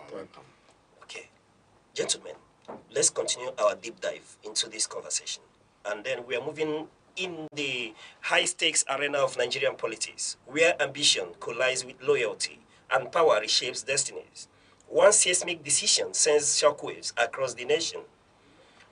As the All Progressive Congress, APC, gears up for its governorship primaries, the battlefield has dramatically narrowed as the biggest bombshell comes from the oil-rich Rivers State. Governor Similaye Fubara, the man at the center of one of Nigeria's most explosive political rivalries, has turned supporters and foes alike by withdrawing from the race. In fact, in his words, he says, after due consultation with his family, friends, and associates, I have taken the difficult but necessary decision to withdraw, not out of fear or weakness, but in the supreme interest of peace, unity, and stability for Rivers people. He pledges unwavering support for whoever emerges the party's flag bearer. And of course, we know there's been a flag bearer already. But the question is, Fubara's exit, what is the implication for, one, Rivers State and the APC? Let's start with Ken, who just joined us on this conversation. Well, I think there are so many things that happen in politics behind the scene that sometimes even the actors will not come to public with such events or happenings. But with time, maybe after a year or two or three, those things will begin to unravel. We know that why Fubara could not enjoy the privilege other governors were enjoying in the APC was because he had a larger-than-life godfather in Abuja, the man in Abuja, FCT minister, Nyesom Wike, who vowed that Fubara will not go back for second term. I recall also that Fubara was even impeached, or rather, there was a state of emergency after an attempt was made to impeach him. And after 6 months, he came back. For him, he may consider himself lucky that he even came back because of the powers against him. It may not be justifiable, but politically, anything happens. Anything can happen in politics. And so, remember that when he joined the APC, maybe he was hoping in his mind that his problem would be over. Yet, he was the only governor that joined the ruling All Progressives Congress that was not received officially in a fanfare like other governors were received, if you recall. He's the only governor in APC that is not enjoying the position of the leader of the party in the state. They wanted to humor him when he joined, telling him that 001. But at the end of the day, we discovered that 001 means nothing. Means nothing. It means nothing. There is one man who said he's the leader of Rainbow Coalition in Rivers State. He is the one that will dictate who gets what, both in APC and in PDP. Sorry, in practical terms, Rainbow Coalition, what does it signify? All the coalition of all the political parties in Rivers State. Various colors of the political parties. In the State. Yeah. Are we still in a democracy in River State? Well, he could exaggerate his position. Not that it was the reality. All right, let me give you a few minutes to. Yes. So in hitting the bullseye to your question, the implication. Now, a man in the House of Representatives under the ticket of, in fact, as a matter of fact, the minority leader of the House, in the person of what is his name? Kingsley was Amehule. No, not Hunda. So what is Kingsley was Chinda. Kingsley Chinda, Yes, Chinda was drafted to become an aspirant in APC. Many people say that they didn't know when he defected to the APC. So it's one of the miracles of maybe this dispensation. So he is the one that has now cleared the ticket. Rumors had it that Fubara couldn't even be cleared. So he was told the plain truth that somebody said he should not attempt to contest, maybe disgraced. You know what it is? It's not really a test of popularity. It is a test of who the powers that be want. They are the people that they will give the materials for the primaries, the result sheet and whatever. So no matter what transpired in the field, the result will be reached. And the result was there before the contest. So it is whoever they want that will announce. The implication is that there may be a protest vote. Because more so, when the person choosing Kingsley Chinda is also from Ikwere, I think the same local government as the political leader. I know they have been dominating, the upland people have been dominating in the governorship of the state. The only time it went to the riverine was by Fubara, and they were saying, even if you don't want Fubara to return, why not give it to another riverine person? Or even from Ogoni, they have many qualified people. Why back to the same Ikwere, So these are the issues. So Ijos will also feel bad. Other riverine people will feel bad. Ogoni people will feel bad. Whether they were able to overlook that, and I'm talking about party members, but party members alone cannot deliver a candidate. There are also non-partisan people who are voters who will decide the fate, what will happen. That is, if we have free and fair election. Okay. Honorable, let me bring you to this conversation. We are setting this issue as of last week, and here we are. We didn't see this coming, that the governor would, to use some languages, chicken out from the process. People expected him to fight in this regard, but he has chickened out.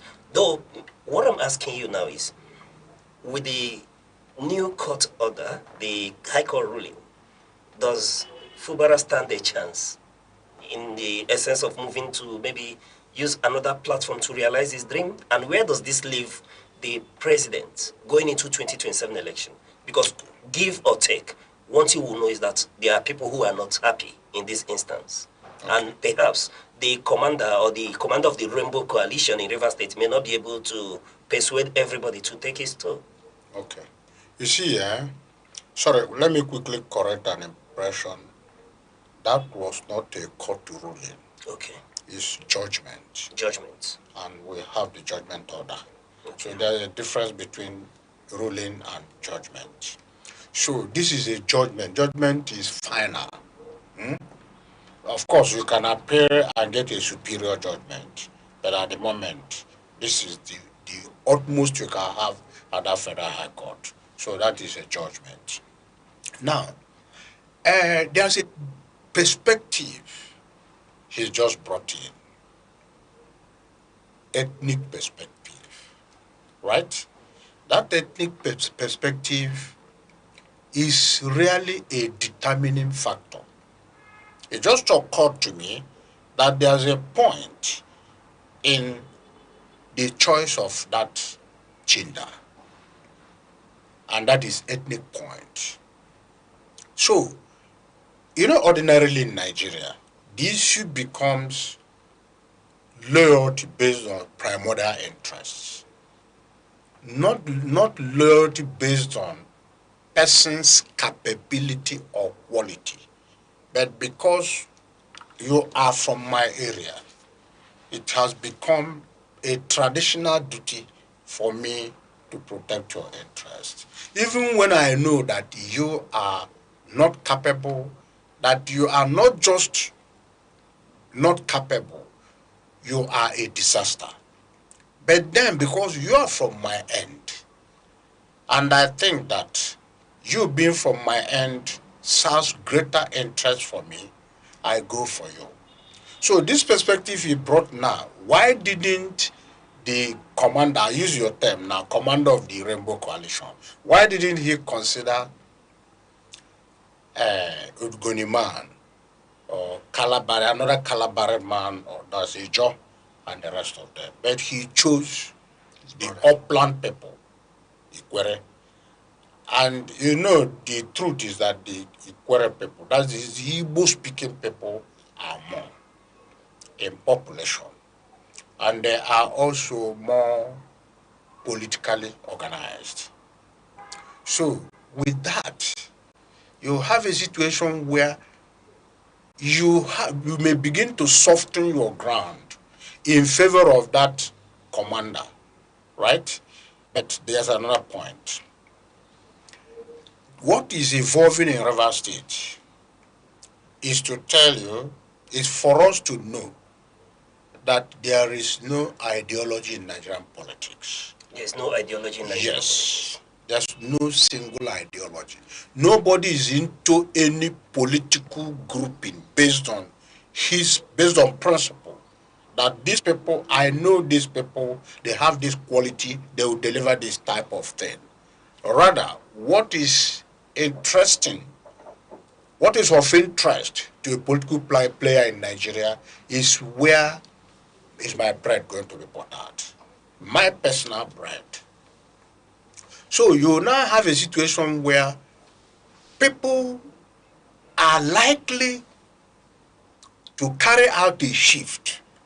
One, based on the point he made now, ethnic factor, right? Another being the bulldozing capacity of that commander of Rainbow Coalition.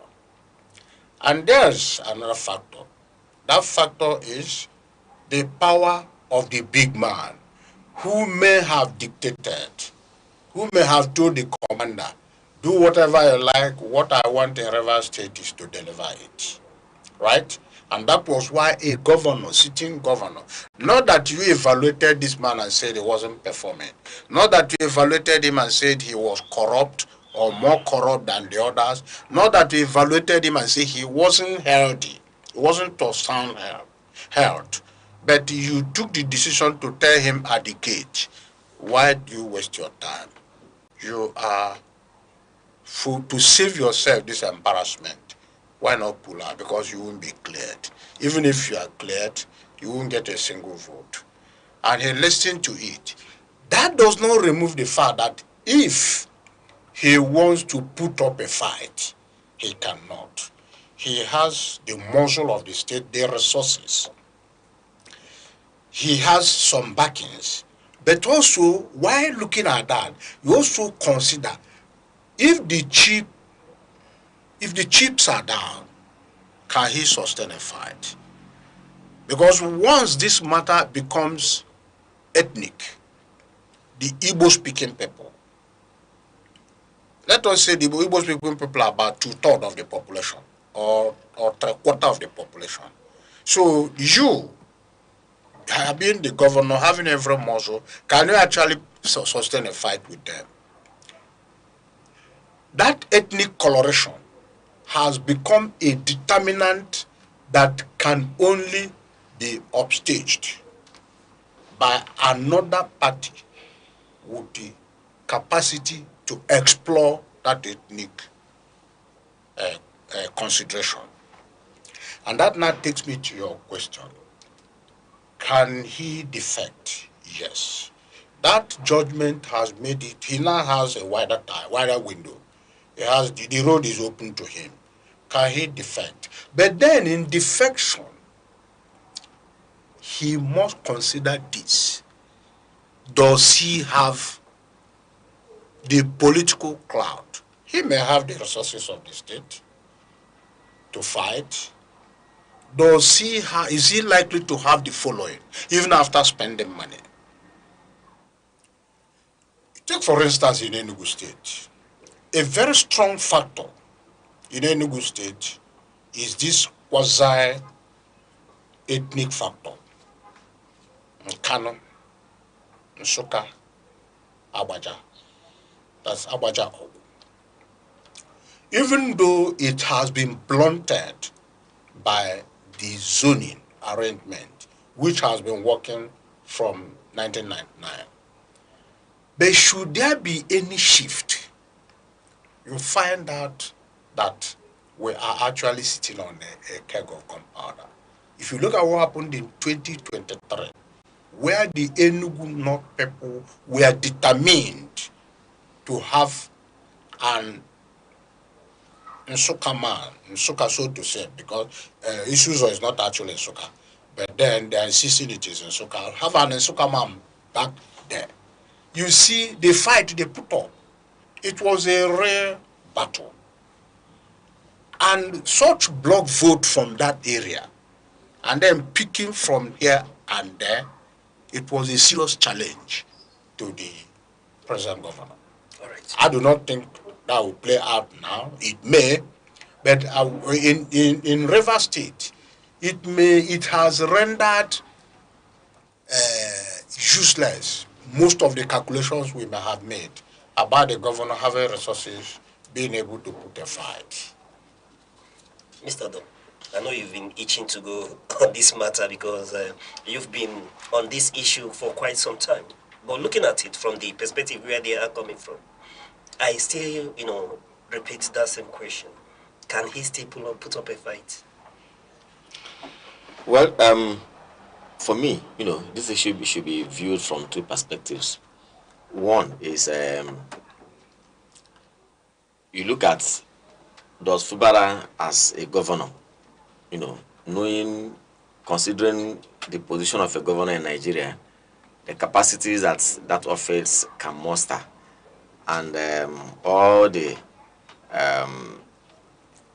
elements that are available to a governor. Can a governor put up a fight? Of course, I do not think anybody will, have a problem in saying yes.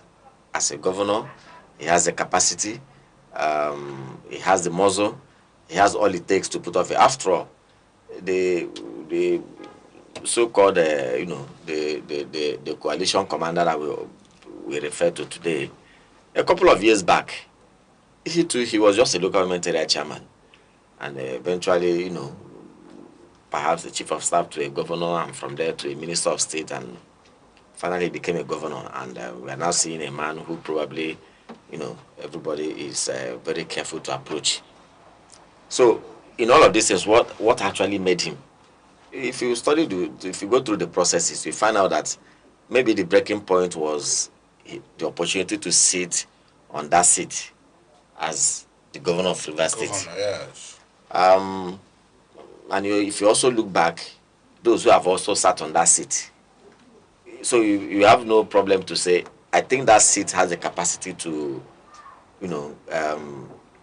produce a roaring lion, so to say. Then, but that's on one side. Then you now look at Fubara. Can he put off a fight as the man similar to Fubara? Because one thing is to have the capacity, another thing is to have the will. Now, if you look at what has happened since similar to Fubara, in quotes, the conflict between him and his political godfather came to the limelight. If you assess all that has happened so far, the back and forth, the various agreements we were told that were signed, the interventions of Mr. President, the pledges that were made in public before the camera, and the eventual, resurgence of the conflict, and the you know, the backtracking and every other thing else.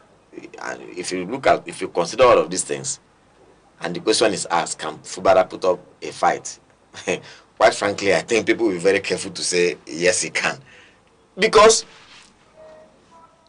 some people will tell you, you know, that if you look at this fight when this issue when it began, some people will say, oh, it began too early, and the issue came to the limelight. A lot of people were in support of the governor. A lot of people supported him. I remember very well some big politicians in River State support, particularly the second fight, you know, so to say, the second issue that came to the limelight. And eventually it led to the imposition of the state of emergency. And as I can also tell you that people were a bit disappointed. We are journalists, for goodness sake. And many times we hear information, you know, from people on the streets. Many people were disappointed. Many people today, a lot of people, with due respect to him as executive governor, as an exalted position, we cannot diminish by any means. But some people will tell you, you know, in the typical Nigerian palace, you know, there's something they call in Nigeria. They say, "Inge Yeah, inge liver. Yes. So people will ask that question. Does he have the liver? Yes. Beyond the resources that are available as a governor.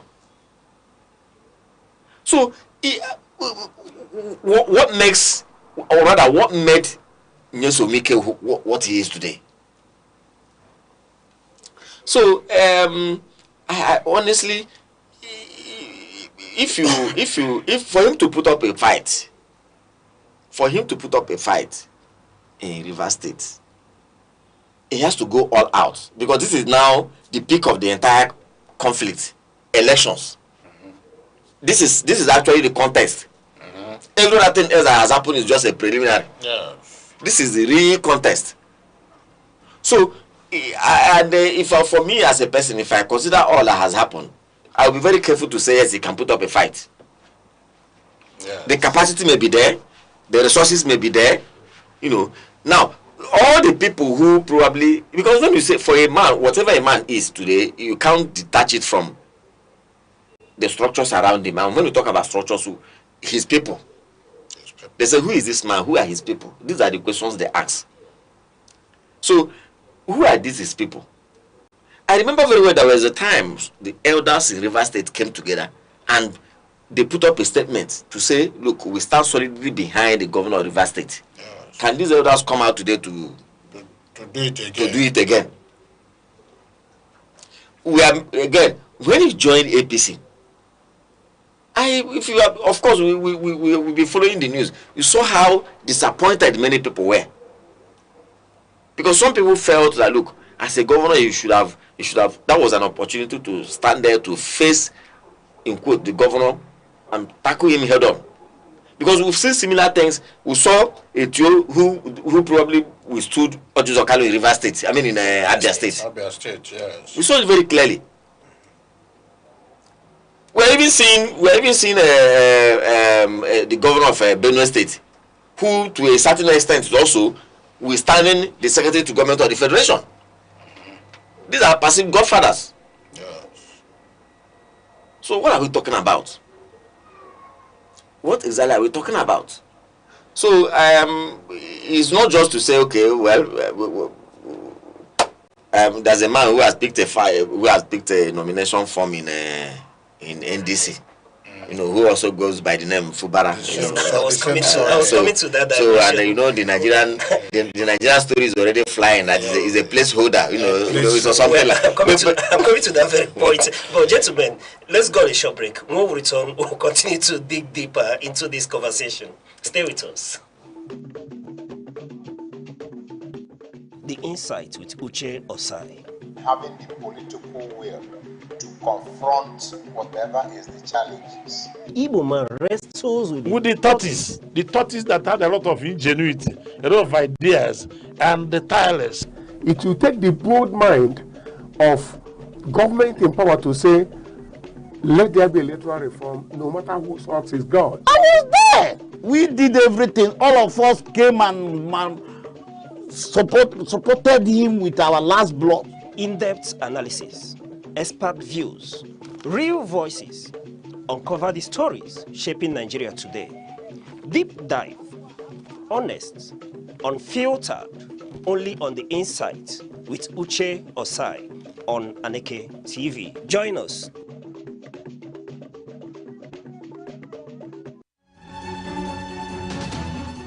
"7 days, countless moments, stories that shape the week. From decisions in the corridors of power to developments affecting everyday lives. From moments of challenge to stories of resilience and progress. This is where the week comes into focus. Week in retrospect, only on Aneke TV. In a world that never stands still, where stories break in seconds and moments shape history, one station keeps you connected to your nation, to the continent, to the world. From breaking news to powerful stories, from business and politics to culture, lifestyle and entertainment, we inform, we inspire, we keep you ahead. This is more than television. This is your window to everywhere that matters. Aneke TV. Move with the world.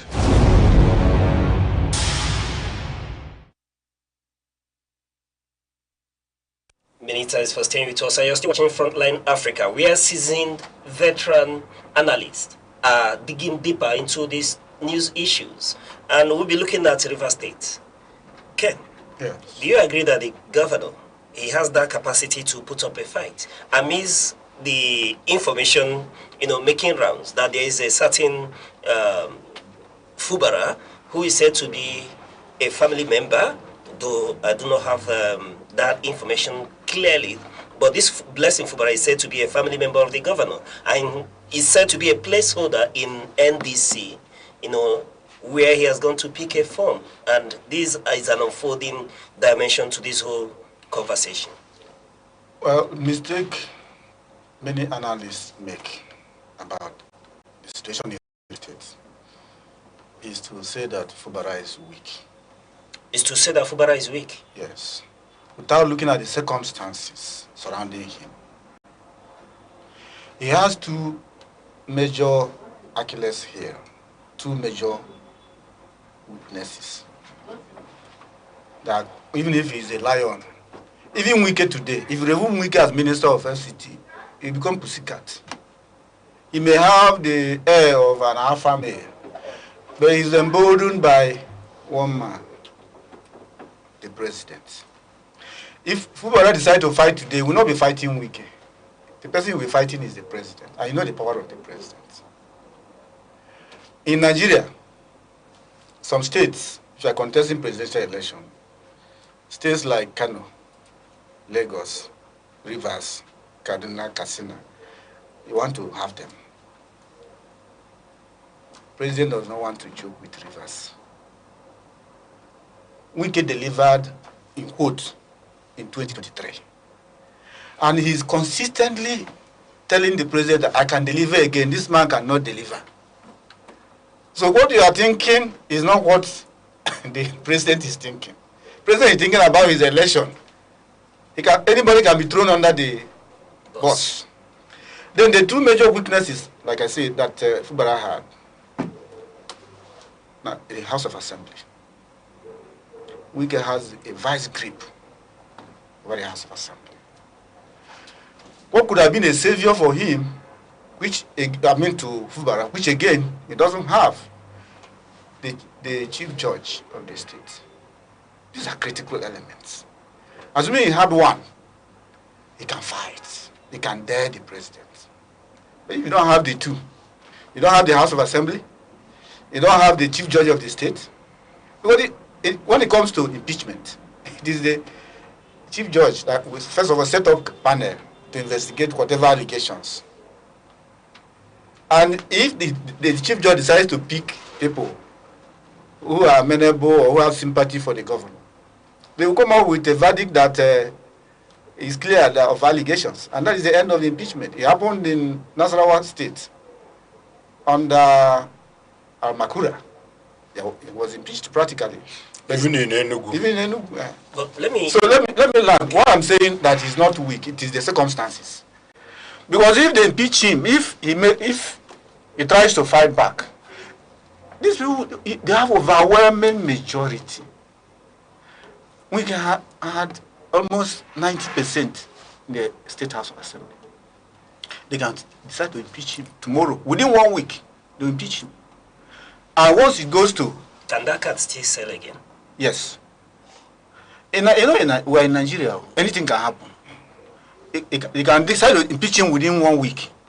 And if they have the nod, that's why I'm saying that he's not fighting weak, he's fighting it. If the president gives approval, it will stand. Yeah, I just that time will not allow us to delve into this issue. So in conclusion, I strongly disagree with this. Let me land. Please, okay. If he wants to fight, he will not fight directly. He will do shadow fighting.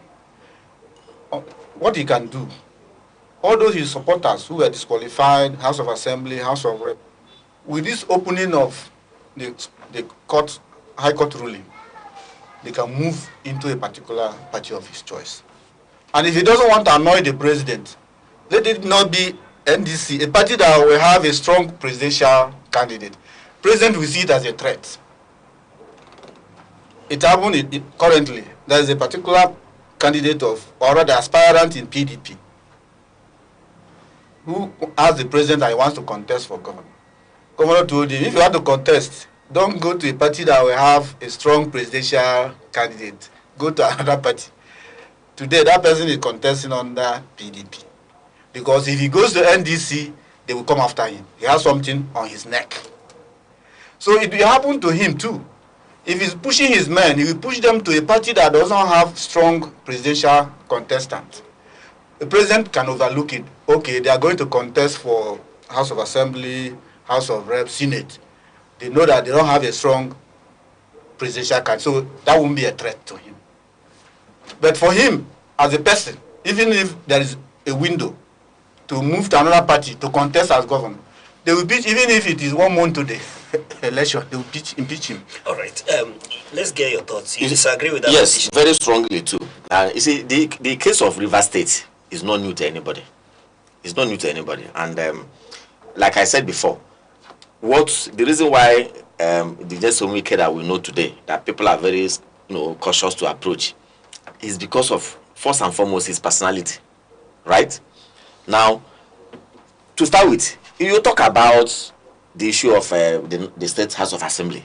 In the first place, why would this problem began 26 members of State House of Assembly against the governor, and the governor was suspended, and for almost 3 years, the 26 members of the State House of Assembly are still intact, and you are the governor of the state.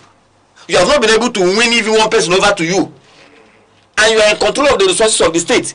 The just wike that has all these people at his beck and call, is it God?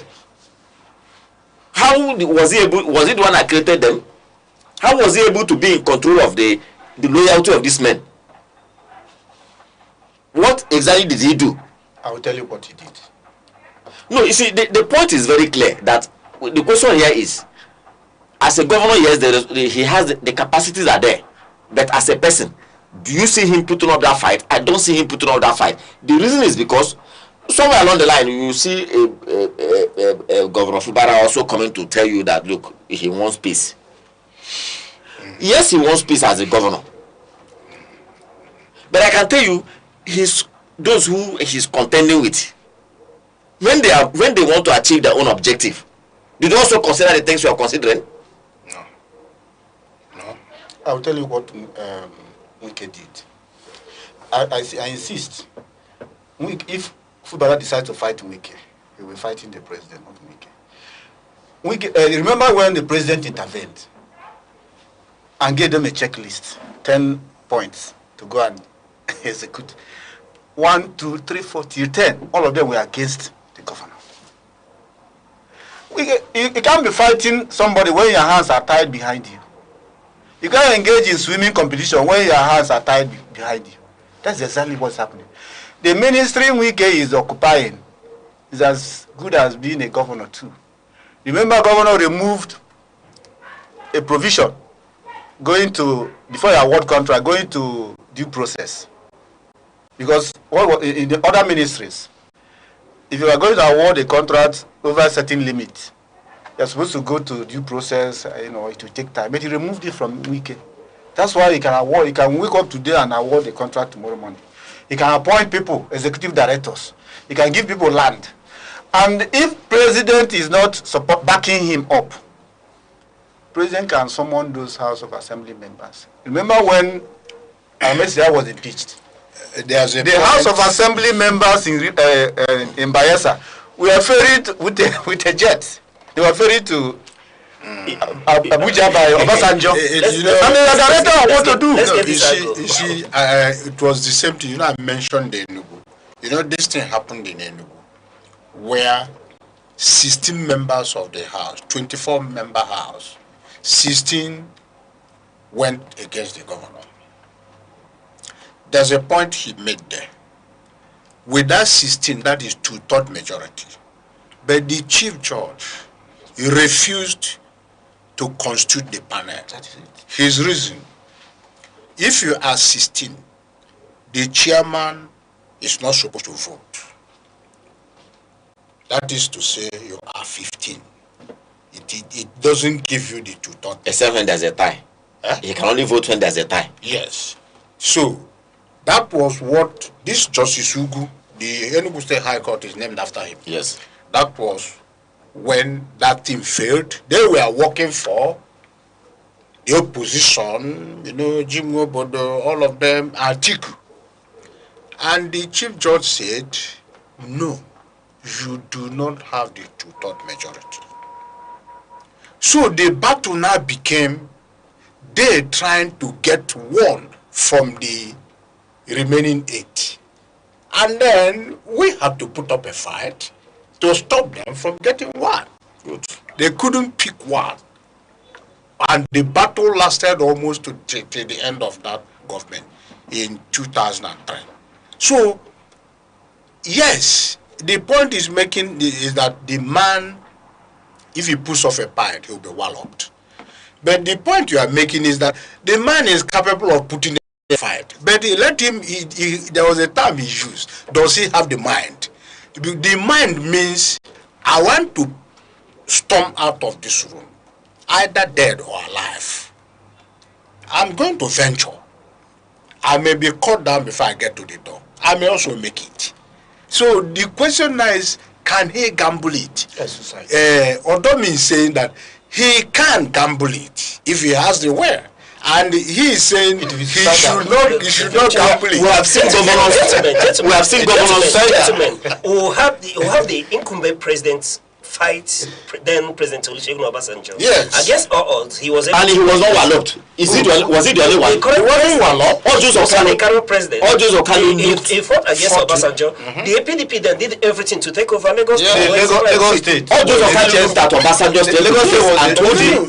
There are different circumstances. No, every governor. Not like you are comparing Rivers and Benue. They are not. They are not. Every governor has in Benue State. Governor Leah, yes, he has some leverage. He has some members of assembly. He had the chief judge. This SGF cannot do more. He may have stakeholders and few members of the House of Assembly. So it's not the same. No, those people that he has. Wike, see, he brought the form of the 31 members. Of yes, we know.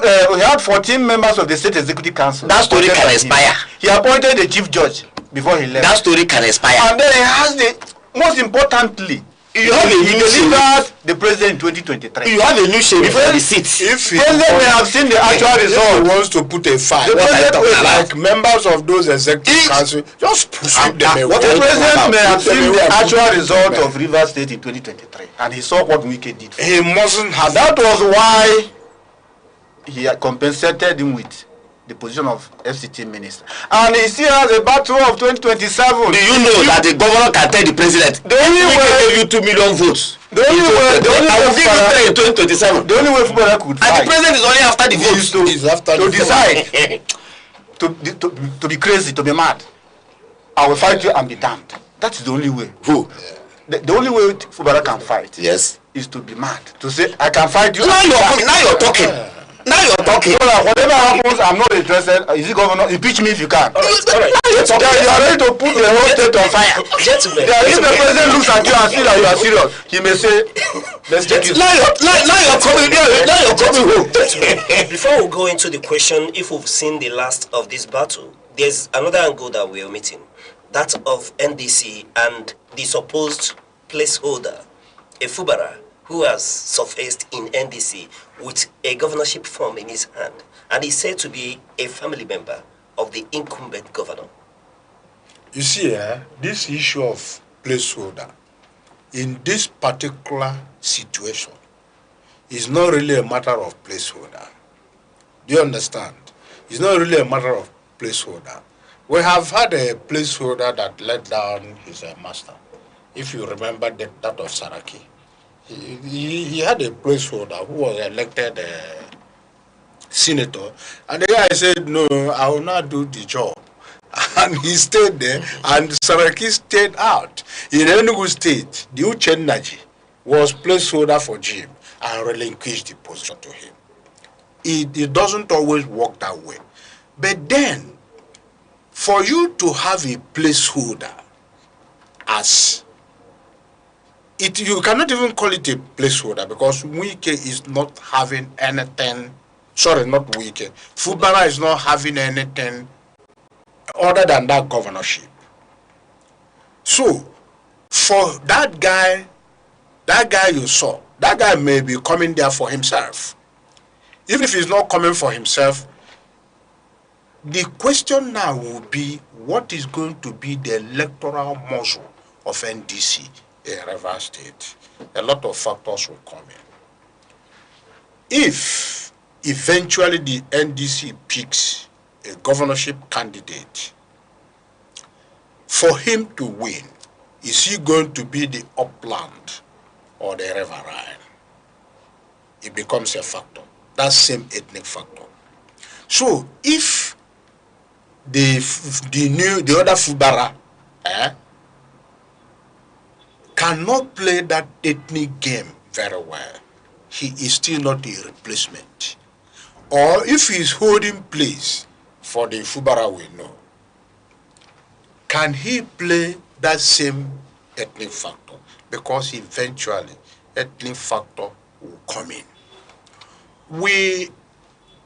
I do not think I have the entire facts to say that this is performance of Wike as governor. For him to tell his people, do this, and they'll do it. But I know for sure that all over Nigeria, that ethnic factor is a major factor. All right.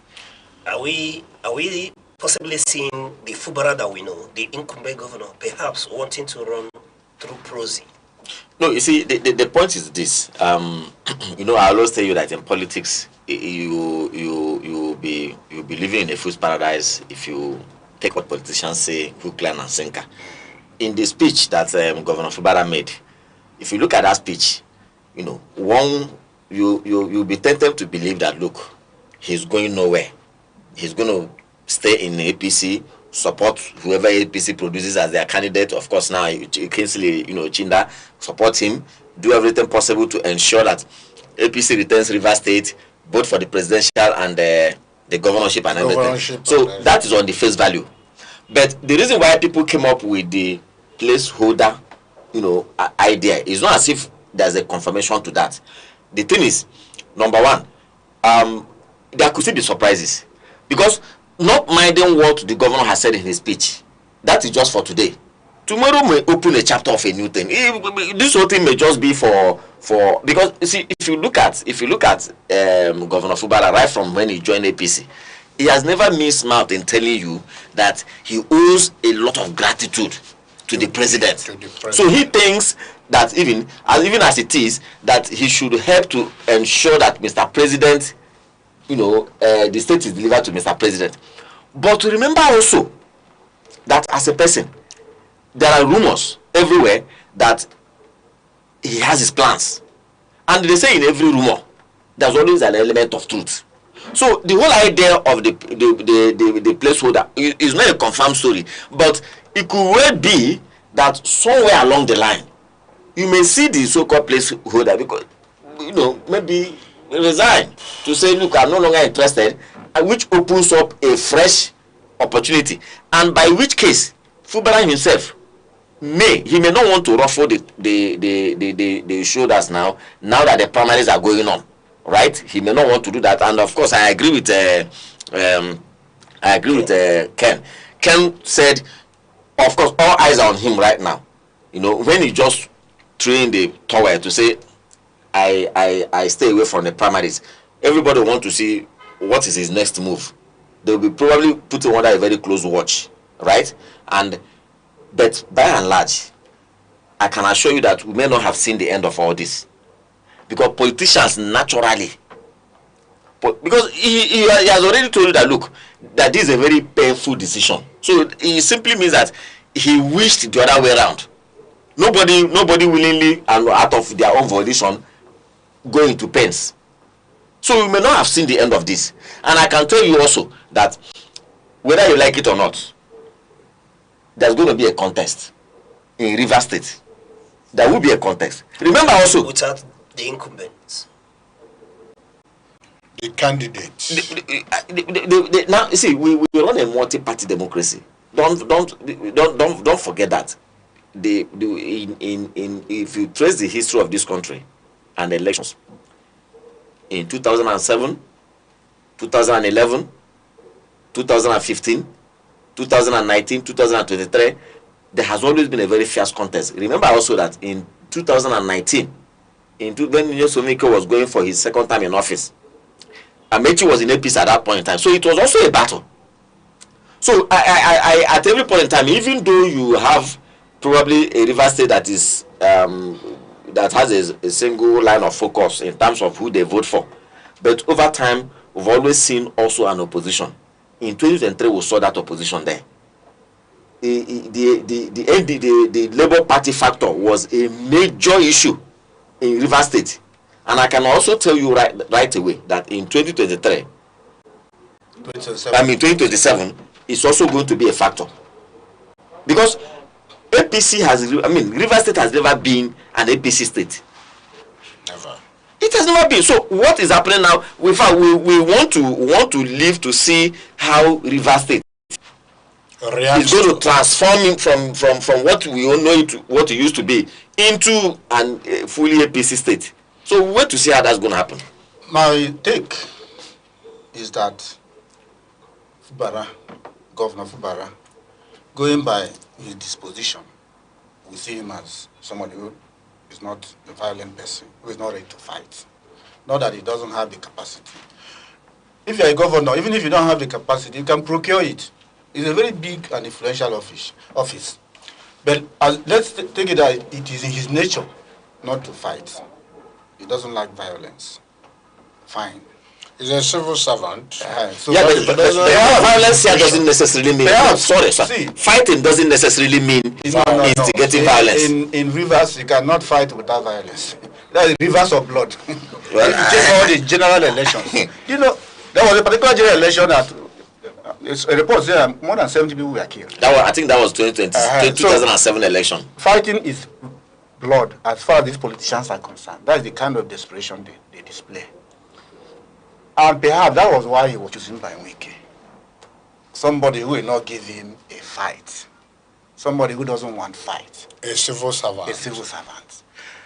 But not even all civil servants are so, calm like that. There are some civil servants who can also give a fight. But the reason he will not... The civil servant may not have the know-how. You can procure it, like I said. Even if you don't know it, you can procure it. You can procure just like we said, who know it. That office is a miniature of the presidency. Even if you don't know it, there are people who are ready to offer you the services. They will be telling you, Your Excellency, let's do this. If you are ready to push them, they will do it for you. So that, but why he will not fight is for the same reason. But he can fight diplomatically. He cannot place himself now to contest governorship. I think he's already content with serving as governor to go. For one term. But for the sake of those following him, remember that there's a whole lot of people. And the ethnic thing we are talking about, you see, Wike has touched so many people. Even in his Ikwere area. Not all of them love him. No. He may lose, and if there is going to be free and fair election, even in his local government, there are people who, look at that local government chairman, is it Ihenwu or something? He's from Ihenwu. So many people are not happy. There are people whose hotels were demolished when he was governor. There are so many things. There are politicians, Sekibo and other people. Remember in 2023, Atiku, a presidential candidate, was not allowed to campaign in Rivers State. So a lot of things, but so Fubara may not want to come out openly, but for the sake of his followers, whose political future will also be sacrificed if he allows the whole thing to go, he may allow them to move to a particular party where they must, because politics is local, is interest. He will allow them to go and dominate and fight for their own political future. That is what I can see. So the Fubara that is holding the ticket of NDC, no, he's not. I don't think he's the placeholder. No, they may choose NDC, they may choose another party, but wherever they choose, in the weeks to come, you will know. Yeah, well, the things will unfold. When you see all his followers going to contest under that party. All right. On that note, gentlemen, we'll go on a short break, and when we return, we'll dig far deeper than we are on this moment. Stay with us. Join us on Arena, Aneke TV's premium current affairs program, where politics, development, and governance come live every Monday, Wednesday, and Friday. We host top professionals and thought leaders who speak their minds on issues shaping Nigeria and the world. It's inclusive, enriching, and absolutely captivating. The roadmap is let's have our environment secured so that investors can come. If you don't know what economic security is, kidnapping will tell you what it is. You kidnap for ransom. Customers are going to get these meters, and like we said, it's at no cost. There are things that dialogue can handle. But when you leave it, you want to use a kinetic approach alone.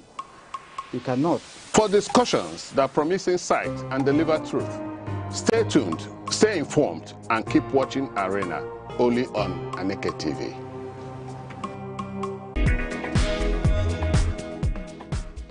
In every generation, there exists a defining force. A force shaped by curiosity, driven by ambition, fueled by possibility. Where ideas evolve into innovation, skills transform into enterprise, and vision becomes impact. Because empowerment is more than progress. It is transformation. The voices shaping tomorrow. The idea redefining possibilities. The generation building the future. Many thanks for staying with us. You're still watching Frontline Africa, where seasoned and veteran political affairs analysts are digging deeper into issues shaping the moment. Gentlemen, why will some of the issues around Fubara? Let's look at it this way. We have a Kingsley Chenda, who has the ticket of the APC, and perhaps we assume he has the blessing of the coalition commander in this instance. And the question is, let's just venture a little bit into conjecture. Are we having another Fubara? Because we are talking about a Fubara that the circumstances around him is such that he may not be able to put up a fight. Are we seeing another Fubara in Kingsley Chenda? Well, do you mean another Fubara in terms of a political godson? In terms of a political godson who would equally be caged like Fubara in this There's no doubt about that. He's going to be a political godson caged. You know, we also know his background. We know how his name has been moving around over land acquisitions in Abuja on behalf of the minister himself, as the commander of the coalition. So allegedly? They are tied together. It is there in the... You mean the footballer that picked form in NDC? No. Chinda. Okay, Kingsley Chinda. Okay. So he's known to be a close ally. But it may not be like we have now. Because he has been a lapdog. It's like somebody who has been a lapdog for a long time. He knows how he works with his master. While Fubara had come from the background of civil service, the meeting was when Wike became governor and picked him. So Chinda may have had a longer relationship with the godfather and may have a smoother relationship, but no less a kowtowing godson. Because Wike, as a person, going by all we know about him, is a bully. He's not going to be any person to sit with, to reason any matter. He gets you to do his bidding. So Chinda may do that. You remember why this Fubara got into trouble with him? Fubara pointed out internally generated revenue. Why is it that every return leaves out this particular amount? Where does this money go? Chinda may not ask that question. To start with, Fubara, being the accountant general, knew the figures. He knew everything. That was why he was able to ask the question.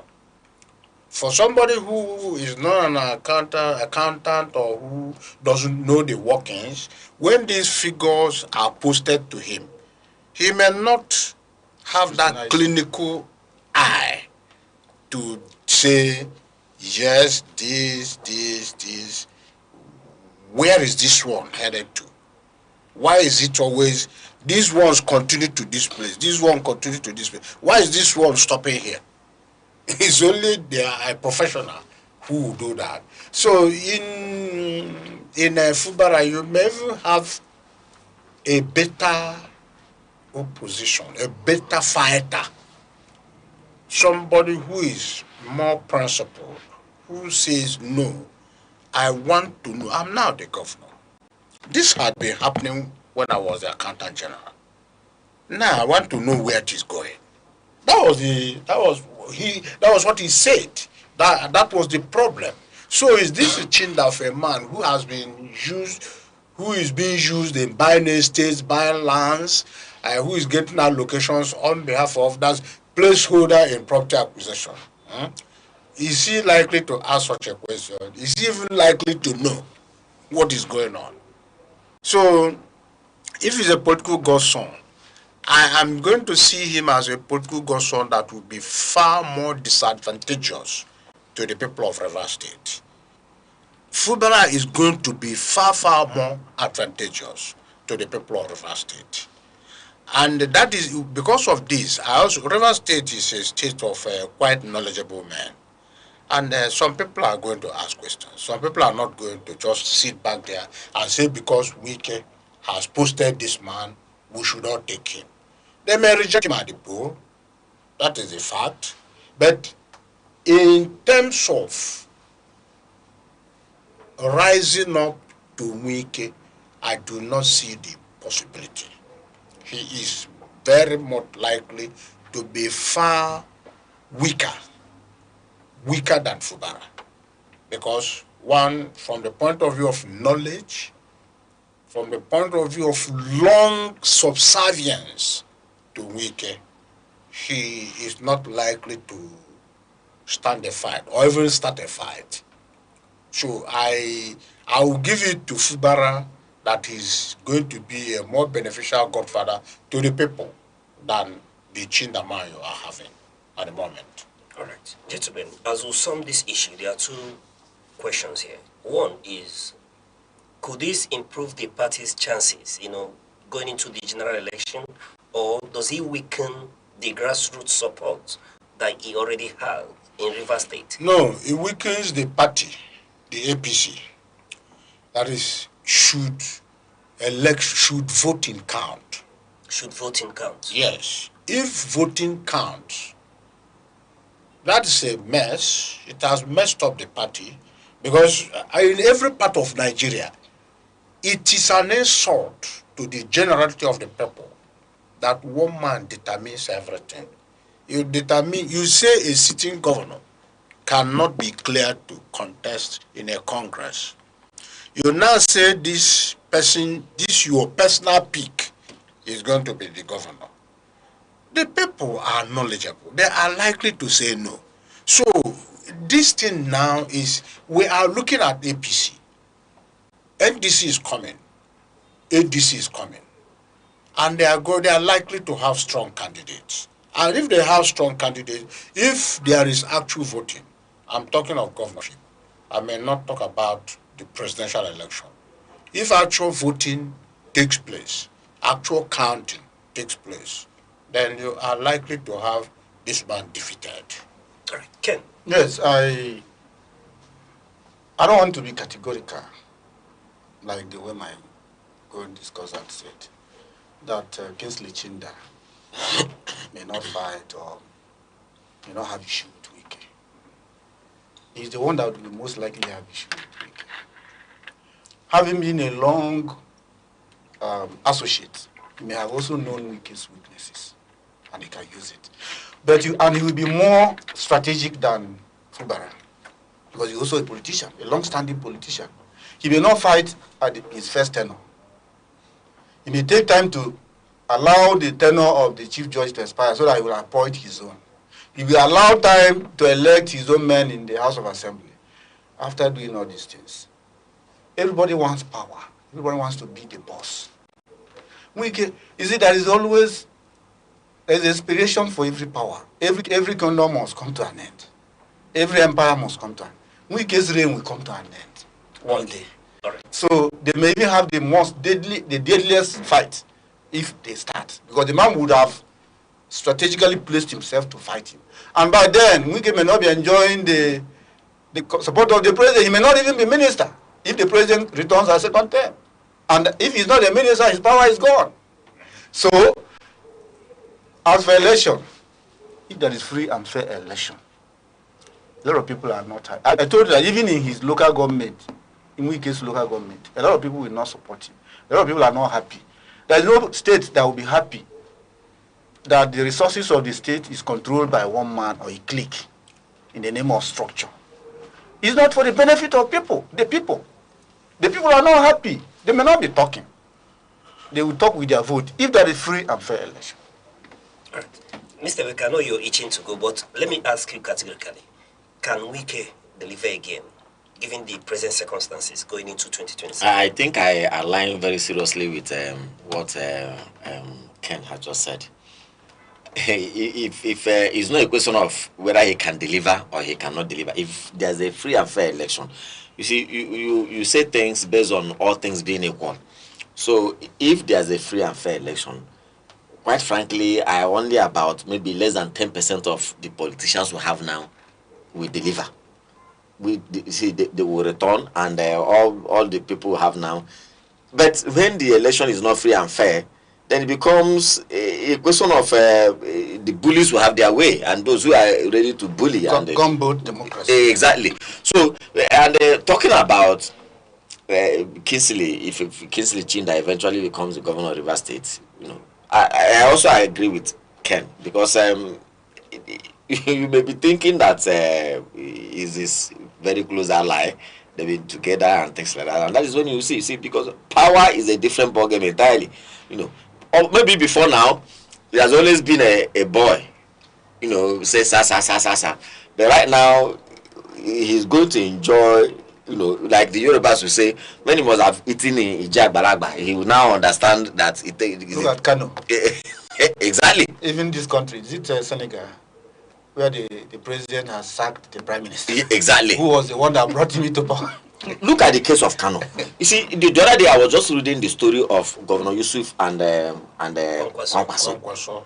You see the huge gap between the two of them, and how Governor Yusuf over time, with loyalty, with commitment, with respect and reverence, attached that he has given to Governor, given to Kwankwaso, and Kwankwaso has come to believe that this is a boy that I have brought up over a long period of who have served me and in whom I'm well pleased. And eventually, when the time I had opportunity to sit on that seat, you can see what we are seeing today. So it's a different ballgame entirely. And usually, when such situations arise, it becomes far more daring. And just like he said, he will learn from the backward that we are seeing now, and probably position himself in a way to say, when the Oga says yes, he will say no. When he says no, we say yes. All right. On that note, gentlemen, we'll go on a short break, and when we return, we'll look at Oyo State as we conclude.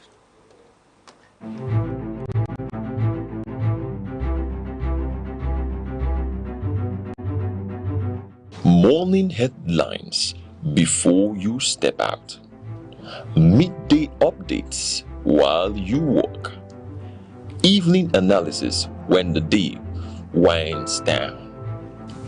Wherever life takes you, Aneke TV keeps you informed, connected, and ahead. Aneke TV. Move with the world. You're watching Frontline Africa. And now, let's move to Oyo State. In a chilling escalation of insecurity in Nigeria's southwest, armed terrorists have abducted school children in Oyo State and have now opened negotiations, dictating harsh conditions for their release. While parents wait in agony and the nation watches in disbelief, this latest school hostage crisis exposes deep cracks in our education and security architecture.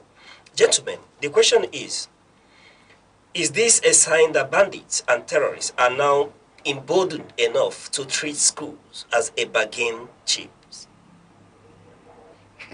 They have been emboldened a long time. You see, since that 2015, when the state sponsored terrorism against the state, they have been emboldened. What you have now were designed for political greed, for political ascendance. And those Sahelians who were brought in, they came and they understood Nigerians that we are quite a comfortable people. We don't want to inconvenience ourselves. We don't have this culture of fighting for ourselves. And we are busy bickering, talking ethnicity, Igbo, Yoruba, Hausa, and the rest of them. So they were having a field day. And you see that there is almost a stamp of governmental authority in it, approving it. Because Nigerians are not even allowed to resist them. In the sense that you are not allowed to keep a gun. But the person assailing you is now has a gun. Then it comes to a situation where they too will become political weapons. And they are also instruments of businessmen, miners, foreign miners, who are using them, who are giving them the guns and ammunition. Now, in the case of Oyo State, I participated in a discussion where somebody was saying that it was designed, it is being carried out to punish the governor of the state, put him in bad light. While some other person holds that it is done to put the president in bad light. Particularly that issue of beheading somebody and then publishing it. The issue of sleeping with the woman, filming it, and publishing it. You now see that it is not just criminality, it is business, it is political. You begin to ask why. Then you look at one of the results. You will saw clips of children flooding out of schools, screaming, bandit, today. Bandits are coming. And they left school. And in so many local governments in that Oyo state, people are no longer going to school. Even the universities, people are fleeing. So, you now see how it has become a political weaponry against opponents. And in this particular case, you don't even know who is fighting who. If you say it is being done against the president, you ask the question, by who? If you say it is being done against the governor, who is opposed to the president? The normal presupposition is that it is by the presidency people who are trying to put down the governor, portray him in bad light, cause him a rejection. But then, to what extent? This governor is in his final term. He's not coming back after 2027. He has done all what the Constitution allows him to do as a governor. Now, is it an attempt by somebody to portray the governor as being from a region that has failed security-wise? Who is doing that? Your suspicion or your finger may go to the strong political opposition. And among this strong political opposition, who is that? So, my own view is that it has gotten so dangerous that Nigerians will now understand that what we saw as initial kidnapping for ransom, which was criminality, graduated from that to business, where it has been reported that businessmen, miners, whether illegal or legal, are using those criminals to flush people away from their villages so that mining would go on. The people in Kwara State said, we were chased away today. Tomorrow we sneaked back and found miners in our places. That is business. Now, it has gone back to 2014, 2015, when the present APC used it to chase away Jonathan. Because then one of their leaders said, we imported people for us to intimidate the government. And when the president was given the graph, the data, these are men who have been positioned to kill people in the north and the rest of them. So it is better you relinquish power. And the man did and left. So we are in a quagmire.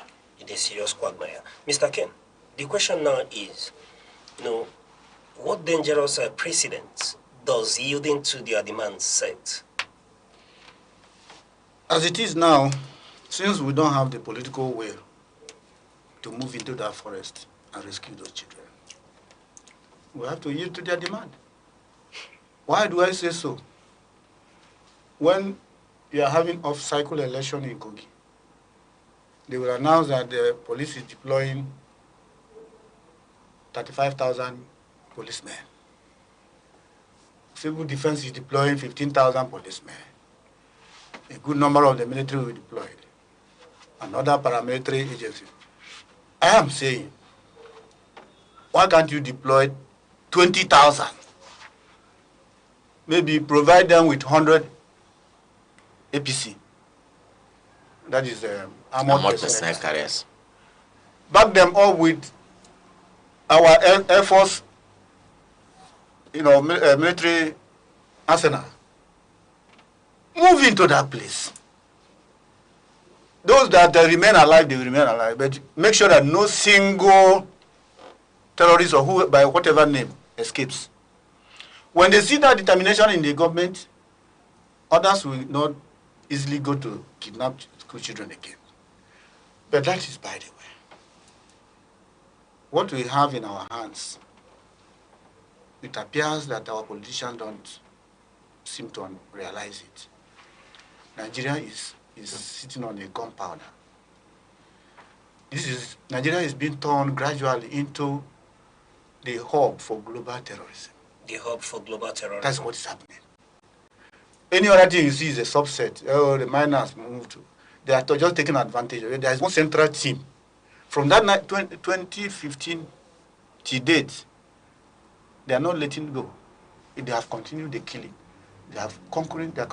Wara, Kogi, Ekiti, Oshun, now Oyo, they move to Lagos, Ogun.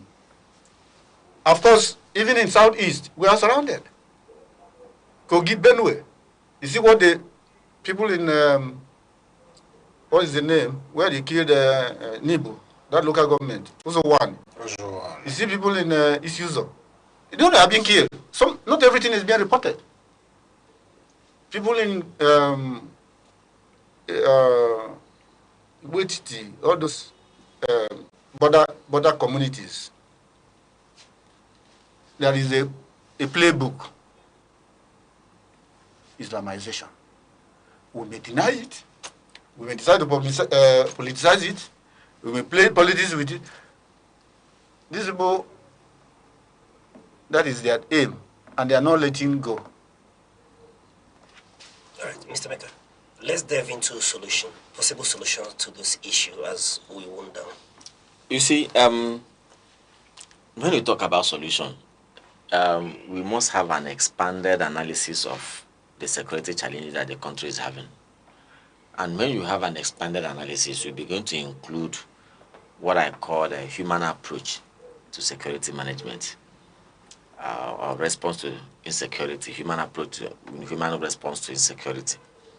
Yes, there are very established cases of pure criminality and criminal intent, in which case you may conclude that even if you bring heaven and give it to some certain individuals, they will certainly also choose to, go the negative way. However, we must also not shut our eyes to the reality on ground that there are too many things that are wrong with this country today. And many of those things that are wrong, many of them are fueling insecurity, whether we like it or not. The current Minister of Defense, General Christopher Musa, when he was Chief of Defense Staff, he had said something.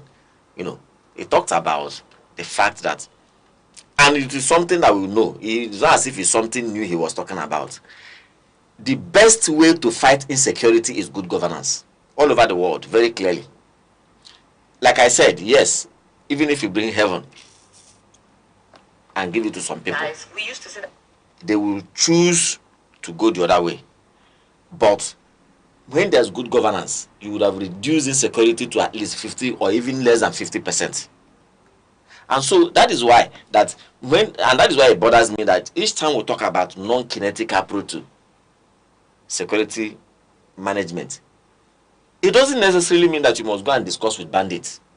It doesn't necessarily mean that you must go and sign agreement with them. It simply means that employ other means that is not force to ensure that, to discourage people from choosing to go the negative way. Yes, you will use force. The military will do what they want to do. Because all over the land today, all over Nigeria today, you will find out that whether it is kidnapping, for business, for ideological reasons, religious reasons, share insurgency, and things like that. The truth of the matter is that the environment is so toxic that to even recruit people, sometimes we wonder, when the security agencies say, oh, so and so number was decimated. I remember during the period of President Muhammad Buhari, Lai Mohammed will always come to tell you this number of terrorists were decimated here. This number was decimated here. This number was decimated here. And every day you begin to ask, if all these thousands of terrorists are being decimated, they're not finish. More are coming. You see, the truth of the matter is that more are coming. you also find out that the terrorists themselves are also recruiting people. And why are they more and more recruiting people? Because we have an army of unemployed youth. In some places, people who are very angry and disenchanted with the country. They say an idle mind is the devil's workshop. So it becomes, these people becomes a ready-made tool in the hands of people with criminal intentions. And we also have greedy people. Exactly. People who have jobs. So but because it's more lucrative, join to be so because the truth is that if you have a situation where people's aspirations are fairly met, those who go to school, those who went to school, they come out from school, and there are opportunities for them to get very decent jobs, those who want to work, those who want to go into business and things like that, I can tell you that to a certain degree, insecurity will reduce. Insecurity will reduce. But a situation where you buy there's injustice everywhere, there's a unfair treatment. Look at politics is coming now. Yes. Politicians is a common thing. It is not new. I'm not the one saying it. Over time we have seen it happen. Security agencies themselves have said so. Politicians are going to arm all kinds of people, use them to intimidate opponents. Then after the election, what happens? They can't retrieve the guns. And they are added to the pool of insecurity in the land. So you can see our problems are many. Gentlemen, that's the much we can take today on the front line. And we've been having this conversation with seasoned veterans, talking about Honorable, referred to as Ozo Ibuneku Ogazimora, Esquire, who is a former Commissioner of Strategy, Culture and Tourism. He's a legal luminary and a public affairs analyst. And also with us here is Ken Ofoma, who is a veteran journalist as well, and a veteran public affairs analyst. And Emeka Odom, who is equally a journalist, development communication expert, and public affairs analyst as well. Gentlemen, it's a pleasure having this conversation with you on Frontline Africa. Thank you very much. Thank you so much for having me. As always, the conversation continues beyond the studio. Stay informed, stay engaged, and keep your eyes on the unfolding stories. And I am Uche Osai. Thank you for watching Frontline Africa. Bye-bye. Every second, the world changes, markets rise, leaders speak, stories unfold.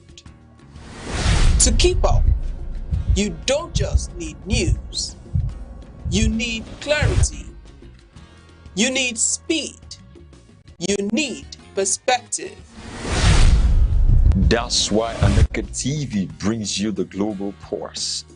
Accurate, reliable, right when it matters most. Aneke TV. Move with the world.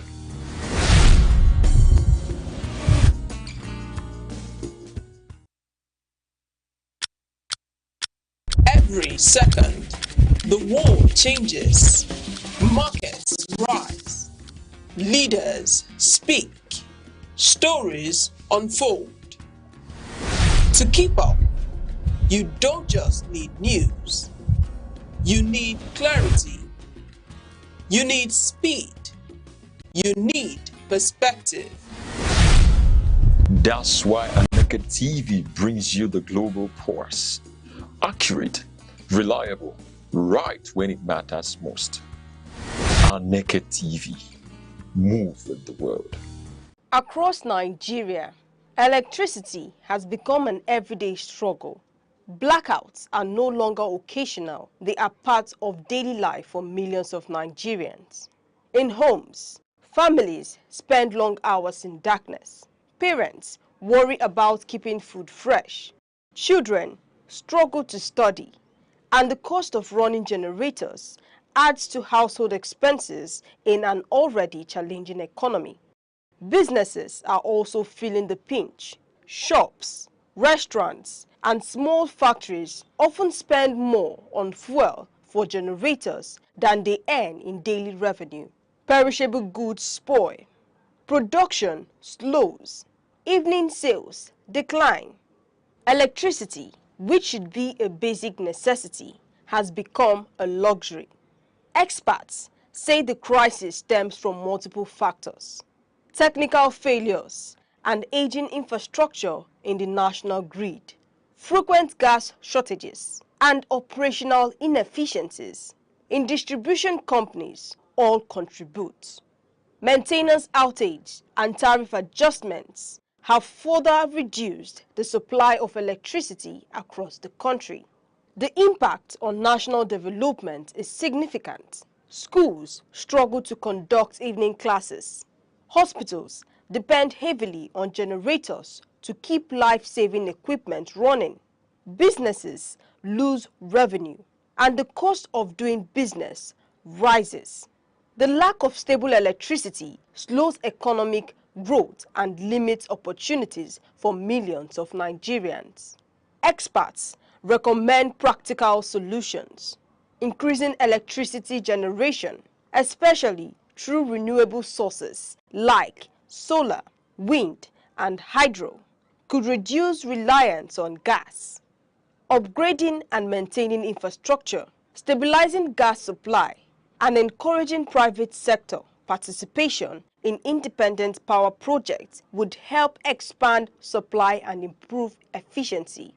Off-grid solutions such as solar panels, mini-grids, and inverters can supplement national supply, ensuring homes, schools, and businesses continue to function during outages. Energy conservation, smart meters, and transparent billing systems can also reduce losses and encourage reliable supply. Some businesses have already combined solar power with backup generators, cutting fuel costs by nearly half. Schools and hospitals using mini-grids continue operations even when the national grid fails. Expanding these solutions nationwide could significantly reduce the impact of blackouts, saving households money and boosting productivity. For now, Nigerians wait for a lasting solution. Stable and reliable electricity is not just convenience, it is the backbone of daily life, economic growth, and national development.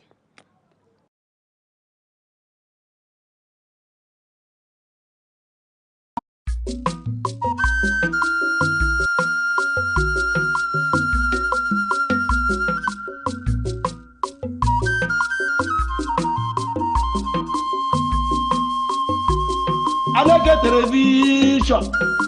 How I get one of the Ogun and I am what you Kuku ma. How Mbo Wabian here, Bube, Mbo Wabatawan here, Bube, Aneke television on the Melo Yamela Madia, in our uncle, in America Putanwa, in our Kozu, in our Kupon, the one Aneke television, the Akes will your man, the one Aneke television, you do man, help the Melo Yamela Madia, who me would have Nanka Bunkai. You might have a girl, if you want to come over soon. You better have you were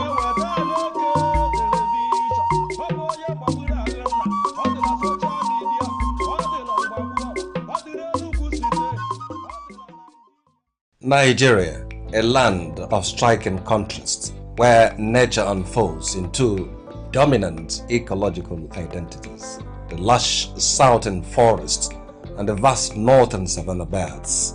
Stretching from the humid Atlantic coast to the dry fringes of the Sahara, Nigeria's vegetation is shaped by climate, rainfall, and human activity.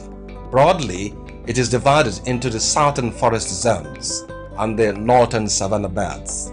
In the south, abundant rainfall gives rise to tropical rainforest, thick, multi-layered ecosystems, rich in biodiversity, towering trees from a continuous canopy, sheltering countless plants and animal species. These forests are not only ecological treasures, but also economic lifelines, supporting agriculture and livelihoods. Closer to the coast, fresh water and mangrove swamps dominate. Here, water and land intertwine, creating unique habitats adapted to flooding and salinity. The mangrove forests of the Niger Delta are among the largest in Africa, vital for coastal protection and marine life. Moving northward, forests gradually give way to the Guinea savanna, a mix of tall grasses and scattered trees. This region supports farming and livestock, forming Nigeria's agricultural heartland. Further north lies the Sudan savanna, where rainfall decreases and vegetation becomes sparser. Life here adapts to longer dry seasons and harsher conditions. At the northern edge, the Sahel savanna marks the transition to the desert. Vegetation is sparse, and survival depends on resilience of both people and nature. However, Nigeria's vegetation faces growing threats. Deforestation in the south and desertification in the north are reshaping the landscape. Population growth, agriculture, and climate change continue to exert pressure on these fragile ecosystems. Yet, hope remains. Across the country, conservation efforts are taking root, from reforestation projects to sustainable land management practices, from the dense forests of the south to the open savannas of the north. Nigeria's vegetation tells a story of diversity, resilience, and responsibility. A story that calls on all of us to protect the natural heritage we share. Every day, the world produces noise, but only a few moments produce meaning. Information is everywhere. Understanding is rare. Because facts alone do not enlighten, context does, analysis does, perspective does. Welcome to Aneke TV, where news is not merely reported, it is examined. Where conversations are not merely held, they are elevated. Where stories are not merely told, they are understood. In governance, in business, in society, in the global arena, clarity is power, discernment is advantage, awareness is responsibility. This is broadcasting with purpose, journalism with depth, programming with intellect. Nigeria, the world, we are live.